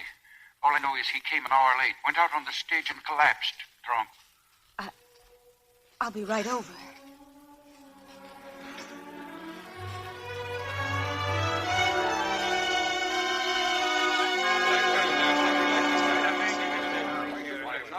Get out!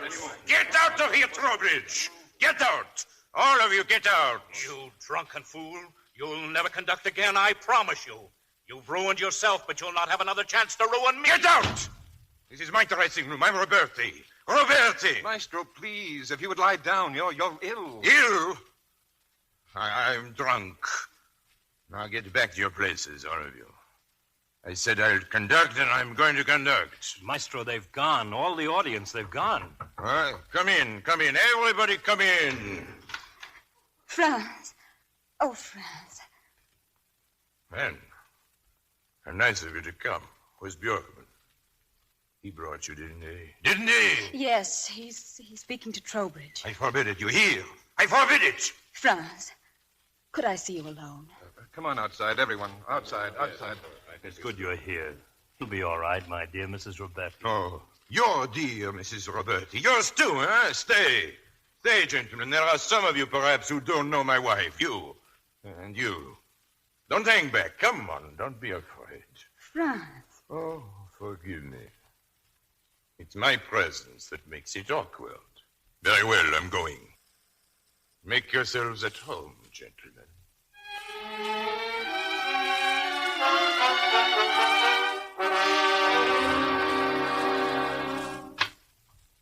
Franz? Is that you, Alex? I've been here all night waiting for you. Oh, you shouldn't have worried. I've been walking. Getting my head clear, though I don't know what for. Well, I have some coffee. Then you go to bed. When you wake up, we'll see Trowbridge. After what happened at the Lyceum? What kind of talk is that? There were 10 years before what happened at the Lyceum. Oh, thanks, Alex, but I'm finished. With conducting, with music. All I wanted, I threw away. I have nothing. It's gone. It's dead. That is not true. Anne will come back. I talked to her before she saw you in the dressing room. She loves you, Franz. Oh, yes. Yes, she'll come back. In about 6 weeks. Just now, on my way up, the desk clerk gave me a note. It was from Anne. She's on the train now. On her way to Reno.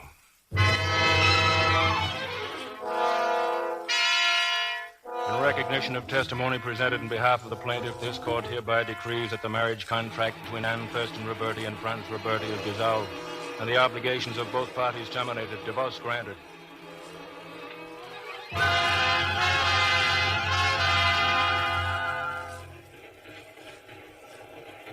That'll be all for you. Oh, how long before we're in Grand Central? Well, that last stop a moment ago, that was Harmon. It should be in about an hour. Oh, thank you. It seemed like 50 seconds, because look who's here. Johnny, where on earth? Got on at Harmon. Thought you might like company. You have the darndest habit of pulling surprises. How are you? You look swell. Feel swell. I've got something I want you to look at. I figured it might be smart to get your okay before the contractor starts building. But what is it? Plans for our new house. Like it? Our new house? Yeah. Well, it's very pretty. Green, isn't it? No, that's the tennis court. The house is just over here, on this sheet. And while you're in an approving mood, here, take your pick. Johnny, you're not proposing. Well, I was hinting at it. Didn't know your size and ring, so I figured one of these should be right. Johnny. Oh, now, no goo, Ann. No sloppy stuff. We're in a hurry. We'll get married tomorrow, and Thursday we'll be in Florida. Incidentally, did I mention I'm very glad to see you? Johnny, you're serious. Of course I'm serious. You're my girl again. The girl I met long ago. You hadn't considered marrying anyone else, had you? Well, as a matter of fact, I hadn't even considered marrying you. I've been in love with you for a long time, Ann. I'll sure try to make you happy. With you around, I have sort of a hunch I might amount to something.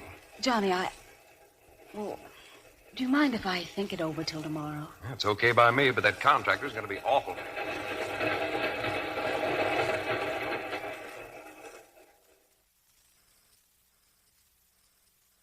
I don't know what to say. Lawrence is fine, but for you, I just don't know. Well, I thought you'd be pleased. I came straight to you. There's no one else I can talk to or want to talk to. And it isn't just me, Mr. Bjorkman. It's going to make Johnny happy. He is not a musician. Well, neither am I. I found that out, too. I worked while I was away. Really worked. If I had been a musician, out of all that mess, something would have come. Perhaps you weren't born to be a musician, but to love one. How is he? Anne, I'm an old man, foolish too, but because I love you both, I wanted to see you go on together. From what you've told me about Lawrence, I guess that's impossible, but will you at least see Franz? No. Why? What good would it do? We've nothing to say except to hurt each other still more. He needs help, Anne. He needs it badly. Where is he? I'll see him. Thank you, friend. Thank you.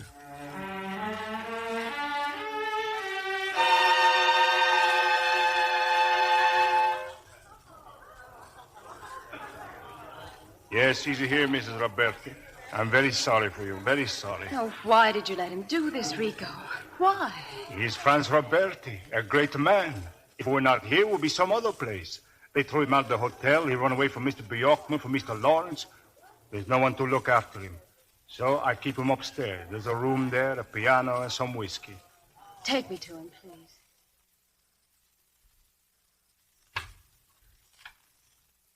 Been like this all today.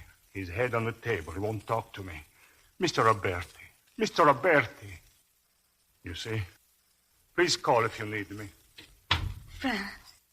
Franz, I didn't know. Oh, my darling, what's happened to you? What have I done to you? What have you done to me? Oh, none of that matters. You're Franz Roberti. Rico was right. A great man. Franz, do you hear me? Do you hear me? Don't you know? Beautiful things don't last. I want to see you often. Again and again. I've told you the kind of man I am. I don't want to make you unhappy. I couldn't be unhappy. No. This isn't a moment, darling. This is forever. You're glad to go back, aren't you, Franz? But I hate to give you up. I have a small heart, Anne, darling. There's room in it. Only for one. Franz, I must make you hear me. Listen to me. Oh, my darling, please. I haven't words to tell you what I want to say. I tried once to tell you in music. In music.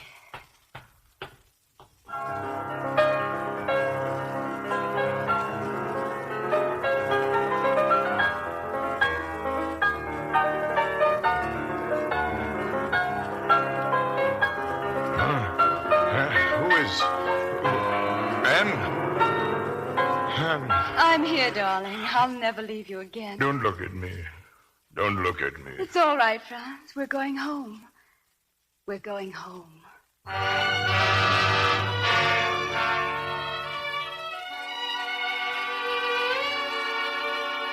How is Anne? Oh, he's going to be fine, Johnny. We're leaving in a couple of days. Alex Bjorkman's taking us out to the lodge. What about that house, Anne? The one with the green tennis court. It really belonged there, you know. Johnny, he needs me. Well, I only meant, if you don't mind, I'd like you both to have the house as a wedding present. Oh, Johnny. Hello, Lawrence. May I come in? Sure. Well, I guess I gotta run along now. Take good care of Mr. Bjorkman. I will. I've seen Trowbridge, and here's the best tonic in the world, this contract. In 2 months at Philharmonic Hall, Franz Roberti conducting the world premiere of a new piano concerto by Mrs. Franz Roberti.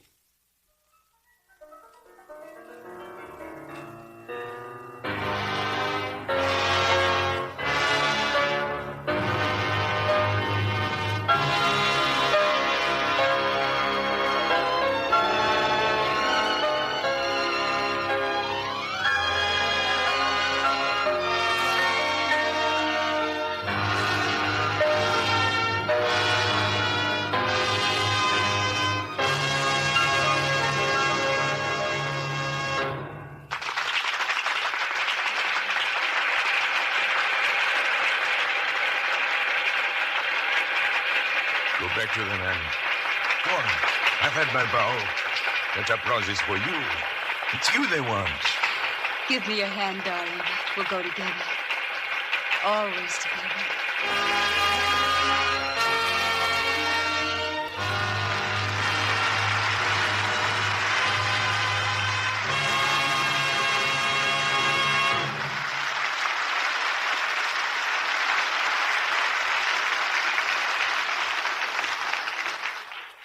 For 28 times, and always with the most pleasant results, we've starred married couples in the Lux Radio Theater. And tonight's fine performance by Rita Hayworth and Orson Welles keeps up this happy family tradition. It comes at a nice time for us, C.B. Orson and I have just celebrated our first anniversary last Thursday. Well, congratulations from all of us.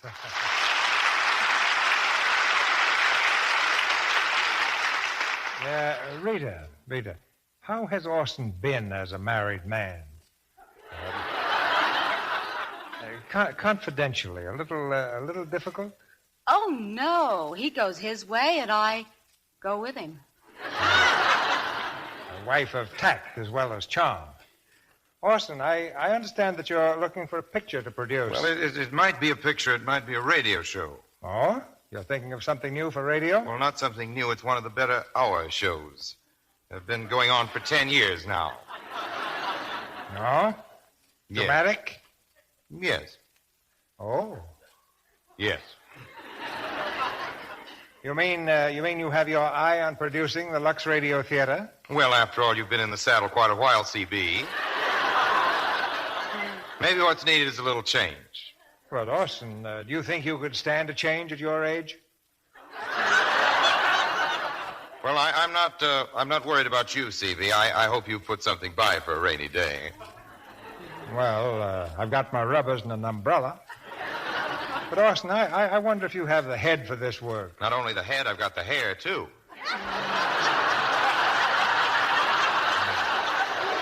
Oh. You know, there's more than just producing on the Lux Radio Theater. You have to be something of a salesman, too. A salesman, eh? You think for me it would be no soap? Well, I think Rita could do a better job of selling Lux toilet soap with just that lovely complexion. Thank you, C.B. I do believe in Lux toilet soap. For me, it's been a wonderful beauty aid. Okay. I'll hold back on this plan of mine, see how you make out next Monday night, C.B. Oh, I think we'll do very well next Monday night. For our play is the RKO mystery thriller, Suspicion. And our stars will be William Powell and Olivia de Havilland. It's a drama of two people in love, whose life together is haunted by a strange and sinister threat, a menace that brings to the story more than an evening share of excitement and suspense. Well, we'll certainly have the radio on in our home. Unless, of course, you'd like to have me here to... No, thank you. we can't have Christmas every week. Good night. Good night.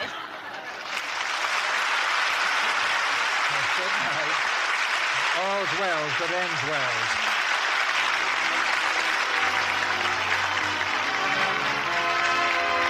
Our sponsors, the makers of Lux Toilet Soap, join me in inviting you to be with us again next Monday night when the Lux Radio Theater presents William Powell and Olivia de Havilland in Suspicion. This is Cecil B. DeMille saying good night to you from Hollywood.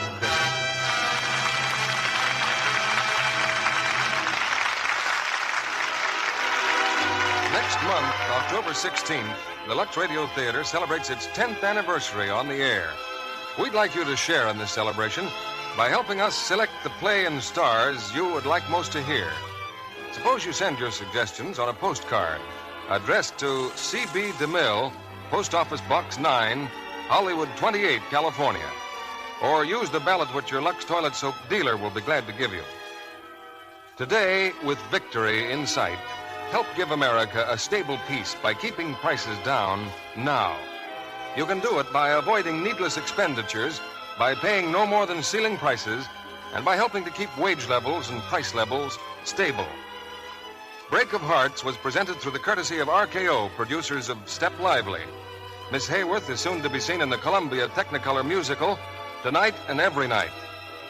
Heard in tonight's play were Griff Barnett as Bjorkman, Tom Collins as Johnny. This program is broadcast to our fighting forces overseas through cooperation with the Armed Forces Radio Service. Our music was directed by Louis Silvers. And this is your announcer, John M. Kennedy, reminding you to tune in again next Monday night to hear Suspicion with William Powell and Olivia de Havilland.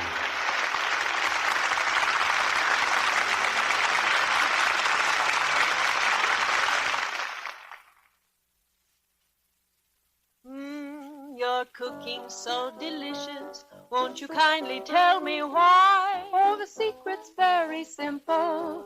Now I'm cooking with Spry.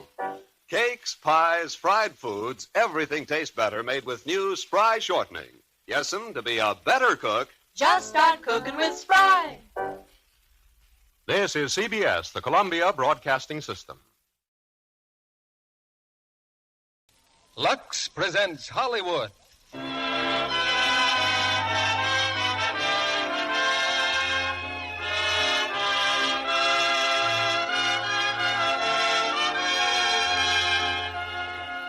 The Lux Radio Theater brings you Laura, starring Dana Andrews, Gene Tierney, Vincent Price, and Otto Kruger.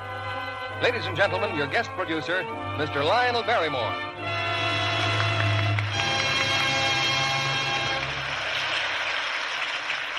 Good evening, ladies and gentlemen. Now, if there is one form of entertainment we Americans are singularly partial to, it's the mystery or detective story, popularly known as a whodunit. 1 out of every 4 new works of fiction published in this country is a mystery or detective story. Some 300 new books of this sort appear each year. Needless to say, you couldn't read all of them if you tried. But tonight, we're bringing you one of the most intriguing mysteries of recent years, the current 20th Century Fox hit Laura. Our stars are Gene Tierney, who is just completing a Bell for Adorno at 20th Century Fox, Dana Andrews, and Vincent Price, all 3 in their original screen roles. Also, the ever-versatile Otto Kruger. Now, I think one of the reasons mystery stories are so popular, especially in troubled times like these, is that they satisfy our sense of order.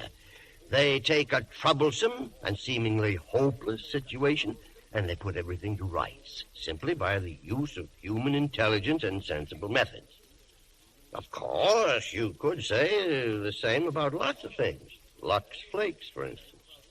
They take those troublesome problems of how to wash fine fabric safely so they'll wear longer and look better, and they give a quick and very satisfactory solution, especially in these difficult times when it's important to take care of what we have. It's little wonder Lux Flakes are so popular. Well, now it's curtain time. And here's Act One of Laura, starring Dana Andrews as Mark McPherson, Jean Tierney as Laura, Vincent Price as Shelby Carpenter, and Otto Kruger as Paul Lydecker.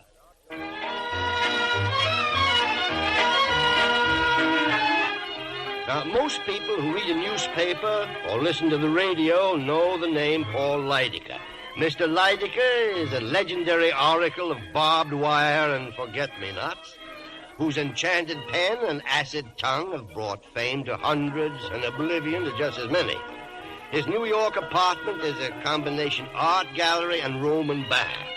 And now, immersed in one of his marble pools, Mr. Lydecker has a visitor, Detective Lieutenant Mark McPherson of the Homicide Bureau. Be careful, will you? That stuff is priceless. Oh. Mr. Lydecker? Quite an art collection in there. Those pieces you are pawing over are irreplaceable. Nice little place you have. It's lavish. I call it home. You'll hear about the murder of Laura Hunt. I made my statement yesterday to Sergeant Detective Crane. I know. Told him what I know. Now suppose you tell me what you know. Why not? Hand me that washcloth, Mr. McPherson? How good a detective are you? I've picked up a few facts. Laura Hunt was killed the night before last. A bell rang. She opened the door, and someone pulled the trigger of a shotgun. It wasn't nice. The range was close. Have you found the shotgun? No. What else? The thought comes to me, Mr. Lydecker. Who's questioning who? May I remind you that you're a guest in my home? Yeah, that's right. What else, huh? Well, Miss Hunt was a very good-looking girl, probably. About 25, lived in a swell apartment, had a maid named Bessie. And where did she get the wherewithal to support such a menage? Bullet Company, advertising agency. She had a good job, art director or something. Not or something. She has a lady cousin in town and a couple of boyfriends. One named Shelby Carpenter, and the other is Paul Lydecker. Today is Sunday. Why haven't you tried to see me? Because it's a peculiar case, and I wanted to think. If you'll wait, I'll go with you when you leave. Why? Murder's my favorite crime. My radio audience loves it. I know you'll visit all your suspects, and I'd like to study their reactions. You're on the list yourself, you know. I'd be insulted if I weren't. Were you in love with Laura Hunt, Mr. Lydecker? Was she in love with you? Laura considered me the wisest, the wittiest, the most interesting man she'd ever met. I was in complete accord with her on that point. Now, if you'll excuse me, I'll get dressed. Where shall we be stopping first, Lieutenant? I'd like to see Laura Hunt's cousin. Mrs. Ann Treadwell, yes, of course. I'd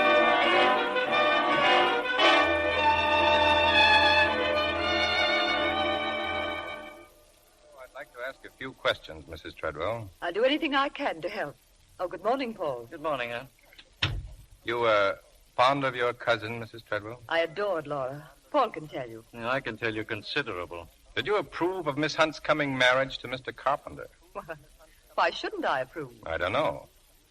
Just what does Shelby Carpenter mean to you, Mrs. Treadwell? To me? Well, he comes here regularly. Is he a friend, acquaintance? Or are you in love with him? Well, this is beginning to assume fabulous aspects. What are you driving at? The truth. Are you in love with him? Why, no.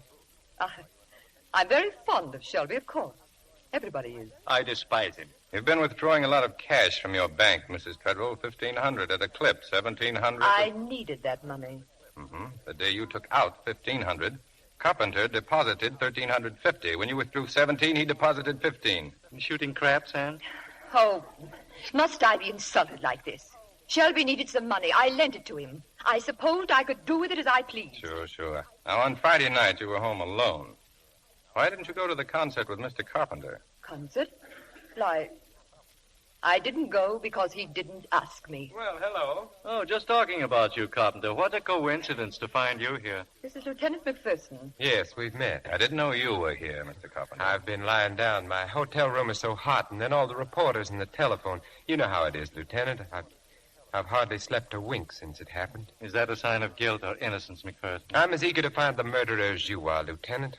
Laura and I were going to be married this week, you know. No, he doesn't know, and neither do I, nor you, nor anyone else. Oh? No, Laura had not definitely made up her mind to marry him. She told me so herself. She was going to the country to think it over.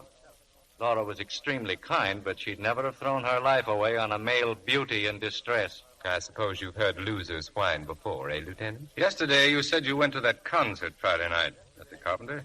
What did they play? Oh, some Brahms and Beethoven's Night. Mm-hmm.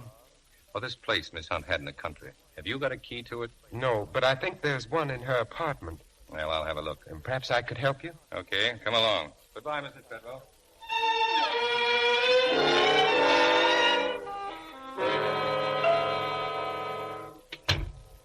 You can start looking for that key now, Mr. Carpenter. Oh, yes. I'll try the den. Excuse me. That's the dame's portrait on the wall, isn't it? Will you stop calling Laura a dame? Look at the furnishings. Would you call this the home of a dame? Look at her portrait. I am. Not bad. It was painted by Joseph Carter. He was in love with her then.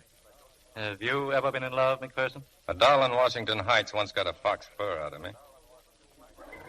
Have you ever known a woman who wasn't a doll or a dame? Yeah, one, but she kept walking me past furniture stores. Where are you going? Phonograph, there's a record on here. Selections from Bittersweet. One of Laura's favorites. Not exactly classical, but very nice. You know a lot about music? I don't know a lot about anything, but I know a little about practically everything. Then why did you say they played Brahms and Beethoven at that concert? They played nothing but Sibelius. Did they? Well, to be perfectly honest, I fell asleep and I didn't hear a note. I know it sounds phony, but I'm just a natural-born suspect. You see, I'm not the conventional type. Don't worry, I fall asleep at concerts myself. Find that key? No, maybe it's in here in her desk. Yes, it is. I knew there must be one around somewhere. It's funny, the police looked in that desk drawer yesterday and the drawer was empty. You had the key right along, didn't you, Carpenter? Yes. I didn't want to give it to you while Lydecker was present. I have private reasons that don't concern him. You have private reasons, no doubt, to lie about that key. Paul, I'm warning you to stop implying I had anything to do with Laura's death. Very well, I'll stop implying. I'll make a direct statement. You asked for this, Paul. Cut it out, the two of you. Okay, we came here to find the key, and I've got the key. Now, let's get out. There's nothing more you want from me? No, not now. I'll run along then. You, having lunch, Lieutenant? I guess so. There's rather a superior restaurant nearby. Okay, let's go. Nice, quiet little place, Mr. Lydecker. Yeah. What's the matter? You wouldn't call me a sentimental person, would you, Lieutenant? Well, Dozens of times we sat here, this very table, Laura and I. How long did you know her? Nearly 5 years.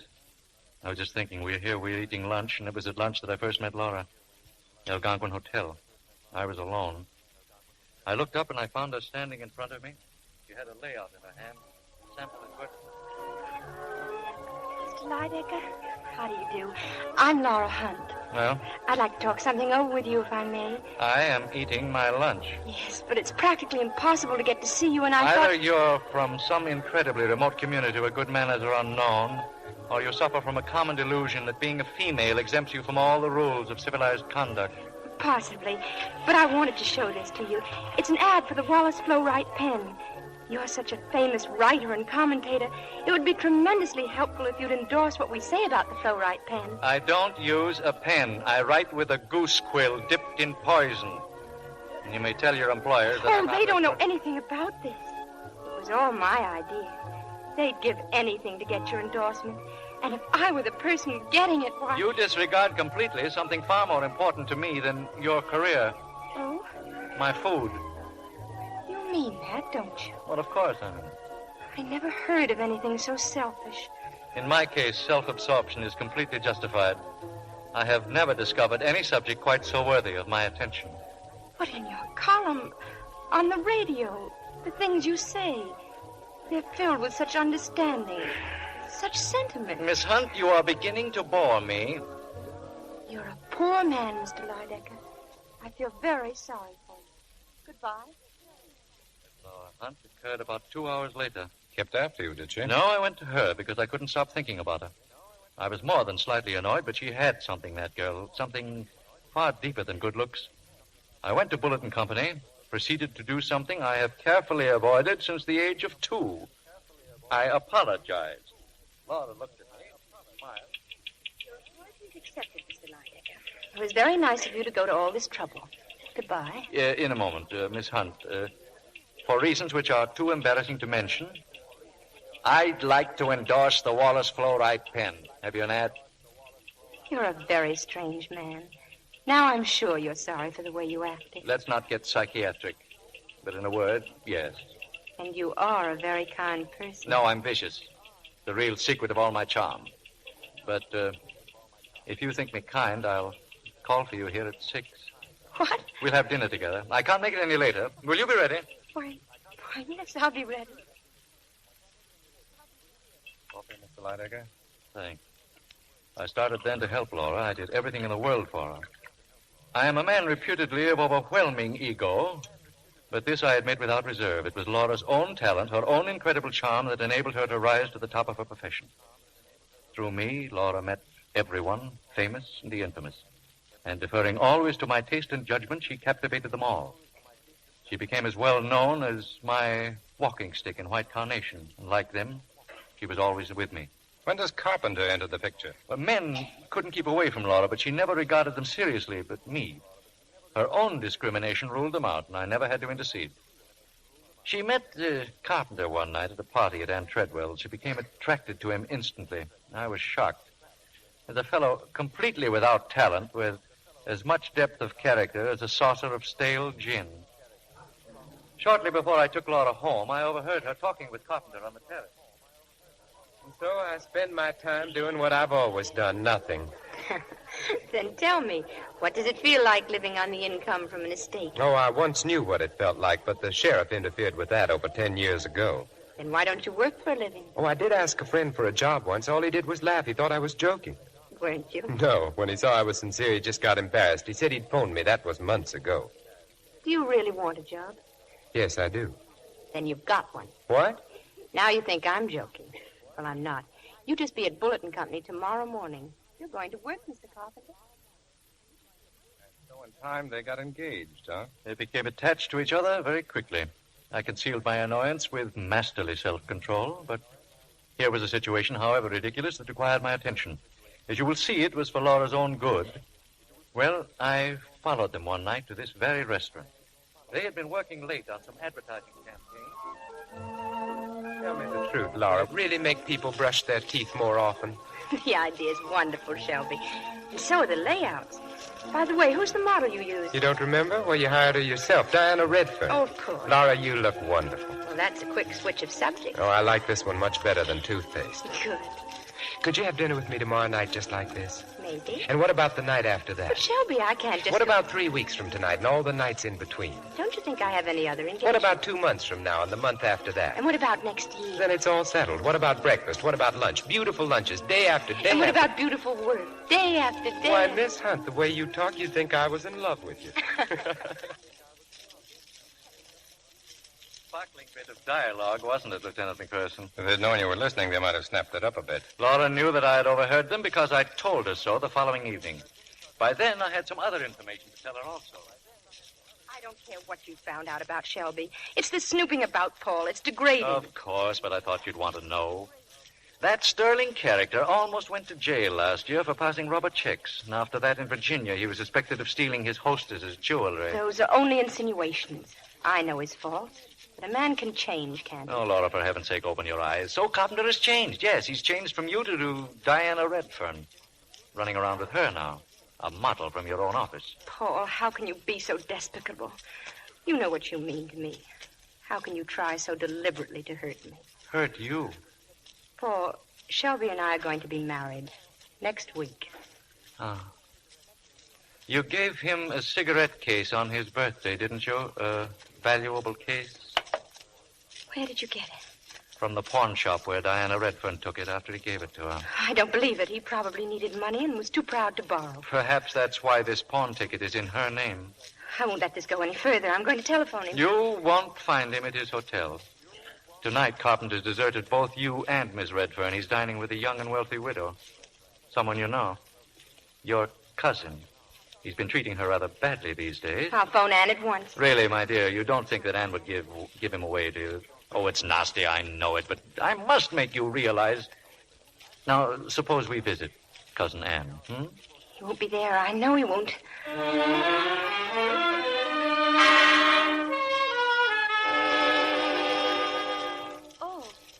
Good evening, Miss Laura. Good evening, Mr. Lydecker. Hello, Margaret. Oh, I'm terribly sorry, but Mrs. Treadwell isn't at home. Satisfied, Paul? Well, suppose we just wait for her. Oh, please, Mr. Lydecker. Come in, Laura. Why, Laura, dear. And Paul. We were just having dinner. Yes, I know. Laura, I didn't expect to see you tonight. There you are, Laura, in a moment of supreme disaster. He's trite. I was just telling Anne about our getting married. Well, sit down, you two. Oh, no. No, thanks. I just stopped by to give you this. Your cigarette case. You must have misplaced it somewhere. Laura, wait a minute. Good night, Anne. Good night, Shelby.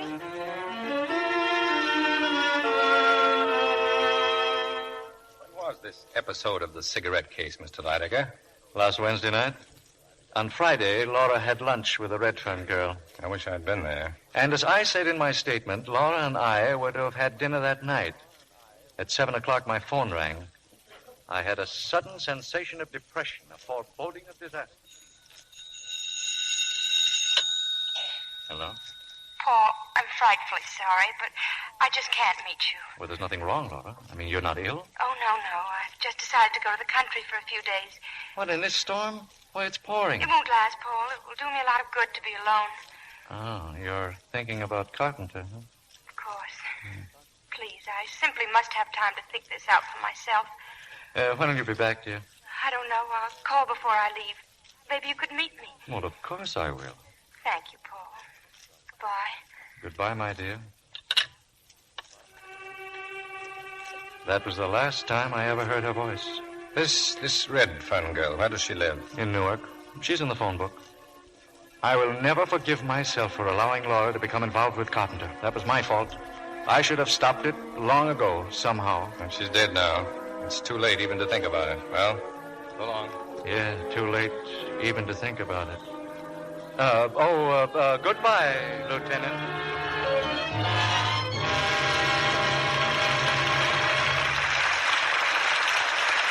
Our stars will return with Act 2 of Laura in a moment.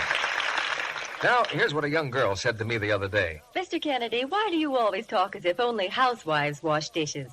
Now, I work in an office from 9 to 5:30, but I'm the KP at home. Wash dishes every night for 5 of us. Oh, Mother cooks the dinner, but I clean up afterwards so she has a chance to talk with Dad and catch up on mending for the kids. And I know a lot of other business girls who do dishes, too. So I asked her if she knew what dishpan hands were. You bet I do. For a while, Mother brought home any old kind of soap. Strong chips, granules, bars. Well, sometimes my hands were so red I wanted to wear mitts when I took dictation. So that's why the dishpan tests you talk about interested me. Now, you say changing to Lux takes dishpan hands away, and you're right. One day, Mother brought some Lux flakes home, and in just a few days, my hands looked nicer. Soon they were soft and smooth as you please. Then I said, maybe you're too young to worry about being thrifty. But that's another advantage with Lux. It goes a long way. Ounce per ounce does up to twice as many dishes, we've found, as other leading soaps tested. Then she said... Well, I can believe that, too. Some of the soaps I used to use didn't dissolve completely and made little gooey lumps in the dishpan. But with Lux, I get such quick and abundant suds. It dissolves so quickly. So I've told Mother to keep on getting Lux if she wants me to keep on washing dishes. And now, Mr. Barrymore returns to the microphone. Act 2 of Laura, starring Jean Tierney as Laura, Dana Andrews as Mark McPherson, Vincent Price as Shelby Carpenter, and Otto Kruger as Lydecker.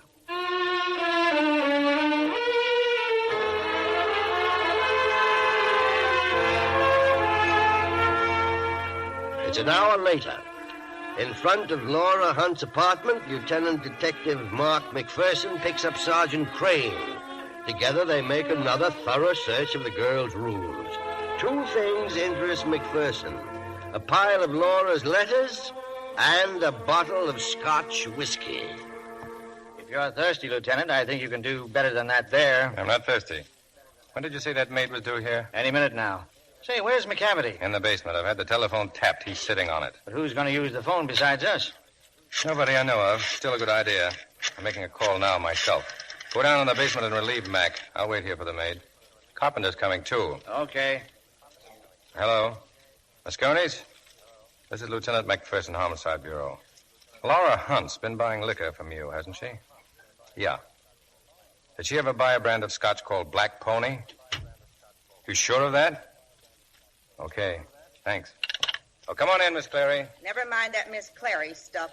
My name's Bessie. Have a chair. It seems to me those letters belong to her. Yeah. You've been reading her private letters. I said sit down. Cops. I was brought up to spit whenever I saw one. Okay, go ahead and spit if that'll make you feel any better. What do you want to find out? Who killed Laura Hunt? How would I know? You think I'd done it? Ask anyone. Anyone who ever came here.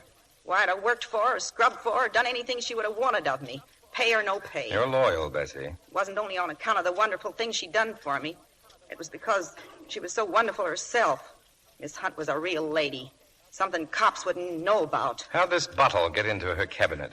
I put it there. It's cheap scotch, Bessie. Laura Hunt wouldn't buy cheap scotch. I found it on a kitchen shelf Saturday morning. You know what that means? It means that somebody brought it here Friday night. And that somebody was here with her Friday night. Now, who was it? I don't know. But I didn't want anybody to get any wrong idea about her. God rest her soul. That's why I put the bottle in the liquor cabinet. I done more than that. There were 2 glasses. I washed them out and cleaned off the bottle, too. Destroying evidence, Bessie. I don't care. I'll do anything to keep her name from being dragged through the mud. Relax. Bessie, I'd like some ice in the setup. You mind? I'll get it. A couple of highball glasses. I'm expecting somebody. More cops. No, Shelby Carpenter. Let him in and then get the glasses. The door's open, Lieutenant. Oh, come in. I didn't expect you, Mrs. Treadwell. Oh, are you either, Mr. Lydecker? Shelby's dropping me at the hairdresser later. I only sent for you, Carpenter. I know. So I thought I might as well come along. Yes, my excuse is equally feeble. I just dropped in to inquire as to the state of your health, Lieutenant. Insipid, I trust? He's about to have a drink. Oh, Bessie, 2 more glasses. Yes, sir. Hello, Bessie. What are you doing here? I'm paid up for the week, and I'm working regardless. Scotch, Lydecker? Excellent. Will this do? It's Black Pony. I'm a guest here. It'll have to do. Here's the ice and the glasses. You can skip mine, Lieutenant. I'm not much of a daytime drinker. Oh? Well, that'll be all, Bessie. You can go home now. But Yes, sir. I'll go. Thank you.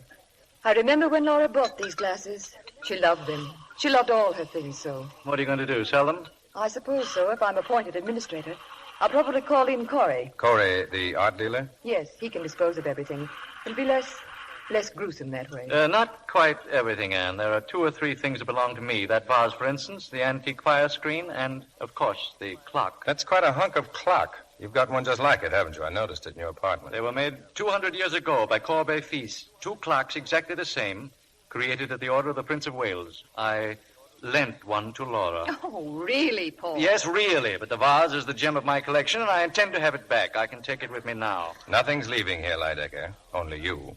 Oh, is that your quaint way of indicating dismissal? Well, we're all leaving. I've got to get back to headquarters. But I don't understand, Lieutenant. I thought you sent for me. I did. Well, don't you want to ask me any questions? Nothing pressing. Oh, I see. Well, I bid you goodbye. The vase, Mr. Lydecker. Put it down. The what? Oh, of course. Just a slight touch of kleptomania.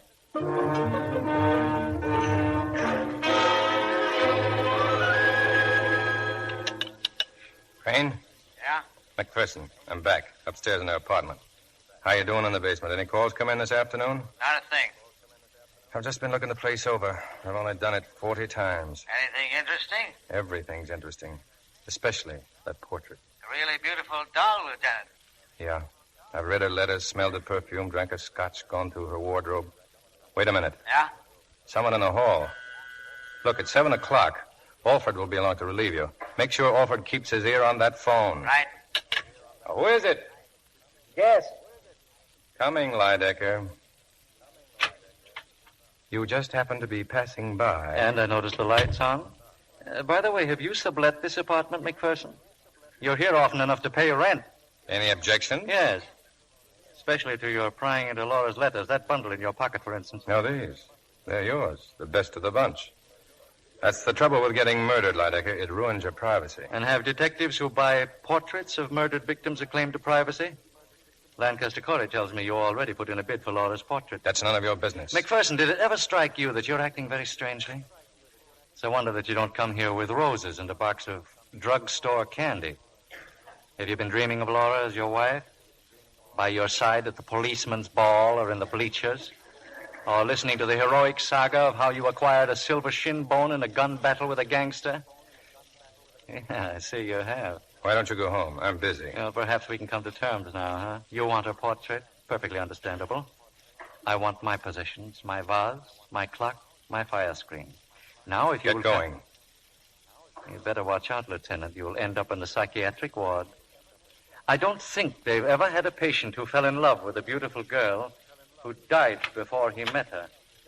Or did you meet her? Well, good night, McPherson.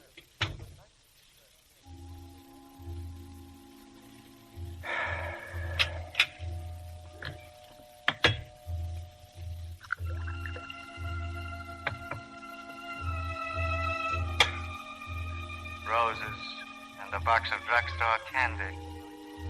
Have you been dreaming of Laura as your wife? Yes, I can see you have. You better watch out, Lieutenant. You'll wind up in the psychiatric ward. I don't think that they ever... What's the matter with me? Maybe you can tell me. You, the girl in that portrait there. You're beautiful. The most beautiful thing I've ever seen. Somebody killed you. Why? Why? I could sit here and look at you all night. All night long, I could sit here. Who is it? Who's in there? You. What are you doing there? You're alive. If you don't get out once, I'll call the police. You're Laura Hunt, aren't you? Aren't you? I'm going to call the police. But I am the police, you see. My badge, credentials, Mark McPherson. What's all this about? You don't know? Don't you know what's happened? No. Haven't you seen a paper? Where have you been? In the country, I don't get a newspaper. Haven't you got a radio? It was broken. What? Here. Look at these headlines. You sit down, Miss Hunt. I'm very glad to see you. On Friday night, somebody was murdered in this room. What did you say? Until you opened that door just now, we thought it was you. Now, do you have any idea who it could have been? You don't know? A girl died from shotgun wounds, close range. No, apparently we don't know.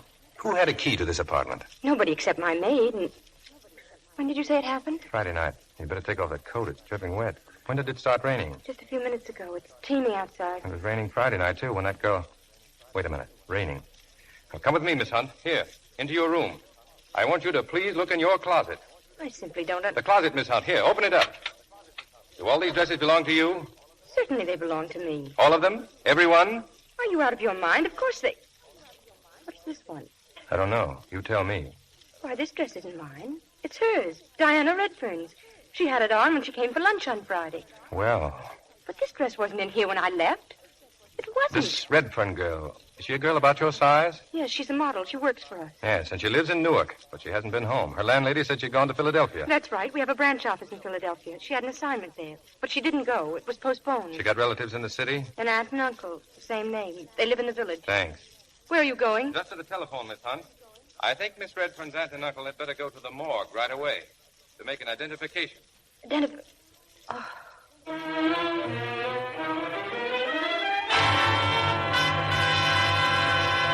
Right. So long, Inspector. Well, that's that, Miss Hunt. They've located the Redferns. Yes, we ought to know soon. Now, Miss Hunt, when you went to the country Friday, did you see anyone you knew on the train? No. Then what? I got off at Norwalk. I keep a car in a private garage near the station. I drove to my house. It's about 18 miles. What did you do in the country? Worked in my garden. Didn't leave your place in all that time? I keep everything I need in the house. I went there expressly to be alone. Mm-hmm. You were going to marry Shelby Carpenter this week. Yes. But you went away for a long weekend to be alone. You know Shelby Carpenter has a key to this apartment. Why didn't you tell me? Because I know nothing of the sort. He hasn't. How else did the Redfern girl get into the apartment? You knew she was in love with Carpenter. I knew she was in love with him. She told me so herself. But I also know that she meant nothing to Shelby. I understand him better than you do. She was found, and I'm convinced now it was Miss Redfern. She was found in your dressing gown. What of it? You yourselves told me it was raining Friday night. You yourself just saw her dress. It's full of wrinkles and rain spots. How did she get in here? Why? Who brought her here? I haven't the slightest idea. Now, look, Miss Hunt, do you love this Carpenter fellow so much you'd risk your own safety to protect him? He must have brought her here. You suspect me. You think I killed somebody in jealousy. I'm trying to get at the truth. I'm sorry.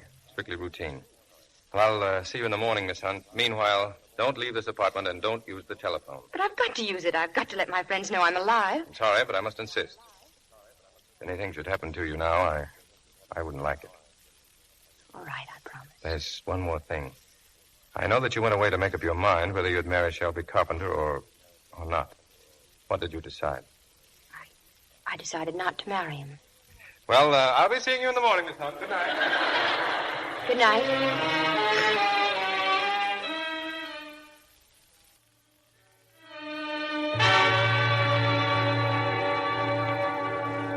Alford? That you, Mark? Yeah. Watch your step. It's pretty dark down here. Anything come through those earphones? Yeah, the morgue just called. Is the Redfern girl all right? It kind of balls things up, doesn't it? Yeah. Say, you seem pretty... Hey, wait a minute. She's dialing a number up there. Give me those earphones. Here. Hello? Shelby, this is Laura. I must tell you... Don't say anything on the telephone. Meet me right away in front of the office. Can you leave? Right away. Was that... Yeah. Dames are always pulling a switch on you.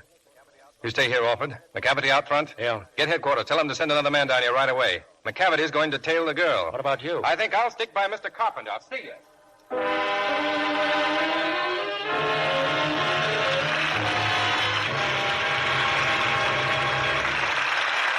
We pause now for station identification. This is CBS, the Columbia Broadcasting System.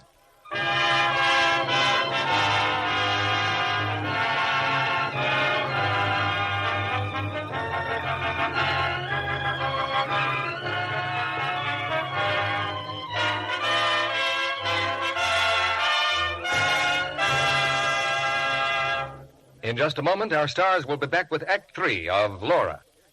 Now, here's our Libby with her head in a turban, looking like a fortune teller. I see the future of your stockings. Well, here's a lady who'd like to know how long her stockings will last. Suppose you tell her. How long have you had them now? They're new. I've worn them twice. You will wear these stockings for 3 weeks more, until Monday, February 26th. Why, how wonderful. How can you tell? It's simple. According to a washing expert, 23 days is the average wearing cycle of rayon stockings. So if you've worn these 2 days already, you've still got 21 days or 3 weeks to go. But my stockings never last that long. I must be way under average. Oh, that's too bad. Perhaps I can help you. I see you in the evening washing stockings. I see cake soap and rubbing. That's right. In this weather, stockings get all splattered up the back, and I have to rub to get the spots out. Well, I think that's your trouble then. You see, stockings are delicate. They just can't take harsh treatment like that. They need gentle care, lukewarm water and gentle Lux, and no rubbing. If they are spotted, just take a few Lux flakes in your moistened fingers and work them in gently. Then squeeze the suds through the stocking, rinse well, and dry rayons for at least 24 hours. With proper care, I'm sure your new stockings will last much longer. Yes, strain tests show that Lux stockings do last longer, actually twice as long as those washed with strong soap or rubbed with cake soap. Twice the wear from every pair with Lux Care. That's worthwhile, isn't it? So stick to Lux for stockings. Now, Mr. Barrymore returns to the microphone. Now, after the play, you're invited to join us for a brief chat with our stars. Now, here's Act 3 of Laura, starring Dana Andrews as Mark, Jean Tierney as Laura, Vincent Price as Shelby Carpenter, and Otto Kruger as Lydica.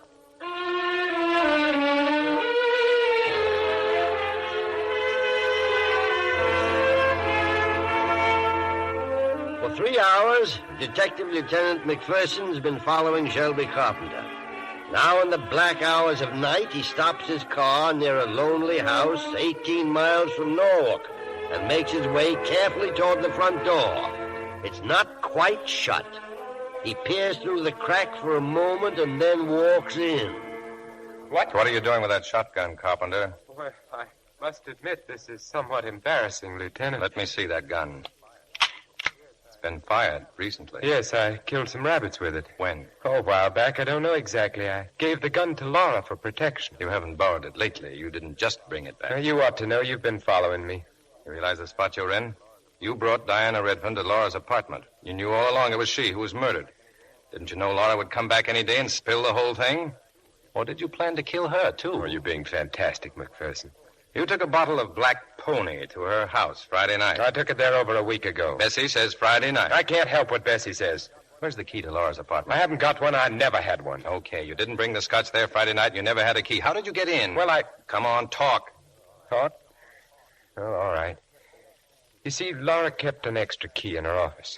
I'd asked Diana to meet me in a restaurant. I wanted to have it out with her once and for all.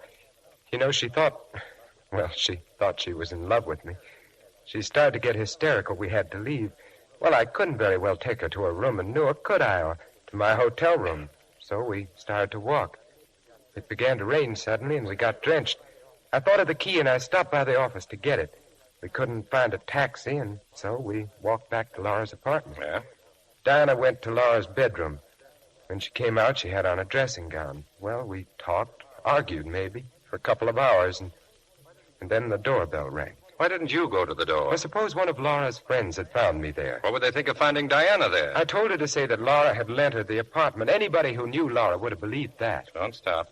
Well, I heard Diana open the door, and then there was an awful explosion. By the time I reached her, the door was shut again. Diana just lay there on the floor. Didn't you go out to see who did it? I was too confused, too horrified to do anything. The hallway was dark. I don't remember what I did. I knew I had to keep out of it and keep Laura out of it, too. The only thing on my mind was the safety of a person whose life was dearer to me than my own. Don't you understand that? Did you think Laura had killed her? Did you? I don't remember what I thought. Do you think so now? No. On Saturday, when Detective Crane went to see you, you seemed sincerely shocked. I was. I hadn't expected the police to mistake Diana's body for Laura's. But your alibi was all ready. The concert. You knew the minute Laura got back to town, it wouldn't stick. I couldn't think that far ahead. I was groping for some way to keep Laura's name out of it. I was heartbroken about Diana and panic-stricken about Laura. Okay.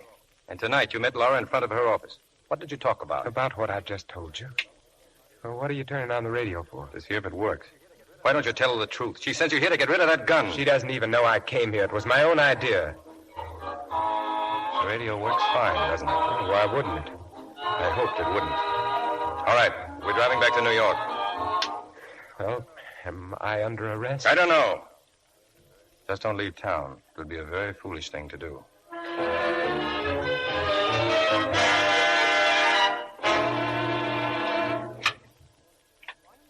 Oh, good morning, Lieutenant. Good morning.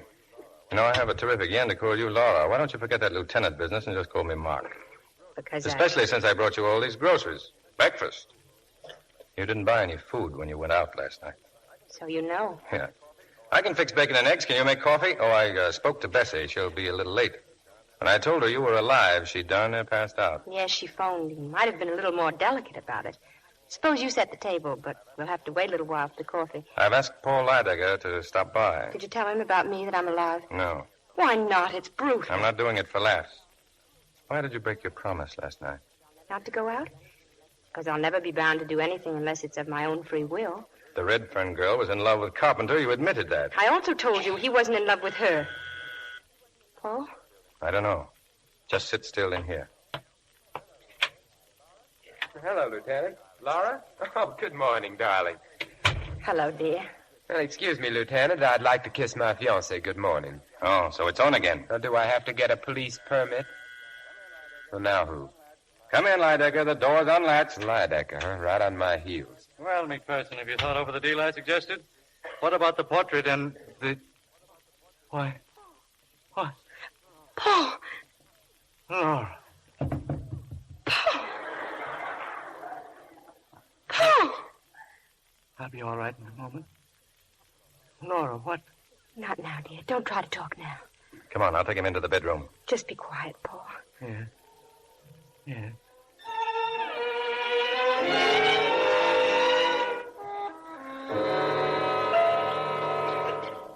How is he? He'll be all right.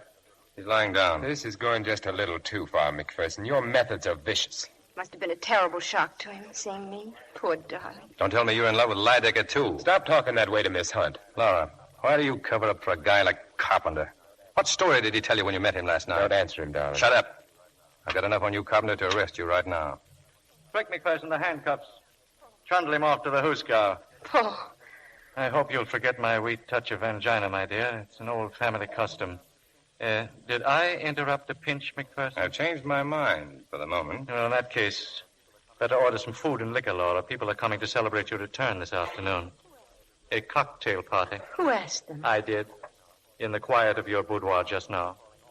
I called my man, and he's calling all our dear friends. Why did you do that? Well, perhaps our friends can weave all the loose ends into a noose. Eh, McPherson? You shouldn't have gone to all that trouble, Mr. Lydecker. I'd already called them. Well, I'll run along now, Laura. Sorry about the breakfast. Some other time, maybe.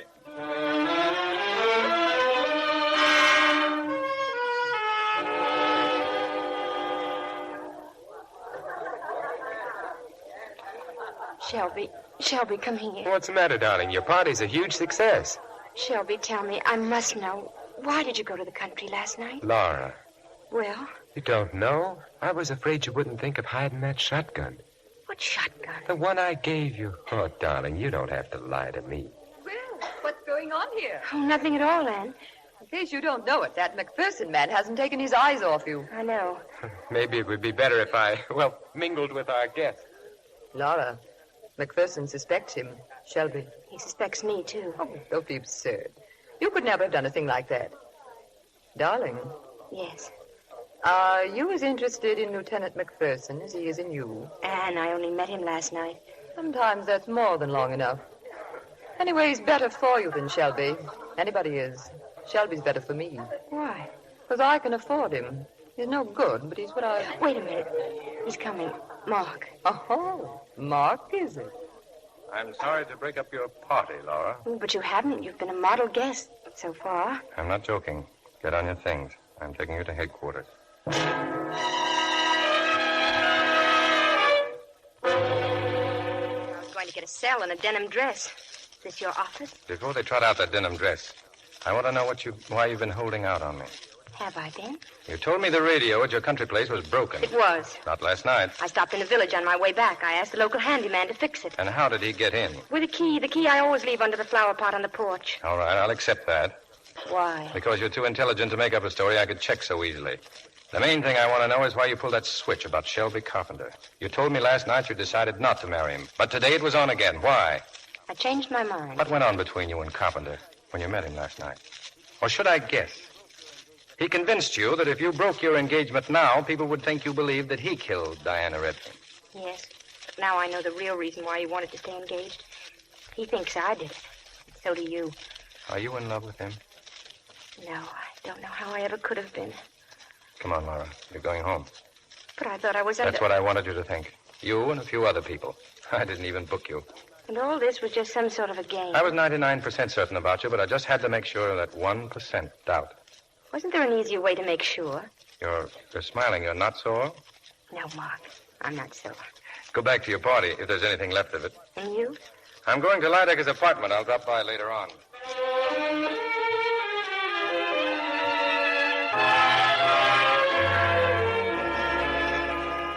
I'm glad they've all gone, Laura. It's been a long time since we've been together. Well, darling, what's the matter? Nothing, Paul. You're worried. Yes, McPherson. He's using you for something. I don't think so. I don't deny he's infatuated with you in some warped fashion, but he's incapable of any normal human relationship. He's been dealing too long with criminals. When you were unattainable, and he thought you were dead, that's when he wanted you most. Fell in love with your portrait. He was glad when I came back, as if he were waiting for me. You know what he calls women? Dames. A dame in Washington Heights once got a fox fur coat out of it. That's his very word. That doesn't mean anything, Paul. He isn't like that. Laura, my dear, you have one glaring weakness. With you, a lean, strong body is always the measure of a man, and you always get hurt. No man is ever going to hurt me again. No, not even you. I? Hurt you? What? Laura, look at me. You were a long time finding out about Shelby, but that's all over now. We'll be together again. Wait, the door just opened. Don't get up. Don't let me. Oh, haven't you heard of science's latest triumph, the doorbell? I'm glad you're here, Lydecker. I've just been to your apartment. Do you mind if I search your pockets? I found a shotgun. Oh. But I wasted my time. It wasn't the gun that killed Diana Redfern. First he tells you he thinks you're innocent, and then he proceeds to check up on you. I never said you're innocent. Me? I'm talking about Laura. My dear, this entire maneuver could be a trick to throw you off guard. It could be, but it isn't. I know. I believe you, Mark. See, I'm beginning to get annoyed. Laura, it's the same obvious pattern. If McPherson weren't full of muscles and good looks, in a cheap sort of way, you'd see through him in a second. Paul, I mean to be as kind about this as I know how. But you're the one following the same obvious pattern. First with that painter you thought was in love with me. Then with Shelby. And now I suppose... Laura, what are you saying? That I don't think we should see each other again. But, darling, you're not yourself. Yes, I am. For the first time in ages, I know what I'm doing. Very well. I hope you'll never regret what promises to be a disgustingly earthy relationship. Oh, listen to my broadcast in 10 minutes. I'm discussing the other great loves of history. That was the most difficult thing I've had to do in my whole life. Yeah. Yeah, but I still haven't found it. I haven't found it. What? The gun that killed Diana Redfern. What are you doing? Taking a look at your clock. He's got one just like it, hasn't he? Yes, but... I wasn't alone just now in Lydecker's apartment. A guy named Sergeant Crane came with me. Crane's old man is a clockmaker. And while I wore myself out looking for a shotgun, all the sergeant did was drool about Lydecker's clock. He said probably there's not another one like it in the world. Obviously he was wrong. Yeah, and he showed me something about that clock. A little feature with all clocks made by Courbet Fils. Underneath, here, near the floor, is a little spring. You push the spring and the whole bottom compartment opens up. See? Like this. But I never knew. In the old days, I guess people used the compartment for a kind of safe. Today, they use it for hiding other things. Shotguns, for instance. Well, this is it, Laura. I'm sure of it. And it was put here by the only man who knew about this clock, Paul Lydecker. Oh, no. Yeah. When the Redfern girl opened the door, this hallway was dark. Lydecker saw a girl, assumed it was you, and he fired. He figured if he couldn't have you for himself, he was going to make sure no one else did. He heard Carpenter, so he hid behind the stairway outside in the corridor. Carpenter was scared to death, and he got out as fast as he could. Then Lydecker slipped back in and tucked the gun away in the grandfather clock. Oh, I felt it ever since I came back. I'm the one to blame. Not for anything I did, but for what I didn't do. I should have stopped seeing Paul long ago. But I couldn't. I owed too much to him. I can understand all that. But I can't understand why you tried so hard to protect Carpenter. I was frantic you'd arrest him. I knew he wasn't guilty. But I knew Paul would do everything he could to incriminate him. It was his way of getting rid of Shelby, just as he got rid of every other man who might have meant something to me. For a charming, intelligent girl, you've certainly surrounded yourself with a remarkable collection of dopes. Now, look, don't touch anything. I'm leaving the gun and the clock. I'll have it picked up in the morning. You're going? Yeah, I'm picking up Lydecker. Mark. I've got to. You know that. Try and get some sleep, will you? Sleep? Well, maybe I can. I'll read a book, listen to the radio. Will you call me later? Sure. Try and forget all this. It's just a bad dream. Good night, Laura. Good night, Mark. Good night. And be careful, please.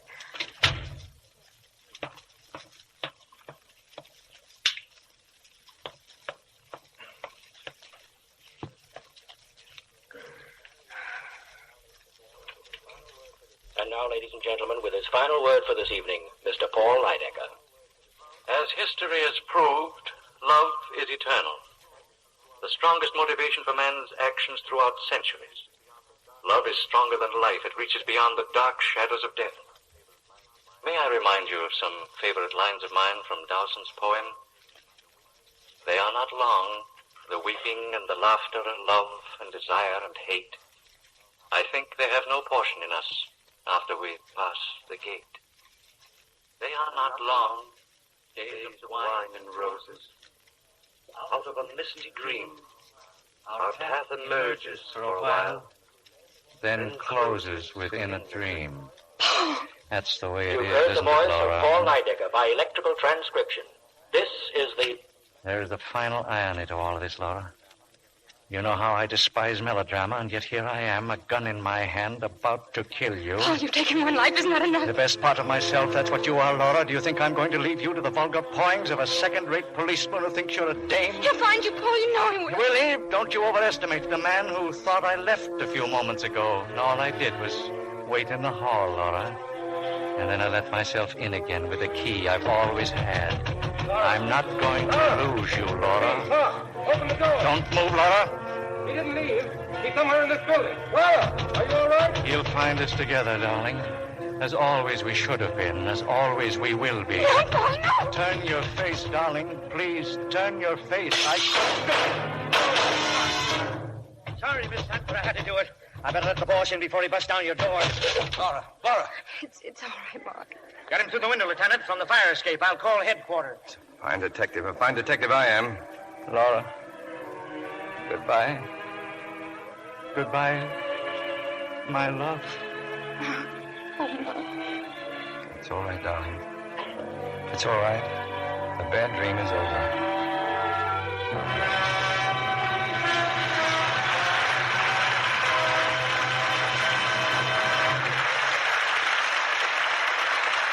Our stars will be back for their curtain calls in a moment. The war is far from over. Now is no time to relax. President says Army needs 18,000 nurses. Congress discusses drafting women, 18 to 50. This is the crucial year of the war, and every woman, like every man, must do her part. If you want to bring your son, your husband, the boy down the street home sooner, do every single thing you can to help now. Even if you can't take a war job or be a nurse, you can still help by saving every drop of used fat. Your used kitchen fats make the medicines our nurses need for our wounded men and the raw materials for synthetic rubber life rafts and airplane tires. The American Fat Salvage Committee says, Fat salvage can no longer be regarded as a volunteer service. It is a serious wartime obligation that must not be neglected until every Jap is driven back to Tokyo and the South Pacific Islands again become exporters of commercial fats and oils. Yes, now the kitchens of America must help supply the fats we used to get from lands the Japs still hold. Save the fat from your broiler and frying pans. Skim it off the tops of soups and stews and gravies. Melt down table scraps and suet. Your butcher will give you 4 cents and 2 red ration tokens for every pound you turn in. Save every drop every day until J-Day, the day the Japs are licked. Now, back to Mr. Barrymore and our stars. Well, now that we've solved tonight's baffling crime, with the help of Jean Tierney, Dana Andrews, Vincent Price, and Otto Kruger, we invite our stars to the footlights for their curtain calls. And I might add that for Dana, this is the first appearance on our stage. First for me, too, Mr. Barrymore. For you, too, Jean? Well, with Van Johnson here on our 10th anniversary show, the Lux Radio Theater's had a pretty good season for new stars. I hear you're making a picture with Van Johnson, Mr. Barrymore. Yeah, that's right, Vincent. Between 2 women. That Metro Golden Mare. Well, I'll tell you a secret about Dana. He's going romantic on us in his next picture. What picture's that, Dana? It's a Technicolor, Vincent, for 20th Century Fox. State Fair. Who's in it with you? Well, the largest group in the cast is 54 prize Hampshire hogs. Now, let me get this straight, Dana. You're playing a romantic role? Uh-huh. And you know, one of those pigs weighs 880 pounds. Undoubtedly the biggest ham in the picture. I can see now why there's a bacon shortage. All the hogs are going to pictures. Well, Dana, you said those hogs a good example in acting, and we look forward to producing State Fair in this theater someday. What are you going to have on Lux for next week, Mr. Barrymore? For next Monday night, we have from Paramount Studios a play and stars that hundreds of our listeners have requested. For Whom the Bell Tolled. With Katina Paxinu, Akim Tamirov, Mikhail Razumi, and Gary Cooper and Ingrid Bergman. I can guess by the reaction in our studio audience that it's a play you've all been looking forward to. And I don't wonder. Based on the novel by Ernest Hemingway, it's one of the great motion pictures of our time, with 5 great stars in their original screen roles. Sounds like a wonderful evening, Mr. Barrymore. Good night. Good night. Good night. Good night. I hope to see you again.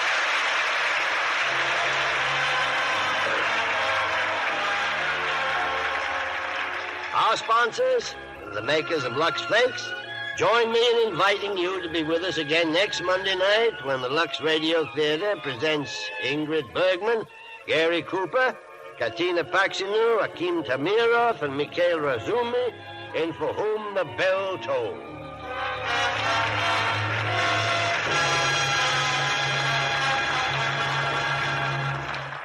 Laura was presented through the courtesy of 20th Century Fox, producers of A Tree Grows in Brooklyn. Mr. Barrymore can be heard on his own program, The Mayor of the Town, every Saturday night over the same network.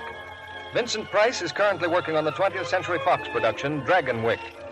Otto Kruger will soon be seen in Samuel Goldwyn's Technicolor picture, Wonder Man. Heard in tonight's play were Lois Corbett, Leo Cleary, Noreen Gamil, Dwayne Thompson, Charles Seal, and Howard McNear. Our music was directed by Louis Silvers. This program is broadcast to our fighting forces overseas through cooperation with the Armed Forces Radio Service. Our Lux Radio Theater production of Laura, starring Dana Andrews, Gene Tierney, Vincent Price, and Otto Kruger, has come to you with the good wishes of the makers of Lux Flakes, the tissue-thin soap used by smart housewives everywhere. This is your announcer, John M. Kennedy, reminding you to tune in again next Monday night to hear For Whom the Bell Tolls with Gary Cooper and Ingrid Bergman, Katina Paxinu, Akim Tamirov, and Mikhail Rasumny. There's less work in my cooking. No guesswork in my cooking. My best work is my cooking, since I have switched to Spry. Let new Easy Bake Spry and Spry's amazing shortcut recipes help you serve more delicious meals with far less work. For lighter, better-tasting cakes, tender, flaky pastry, crispy, digestible fried foods, get S-P-R-Y Spry. And be sure to listen in next Monday night to the Lux Radio Theater presentation of For Whom the Bell Tolls, with Gary Cooper, Ingrid Bergman, Katina Paxinu, Akim Tamirov, and Mikhail Rasumi. This is CBS, the Columbia Broadcasting System. Lux presents Hollywood.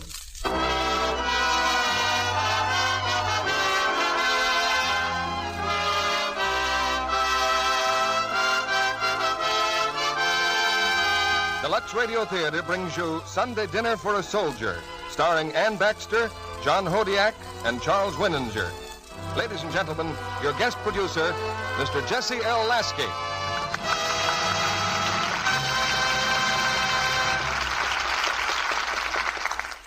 Good evening, ladies and gentlemen. I believe that most war agencies agree that what a soldier wants most on a furlough isn't special celebration or exciting entertainment, but a touch of simple home life. And throughout the land, American homes have opened their doors and hearts to lonely servicemen on leave. And from this friendly gesture has sprung many stimulating and amusing situations, many lifelong friendships and romances, and perhaps occasional heartbreak in the bargain. Which it is in tonight's Lux Radio Theater play, I'll leave you to find out. The play itself is from the brand new 20th Century Fox hit, Sunday Dinner for a Soldier. And our stars are Ann Baxter, John Hodiak, and Charles Winninger, all in their original screen roles. We're lucky to have them with us because John Hodiak is busy at Metro-Goldwyn-Mayer, working with Judy Garland and the Harvey Girls, while at 20th Century Fox, Ann Baxter is making the screen version of A Royal Scandal, and Charles Winninger is busy with the Technicolor Picture State Fair. Now, if our play inspires you to fill your home with servicemen, so much the better. But there are many other things that you can do for those boys and girls in uniform, away from home. Letters, for instance, V-mail letters, full of hometown news and gossip, and packages full of little luxuries that make life easier away from home. And I think I'm right in including among those luxuries a package of Lux Flakes, letters we get from overseas, from servicemen and women both, suggest how heartily Lux is appreciated in all corners of the globe. From the burliest top sergeant who must launder his own linen to the prettiest whack who cherishes her daintiness, Lux Flakes may be the next best thing to Sunday Dinner for a Soldier.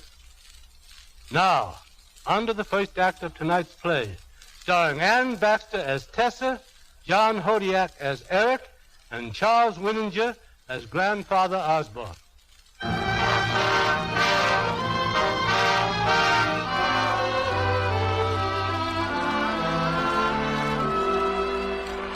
We rolled in a few minutes ago from mission number 58.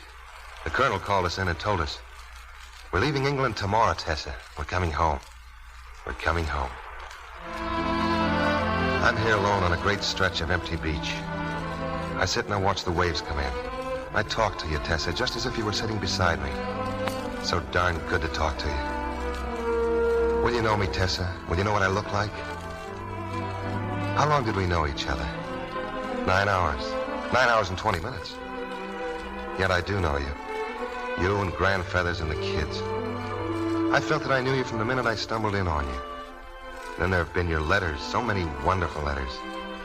They've taught me everything I wanted to know about all of you. I wonder if it'll all be just like it was when I left. The houseboat where you live, tied up in a corner of the lagoon with a crazy rickety footbridge going across the water to the other side. I remember how we used to fly over there every day and dip our wings, and you'd all wave your hands at us. Then there was a day we came over real low. You and Mike getting out of his catboat. Grandfeathers. Grandfeathers was puffing along the sand, chasing that little brown hen of Mary's, as usual. Oh, darn blasted, confounded bird of prey. Look, Grandfeathers, the airplane. He's dipping his wings. He's dipping his wings. Well, wave to him. Wave. Grandfeathers, look out. Now you did it. You stepped right in Sister's egg. Oh, that miserable hen laid it there on purpose. The minute she saw I didn't have my shoes on. Oh, sass me, will you? Why, I'll... You what, Grandfeathers?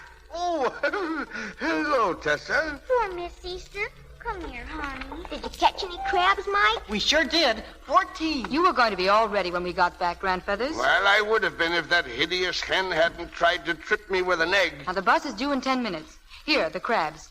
Tessa. At 16 cents apiece, that's $2.24. Now, I've got a list of things to get in town. Oh, there's the bus, Tessa. I better hurry. Mr. York always waits for 10 minutes, and you know it. You just don't want to sell the crabs. Tessa, dear, what'll people think if I... You'll go straight to Bannock's Fish Market. And if he tries to... I am not going to bandy words with a fishmonger. My pension is due today. We'll have plenty of money. Not if we're having a soldier to dinner Sunday a week. Oh, gee. I really ought to go in town with you, I guess. Fine. You take the crabs. We'll make a day of it. No, I can't go. Michael will go. Me, Tessa? I'm trusting you, Mike. Remember, every penny counts, so don't let him buy anything foolish this time. Sure, Tessa. Hey, Mary, find Grandfeather's shoes, will you? And hurry up. Well, Grandfeathers, looks like you and Mike's only two passengers. Say, how come Tessa ain't going to town with you all? Oh, too busy, I guess. The busiest little woman on this whole route. I know why she didn't come, Grandfeathers. Huh? Why, Michael? 'Cause she hasn't got a dress. Not a decent one. Oh, so that's the reason. Michael, would you know a good-looking dress if you saw one? Well, I think so. Why? We're going to buy Tessa the best-looking dress in town. Nah, she likes wearing pants. Do you think you could sell these crabs at Bannock's Fish Market? Why not? 'Cause you could get a better price. Oh, I could, huh? Well, drag 'em out, Michael. Looks like we're getting into town. Like you wrote me, Grandfeathers sure had his troubles with those crabs. When he went into the post office to get his pension check, those town kids started scrapping with Mike. While he was trying to hold his own, a couple of other kids stole every one of those 14 crabs. But Michael and Grandfeathers didn't know that. Yes, the boys took the crabs, but they left the basket carefully weighted down with a couple of bricks. Come on, let's get out of here. Michael! Michael! What is an Osborne brawling in the streets? They started at Grandfeathers. They called us fish peddlers. And not a truer word was ever... Come along, my boy. We'll convert my check into some real moolah. Yes, sir. Hey, the crabs, we almost forgot them. Oh, yes. So we did, yes. Mr. Osborne! Oh, Mr. Osborne! Look, it's Mrs. Butterfield. Oh, could anyone fail to distinguish that screech owl? If those are crabs you got, I want them, Mr. Osborne. Turn a deaf ear, my boy. Turn 2 deaf ears. I'll be with you just as soon as I deliver my chickens. Now, don't you run away. Walk faster, Michael. But she said she wanted the crabs. What that conniving female desires is a 4th husband. She's a nice lady, though. She gave Miss Easter to marry, and... Oh, now, let's duck into the bank and then straight to Norman's department store. With any luck, we'll shake off and get... Come on, we'll get Tessa a new dress. Well, they bought the dress all right, but they didn't shake off Agatha Butterfield. An hour later, they were in the USO arranging to get that soldier for dinner. Door open. Well, good morning, Agatha. Hello, Mrs. Dobson. I saw you come in here, Mr. Osborne. The witch has the eyes of a goshawk. If he wore a toga, Mrs. Dobson, he'd look just like one of those handsome Caesars of ancient Rome. Oh, such a cute, curly beard. Cute and curly. I'll shave it off in the morning. Now, about that basket of crabs. Madam, the contents of this basket are not crabs. They're family heirlooms, worth a fortune. Of course they're crabs, and you've got to sell them to me. I'm entertaining. That's exactly what I shall be doing. Is he telling the truth, Michael? Oh, yes, ma'am. Mrs. Dobson, The USO acts as liaison between soldier and civilian population, I believe. Oh, yes, of course. I am a civilian, am I not? Well, be kind enough to have a soldier at my houseboat a week from Sunday. Well, certainly. Just fill out this card. Thank you. I'll pester you until you let me buy those crabs. Oh, then take them. Here, madam, I give them to you. Grandfeathers. Oh, I do thank you, Mr. Osborne. Thank you. Kindly refrain from licking my hand. Have the soldier at my residence at 6 bells, Mrs. Dobson. That will give the lad plenty of time to plunge off my private beach before dinner. Good morning, ladies. Michael, come on. Well, Agatha, how many boys for your dinner? 8 tomorrow night. Oh, make it 10. There's a B-17 crew here. Well, fine. Goodness knows with a chicken farm, I'll have plenty for 'em to eat. Well, wait a second, and I'll speak to their pilot. He's inside. Fine. I want to take a look at these lovely crabs anyway. So, bricks. Oh, that horrible man. That dreadful man. Oh, Mrs. Dobson. Yes? Where's the card Mr. Osborne filled out? I bet he didn't answer half the questions. It's on my desk. Fix it up, will you, Agatha? You bet I'll fix it up in just 2 seconds. There, you nasty old man. Soldier for dinner, that'll show you.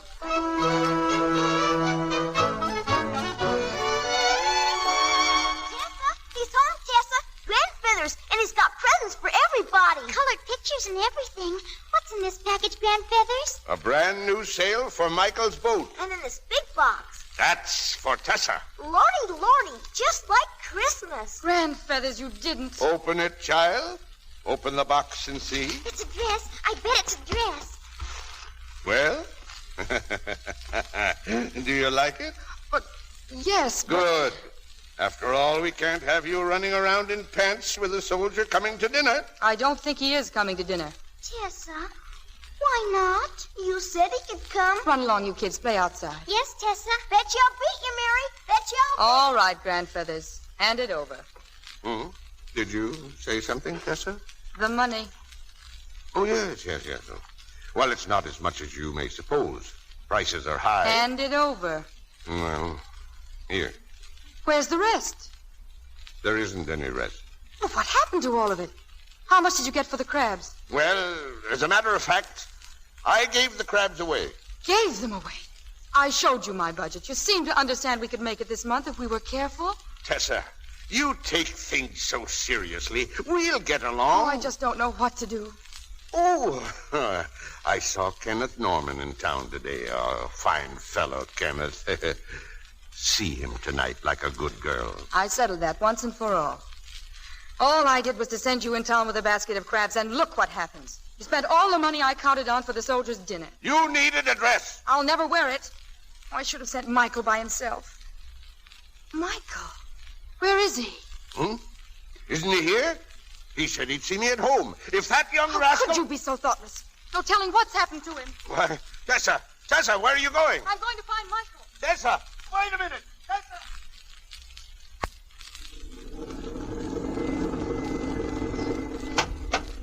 Gee, thanks a lot for the lift, Mrs. Butterfield. How are you all doing, Michael? Oh, we're doing fine, Mrs. Butterfield. It's a lot of fun living on a houseboat. Say, you don't need anybody to help part-time, maybe, at your chicken farm. Luella and I manage fine. But if we ever do, I'll certainly send for you. You're a fine boy. Well, goodbye, Mrs. Butterfield. Goodbye. And don't forget to tell that grandfather of yours never to speak to me again. Bricks. Michael? Hi, Tessa. Michael, where were you? In town. Is Grandfeathers home yet? Yes, he's home. Did he buy a lot of things? I tried to stop him, Tessa, honest. Oh, I know. We just have to remember that all his life, Grandfeathers never had to worry about money or responsibility till we dumped ourselves on his hands. Now I guess it's too late for him to learn. Yeah. If it weren't for us, Grandfeathers wouldn't have to think much about money. Well, someday maybe we can move to a big town where I can get a job and... Hey, what's that? Your hands. They're all scratched. What have you been doing? I've been scraping fish for Mr. Bannock. Here, Tessa. Michael. He paid me 45 cents an hour. I guess this won't pay for all the stuff Grandfeathers bought, but... Oh, Mike. It'll be kind of nice seeing you in a dress, Tessa. A new dress. Will it? I'll wear it tonight, then, just for you. Well, let's get on home. Yes, that's how you got the new dress, Tessa. You told me all about it in your first letter, remember? That night you went out walking on the beach, all alone. You walked to that hotel they never finished building. Just a skeleton of a building. Relic of a real estate boom. We used to see it from the air. Lonesome, deserted, sand swept.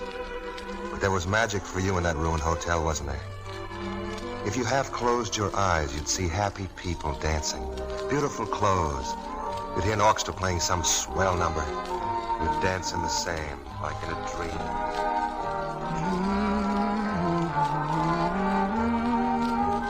Tessa? Hey, Tessa! Oh, hello, Kenneth. What on earth were you doing? Were you dancing? Sure. I stopped by the houseboat. They told me you went for a walk. Why do you always come to this gloomy old place anyway? Because they have such wonderful music. For heaven's sake, Tessa. Now stop clowning and listen to me. How do you feel? Oh, fine. Good. Tessa, you know what I want to say, don't you? I think so.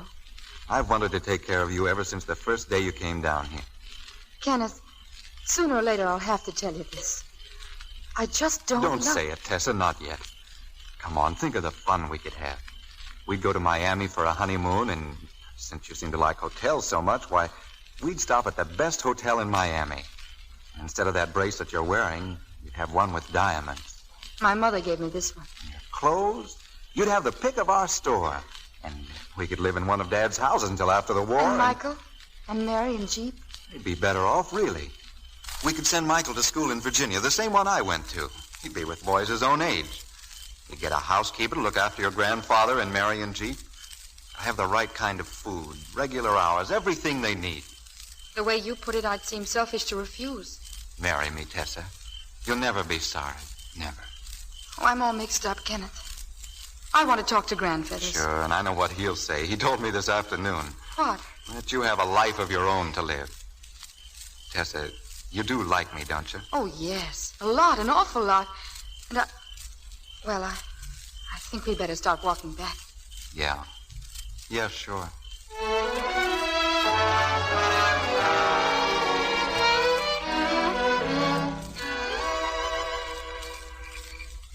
Seems to me you sent Kenneth home awful early, Tessa. Yes. Oh, look. Oleander Bush has got a bud. Never mind that freak Bush. What about him? I only loved him, Grandfeathers. Oh, your grandma didn't love me when we got married. That came later on. If I could only have Mary and Jeep. They're such little children. Well, you can't expect Kenneth to fill the honeymoon cottage with other people's children. They're not other people's children. They're my brother and sister. Do you think they'd be better off? Well, they'd have security. Something I've failed to give them. Tessa, this is your one chance to be free. Take it. I'm not so sure I would be free. Or if I want to be. Oh, well, Kenneth's going north tomorrow. I'll have a whole week to make up my mind. What about the children and the plans they've been making for Sunday week? Oh, the dinner for the soldier. Well, the best thing to do is tell Mrs. Dobson we're calling it off. Oh. Still, it would be nice to have a party. In case a sort of last celebration to look back on and remember. Yes, we'll have that soldier for dinner. Can we manage it? I don't know how, but we will. There's one way we could manage. Oh? Certainly. Grandfeathers. Sure. Not Mary's hen. Not Miss Easter. Well, she'd probably be tougher than a bosun's mate, but there's no point in letting her pass on of old age. Oh, I'd feel like a cannibal. Well, I'd rather think I'd enjoy it. How else are you going to give a chicken dinner to a soldier? I don't know, but it won't be Miss Easter. Well, good night, Grandfeathers. Coming to bed? Well, a little while. A little while.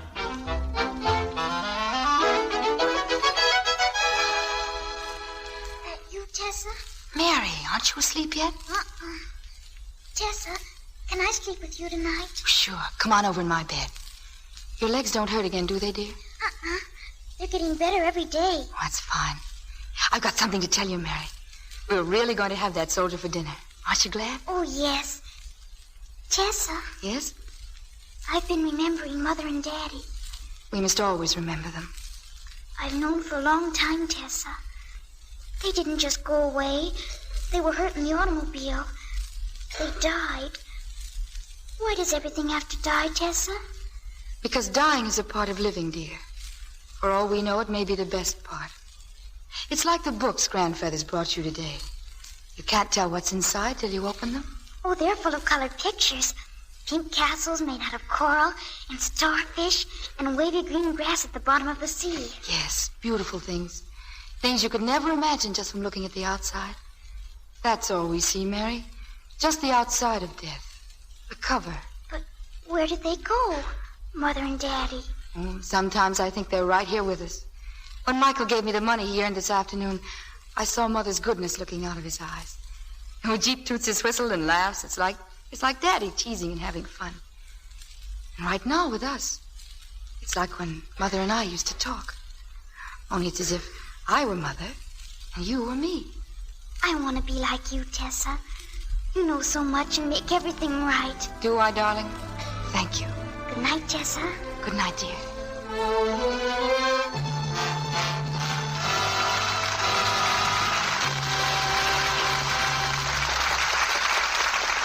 In just a moment, our stars will return with Act 2 of Sunday Dinner for a Soldier. Right now, I've got a question here for two of the ladies in our audience. Would you mind coming up here a moment? Me? Yes, if you don't mind. And you. Oh, my. Thank you. There. Now, what I want to ask you is, how long do your stockings wear? Not very long, I can tell you. Why, I've worn these only a few times. Yes, I bought them last week, and they just ran. Look. That's too bad. How's your luck? Why, I've had these quite a while. Do you remember when you got them? Let's see. Yes, it was a Monday, just about a month ago. I wear them every other day. Well, I always let rayons dry 24 hours, of course. And no runs yet? That's right. Heavens, I'm lucky if my stockings last half a dozen times. How do you wash yours? Oh, whenever I'm doing a wash, I put them in. Or if I haven't much, I use the cake soap in the kitchen. Does that make much difference? We'll see. How about you? Why, I always Lux mine every time I wear them. And that's very likely the answer to your stocking problem. You see, it's been proved that Lux helps stockings last longer. A famous laboratory made a series of strain tests. Stockings washed with Lux Flakes didn't go into runs nearly so quickly as those rubbed with cake soap or washed with strong soap. In fact, they lasted twice as long. I'm sure you'll have better luck with yours if you change to Lux. We pause now for station identification. This is CBS, the Columbia Broadcasting System.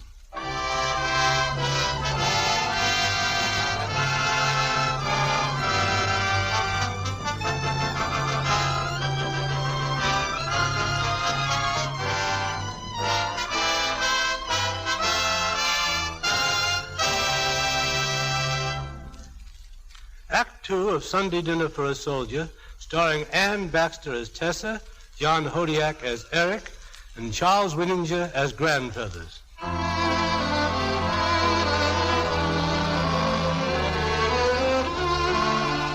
Like a bridge spanning the dark Atlantic, the thoughts of Eric Moore dissolve all distances as he daydreams of a little family on a Florida lagoon and how he came to know them. You wrote me so much, Tessa. How can I thank you? It's as if I really had been there all that week while you planned your Sunday dinner for a soldier. You wrote me about Mary and her hen, how she saw that strange look in Grandfeather's eye. Ran quickly to Miss Easter's coop, her lucky starfish in her hand. So don't be scared about Grandfeathers, Miss Easter. Nothing can hurt you when you've got this. You just sit on my lucky starfish when you get scared. What are you telling her, Mary? What's Miss Easter to be scared about? Grandfeathers wants to give her to the soldier. What for? For dinner. Oh. But Tessa told Grandfeathers she'd figure some other way out. Mary, come here this instant. Yes, Tessa? You filled my washtub with seashells. Now dump them out at once. Look, Tessa. Miss Easter's laid an egg for the soldier's cake. Well, put it in the icebox. Michael, how many times do I have to tell you to beat those rugs? But I did beat him, Tessa. I just finished. A capital ship on an ocean trip on the water being blue. Grandfeathers! Huh? Is that all you've got to do? Well, you know, I happened to find an E-string in the bottom drawer under some socks. I thought you said you'd fix the water faucet. I did fix it. Oh, sure. You fixed it just fine. I turned it on. The whole thing flew apart. The kitchen just about flooded out, and you played that violin. Now, Tessa. What do you think this is? Here I'm trying to make this miserable shack look decent, and what do? Rip and ruin every miserable rag and stick of furniture we've got. Oh, gee, Tessa, we've only been trying to help. Well, don't. I'm better off without your help. Oh, what's the use? Oh, Tessa. Here, Tessa. Look at you. The whole bunch. I believe you're all scared to death of me. Tessa, don't be mad at me, Tessa. Darling, I'm sorry. I don't know what got into me. What can I do, Tessa? You can pick up all the leaves in the front yard. Yes, ma'am. And us, Tessa? Mike on me? You fix the curtains while I clean up the kitchen. Then go pick the berries for the cake. And you, Grandfellas. I won't do a thing, I promise. Oh, yes, you will. You fix that faucet. Oh, you're sure. Run along, you kids. Run along. You going into town before lunch? Yes. And don't you dare do anything about, until I get home. You mean... Exactly. Oh, there's no use procrastinating the inevitable. I may be able to buy one. Oh, what? A chicken? Where'll you get the money to buy another chicken? Never mind where. Just promise to keep away from Miss Easter. Well, then you see that she keeps away from me.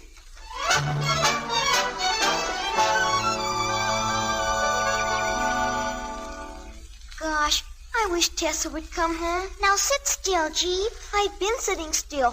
All day I've been here by the road sitting still. But we just gotta say, Miss Easter, if somebody buys the berries, we'll have enough money and they won't have to eat her up. But nobody stops to buy berries, and I'm hungry. Eat some more berries. I've been eating them all day, and I don't feel good. Please don't cry, Jeep. I want to go home. Look, a car's coming. Berries! Berries! The car's going to stop. It's Miss Butterfield's car.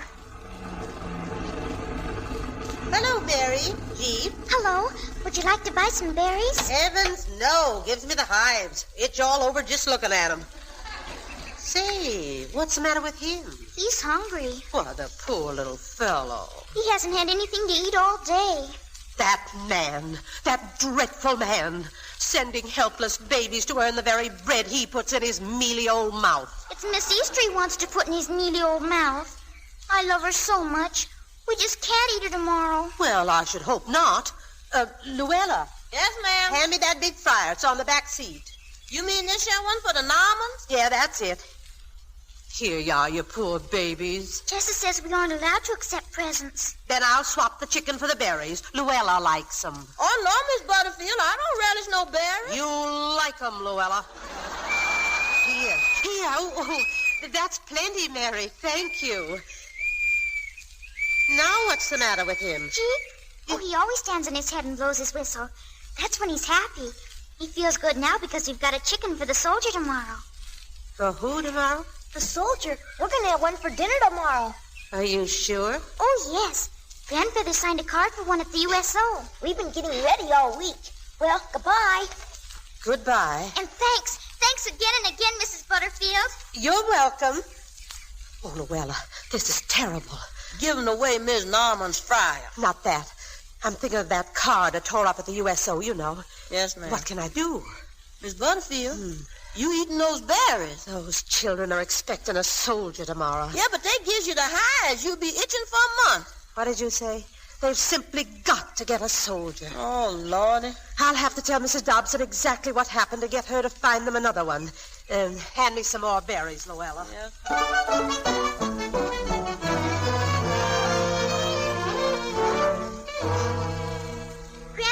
Michael, Tessa's home. Tessa's home. Just take it easy, you kids. Look what I've got. A chicken. A chicken. And look what we got. We got a chicken, too. Of what? We sold the berries, Tessa. We sold them for a chicken to Mrs. Butterfield. But that's wonderful. Hello, Tessa. I saw you in town. You what? I saw you, but you didn't see me. I was working. And look what I bought. Don't tell me another chicken. Uh-huh. Here, Mr. Bannock let me clean his barrels. Hey, where did these chickens come from? He bought it with berries. For the soldier. And you bought the other one? Uh-huh. Where'd you get the money? None of your business. Now, where's Grandfather's? I'm right here. Better batten down the hatches, lads. She's going to blow a gale. Michael, stow away the deck chair. Boy, I better. We'll go cover up Easter. Oh, now, wait a second, child. Wait a second. I just happened by Easter's nest, and the dear little biddy seems to have disappeared. What? Oh, look at the sky. It's getting blacker and blacker. I gotta find her. I gotta find Miss Easter. Easter, where are you? Grandfeathers? All right, I'll be back in a minute. Tessa, dear. Come here this instant. Oh. What's that you're hiding under your jacket? Oh, this? Oh, this is my tobacco pouch. Let me see it. Oh, really, Tessa? A chicken. Dead chicken. Oh, no. I wanted to surprise you. Is that chicken Miss Easter? Shh. Does this bird look like Miss Easter? How can I tell? It's been dressed. Well, it's not Miss Easter. Then exactly where did you get it? As you so pointedly remarked to my grandson, it's none of your business. Did I ask you how you got your chicken? No. But I've got a pretty good idea. The bracelet your dear mother gave you is gone. Oh, never mind the act. If that's not Miss Easter, where is she? Easter. Mary, dear, you'd better come in. You'll get drenched. Easter, she's gone. I gotta find her. I begged you not to do anything till I got back. Oh, how did I know you'd all come back dripping naked fowls? Oh, you're hopeless. Sometimes I think you'd even steal. Ah. And if you think I'm going to tell Mary about Miss Easter, you're crazy. You can do your own dirty work and do it now. Grandfeathers managed to avoid the mystery of Easter's disappearance till night. Mary was in bed crying softly to herself when the old man sneaked into her room.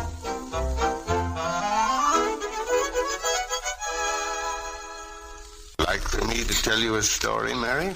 No, Grandfeathers. Oh, well, it's still raining. I know. Oh, now, young woman, when I told you that Miss Easter escaped her roost, I fear I was guilty of a slight distortion of the truth. If you just asked you. If I had been consulted as becomes the head of the house, things like this wouldn't happen. As it is, I've been treated like an epidemic. Oh, no, Grandfeathers.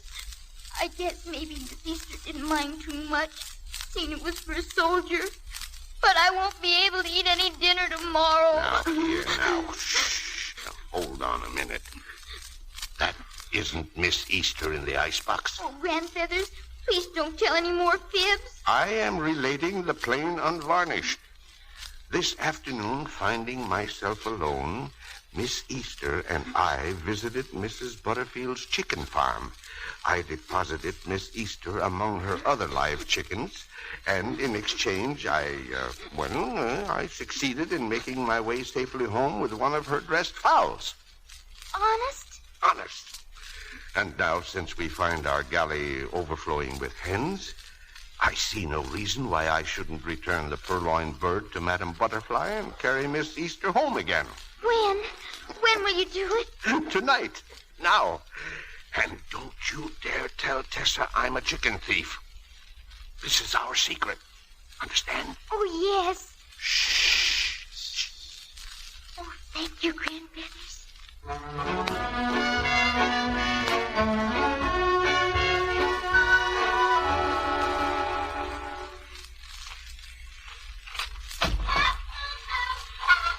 Quiet. Quiet, you gall-blasted chickens. Now, how am I going to tell who's who around here? Easter. Easter. Where are you, you feathered fiend? Come here. Can't even see where I'm going. Can't even... Oh, stow your gab. Pull in your sails. Shut up. Who's there? Who's in there? Ain't nobody here but us chickens, ma'am. Luella, is that you? No, ma'am. Ain't me, but I'll get him. Never mind. Just stop. There, I see him. All right. Stop or I'll shoot. 1, 2, 3. Oh! Did I get him, Luella? No, ma'am. But there's the chickens he must have been carrying. That's some shooting, Miss Agatha. Look here. You done plucked, clean, and drawed this here chicken all with one shot.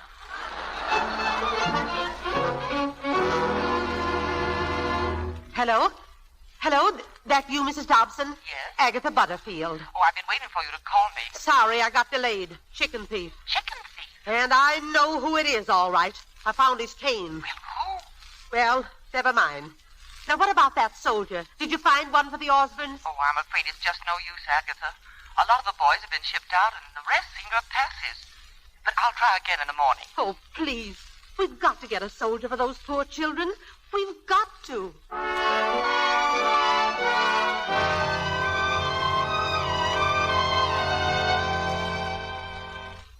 Well, good morning, children. Morning, Grandfeathers. Well, it's a nice day after all. Rain's gone, sun's out. In 2 hours, our soldiers should be here. What makes the rain, Grandfeathers? Rain is made by weathermen, my boy.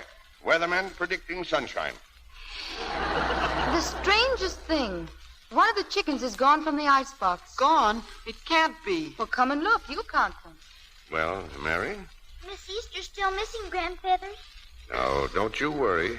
I encountered a little difficulty last night, but I saw her, and she just looks fine. I'll get her back for you yet.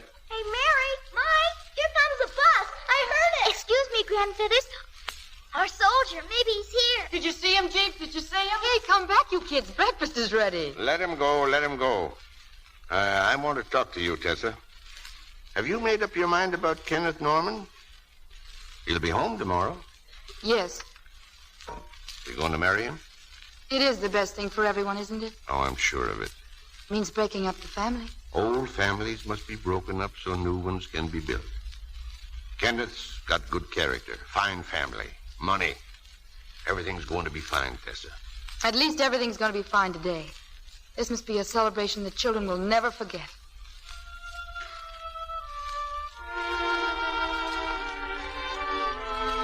The soldier wasn't on that bus, was he, Tessa? Or the one after that, or the one after that? No, there just wasn't a soldier to be found anywhere in town that Sunday. Well, it's nearly 1 o'clock. Where are the children? Where they've been all morning? Still waiting at the road. Grandfeathers, exactly what did Mrs. Dobson say when you signed up for a soldier? Well, I don't know her exact words. Well, try to remember, dear, please. Well, let me see. She said the USO acts as liaison between soldiers and civilians. He'll be here at 6 bells. That'll give him plenty of time. Or did I say that? Well, if he isn't on this bus, we'll just have to go ahead. Well, he'll be on this one, Tessa. I just know he'll be on this one.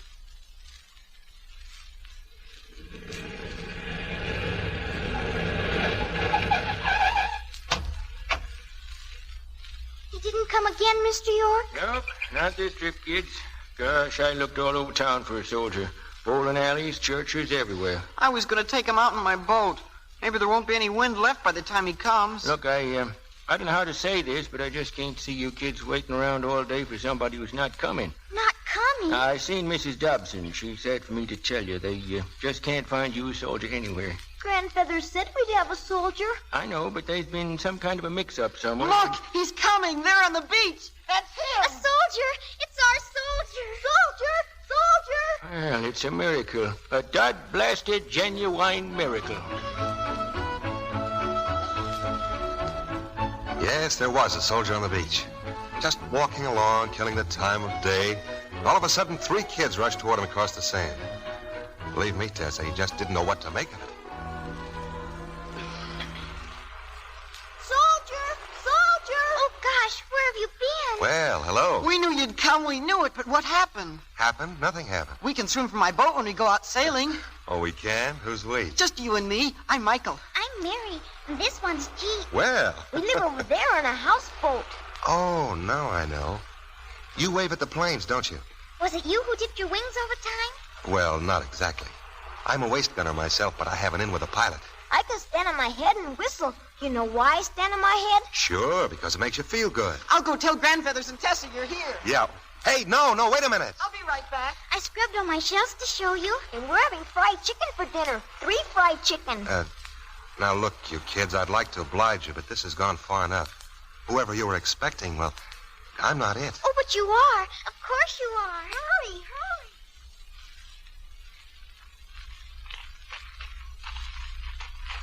Wait till you meet Grandfeathers. Wait till you meet Tessa. And here, see?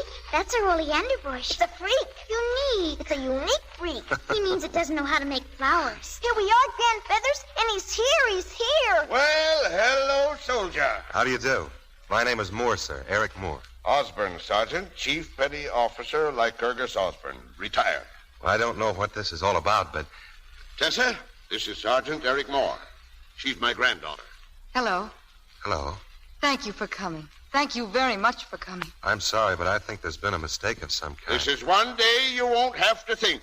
We're going to take care of everything. Aren't we, children? Oh, we're going to have the best time. Well, good. Dinner's all ready. Shall we go in? Just give me a second. I know I'll wake up. Things like this don't happen to a lug like me. Just let me dream on a while. Look, it's clouding up again. But look behind the cloud. See?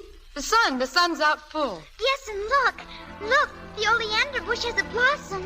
Well, so it has. That's the first flower we've ever had. The buds always dropped off before. And what a pretty color. Here, sniff.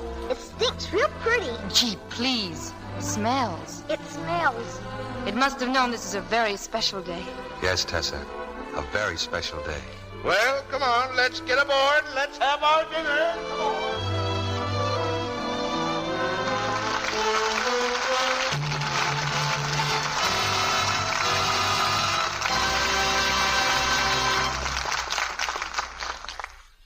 We'll return with Act 3 of Sunday Dinner for a Soldier in a moment. You've heard us tell about those washing tests a famous laboratory made on rayon slips and nighties. Well, let's imagine you were actually at the laboratory. You might have said, My, what lovely slips. What are you going to do with them? We're going to wash them. Now, for this group, we'll use hot water, strong soap, and plenty of action.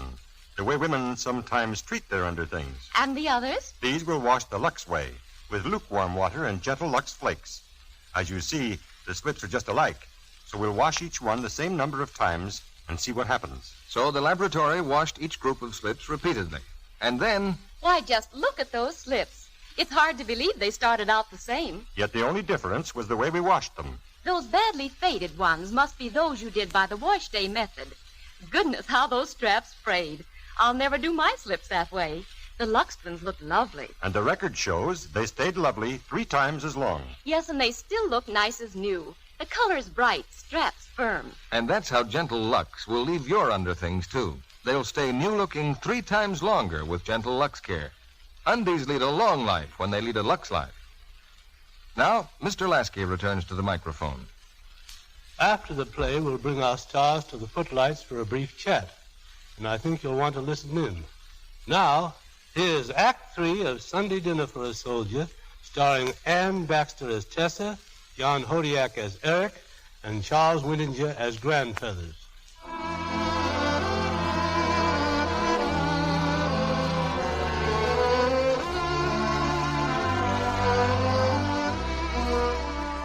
Somewhere in England, a soldier waits to come home.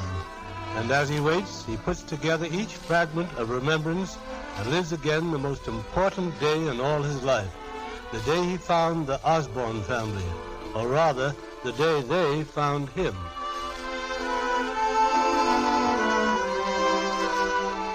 I soon discovered how I happened to be having Sunday dinner with the Osbornes. Just one of those little whims of fate that dropped me on their beach at the exact moment when they wanted a soldier more than anything else in the world. Any soldier. Well, we sat down to dinner. Grandfeathers had a big platter of fried chicken in front of him. At the time, of course, I didn't know about Mary's hen, Miss Easter. Well, Grandfeathers, go ahead and serve. A piece of white and a piece of dark for the sergeant. I hope you like fried chicken. There's nothing finer, is there, Mary? Please, may I be excused? Oh, Mary, dear. Please. Now, we're not going to have any nonsense. Eat your dinner. But I can't eat any dinner. Woman, I give you my solemn word. The chickens on this platter are total strangers. It's not who you think it is. Oh, now why did you have to say that? Never mind. Sit down, Tessa. I'll get her. Mary, dear, Mary. Oh, hello, Mary. Why, what's the matter? Has that horrible old man been beating you? He's not old. Now, child, these things happen and we must... Oh. So we haven't enough trouble. And stop scratching yourself, woman. I got a scratch. It's nothing but the hives, and it's all your fault. Luella? I got him, Miss Butterfield. I'm coming. Grandfeathers, look. Oh, look. It's Easter. It's Miss Easter. Oh, Easter. There you is, honey. She's just been a visiting in our coop. Oh, so that's where she wandered to, huh? Leaning on your cane all the way, no doubt. What's that? You heard me. Oh, hello, Mrs. Butterfield. Look, everybody, look. It's Easter. Oh, this is Sergeant Eric Moore, Mrs. Butterfield. Oh, an old friend? No, a new one. The Osbornes were kind enough to ask me in for dinner. But that's wonderful. That's wonderful. Oh, stop gushing and sit down. And sit on your hands. You're driving me crazy. Scratch, scratch, scratch. Can't stay. We just dropped by to leave Miss Easter and a freezer of ice cream. Happen to have some extra. It's in the shade under your tree. Oh, boy, ice cream. Chocolate. Oh, my. That's just wonderful, Mrs. Butterfield. Thanks for everything. And for the chicken you gave the children yesterday. Gave nothing. It was a fair exchange, and I've got the hives to prove it. Now, please get back to your dinner. And you don't know how glad I am to see you, Sergeant. Thank you. Grandfeathers, show Mrs. Butterfield at the door. It's a pleasure. Nobody just happens to have an extra freezer of ice cream hanging around the house. Well, I did. And what's more, see that you bring back the freezer. And don't send those poor little children with it. Don't hang by your eyelashes till I get there. I won't. But I may come over and give Tessa your cane. Goodbye. Blackmailer. Well, come on, everybody. Pitch in there before everything gets cold. Sure thing. Here we are, Chief. Now, how about it, Mary? You changed your mind about eating dinner? Oh, yes. Gosh, am I starved.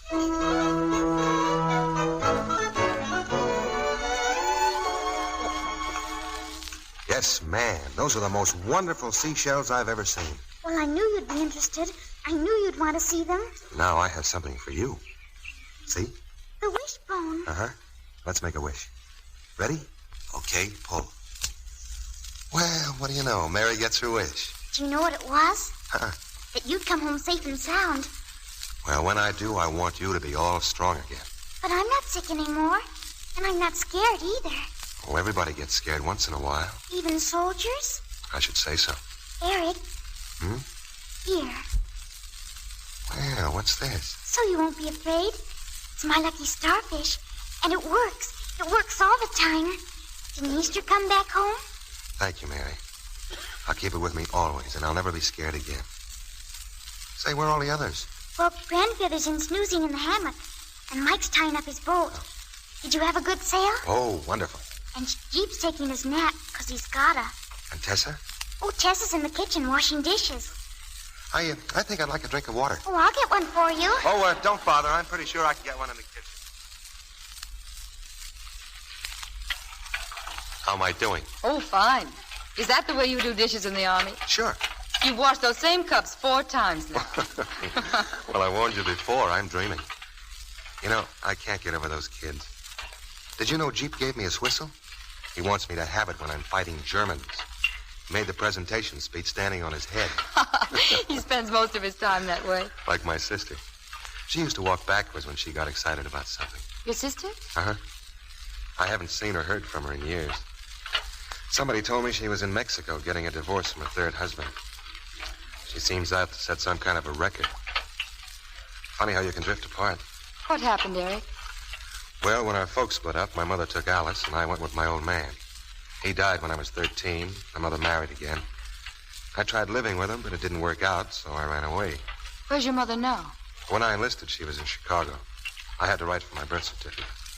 Eric. Hmm? How'd you spend your furlough? Raising Cain in Miami, or trying to. You sure can feel alone in a town like that. Didn't you have any friends you could have gone home with? Oh, sure, but nobody wants outsiders around when they're saying goodbye to their folks. You're going over soon, aren't you? Yeah. You don't know what a difference it makes having someone to say goodbye to. I wouldn't trade 1 second of today for all the other good times I've ever had. But we've just started. As soon as it gets dark, we'll go down on the point and build a fire and have a picnic supper. Oh, swell. That'll be swell. Now, come on, let's get these dishes done.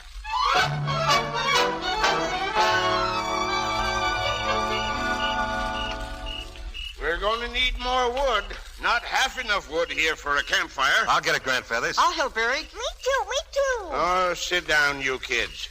Tessa, show the sergeant where you can find some firewood. It's a pretty long walk, Sergeant. Well, that's swell. That's swell. Not much further. That's a patch of pines down the beach. Eric, about what you told me. What do you mean about my folks? Mm-hmm. Some nerve unloading all that on you. I wouldn't have, except you've all made me feel like I belonged to you. What a family. Tessa, when I think, what if the kids hadn't been waiting just as I happened to walk by? We might never have met. Was it only this noon? I feel like I've known you forever. There's something you don't know about me. What? See that old ruined hotel over there? Uh-huh. Well, come on, I'll show you.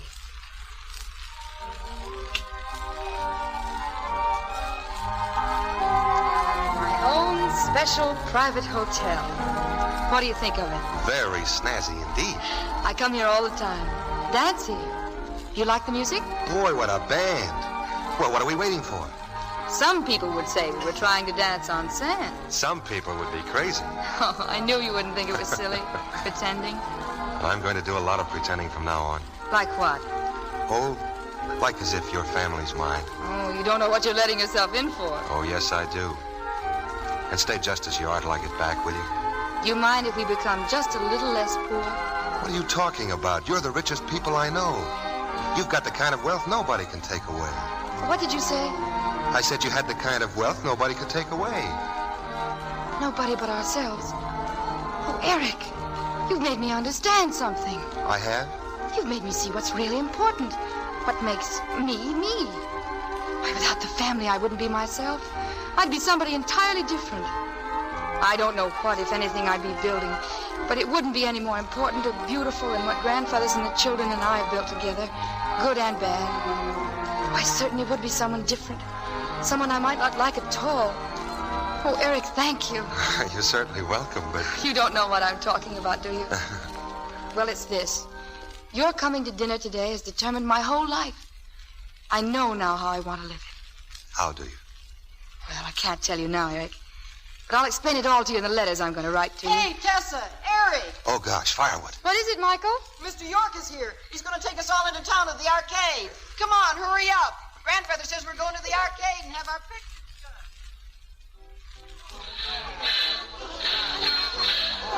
All right now, folks, if you just hold those poses for 1 second. Jeep, stop it now. Hold still. Yes, ma'am. Now, if the old gentleman will smile. Like this? That's it, that's it. A very nice group. Oh, dear. Now what? The little girl. Is that a chicken she's got? Oh, we've got to have the chicken. That's Miss Easter. All right, everybody. Look straight ahead. Now, 1, 2, 3. There we are. Now, the picture will be all ready in about 5 minutes. Thank you very much. I'll wait for it. There's a shooting gallery next door, Eric. Well, what are we waiting for? Tessa? By all means. Come along, Harry. Jeep.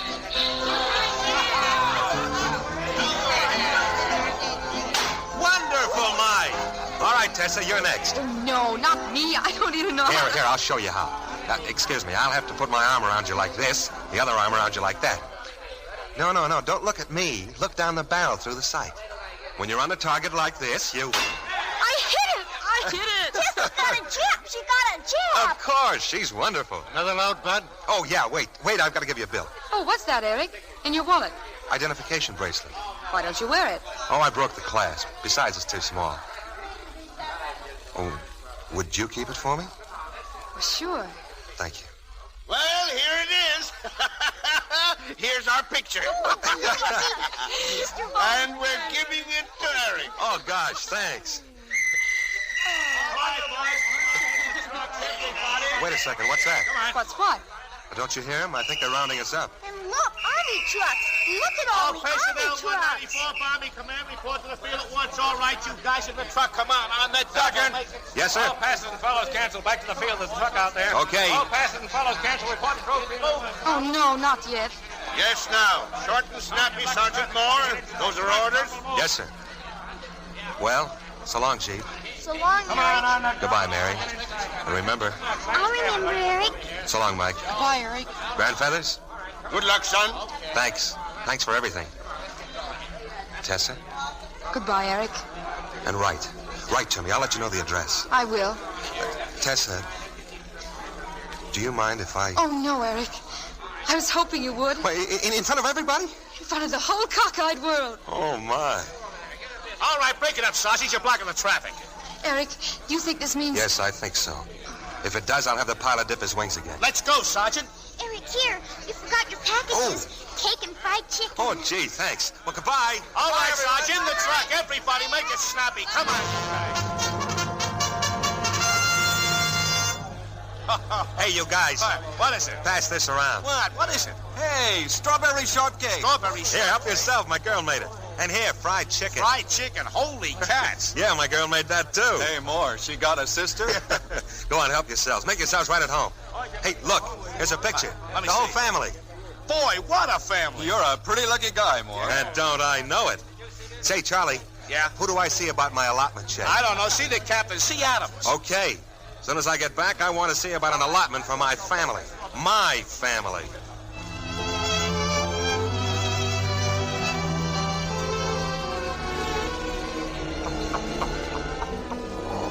Tessa, they're coming. Look, the bombers. Bombers, Tessa, bombers. Yes, I see. He's dipping his wings. Come back, Eric. Come back home.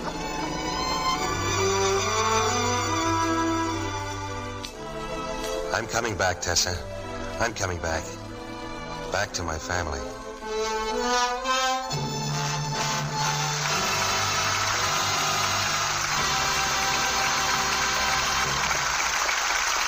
And now, before Mr. Lasky brings our stars back for their curtain calls, let's do a little figuring.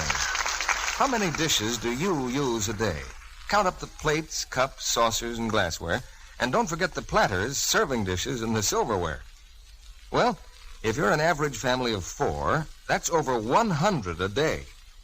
But do you know that if you use Lux for your dishes, you may find you need only about half as much as you'd use of your wash day soap? Yes, actual dishwashing tests show that ounce for ounce, Lux does up to twice as many dishes as other well-known dishwashing soaps. That's worth remembering. And if you scrape and rinse dishes, especially greasy ones, as soon as they're removed from the table, you'll need even less Lux for rich, fast-working suds. Lux is thrifty for dishes. It's thrifty insurance against dishpan hands, too. For Lux Flakes in the dishpan helps your hands stay soft and smooth. Even if strong soaps have made them red and rough and ugly, they can soon be lovely again if you change to gentle Lux. Why not try Lux Flakes tomorrow for your dishes? And now, here's Mr. Lasky and our stars. Tonight, we'll disprove that familiar saying, three's a crowd, by bringing to the footlights our 3 stars, Ann Baxter, John Hodiak, and Charles Winninger. I'm sure our audience joins in offering congratulations to all 3 of you. Thank you, Mr. Lasky. And I'd say you were perfect in Sunday dinner for a soldier for more reasons than your acting. I understand that cooking is your favorite hobby. That's right, Mr. Lasky. I can't keep out of kitchens in my spare time. Well, what's your favorite recipe, Ann? What would you really serve for a Sunday dinner, Ann? Well, if it was chicken, I'd fry it in garlic and olive oil, and put it in the oven for a little while, basting it with herbs crushed up in vinegar. Could I have a second helping, please? How about you, John? What's your favorite hobby? My favorite hobby? Eating. Well, you two should really get together. How are you at the culinary arts, Charles? Well, I'm first rate, Mr. Lasky. You come to my house next Thursday, and I'll bake you a cherry pie for Washington's birthday. Do we bring along an axe to cut it? Oh. You know, Mr. Winninger was right in his element in this picture, a skipper of a houseboat. That's right. I remember as Captain Andy in the famous showboat, Charlie climbed the mast to fame. Yes, but my boats are always tied to land. When this war is over, I'm going to cut my moorings and head out to sea. Well, I hope you stick around a while, Charles. At least till next Monday night, when we're bringing to this stage 2 nominees for the 1944 Academy Awards, Greer Garson and Cary Grant. You couldn't miss with that combination, Mr. Lasky. What are they playing in? Oh, a delightful play they selected themselves, the Columbia screen hit Bedtime Story. In it, we follow the tempestuous romance of a husband not only wedded to his actress wife, but equally wedded to the stage.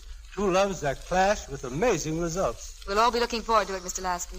Good night. Good night. Good night, and thanks for Sunday dinner.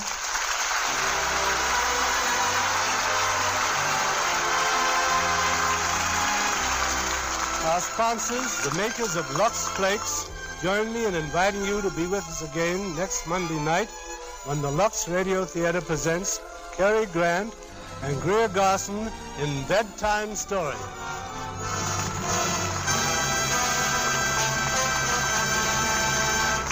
As our war casualties mount, as every day the fighting increases in intensity, ask yourself if you're doing all you can to help save American lives and speed the day of victory and peace.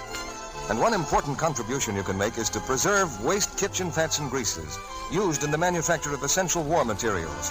Strain your waste fats into a clean can, rush them to your butcher. He'll give you 2 red ration points plus 4 cents for each pound. Sunday Dinner for a Soldier, from an original story by Martha Chevens, was presented through the courtesy of 20th Century Fox, producers of A Tree Grows in Brooklyn. John Hodiak appeared through the courtesy of Metro-Goldwyn-Mayer, producers of the Technicolor picture National Velvet. Heard in tonight's play were Verna Felton, Patricia Lowry, Bobby Larson, Billy Roy, Charles Seal, Eddie Marr, Ruby Dandridge, Dickie Myers, Robert Regent, Janet Scott, and Earl Keane. Our music was directed by Louis Silvers. This program is broadcast to our fighting forces overseas through cooperation with the Armed Forces Radio Service. And this is your announcer, John M. Kennedy, reminding you to tune in again next Monday night to hear Bedtime Story with Greer Garson and Cary Grant.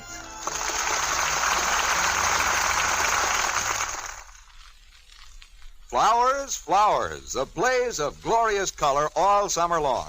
Get in on the sensational offer by the makers of Spry Shortening.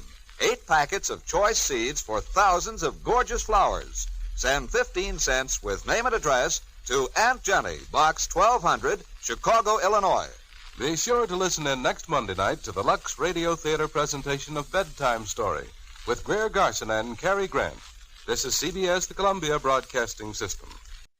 Lux presents Hollywood.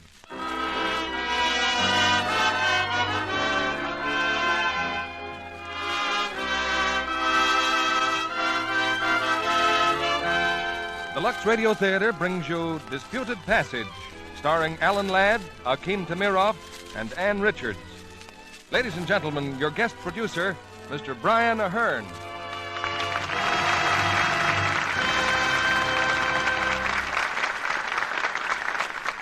Good evening, ladies and gentlemen.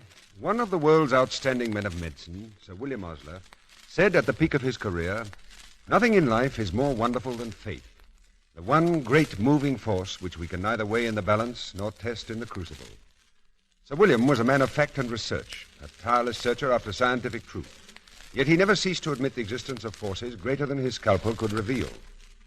Tonight's Lux Radio Theater play disputes this passage, or rather puts it to the test in one of the screen's most moving stories.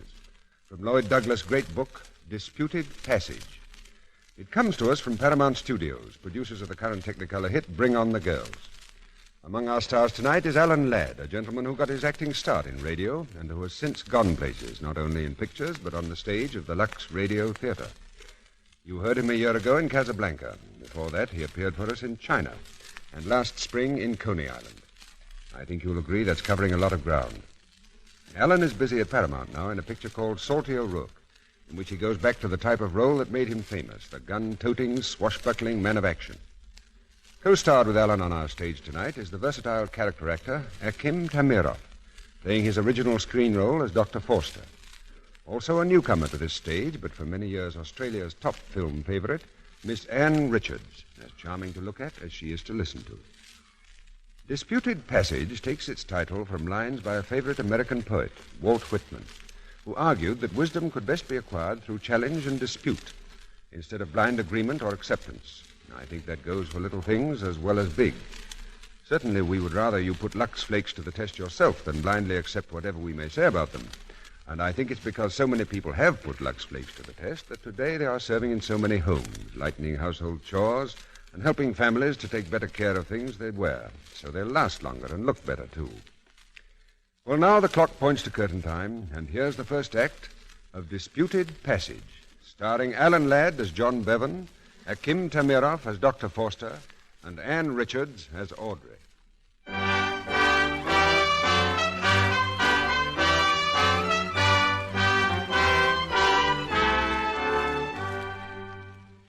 Some 15 years ago, at one of our larger medical colleges, a group of new young students, nervously excited, file into their first class in surgery.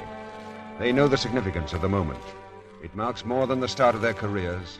It is their introduction to the almost legendary figure who will rule their lives for the next 4 years. Their teacher, Dr. Max Forster. Well, where's Forster? What's the idea of keeping us waiting like this, anyway? Don't worry. You'll see so much of Forster, you'll hate the sight of him. Who says so? About every guy who's ever studied under him. He's a sarcastic, egotistical heel. And for your information, I'm ducking the eminent Dr. Forster every chance I get. Yeah, well, he's still the greatest surgeon in the world. He'd have to be 4 times as good to make up for what he put you through. You'll find out, Bevan. You'll find out. Hey, pipe down. Here he comes. Sit down, sit down. This is a classroom, not a ballpark. Well, it is indeed a pleasure to welcome so goodly a number of our acquaintance hour. For reasons known only to yourselves, you have elected to study the science of medicine. All right? But get this through your heads. You are no different than any other class of beginners in any other medical school. Your own opinions to the contrary. And remember, I will not tolerate indifference or incompetence.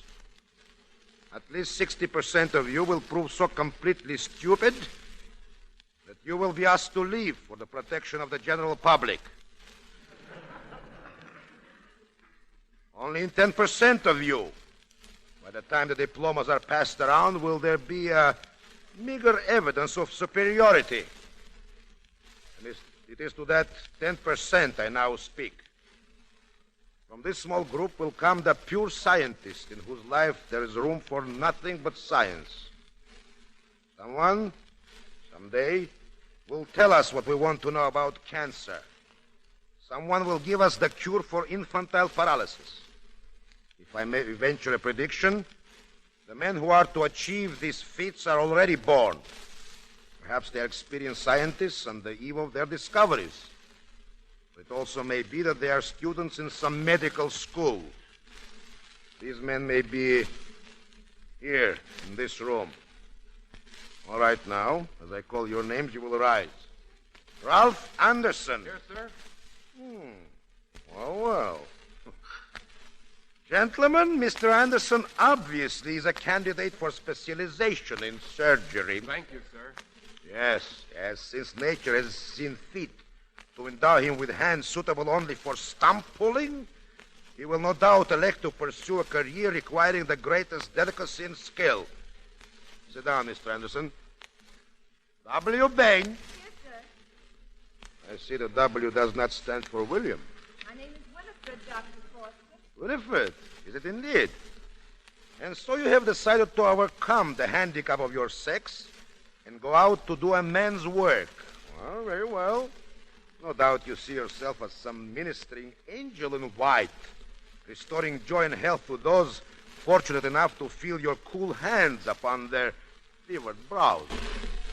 I see no reason why I can't be a good doctor just because I'm a woman. You don't?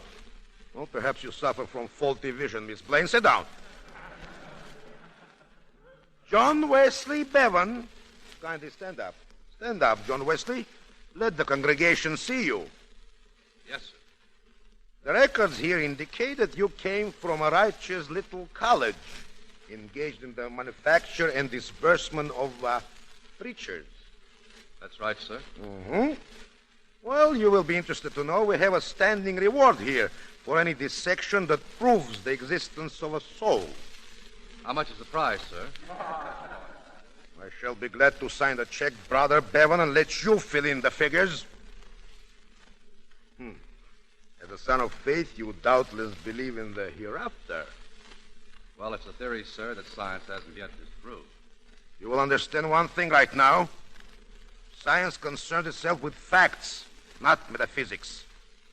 You will find no interest here in a churchman's views on anatomy and pathology. I can quite understand that, sir. Any more than a scientist's viewpoint would be of any interest on religion.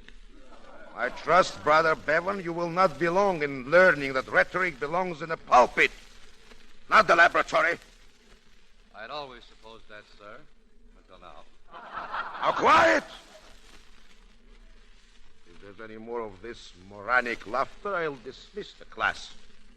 All right, Mr. Bevan, that will do for now. Alexander Claxon. Alexander Claxon!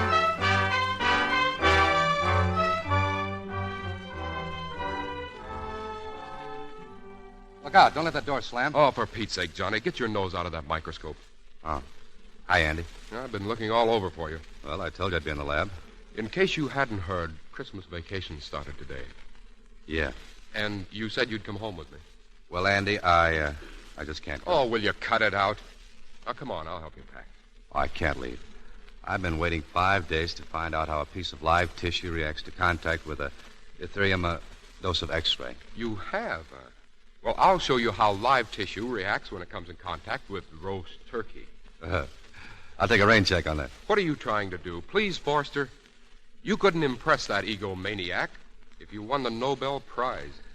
Yeah, but he's still the greatest surgeon in the world. No, how can you say that after the beating you've taken? He's been riding you all term. Go on, you'll miss your train. Okay, Johnny. Sorry.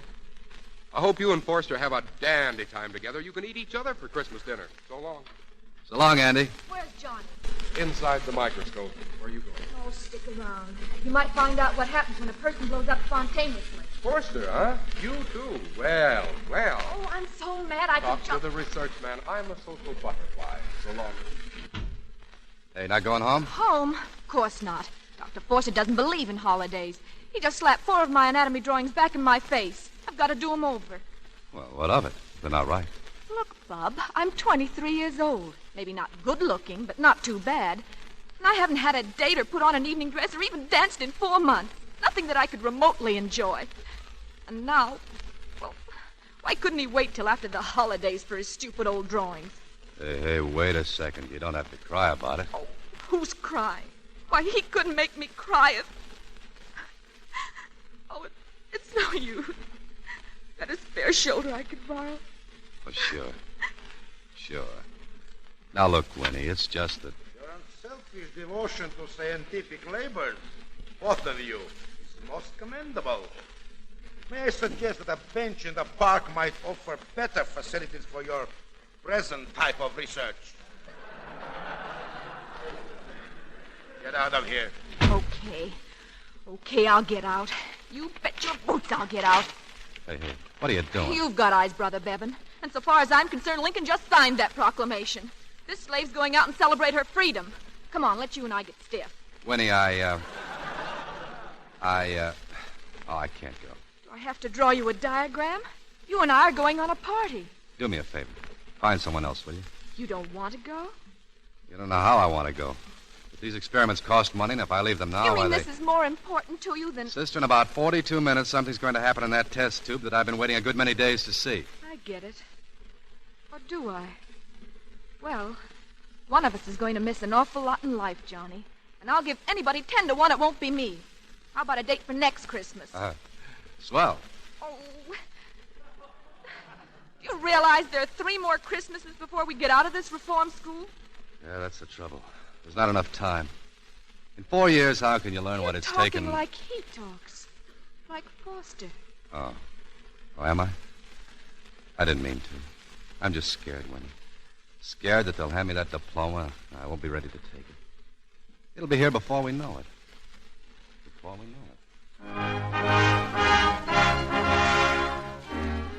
To all second-year medical students. Following midterm examinations, the students listed below have been placed on the honor roll. Alberto Fioretti, chemistry.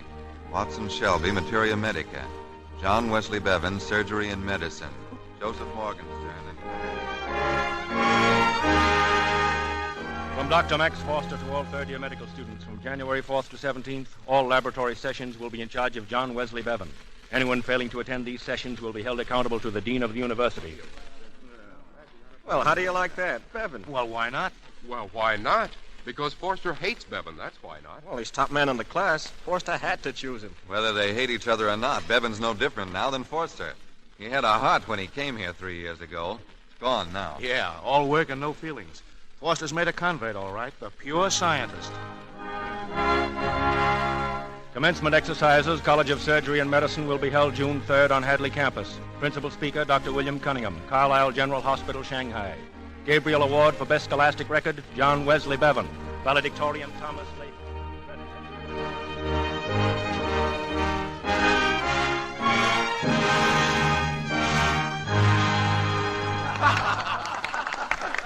Yes, gentlemen. 35 years ago, when doctors received their diplomas, they didn't have to know so much. Still, the job we've done hasn't been too bad. I think, for the most part, that's been due to a power greater than our own. You'll learn something of that power sooner or later.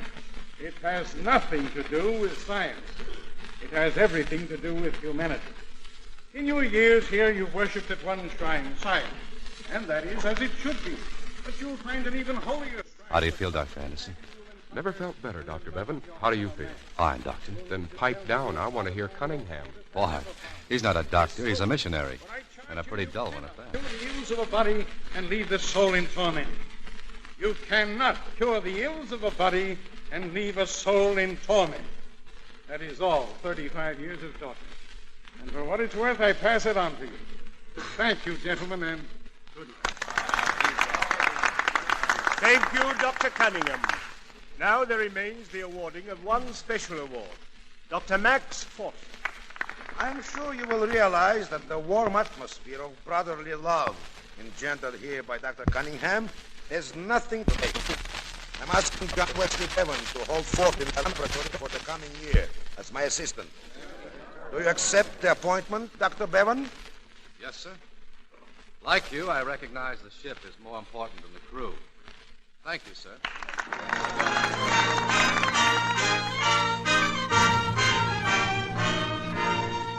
Hey, Johnny. Oh, hello, Andy. Well, leaving for home today, huh? Yeah. What's your hurry? I got to see Orson. I wanted to say goodbye, John. All the best, Andy. Lots of luck. Thanks. What about you?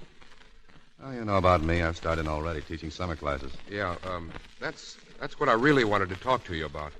Huh? Those kids, Johnny, they're squawking. They'll take it from Forster because he's Forster, but they won't take it from you. You're too rough on them. What do you want me to do? Hold their hands and tell them how wonderful they are?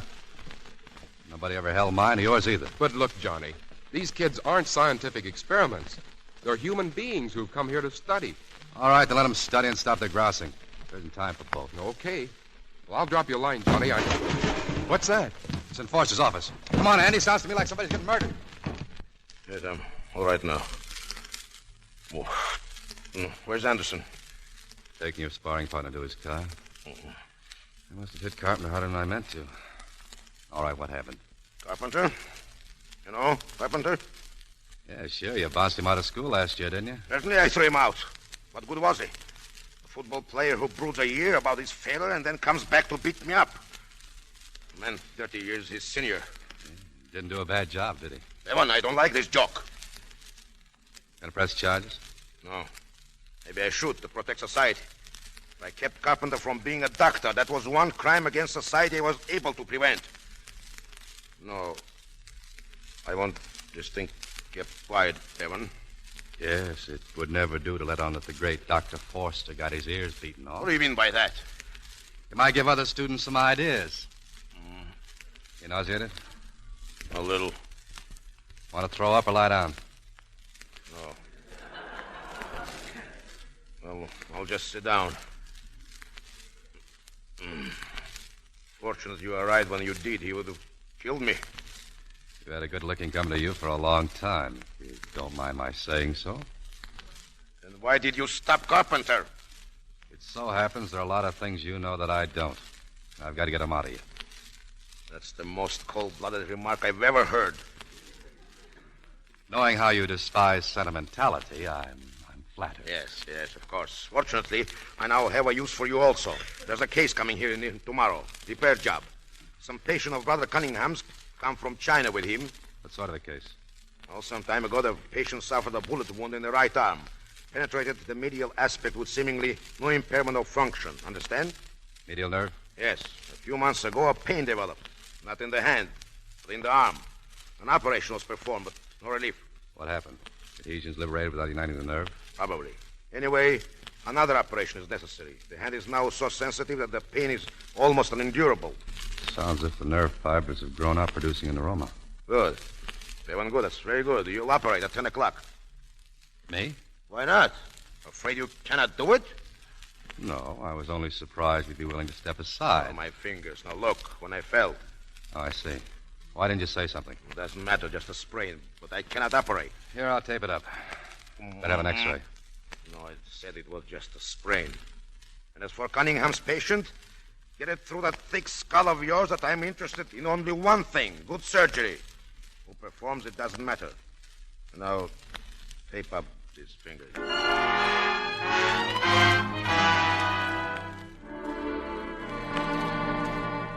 The patient's inside, Dr. Bevan. Oh, thanks. Oh, good morning. I just wanted to tell you that, Good morning.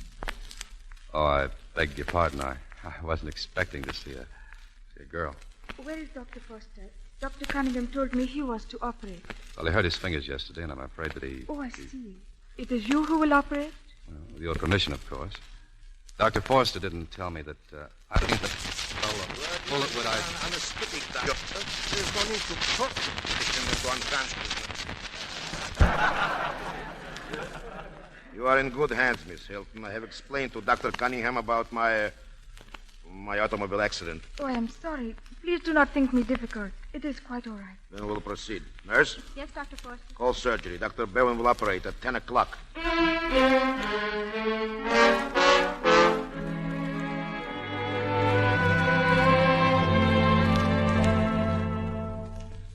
supper will be here in a few minutes, Miss Hilton. Well, how's the arm? The hand, it is much better, but the arm, it is still very painful, Doctor. Oh, that's fine. I'm glad it pleases you. I am myself not delighted. Won't you sit down? Thanks. I'm afraid I haven't time to visit. But the pain, you have not told me why. Well, your arm hurts simply because of the operation, but the hand is better because we've removed the tumor from the nerve. Oh, I see. The bullet almost severed the nerve. You must have suffered terribly. Yes. There are many Chinese suffering from wounds these days. Chinese? I am Chinese. Did you not know? Oh, but your name is Audrey Hilton. Your face. You're joking. No, on the contrary, Doctor. My name, my face, they do not matter. It is inside that a person is what he is. I was born in China, educated in China. I did not leave China until a few months ago. Yes, I am Chinese. But your parents? American. But I never really knew them. They were killed when I was so young. My foster parents were Chinese. They are the only family I've ever known. Well, I hope I said nothing to offend you. Oh, no. Please do not think of it. Well, you're doing fine, Miss Hilton. Another week like the past one, and you'll be playing tennis. An American sport I have not yet acquired. Hey, there's nothing wrong with tennis. Oh, no. I already have succumbed to fishing. Dr. Cunningham taught me. I'll have you know I was once the best hook and worm fisherman in the whole state of Wisconsin. How long has that been? Years ago. You know, when you talk like that, you are a different person. How do you mean? Well, for a little moment, you are not the stern Dr. Bevan. I think it will be a great relief to you when I can leave here. You regret even these few minutes that keep you from your work. This is my work. Part of it. Besides, I enjoy talking with you. Excuse me, Dr. Bevan. Yes. Dr. Forster just called. There's an emergency at Centerville General Hospital. He wants to know if you can leave tonight. Tonight? Oh, yeah. Tell him I'll go. I'll see him in a few minutes. Yes, Doctor. Centerville? That is not far from the Cunningham's place. You'll be staying with them when you leave here? Yes. Oh, I knew them many years in China. They're so kind to me. They have a wonderful place in the mountains on a lake. There is good fishing there, Doctor. Yes, I guess there is. Well, excuse me, Miss Hilton. I'll see you when I get back from Centerville. Goodbye. Goodbye, Doctor.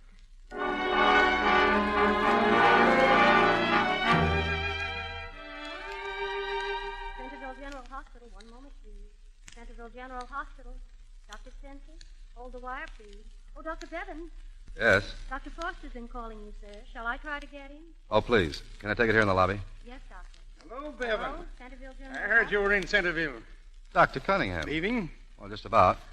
Emergency here last night for Dr. Forster. Lucky I caught you. I can't tell you how grateful I am. That was a wonderful job you did on Audrey's arm. Oh, have you seen it? I was down there yesterday. No, I'm sorry I missed you. I stopped by here to see if you couldn't come up to the lake. It's only a few miles. Oh, thanks a lot. Bass are biting now. And I hear you rather fancy yourself a fisherman. Well, I sure do, but I've got to get right back. There are quite a few cases, then I've got my classes. Sorry, Doctor. I'm sorry, too. Audrey will be very disappointed. We hope to see you at the lake. Oh, Miss Hilton? Yes. Oh, but she's still in the hospital. Oh, no. Forster sent her home yesterday. That's why I went down there. Oh, he did, huh? Yes. He seemed to think she might have left a few days ago. Well, that's very interesting. What do you use for bait up at the lake, Doctor?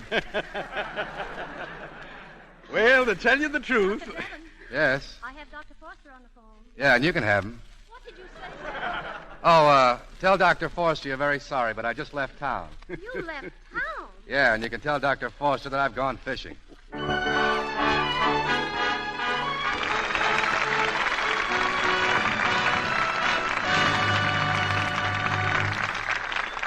Act 2 of Disputed Passage will continue in a moment.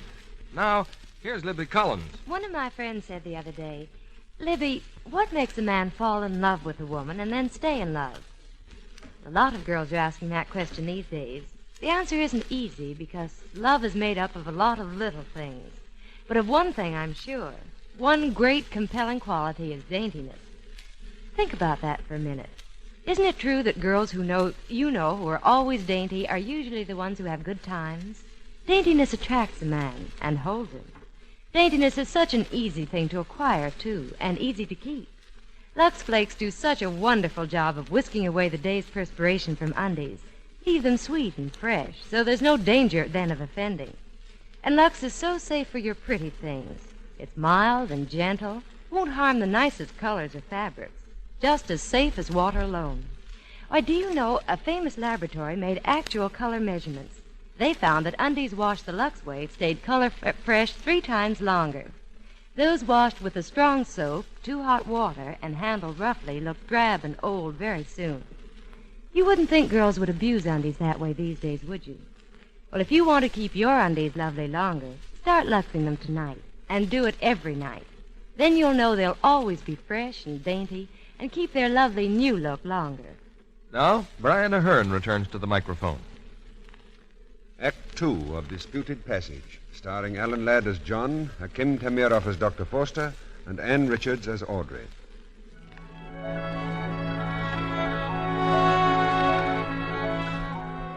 For almost a week, John Bevan has lost himself in another world, a lazy world of freedom and quiet beauty and good fishing.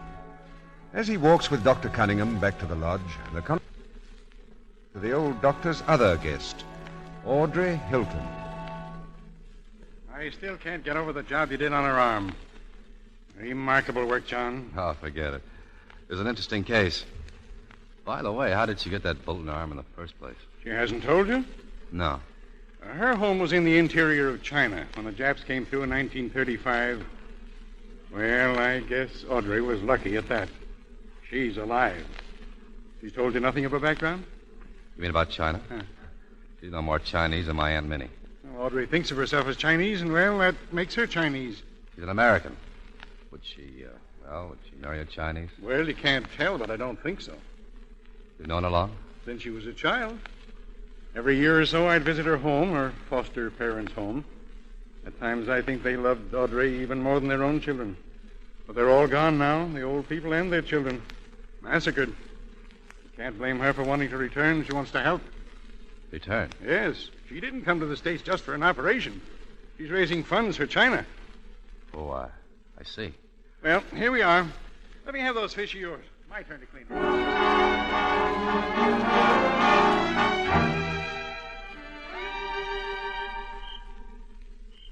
But I've been away from this sort of thing so long, Audrey, it's hard for me to realize it exists beyond hardware store calendars.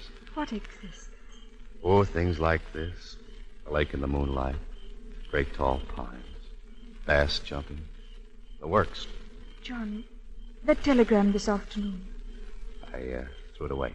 What did Dr. Forster want? Me? Well, I'll leave Sunday night. You know, I haven't thanked you for getting Dr. Cunningham to ask me here. I was surprised. I did not think you would leave your hospital. You think I'm just a machine, don't you? I think you may become one. There is a wall around me. It's because I deliberately built it. Did you, or did Dr. Forster put it there? Well, he started it. The first day when I came to his class, and later when I saw him work. And I thought I'd never seen anything so beautiful in my life. So you decided to be just like him? Oh, he talked to us. Told us what being a real scientist meant. There could be no room in life for anything but work. I hated Forster as a person. In some ways I still do, but what he stands for, that's different. Well, I swore that nothing would interfere ever with what he taught me to go after. That explains so much. How do you know what I'm talking about? But I do know, because that's why we were drawn together. I, too, have a wall, but not of my own choosing. That is why we can be friends. Audrey. Yes? What you said just now about our being drawn together. I should not have said that. I'm glad you did. It means so much to me. I want to ask you something. You may ask me anything. I want to kiss you. You wouldn't mind? No. My technique, it's pretty amateurish, isn't it?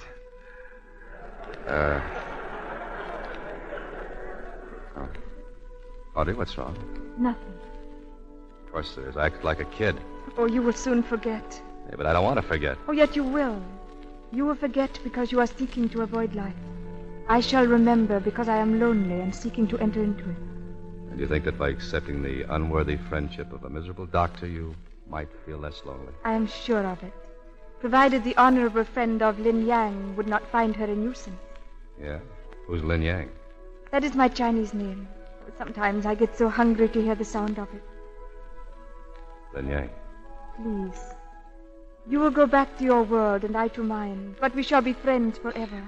Is it not so? I hope so, Audrey. What time is it? Time? Oh, it's a little after 9. Why?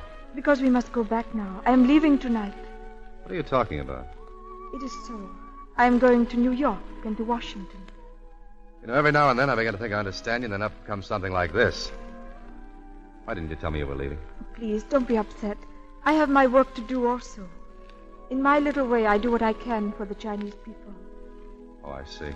Let us walk back now.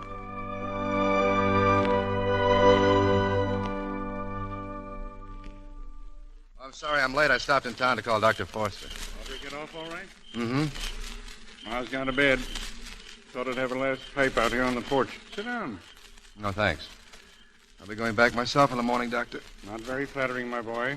The minute Audrey's gone, you leave. Well, I can't say that I won't miss her. And Forster, huh?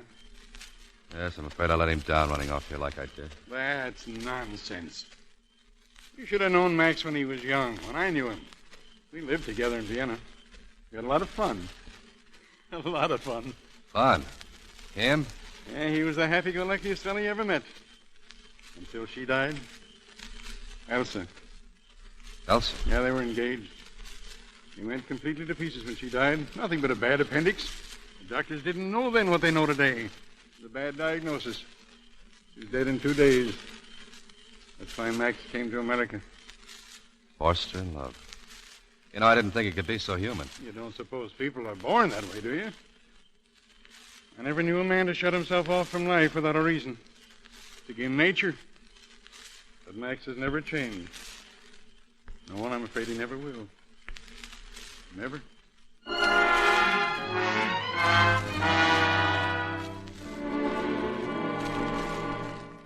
Well, Brother Bevan, I hope you enjoyed your vacation. Did you catch any fish? Several, thanks. I'm surprised that a great humanitarian like Cunningham would indulge in such a cruel pastime as fishing. Or does he draw the line at the soul of a pickerel? I don't know, sir. We were fishing for bass. Now that you've had your little outing, you might get around to reporting on that case at Centreville. Successful? Yes, except the man will never walk again. That was to be expected. I spoke to the superintendent about finding him a job in the hospital. Why? Why? What business is it yours? None. I just felt like doing it. You mean you talked it over with Cunningham and he impressed upon your mushy mind the notion that social uplift is more important than surgery? As a matter of fact, I did mention it to him. Yes, I thought so. Well, it may interest you to know that we are to have the benefit of his noble influence here, too. He's just been asked to lecture for the next term. Oh, that's fine. Now, if you don't mind, I have a class of new pupils waiting for me. Of course. Go ahead. Feed them on milk and water. Tell them what noble little knights they are. Yes, soften them up for Cunningham. Tell them all to be doers of good deeds and inferior doctors. You'll find my classes conducted as they should be. When they're not, you can always have me fired.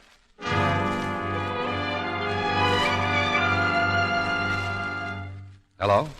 Hello? Your call to Washington is ready, sir. Oh, thanks. Hello? Audrey? John, what is it? There is something wrong? Oh, no, nothing, except I want to see. I've been trying to reach you all week, Audrey. Dr. Cunningham says you're leaving for China. Yes, John, soon. I have been thinking that I must go. Well, I've been thinking, too, Audrey, and I have to talk to you. You cannot come to Washington?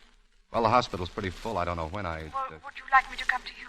I could stop off on my way back, if that would be agreeable. Nothing would be more agreeable. It will be several days yet. I will send you a telegram. That'll be wonderful, Audrey. I'll be waiting for you. realize what an imposition this is, Abbott. Now, if you feel at all uncomfortable. Professor, it is a great honor for your humble student to cook. So, dinner? Well, what about the dinner? Is it going to be okay? Well, the dinner will be excellent if the professor's nose will permit him to eat it. Pretty smart, aren't you, Abbott? Oh, someday, perhaps. Not now. Hey, look, I've been meaning to ask you this for days. Where did Chinese like you get the name of Andrew Abbott? Oh, I observe the students in your classes are seated alphabetically, so which places the A's nearest the professor? The Chinese like to be close to the fountain of wisdom. Also, yeah? Being close, the tendency is to be called on first for answers. I have observed that if the first person asked a question answers incorrectly, the professor is not as furious as when the third person fails. That is why I am Andrew Abbott, sir. Now, if I may retire to your kitchen, sir, I suggest you welcome your guests.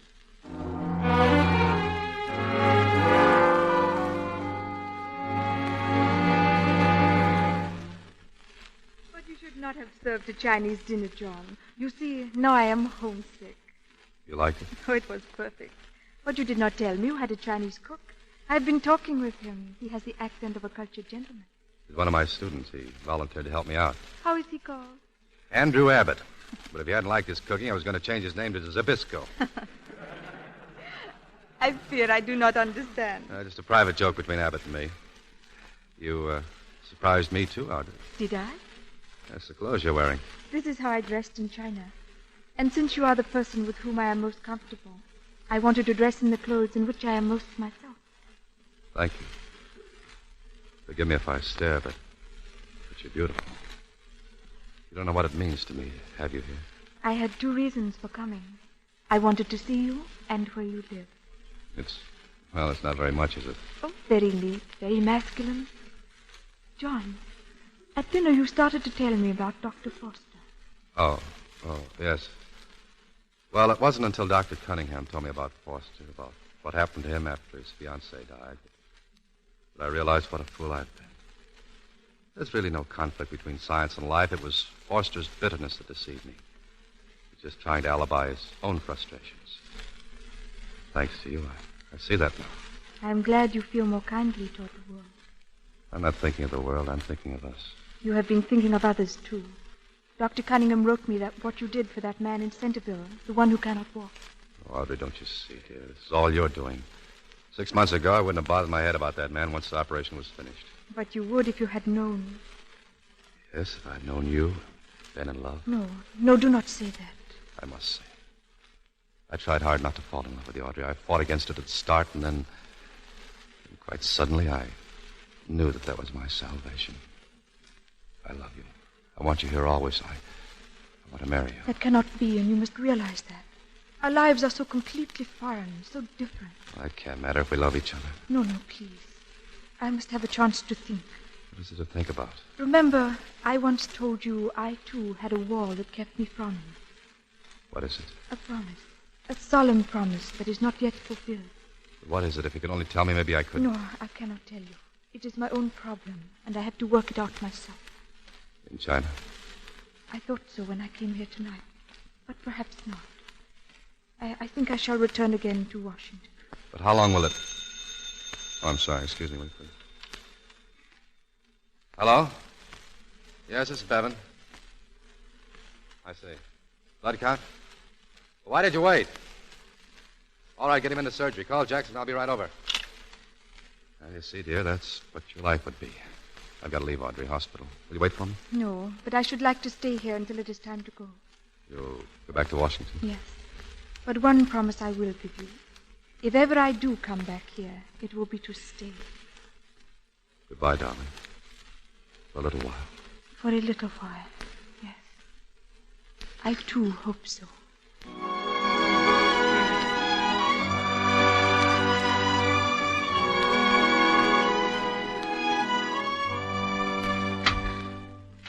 The ambassador will see you now, Miss Hilton. Thank you. Come in, please.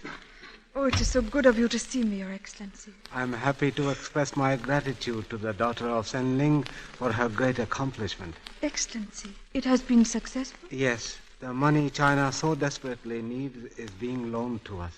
Your work in New York is responsible. Senling would have been very proud of his foster daughter. Oh, you make it very difficult for me to ask the question that has brought me here. I can help you? Yes, because it has to do with Senling. It brings back the picture of how I last saw him after Shanghai had been destroyed. It took me 3 days to reach our home. In the doorway I found Senling and his family, what remained of them. As I stood there, I made a vow that so long as I had life, that life would be devoted to repaying the debt I owed to them. And now I come to ask you if my debt has been discharged. I must be sure that I have fulfilled my promise to him. Your debt is discharged many times over. Your promise is fulfilled. I thank you. I knew what was in your mind when you were announced as Miss Hilton instead of Lan Ying. And that is as it should be. You realize at last that you are an American. Yes. For the very first time. And I hope he's a very nice young man. Oh, how did you know? What else could call you back to where you belong? Yes. He is a very nice young man.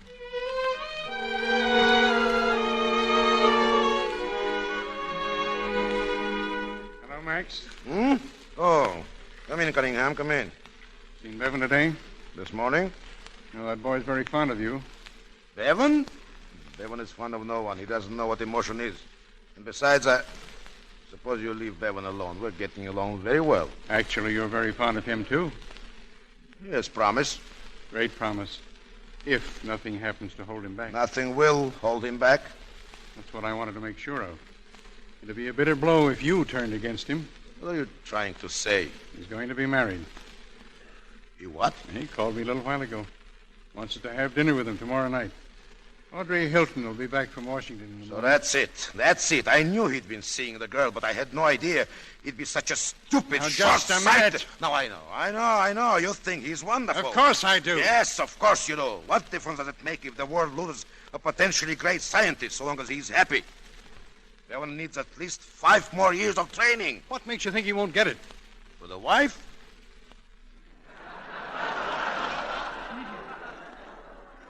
He'll be out grabbing for money. You're wrong, Max. He'll work harder than ever. A man doesn't always get a chance at real happiness. You, of all people, should know that. And you should know to mind your own business. Now, let me alone.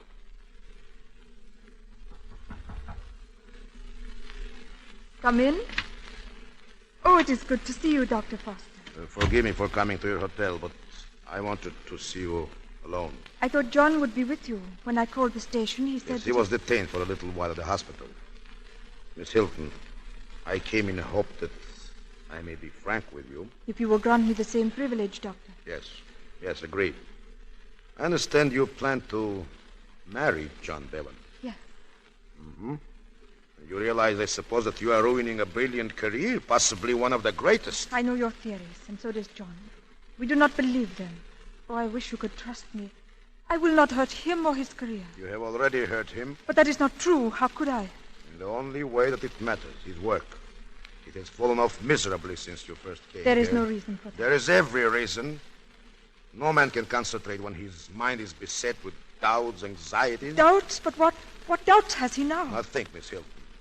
Here is a man who chose a path for himself because he saw it would lead to a definite goal. Now, if you were in his position and you abandoned that path, wouldn't you be worried, fearful that you had done the wrong thing? Yes. That I can understand. I came here not to influence you, but to make certain things clear which perhaps you have not understood. The decision must be yours. Mine and his. Yours only. He had made 2 promises. One to himself and the other to you.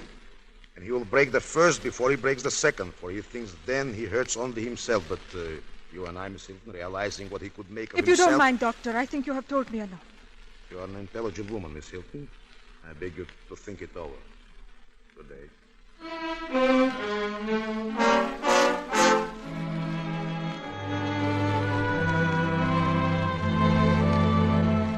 Get hold of yourself, John. You said she'd be here, and she will. Why did she check into that hotel and an hour later check out? Because she's probably coming here to your place. Oh, I should have met that train. But Forster gave me such a stack of work that I couldn't. That's probably Audrey now. John Bevan? Yes? Telegram. Oh, thanks.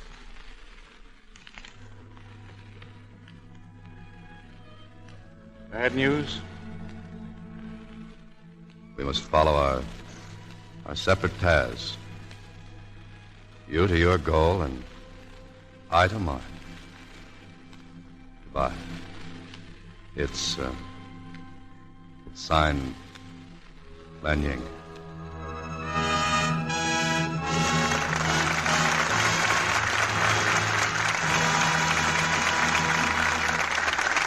We pause now for station identification. This is CBS, the Columbia Broadcasting System.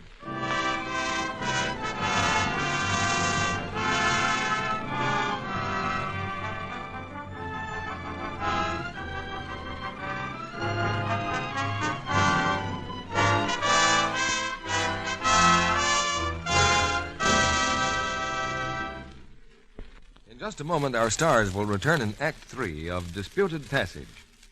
Now, I know all you ladies are used to pinching pennies, so here's a bright new penny. Suppose you tell me what you could do with it. Not much. Maybe get a picture postcard. For the stamp to go on it. I could weigh myself on the drugstore scale. Or get a penny stick of chewing gum, if they had any. That's not much, is it? But you can do something really worthwhile with that penny. You can start getting rid of dishpan hands. For a penny? For less than a penny. How? By using Lux Flakes for dishes. It costs less than a penny a day to change dishpan hands to Lux hands. Just change from strong soaps to gentle Lux for dishes. Once you do, your hands begin to lose that red, rough dishpan look, sometimes as soon as the second day. Before long, your hands are soft and smooth and lovely again, and without using any creams or lotions. Tests proved it.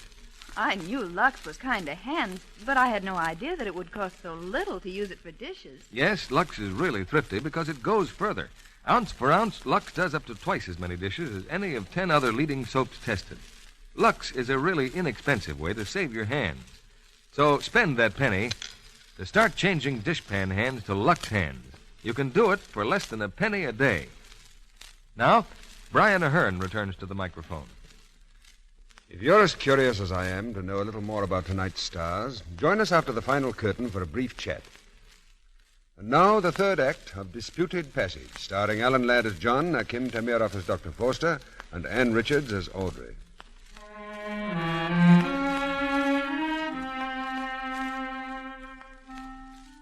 Three weeks have passed since Audrey Hilton's disappearance.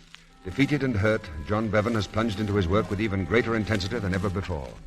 But his efforts show only an increasing mediocrity, and the first to notice it is Dr. Max Forster.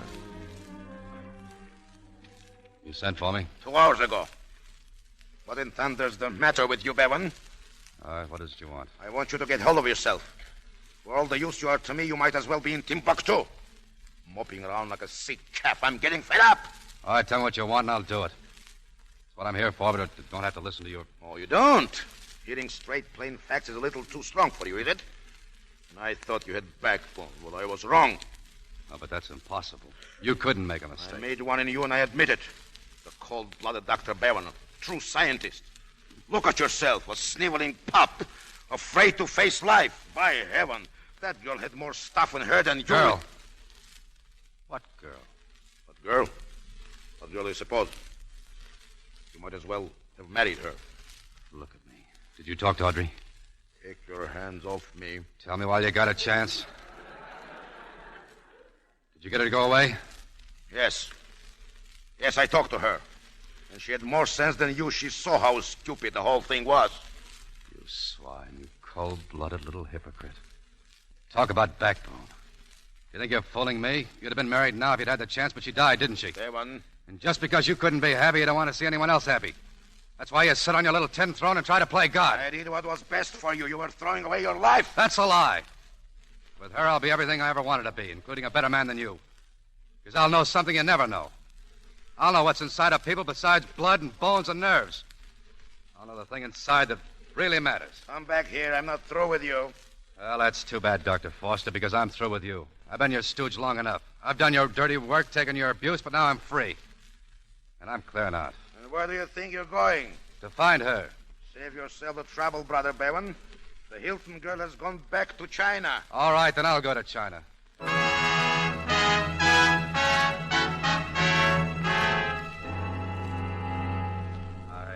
want to sound discouraging, Doctor, but I'm afraid you'll be wasting your time.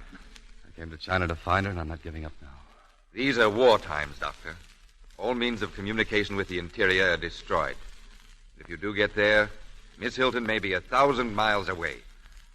I traced her this far. Can you give me what papers I need? I'll get them. You know the risks? She went through, didn't she? Very well. I'll arrange for horses and guides. We'll leave here tomorrow morning. Quick, behind these rocks, Doctor. Sure there are enemy planes, Kai? We have no warplanes here. If they see us, they machine gun. They didn't see us. They're going north. Toward Shentin. We stop Shentin, Doctor?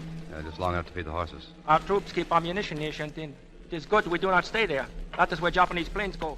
Perhaps when we get there will be no Shentin. No horse, enough! Oh, Baxter,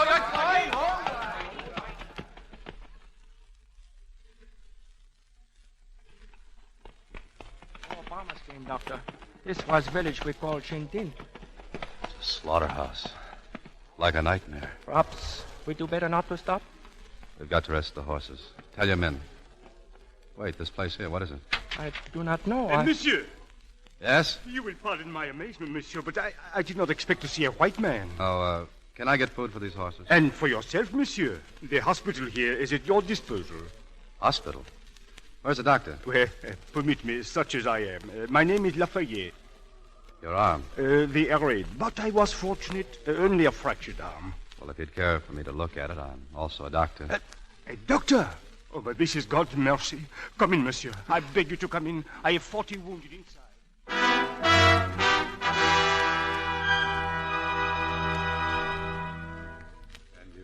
And you attempt to handle all these patients yourself? Well, there's little choice. But I have 2 good nurses, Chinese. Thank you for looking at the old woman. She'll be all right in a few days. Monsieur, over here. There's a child, a little girl. I'm sorry, Lafayette. I haven't time. I have to push on. Ah, yes, of course. I understand. Well, I regret I cannot help you, but I've not heard of the girl you seek. Maybe if I came back this way, I can stay longer. Yes, of course. What's the use? A few minutes more won't matter. Show me the child. Oh, this one, monsieur. Her leg. We have not had time, and this arm of mine... Here, let me see. It's broken. Yes, monsieur. In 4 places, as best I can tell. I have no more x-ray. Tell my guides to unsaddle the horses. I'll stay.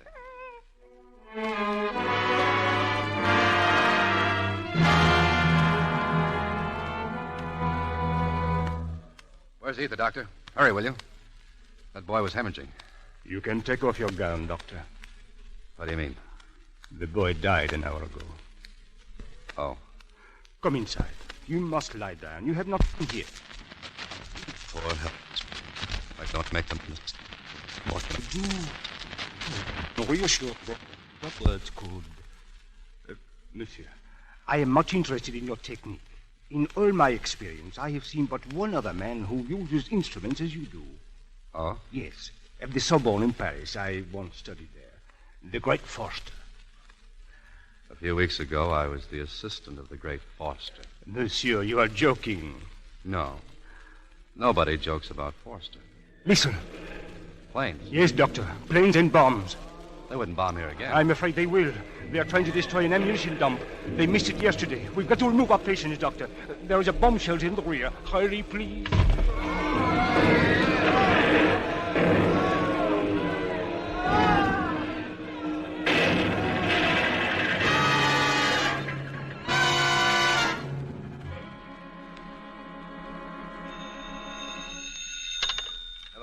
Hello, Dr. Max Foster, please. This is Dr. Foster. What is it? Cablegram for you, Doctor. Cablegram? From China, Guangxi Province. Read it. John Bevan, wounded air raid. Shrapnel embedded in brain. Holds no hope. It is signed Basil Leferrier, Mission Hospital, Shentin. Thank you. Nurse. Nurse! Yes, Doctor. Find out where Shentin is in China and the quickest way I can get there. I must get immediate reservations. Don't stand there. Hurry!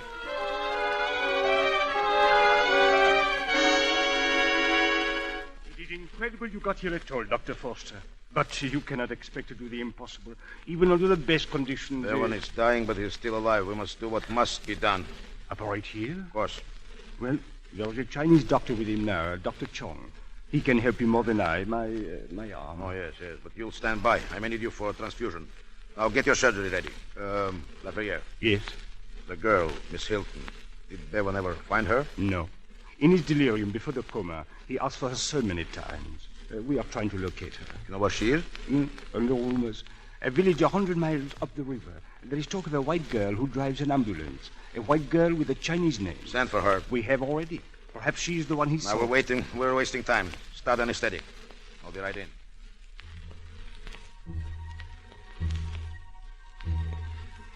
Pulse weakening, Doctor. Respiration 12. Lafayette? Yes. Now, look. The course of the shrapnel, it was penetrated the frontal lobe. We shall find it about a fissure of her lung. There is nothing we can do. Nothing? You can remove the pressure. The patients inside, they are praying for him. Let them pray. It will take their minds off of themselves. Light.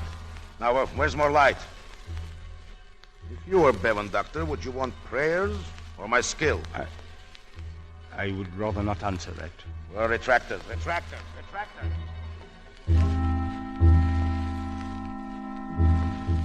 Hurry, Doctor. You must hurry. Stop your stupid talk. My forehead. My forehead. Wipe my forehead. The pulse becomes weaker, Doctor. Transfusion. Lafayette. We are prepared. Fighty. Les bons mois. 30 minutes more. Perhaps less. Less? Yes. He may die. Pulse. Respiration. The pulse is stronger, Doctor. Respiration 18. Sponges, nurse. Now bandages. The operation is finished.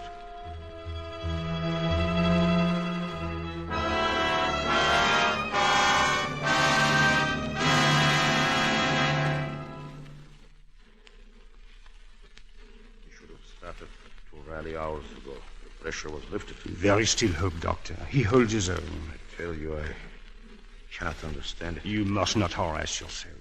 You operated under tremendous difficulties. In your own surgery with proper... No. That's got nothing to do with it. The operation itself could not have been more successful no matter where it was performed. Whatever these two hands can do, they have done. But here he lies and... Oh, I'm helpless. Yes. All that science can do has been done. Nothing can help Dr. Bevan now except himself. Himself. And what does that mean? What can Bevan do? He's never come out of the coma. There comes a time when we are all helpless women of medicine. When nothing can help except something inside the patient. The will to live.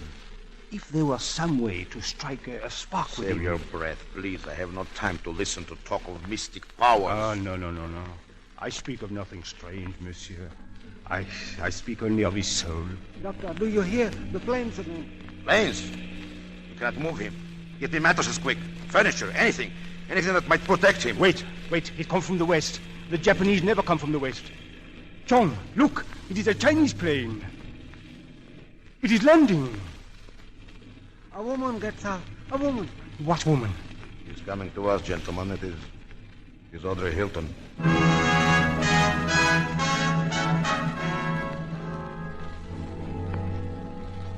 But he waked him during the night. He knew me then. I'm sure he knew me. Perhaps, Miss Hilton, perhaps. I hope so. Oh, he's so white. He lies there as if he were... John, I am here. I am here to stay. Please don't leave me now, please. Miss Hilton, can't you hear me, darling? Please come back. It is only a little way. His eyes. He's opening his eyes. John. They close again. Still the coma. Yes. Miss Hilton, there's nothing you can do. You should get some rest. I will stay. He may waken. He may wake.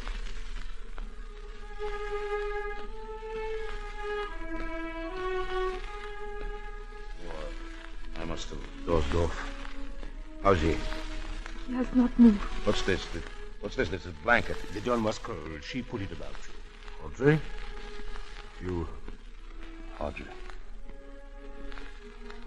Look, he rouses. Doctor. Stand aside. Audrey, don't go. No, my dear.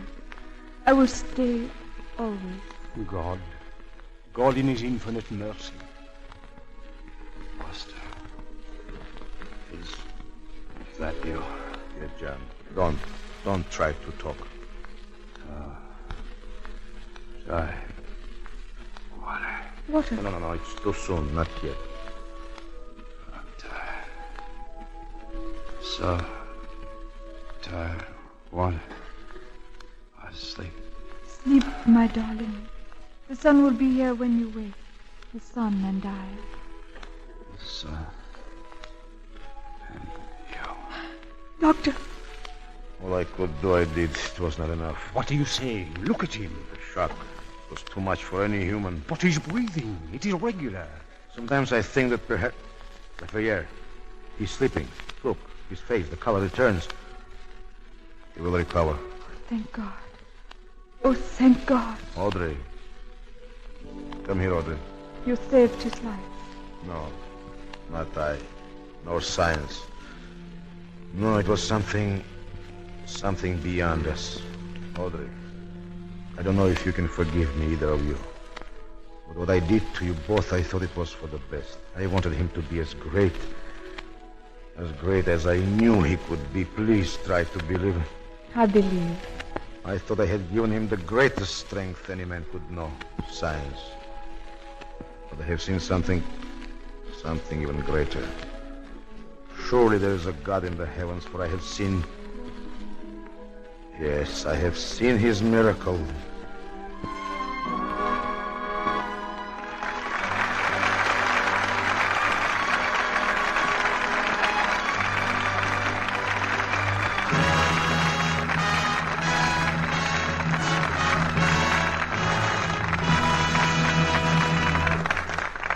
Our stars will be back for a curtain call in just a moment. Now, here's Sally. With a history lesson. History, Sally? Mm-hmm, stocking history. Did you know that men wore the first really modern stockings? No. When was that? Oh, back in the 1500s. And just guess who started it? King Henry VIII. They were hand-knitted for him in Spain. Well, what did people wear before that? Oh, stockings made of wool or velvet cloth, cut to the shape of the foot and leg, and then seamed up the back. For years, Henry was the only person who had knit ones. I wonder if he ever got runs. Probably. After all, that was about 4 centuries before Lux Flakes were invented. No wonder new stockings were a luxury. But now any woman can have better, surer stockings than King Henry did. And thanks to Lux, can keep them lovely a long time. Gentle Lux Care saves elasticity, so stockings give under strain instead of popping into runs so easily. They fit better, too. Don't risk cake soap rubbing or strong soap. Strain tests show these things make runs come much sooner. Stockings washed with mild Lux Flakes last twice as long. And that's just like getting an extra pair of stockings every time you buy a pair. Lux Care is thrifty. Now, back to Brian Ahern and our stars.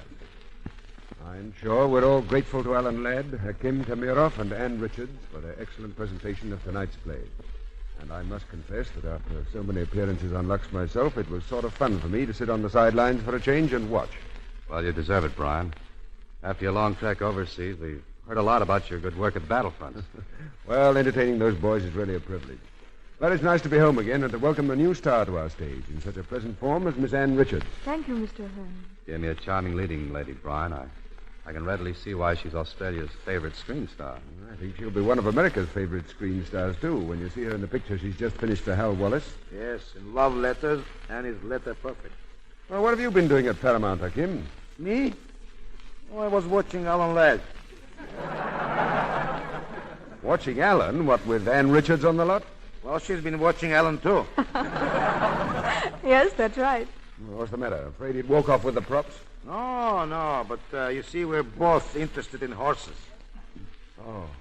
Oh, I see. And Alan sort of reminds you of... Well, I think Kim is talking about the picture I was making, Brian. It has a lot to do with horses and horse racing. Yes. With all the tracks closed, Paramount was the only place where you can spend a day at the races. Well, if you're interested in riding, Anne, you should see Hakim as Pablo in For Whom the Bell Tolls. I saw him. And does he ride a horse? Yes, I never thought anything filled with hay could be so hard.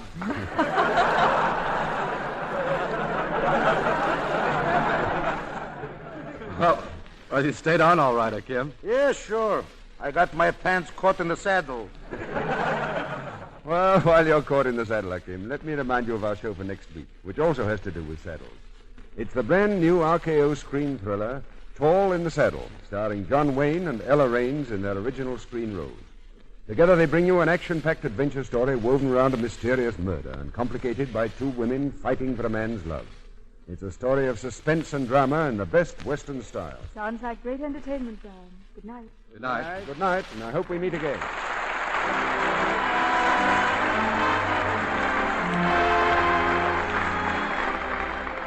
Our sponsors, the makers of Lux Flakes, join me in wishing you to be with us again next Monday night when the Lux Radio Theater presents Tall in the Saddle with John Wayne and Ella Raines.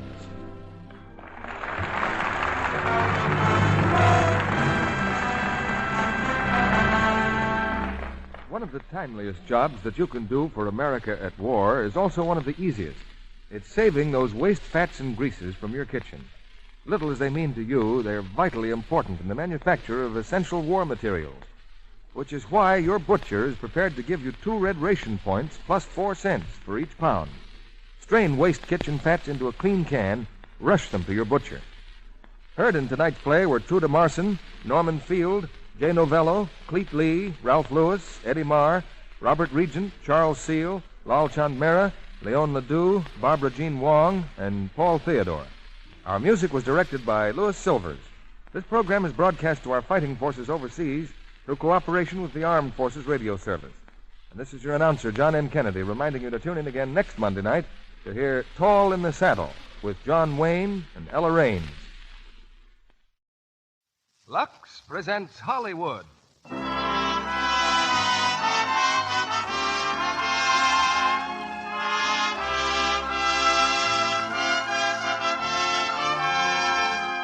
The Lux Radio Theater brings you The Devil and Miss Jones, starring Frank Morgan, Linda Darnel, and Gordon Oliver. Ladies and gentlemen, your guest producer, Mr. Brian Ahern.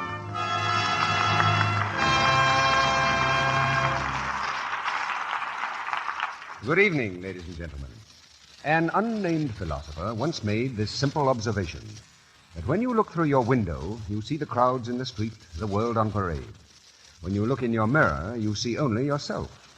Both are made of glass, with this small difference, that one has a coating of silver added. And that difference can apply to human beings. Add enough silver to a man, he often ceases to consider others and sees no one but himself. And that is the premise of our play tonight, which takes place several years before the war. But I can assure you that all further moralizing stops at once, for this is no weighty drama of social significance. It is rather one of the screen's most entertaining comedies. The Devil and Miss Jones, presented through the courtesy of Frank Ross, producer of the Technicolor spectacle, The Road. In the Devil's Corner, with no intended prejudice, we have the irrepressible Frank Morgan, who will soon be seen in Metro-Goldwyn-Mayer's The Great Morgan. As the angelic member of tonight's cast, we have the altogether lovely Linda Darnel. And as a gentleman who literally raises Hades, we present that up-and-coming screen star, Gordon Oliver. Together they bring you the story of a modern merchant prince who, in the early 1930s, walks in disguise among the common folk with the most uncommon consequences. I spoke earlier of looking out of the window versus looking in the mirror. Once the point of that parallel has been established, let me hasten to add that I have no objection to mirrors and their contribution to humanity. Certainly they have helped to make women still more beautiful in many ways, and not the least of these is showing them how Lux toilet soap can help them have lovelier complexions. And since a lovelier complexion often means romance and happiness, I'd say that consulting a mirror often is no more than good sense. And if you use Lux toilet soap, you'll find your mirror is the glass that cheers. Well, now on with our play, as the curtain rises on the first act of The Devil and Miss Jones, starring Frank Morgan as J.P. Merrick, Linda Darnel as Mary, and Gordon Oliver as Joe.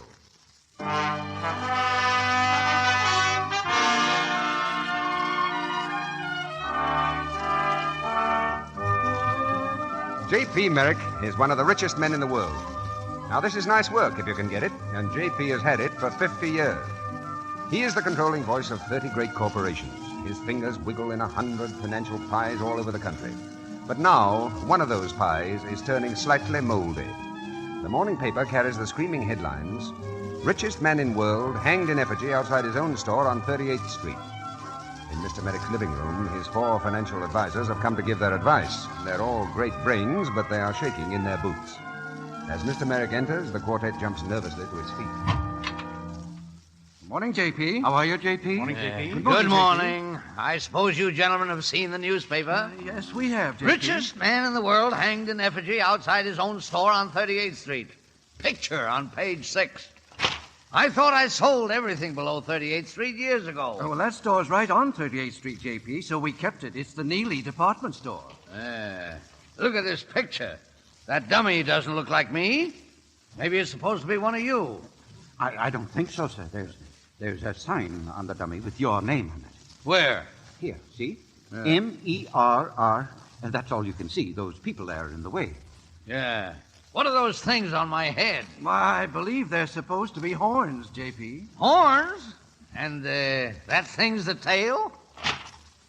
What's been done about all this? Well, we had a talk with the manager of the department store. He fired the ringleader and half a dozen employees who participated in it. Is that all? Have this picture enlarged and everybody in it fired? An excellent suggestion, J.P. Gentlemen, I pay you a great deal to take care of my interests and privacy. I want privacy. I haven't had my photograph in a newspaper in 25 years. No, this is temporary, J.P. Our detective will ferret out the whole thing in no time. What detective? We have a man who's an expert. He's just outside, J.P. If you care to speak to him, he'll show you this thing is a simple little disturbance that really has no significance. Yes. The Boston Tea Party was a little disturbance, too. I want to talk to this detective. Good day, gentlemen. Good day, J.P. Good day. George, send that detective in here. This way, please, Mr. Higgins. This is Mr. Higgins, Mr. Merrick. All right, George. My breakfast. Yes, sir. Sit down, Mr. Sit down. Thank you, sir. What did you say your name was? Higgins. Thomas Higgins, sir.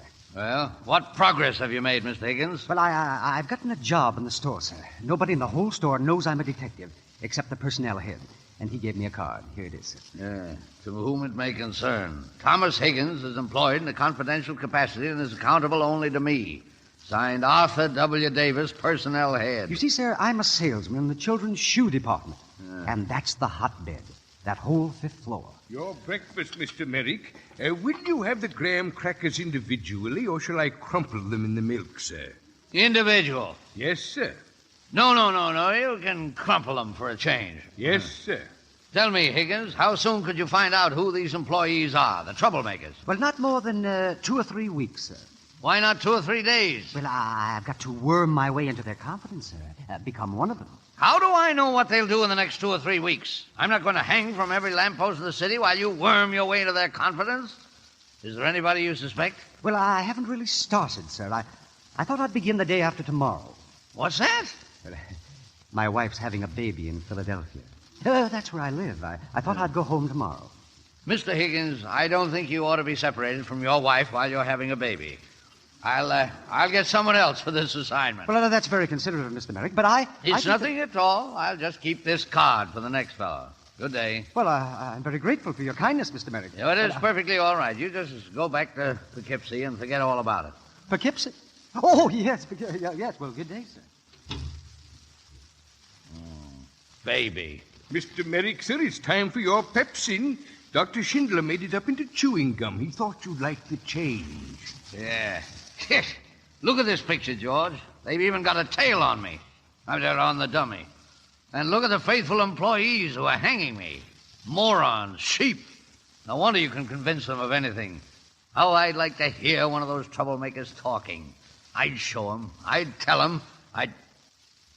George, why shouldn't I? Of course. I'll get a job in the store. Mr. Merrick. Why not? I'd like to see them operate. But think of your stomach, sir. Yes, I'll be one of them. Mix in with them. Let them talk to me. Why, these idiots. I'll play them like a cat and a mouse. Really, Mr. Merrick, George, from now on, my name is Thomas Higgins.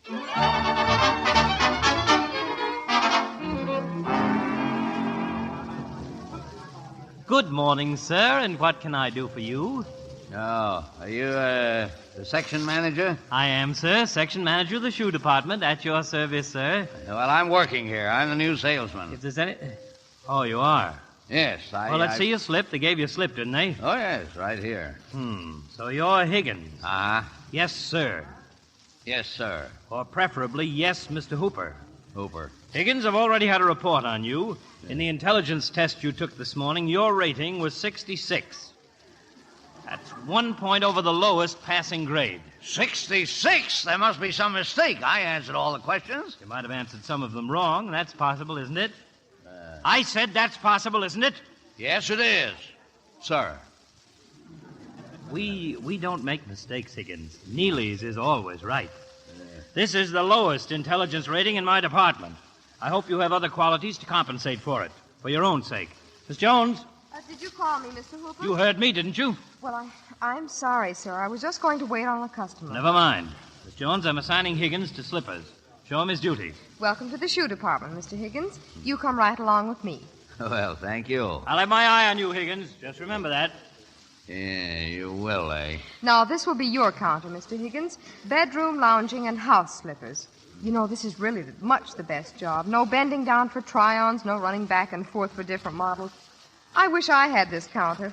You mean he doesn't think I'm good enough to sell shoes, is that it? Oh, no. Now, don't be silly. You have to be much more clever selling slippers than you do shoes.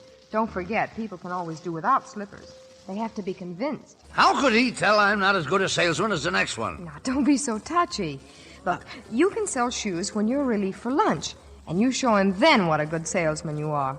Now, today, your lunch hour's from 12 to 1. That's in 30 minutes. I'm not going to eat any lunch. You're not? No, I'm going to stay here, selling slippers. I'm going to make a good impression. Why aren't you going to have lunch? Well, I'm not hungry. I never eat lunch anyway. Now, listen, don't try to kid me. There's only one reason why people don't eat, and I'm going to fix that right now. Oh. Here, you take this. What's that? That's 50 cents. Come on. But I don't want your money. Now, look, you take it and no arguments. I'll see you after lunch, Mr. Higgins.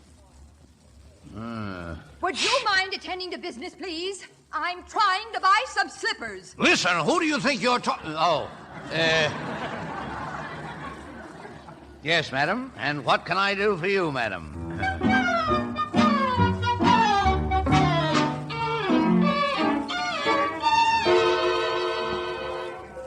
Mr. Higgins, it's time for your lunch. I'll take over your counter now. But I'm not hungry, really. Now, why do you argue so much? You go to lunch and hurry up about it. Well, I don't know where to go. I'll just go and sit in the park, I guess. Some people have an awful lot of pride, haven't they? Pride? Well, never mind. Did you sell anything yet? No. Here, let's see your book.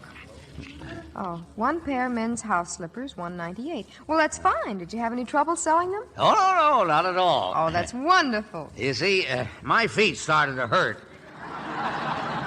So, I thought I needed a pair anyway.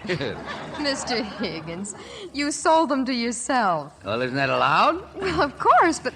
Oh, hey, look out. What's the matter? Don't look up. A shopper's coming. A what? A store shopper. They pretend they're customers, but they're really testing you. Now, be very careful how you act. Oh, may I help you, madam? That's all right. This gentleman will wait on me. Yes, ma'am. Go ahead. Yeah. What can I do for you, madam? Do you sell slippers here? Yes, ma'am, we do. These are slippers. That's what we call them, slippers. They don't look very good. Oh, but they are. I wear a pair of these myself. Woolies. Keep your feet nice and warm. Real sheep wool. Aren't they a little too warm for the summer? Well, we've never had any complaints from the sheep. Oh, no. I'll think about it. I hope you didn't mind my inconveniencing you without buying anything. Oh, of course not, madam. I'm only here to serve you. We serve everybody and anybody. Listen, are you chewing gum? Who, me? No, ma'am. I am a store shopper. Open your mouth. But, madam, I give you my word. Open your mouth. Very well, madam. Is he any gum, huh? Close your mouth. Close your mouth. Yeah. You swallowed it. No, ma'am. I wasn't chewing any. Well, see that you don't in the future. And don't lean on the counter either. Yes, ma'am.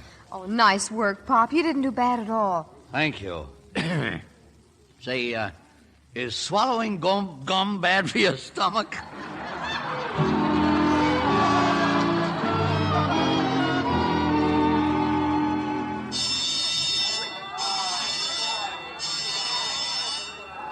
$5:00. Oh, I thought this day would never end. Oh, you mean we can go home now?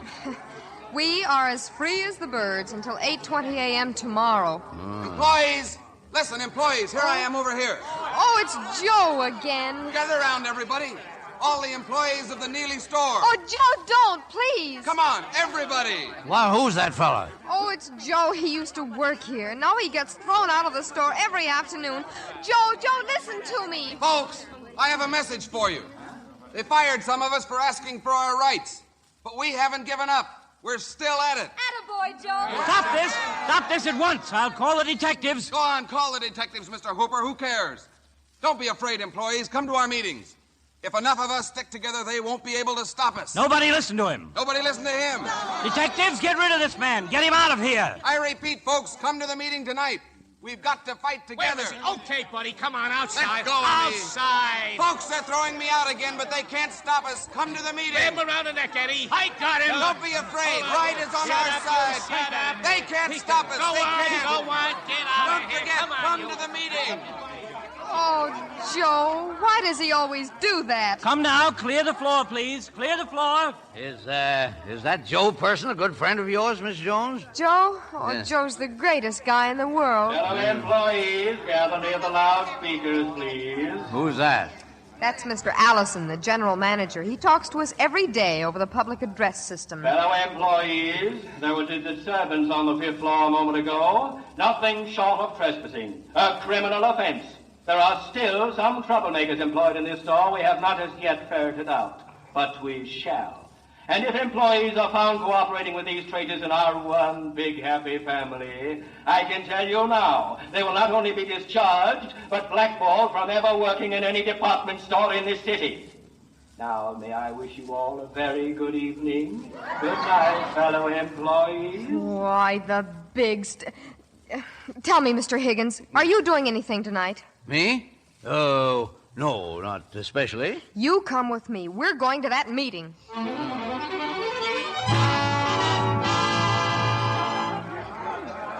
Hey, Mary. Hello, honey. Glad you could make it all right. Oh, Joe, did they do anything to you at the store? Did they hurt you? Nah, I dared him to. Well, I was so afraid they'd do something to you. Hey, who's this? Oh, he started in the store this morning. Oh, welcome, brother. Hello. Mr. Higgins, this is Joe O'Brien. He's the one who hung up the dummy of J.P. Merrick. Oh, he is. Made the front page of the Times, that's all. Did you see it? Yes, I saw it. This is quite a pleasure, Mr. O'Brien. Likewise. Come on, we're just about to start the meeting. All right, everybody. I see that some of you are here for the first time. You'd probably like to know more about us. We're not professional agitators. I myself started 6 years ago in the Neely department store as a packing boy. Worked up to assistant section manager. Now, our quarrel is simple. We're given a small raise every year. Thanks. At the end of 10 or 15 years, when our salary's higher than the new employees, we're let out. Now, this is a regular practice of the store, mind you. It's probably good bookkeeping, but I think it's pretty unfair. Oh, Joe, may I interrupt, please? Sure, what's on your mind, Mary? Well, I'd like to show you a practical case of what we're fighting for, if I may. Certainly, Mary. Folks, this is Miss Jones of Children's Shoes. Thank you. Ladies and gentlemen, this gentleman sitting right here is Thomas Higgins. I'd like you to meet him. Oh, no, please. Mr. Higgins, tell me, how old are you? Well, I don't, 55. Now, don't be nervous, Tom. It's all right. Ladies and gentlemen, he's 55. Look at him. He's bright, alert. He has all his faculties. Now I'm going to tell you the rest of that picture. He came to work this morning in children's shoes without the few cents in his pocket he needed to buy lunch. And that isn't all. I gave him 50 cents. And you know what he did with it? He kept it because he needed even that 50 cents more than he needed food. Maybe for medicine, maybe for a place to sleep tonight. I don't know. I didn't ask him. I felt too ashamed for him. 55 years old and nothing to eat. But by what kind fate he got a job today, I'll never know. But what's to become of him when they let him out? And he will be let out. He has been before, haven't you, Tom? Well, you see, I didn't... There, of course. He's given everything he has. And yet, now, gray-haired, friendless, he faces another employer who will use him and then throw him aside for a younger man. Which leaves him insecure and homeless and with no one to turn to except charity in the poorhouse. Is that right? Is that fair? I leave it to to you, ladies and gentlemen. What are we going to do? I know what we're going to do. We're all going to stand by old Tom Higgins. Hooray for Tom!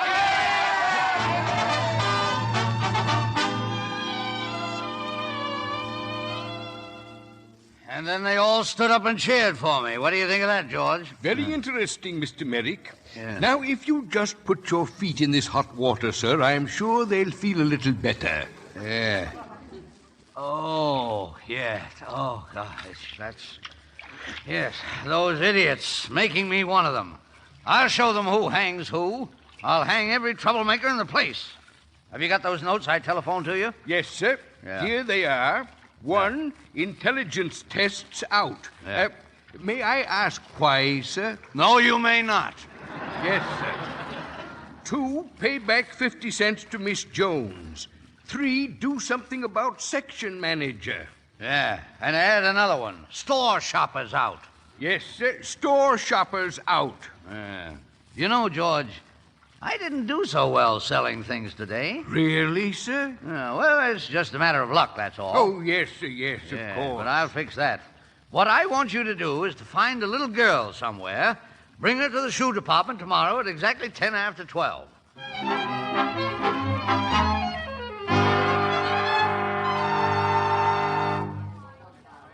Well, sit down, sir. Is there anything I can do for you, sir? Mr. Merrick, I don't feel at all comfortable, sir. Sit down, sit down. And what would you like today, sir? Well, I thought I'd buy some shoes for my little girl. Oh, shoes for the little girl. Yes, sir. Hello there, little girl. Won't you be seated? Okay. Thank you, little girl. George, I want you to buy a dozen pair of shoes. A dozen? I think that's too many, sir. They'll get suspicious. You think so? Oh, yes, sir. Well, all right then. Half a dozen, no less. Yes, sir. Half a dozen. Yeah. And what size does the little girl wear? Well, 1.5 I wear. 1.5. Well, thank you. I'll be right back. 1.5. Da-da-da-dee-da-dum. Yes. Tom, Mr. Hooper's watching you. He is, eh? Good. Now, this is your chance, and don't be nervous, Tom. I'm not nervous. Well, what size do you want? I'll help you. 1.5. All right. Let's see. Here you are. Now, don't be nervous, Tom. Is this the hardest shoe to sell? What's the hardest shoe to get rid of in the whole stock? The hardest? Yes. Well, we've got some high tops right here that haven't moved for years. Oh, by the way, there's a 25-cent bonus for each pair you sell. Well, fine. Those are the ones I want. How many of these high tops have you got in stock? Let's see, 5. Now, that's too bad. I can sell 6. Well, I do wish you'd just try and sell the ordinary shoes, Tom. You're making trouble for yourself. Now, don't be silly. Just watch, that's all. Well, good luck, Tom. Yes? Now, little girl, here we are. Just slip your foot in, please. I don't like that shoe. Oh, come now. Put your foot in the shoe, Sally. I don't want to. I don't like it. Put your foot in. I don't like it. Get away from me, you big dope. George, where'd you get this brat? She belongs to the upstairs maid, sir. If she doesn't stop yelling, there's going to be another upstairs maid. Stop yelling, dear. I won't. I don't like it. I don't care whether you like it. Here, now, let's not argue, little girl. Let go my foot. Let go or I'll kick you. No, you wouldn't do that. Don't play. Sally, dear, you mustn't kick the gentleman. Get your foot in there. Listen, get it in, do you hear? No, I won't. Did you hear me? Boom. Now listen, you little... No, I won't. I hate you. I hate you. What is all this? Mr. Higgins, you're not shoeing a horse, you know. Mr. Hooper, this little brat. What? I mean, this little girl Quiet. here. I'll take care of this. Oh. Now, little lady, just look what I've got for you. A lollipop. Gimme. There you are. Now, sir, do you want these shoes? Yes, I'd like half a dozen pairs, please. Fine. Mr. Higgins, there's someone at your slipper counter. I'll take care of this customer. But I've got those shoes sold. There's someone at your slipper counter. Go on.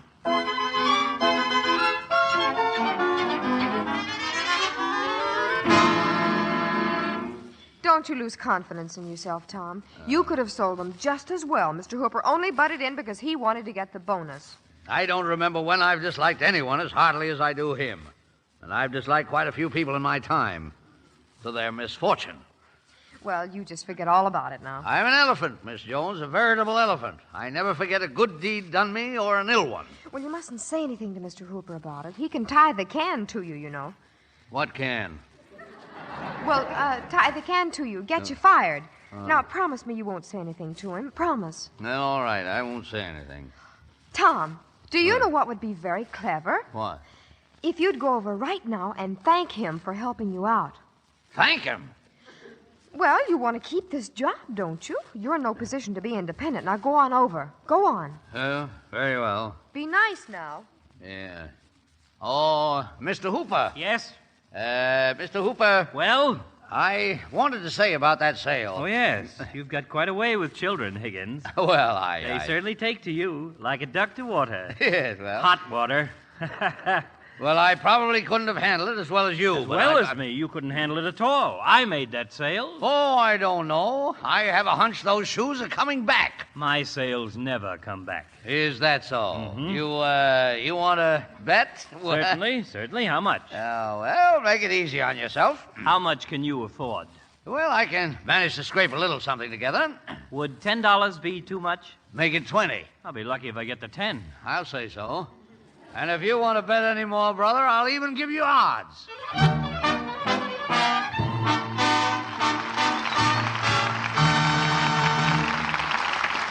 Our stars will return in Act 2 of The Devil and Miss Jones in just a moment. And now, have you heard what they're saying? My, she's pretty. Skin like a movie star's. Guess she's a Lux girl. Now, there's what I mean by a peaches and cream complexion. She must be a Lux girl. Yes, they're Lux girls. These girls who get lots of compliments, who attract admiring eyes. They're the girls with lovely, smooth, soft skin. Clever girls who've taken a tip from 9 out of 10 famous screen stars. I wouldn't dream of missing my daily active lather facials with Lux toilet soap. They leave my skin feeling wonderfully soft and smooth. If you think your skin could be lovelier, why not try these daily beauty facials screen stars depend on? They're easy, and they're quick. You cover your face with lots of the Lux soap lather. It's so creamy and rich. Then you rinse with warm water, splash on cold, and then you just pat your skin dry with a soft towel. Now, touch your skin. You'll like the way it feels. Regular Lux toilet soap facials do make skin lovelier. Recent tests proved that actually 3 out of 4 complexions improved in a short time with this gentle daily care. The creamy, active lather Lux toilet soap has does a thorough job, gives delicate skin the protection it needs. Why not get some of this fine white soap tomorrow? Remember, Lux toilet soap is Hollywood's own beauty soap. We pause now for station identification.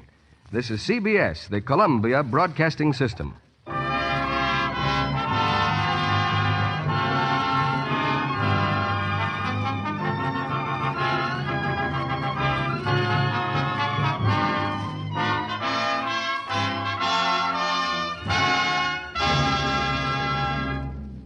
Act 2 of The Devil and Miss Jones, starring Frank Morgan as J.P. Merrick, Linda Darnel as Mary, and Gordon Oliver as Joe.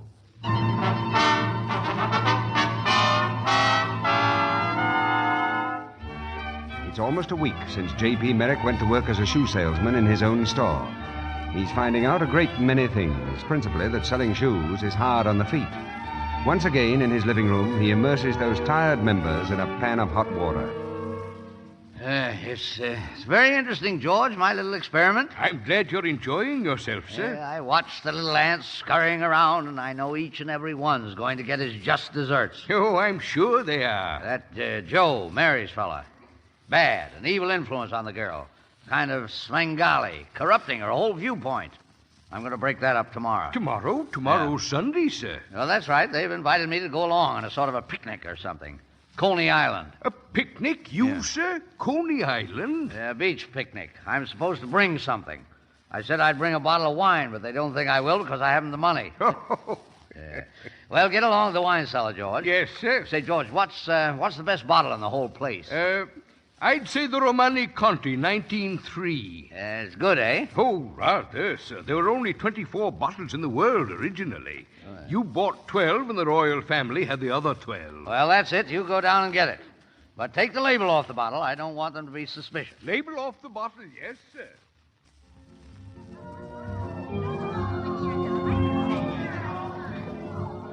Tom, you shouldn't have spent your money for wine, really. Oh, well, you only live once. Here you are, Joe. Try that. Okay, here's looking at you. Skull. Well, how is it? No. Well, you like it, don't you? Well, I'll tell you, Tom, it's not really bad. It's, Tom, did you spend more than 50 cents for this wine? 50 cents? Well, certainly, Tom, they saw you coming. Who saw me coming? You mean you don't like this wine? Say, I've got a good mind to return it and make them give you your money back. Yeah, the nerve of some people. Now, wait a minute. You're not giving this wine a fair chance. Here, I got an idea. Pass your cup, Mary. Okay. Here, what are you doing with that wine? I'm going to mix it with 7-Up. Maybe it'll kill the taste. Oh. Here, Mary, try this. Listen, that wine is... How is it, Mary? Oh, no, it's awful. I guess you just can't save it, Tom. Oh, it's a shame, really. It's too bad we had to ruin the bottle of 7-Up, too. Well, pour it out, Tom. It might make you sick. Yeah. I am sick. Wine experts. Well, I'm going for a swim. How about it, Tom? No, thanks. Now, don't show off and swim way out, Joe. Nobody will be watching you. Just you, honey. Don't forget to come back. Don't worry. Nothing will happen to him. Well, he's a pretty good swimmer. He's pretty good at everything. You couldn't be prejudiced. Maybe. Isn't it possible you're reading virtues into him that don't exist? Don't you like him? What makes you say that? Well, I was watching you in the bus coming down. I thought you were making faces at him. My feet were hurting me. But you're not really crazy about him, are you? No. Are you? Oh, sure. I think he's marvelous. I don't think you're any judge. Well, who's a better one? Any outsider. Me, for instance. Now, look around. There's a couple over there. They think they were made for each other. He's biting her ear. Now she's biting his ear. Very touching. Well, I think so. They've found each other, haven't they? Out of this whole wide world, these two were lucky enough to come together. But don't you think that if she hadn't met him, there wouldn't be someone else biting her ear now? And don't you think he wouldn't be at some other girl's ear trying to... Maybe, but it doesn't prove anything. Look, scientists can write all the books they like about love being a trap of nature, but the only ones the scientists are going to convince are other scientists, not women in love. Oh, I don't say Joe's the greatest guy that ever lived, but you see, I'm not the greatest girl in the world either. I wouldn't be surprised if the greatest love affair in the whole world was between a funny-looking guy and a girl who's missing 2 front teeth. I mean, if they feel it, they feel it. Do you? Oh, well, not in the way you see in the movies or hear in those songs. You know, the touch of your hand, you set me on fire. I guess I'm not the combustible type. We get along just average, I guess, but, well, I know if I'd never see him again that... Yes? Well, I never even thought of what it would be like not to see him anymore. I guess that's a test of it. If I thought I'd never see him again, I don't think I'd care if I lived or died.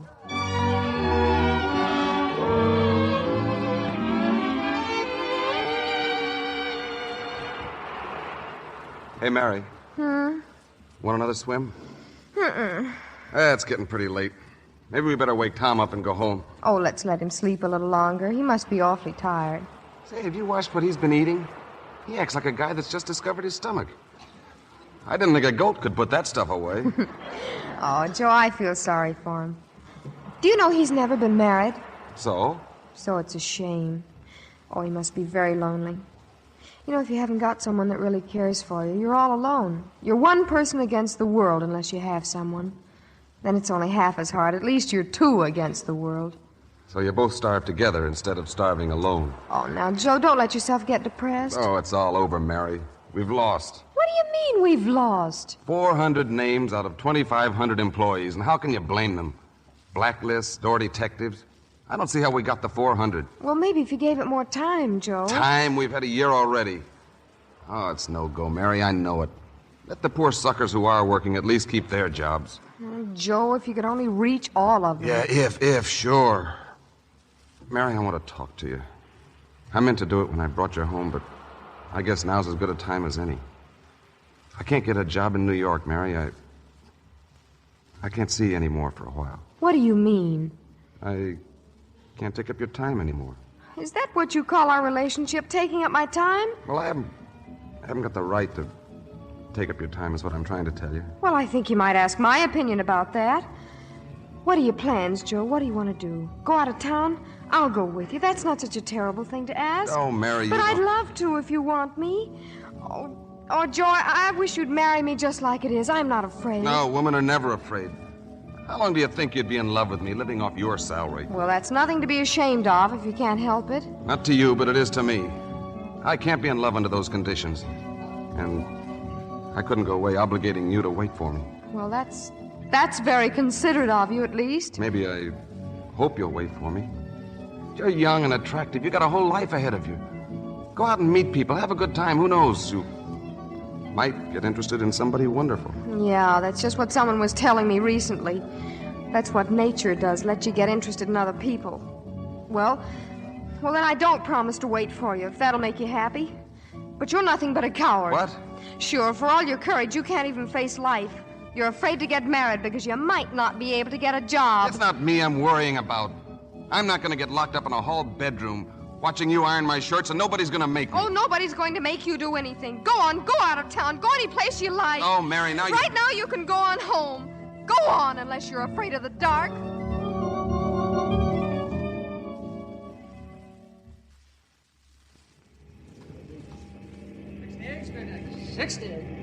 You get off pretty soon now, don't you, Tom? Yeah? Oh, yes, but maybe I'd better see that you get home all right. Oh, don't bother about me. Anyway, that was Joe's job. I'm sorry you had a fight. How did you know? Well, I wasn't asleep all the time. Oh. It's going to turn out all right. I've got a 7th sense. You mean a 6th sense? No, I'm very unusual. I've got a 6th and a 7th. Oh, Tom, you really shouldn't drink. You know, it's not good for you. You can't get drunk on what I drank. Wine and 7-Up. Oh. Oh, Tom, you're swell. I like you. You do, eh? Well, that's fine. But I wonder if you'd like the real me. Now, don't tell me you've got hidden depths. Well, a man may not be everything he appears to be on the surface, you know. What do you mean? Nothing. 72nd Street next. 72nd. Well, here's my stop. So long, Tom. So long. Look, now, you be careful going down those steps. I will. See you in the store. Yeah, see you in the store. Getting off.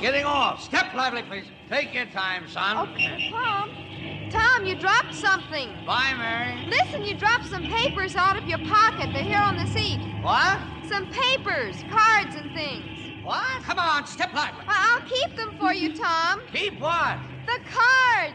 What? Come on, let's go. Let's go. Never mind. See you in the store. Bye. Bye.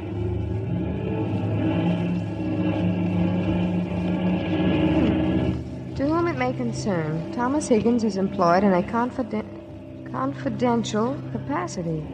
Is accountable only to me, Arthur W. Davis, personnel head, Neely's department. Confidential? Confidential capacity?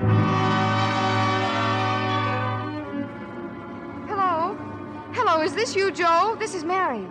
Listen, Joe, I've got to see you. Yes, tonight. Right now, it's very important. Joe, listen, we're in terrible trouble. Just terrible, Joe.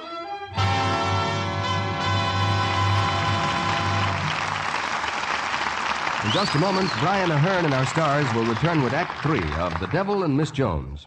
And now, it's Mrs. Abbott's kitchen. And here's Mrs. Abbott engaged in a rather messy job. There. I guess there's not a scrap of fat left in that roasting pan. Hand me that tin can, Sue, will you? The one on the back of the stove? Honestly, Jean, do you have to carry saving fats that far? That grease is all burnt and black. Makes no difference. The fat is just as valuable. And now that we have less used fat left over from cooking, I've got to save all the harder. You take it seriously, don't you, Jean? I've noticed since I've been visiting you how religiously you scrape every drop into that tin can. Sue, remember that old saying, the little more and how much it is? Well, if all the women would remember that, whenever they throw away a drop of used grease, the government wouldn't be so hard up for fats. Besides, from a selfish point of view, I get 2 red ration points for every pound I save. What are all these fats used for? Sue, there are literally thousands of uses. And with so much of our supply in the Far East still cut off, we Americans have to help make it up. Look, here's what our used fats help to make. Munitions, tons of them. Medicines, all kinds, especially insulin, tannic acid, and the sulfa drugs. You know, they use those to treat shock, burns, and wounds. Then there's synthetic rubber. And, Sue, think of all the needs for fats on the home front. Lubricants used in war plants, plastics, paints, textiles, and soap. My goodness, I never realized how important this fat salvage thing really is. Oh, those are just a few uses for our used fats. Now you see why I save every single drop. Remember, for every pound of used fat you turn in, your grocer will give you 4 cents and 2 red ration points. More than ever, under the new rationing requirements, you need those extra points. More than ever, your government needs every drop of your used kitchen fats. So, won't you keep on remembering the little more and how much it is? And now, Brian Ahern returns to the microphone. After the play, we'll bring our stars to the footlights for their curtain calls. And now, here's the third act of The Devil and Miss Jones, starring Frank Morgan as Merrick, alias Tom Higgins, Linda Darnel as Mary, and Gordon Oliver as Joe.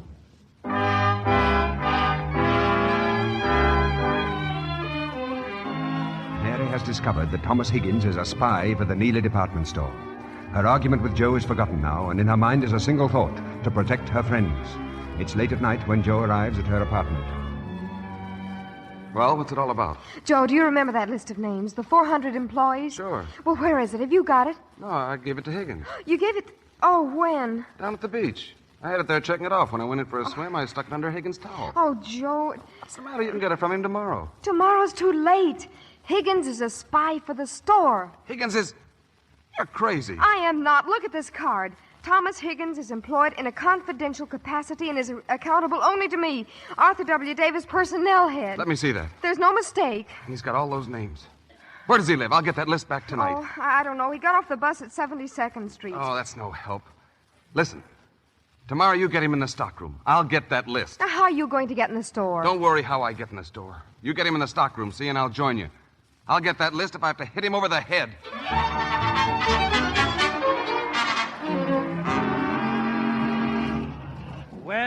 Well, good morning, Mr. Higgins. Good morning, Mr. Hooper. 10 o'clock. We're a little late this morning, aren't we? Oh, did you come late, too? You are a little late this morning? Yes, I am. And why, may I ask? Because I overslept. I was tired. My, that's a novel excuse. Well, it's true. Higgins, I don't like your tone of voice. Hooper, I don't like yours either. Who do you think you're talking to? Just another employee of the store, that's all. And a darn poor one at that. You know what's going to happen to you? You're going to be fired. I'm going to be fired? Yes. Let me tell you something. You're going to be fired. How do you like that? Oh, Mr. Hooper. Yes, what is it? These shoes came back this morning. What shoes? 5 pair of high tops. It was your sale, wasn't it? Give me my $10, Hooper. Take those shoes to the desk. I'll attend to it later. Hey, where's my money? You owe me $10. You get back to your work. Yeah. Crook. Man's a crook. Oh, Mr. Higgins. Yeah. May I see you a minute? Oh, good morning, Mary. Say, what were you yelling at me last night on the bus? Oh, it wasn't very important. Mr. Higgins, would you be kind enough to assist me in the stockroom? Well, certainly. What's this Mr. Higgins business? Right over this way, please. It won't take very long. Well, what happens now? Well, you see all these boxes? There's shoes in them. Yes, I figured that out the first day I got here. Yes, well, there's been a lot of trouble in here lately. There should be a right shoe and a left shoe in each of these boxes, and, well, lately there's been a right shoe with a right shoe, and there ought to be a left shoe with a left shoe.